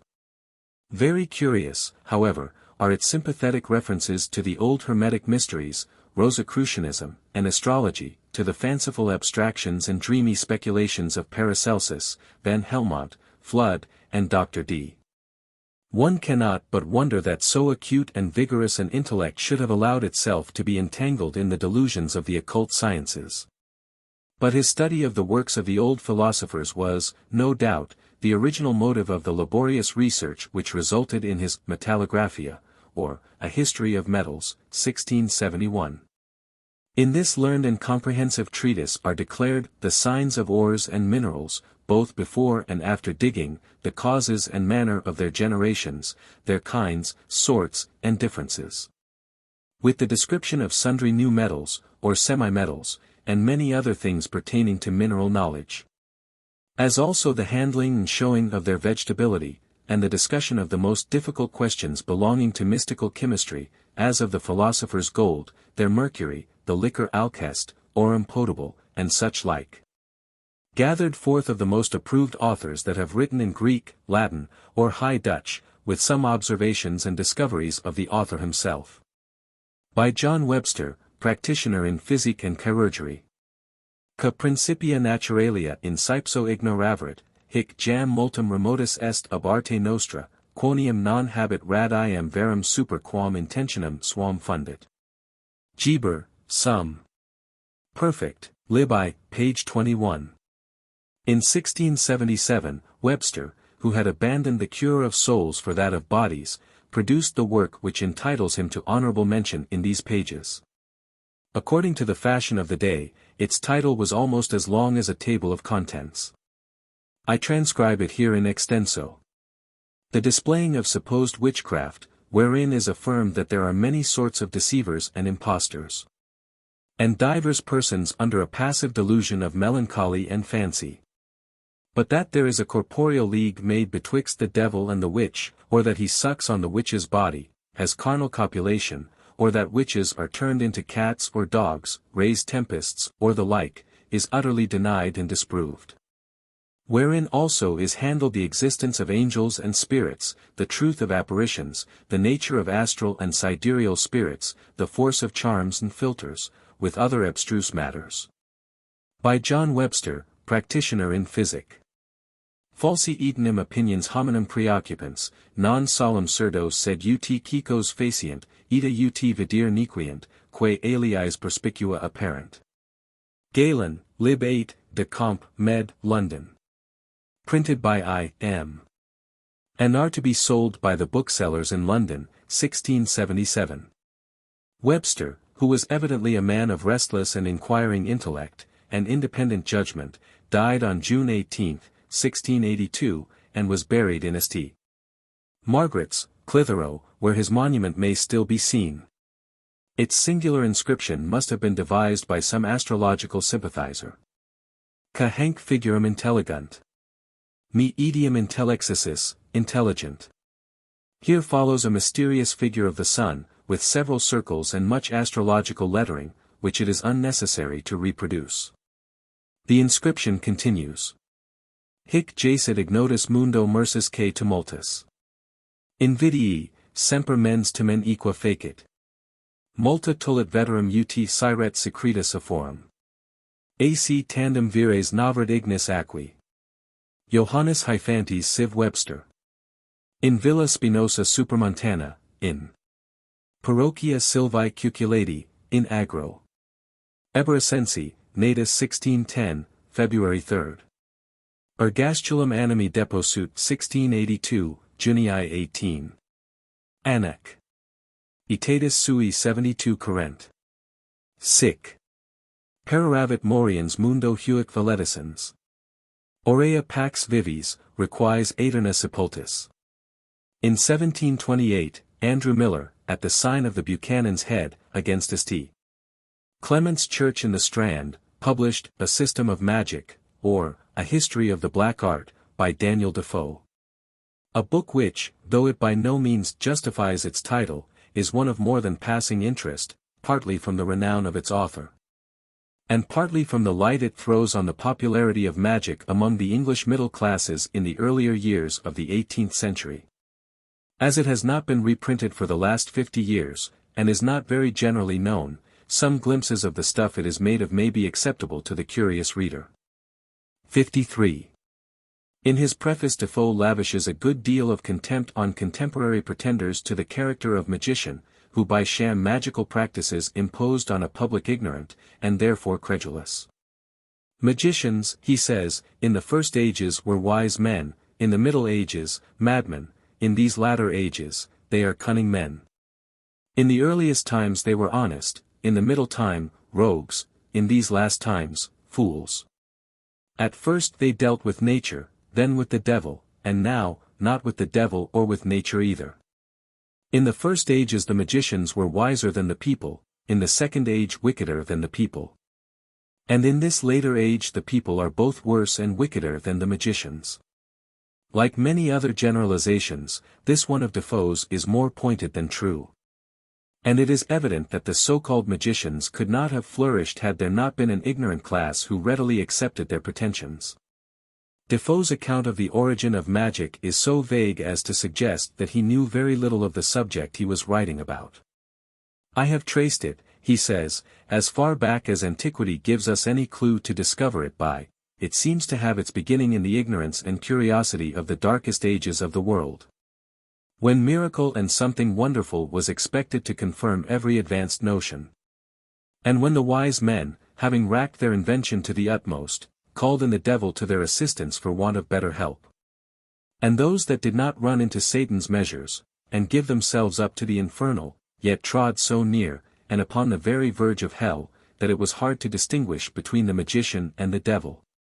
And thus they have gone on ever since, so that almost all the dispute between us and the magicians is that they say they converse with good spirits, and we say if they deal with any spirits, it is with the devil. Here the greatness of his theme stimulates Defoe into poetry, which differs very little, however, from his prose, so that a brief specimen will content everybody. Hail! Dangerous science, falsely called sublime, which treads upon the very brink of crime. Hell's mimic, Satan's mountebank of state, deals with more devils than heaven did e'er create. The infernal juggling box, by heaven designed, to put the grand parade upon mankind. The devil's first game which he in Eden played, when he harangued to Eve in masquerade. Dividing his treatise into two parts, our author, in the introduction to Part 1, discusses the meaning of the principal terms in magical lore, who, and what kind of people, the magicians were. And the meaning originally given to the words magic and magician. As a matter of course, he strays back to the old Chaldean days, when a magician, he says, was simply a mathematician, a man of science, who, stored with knowledge and learning, was a kind of walking dictionary to other people, instructing the rest of mankind on subjects of which they were ignorant. A wise man, in fact, who interpreted omens, ill signs, tokens, and dreams, understood the signs of the times, the face of the heavens, and the influences of the superior luminaries there. When all this wisdom became more common, and the Magi had communicated much of their knowledge to the people at large, their successors, still aspiring to a position above, and apart from, the rest of the world, were compelled to push their studies further, to inquire into nature, to view the aspect of the heavens, to calculate the motions of the stars, and more particularly to dwell upon their influences in human affairs, thus creating the science of astrology. But these men neither had, nor pretended to have, any compact or correspondence with the devil or with any of his works. They were men of thought, or, if you please, men of deeper thinking than the ordinary sort. They studied the sciences, inquired into the works of nature and providence, studied the meaning and end of things, the causes and events, and consequently were able to see further into the ordinary course and causes both of things about them, and things above them, than other men. Such were the world's grey forefathers, the magicians of the elder time, in whom was found an excellent spirit of wisdom. There were others, not less learned, whose studies took a different direction, who inquired into the structure and organization of the human body, who investigated the origin, the progress, and the causes of diseases and distempers, both in men and women, who sought out the physical or medicinal virtues of drugs and plants. And as by these means they made daily discoveries in nature, of which the world, until then, was ignorant, and by which they performed astonishing cures, they naturally gained the esteem and reverence of the people. Sir Walter Raleigh contends that only the word magic, and not the magical art, is derived from Simon Magus. He adds that Simon's name was not Magus, a magician, but Gors, a person familiar with evil spirits, and that he usurped the title of Simon the Magician simply because it was then a good and honorable title. Defoe avails himself of Raleigh's authority to sustain his own opinion, that there is a manifest difference between magic, which is wisdom and supernatural knowledge, and the witchcraft and conjuring which we now understand by the word. In his second chapter Defoe classifies the magic of the ancients under three heads: I, natural, which included the knowledge of the stars, of the motions of the planetary bodies, and their revolutions and influences.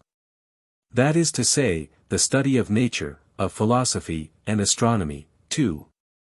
Artificial or rational, in which was included the knowledge of all judicial astrology, the casting or calculating nativities, and the cure of diseases, 1. By particular charms and figures placed in this or that position. 2. By herbs gathered at this or that particular crisis of time. 3. By saying such and such words over the patient. 4. By such and such gestures.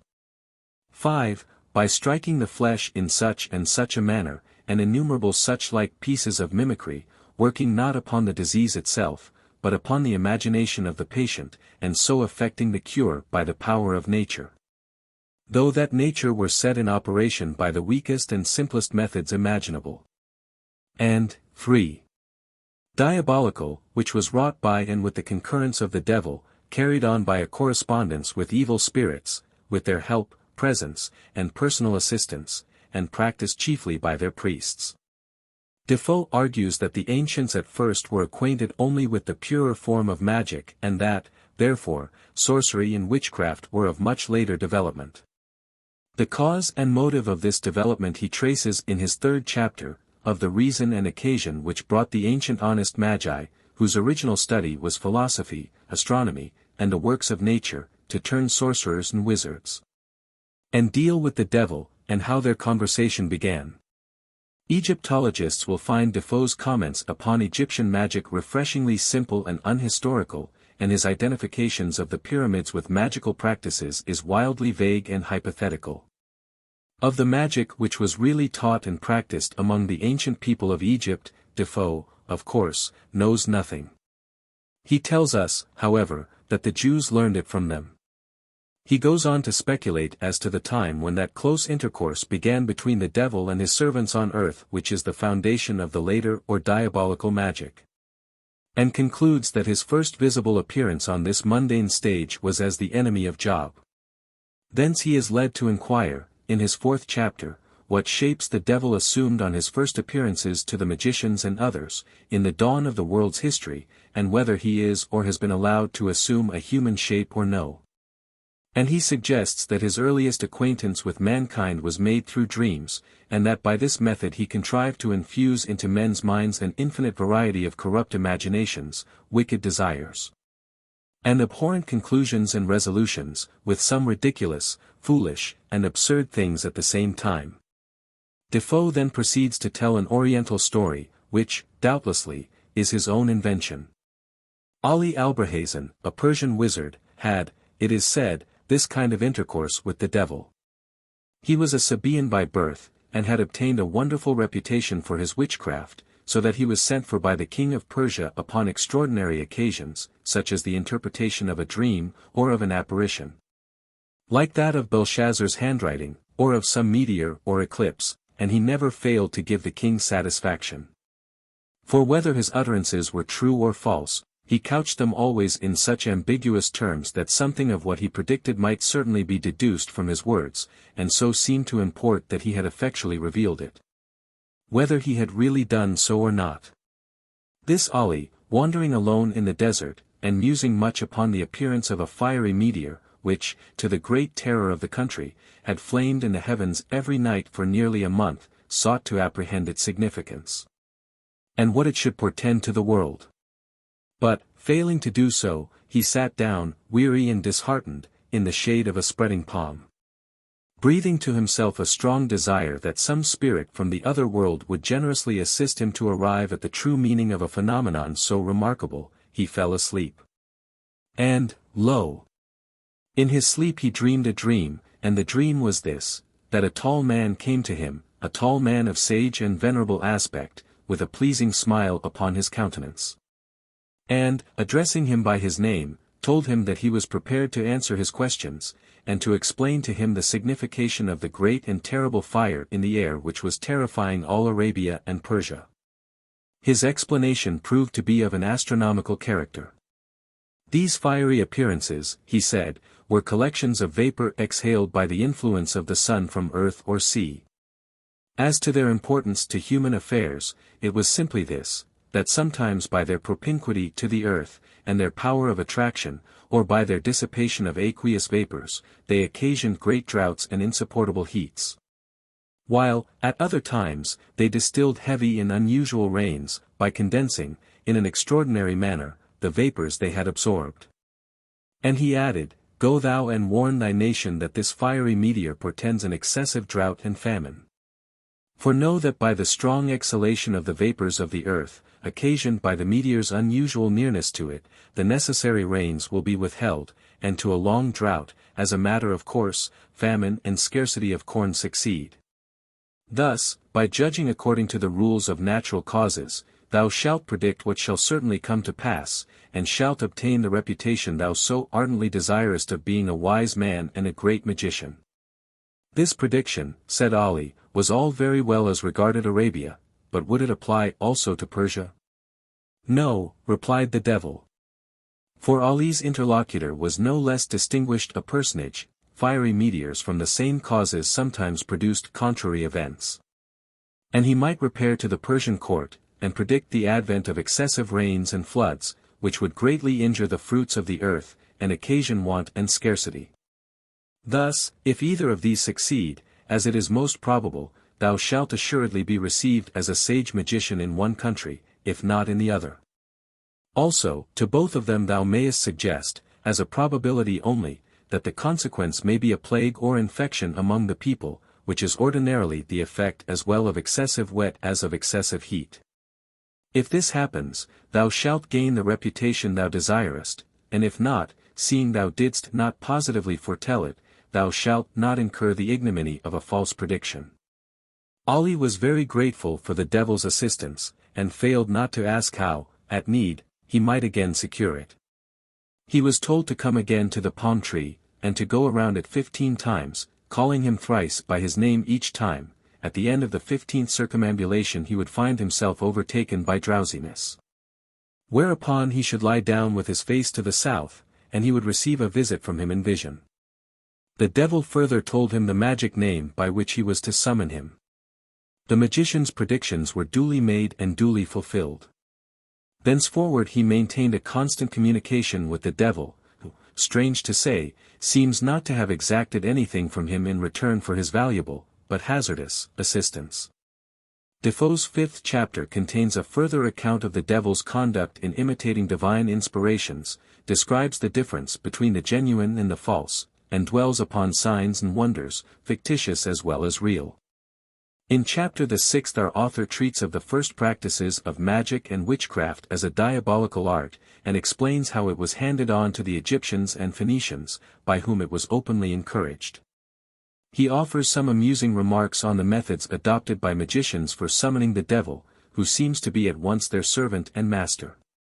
In parts of India they go up, he says, to the summit of some particular mountain, where they call him with a little kettledrum, just as the good old wives in England hive their bees, except that they beat it on the wrong side. Then they pronounce certain words which they call charms, and the devil appears without fail. It is not easy to discover in history what words were used for charms in Egypt and Arabia for so many ages. It is certain they differed in different countries, and it is certain they differed as the magicians acted together or individually. Nor are we less at a loss to understand what the devil could mean by suffering such words, or any words at all, to charm, summon, alarm, or arouse him. The Greeks have left us, he says, a word which was used by the magicians of antiquity pretty frequently, that famous trine or triangular word. Abracadabra. A-B-R-A-C-A-D-A-B-R-A. A-B-R-A-C-A-D-A-B-R. A-B-R-A-C-A-D-A-B. A-B-R-A-C-A-D-A. A-B-R-A-C-A-D.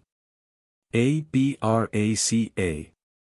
A-B-R-A-C. A-B-R-A. A-B-R. A-B. A. There is abundance of learned puzzle among the ancients to find out the signification of this word. The subtle position of the letters gave a kind of reverence to them.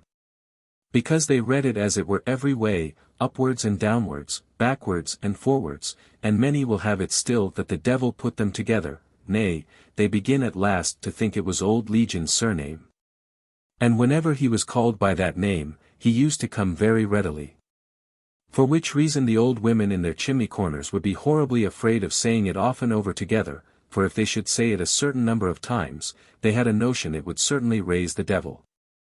They say, on the contrary, that it was invented by one Basilides, a learned Greek, that it contained the great and awful name of the divinity, and that it was used for many years for the opposing the spells and charms of the pagans. That is, the diabolical spells and charms of the pagan magicians. In the 7th chapter we read of the practice and progress of magic, as it is now explained to be a diabolical art. How it spread itself in the world, and by what degrees it grew up to the height which it has since attained. The introduction to the second part of Defoe's work is devoted to an exposition of the black art, as it really is, and sets forth why there are several differing practices of it in the several parts of the world, and what those practices are. As, also, what is contained in it in general. He defines it as a new general term for all the branches of that correspondence which mankind has maintained, or does, or can carry on, between himself and the devil, between this and the infernal world. And he enumerates these branches as, divining, or soothsaying, observing of times, using enchantment, witchcraft, charming, or setting of spells, dealing with familiar spirits, wizardizing, or sorcery, and necromancy. The first chapter treats of modern magic, or the black art in its present practice and perfection. In the second chapter the scene is changed, as the devil acted at first with his black art without the magicians, so the magicians seem now to carry it on without the devil. This is written in Defoe's best style of sober irony. The magicians, he says, were formerly the devil's servants, but now they are his masters, and that to such a degree, that it is but drawing a circle, casting a few figures, muttering a little Arabic, and up comes the devil. As readily as the drawer at a tavern, with a d'ye call, sir. Or like a Scotch cod, caddy, with what's your honour's wool, sir. Nay, as the learned in the art say, he must come, he can't help it, then as to tempting, he is quite out of doors. And I think, as the old Parliament did by the bishops, we may e'en vote him useless. In a word, there is no manner of occasion for him, mankind are as froward as he can wish and desire of them. Nay, some cunning men tell us we sin faster than the devil can keep pace with us, as witness the late witty and moderately wicked lady, who blessed her stars that the devil never tempted her to anything. He understood himself better, for she knew well enough how to sin without him, and that it would be losing his time to talk to her. Defoe furnishes an entertaining account of his conversation with a countryman, who had been to a magician at Oundle. Whether true or fictitious, the narrative shows that many of the favorite tricks performed at spiritualistic seances in our own time were well known in Defoe's. Countryman. I saw my old gentleman in a great chair, and two more in chairs at some distance, and 3 great candles, and a great sheet of white paper upon the floor between them. Every one of them had a long white wand in their hands, the lower end of which touched the sheet of paper. Defoe. And were the candles upon the ground too? C. Yes, all of them. D. There was a great deal of ceremony about you, I assure you. C. I think so, too, but it is not done yet. Immediately I heard the little door stir, as if it was opening, and away I skipped as softly as I could tread, and got into my chair again, and sat there as gravely as if I had never stirred out of it. I was no sooner set, but the door opened indeed, and the old gentleman came out as before, and turning to me, said, Sit still, don't ye stir. And at that word the other 2 that were with him in the room walked out after him, one after another, across the room, as if to go out at the other door where I came in. But at the further end of the room they stopped, and turned their faces to one another, and talked, but it was some devil's language of their own, for I could understand nothing of it. D. And now I suppose you were fright in earnest? C. I, so I was, But it was worse yet, for they had not stood long together, but the great elbow chair, which the old gentleman sat in at the little table just by me, began to stir of itself. At which the old gentleman, knowing I should be afraid, came to me, and said, "Sit still, don't you stir, all will be well, you shall have no harm," at which he gave his chair a kick with his foot, and saith, "Go." With some other words, and other language, and away went the obedient chair, sliding, 2 of its legs on the ground, and the other 2 off, as if somebody had dragged it by that part. And so, no doubt, they did, though you could not see it. C. And as soon as the chair was dragged or moved to the end of the room, where the 3, I know not what to call hem, were, 2 other chairs did the like from the other side of the room, and so they all sat down, and talked together a good while. At last the door at that end of the room opened too, and they all were gone in a moment, without rising out of their chairs, for I am sure they did not rise to go out, as other folks do. D. What did you think of yourself when you saw the chair stir so near you? C. Think. Nay, I did not think, I was dead, to be sure I was dead, with the fright, and expected I should be carried away, chair and all, the next moment. Then it was, I say, that my hair would have lifted off my hat, if it had been on, I am sure it would. D. Well, but when they were all gone, you came to yourself again, I suppose. C. To tell you the truth, master, I am not come to myself yet. D. But go on, let me know how it ended. C. Why, after a little while, my old man came in again, called his man to set the chairs to rights, and then sat him down at the table, spoke cheerfully to me, and asked me if I would drink, which I refused, though I was dry indeed. I believe the fright had made me dry, but as I never had been used to drink with the devil, I didn't know what to think of it, so I let it alone. In his 3rd chapter, of the present pretenses of the magicians, how they defend themselves, and some examples of their practice, Defoe has a lively account of a contemporary magician, a Dr. Bowman, of Kent, who seems to have been a firm believer in what is now called spiritualism. He was a green old man, who went about in a long black velvet gown and a cap, with a long beard, and his upper lip trimmed with a kind of moscato. He strongly repudiated any kind of correspondence or intercourse with the devil, but hinted that he derived much assistance from the good spirits which people the invisible world. After dwelling on the follies of the learned, and the superstitions of the ignorant, this lordly conjurer said, "You see how that we, men of art, who have studied the sacred sciences, suffer by the errors of common fame. They take us all for devilmongers, damned rogues, and conjurers." The 4th chapter discusses the doctrine of spirits as it is understood by the magicians. How far it may be supposed there may be an intercourse with superior beings, apart from any familiarity with the devil or the spirits of evil, with a transition to the present times. And so much for the art of magic as expounded by Daniel Defoe. In 1718 appeared Bishop Hutchinson's Historical Essay Concerning Witchcraft, a book written in a most liberal and tolerant spirit, and, at the same time, with so much comprehensiveness and exactitude, that later writers have availed themselves freely of its stores. Reference may also be made to John Beaumont, Treatise of Spirits, Apparitions, Witchcrafts, and Other Magical Practices, 1705. James Braid, of Manchester, Magic, Witchcraft, Animal Magnetism, Hypnotism, and Electrobiology, 1852, in which there is very little about witchcraft, but a good deal about the influence of the imagination. J. C.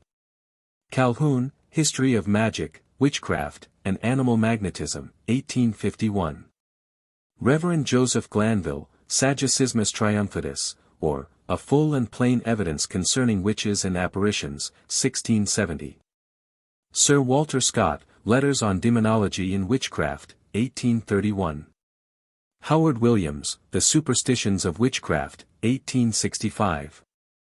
It may be a convenience to the reader if I indicate some of the principal foreign authorities on this subject, such as, in Steiter and Sprenger's great work, Malleus Maleficarum, Nuremberg, 1494, the monk Heisterbachus, Caesarius, Dialogus Miraculorum, edition by Strange, 1851, Canards, Procès de Sorcières en Belgique, 1848, Drive W. G. Soldens, Geschichte der Hexenprozess, 1843, G. C. Horst's, Zauberbibliothek, oder die Zauberei, Theurgie und Mantik, Zauberei, Hexen und Hexenprozessen, Daminen, Gespenster und Geistererscheinungen, in 6 volumes. 1821, a most learned and exhaustive work, brimful of recondite lore, Colin de Planzy's, Dictionnaire Infernal, au Repertoire Universal de Etres, de Livres, et de choses catinant aux apparitions, aux divinations, à la magie, etc., 1844. Michelet's La Sorcière is, of course, brilliantly written, are Russa's La Sorcellerie aux Exvi. Idiotai. Siècle, 1872, Tartarati's, del Congresso Notturno del Lamy, 1749, F. Perraud's, Demonology, ou Trait de Demons et Sorcières, 1655. H. Boget's, Discours de Sorcières, 1610, very rare, and Cotton Mather's, Wonders of the Invisible World, 1695, a monument of credulity, prejudice, and bigotry. The End.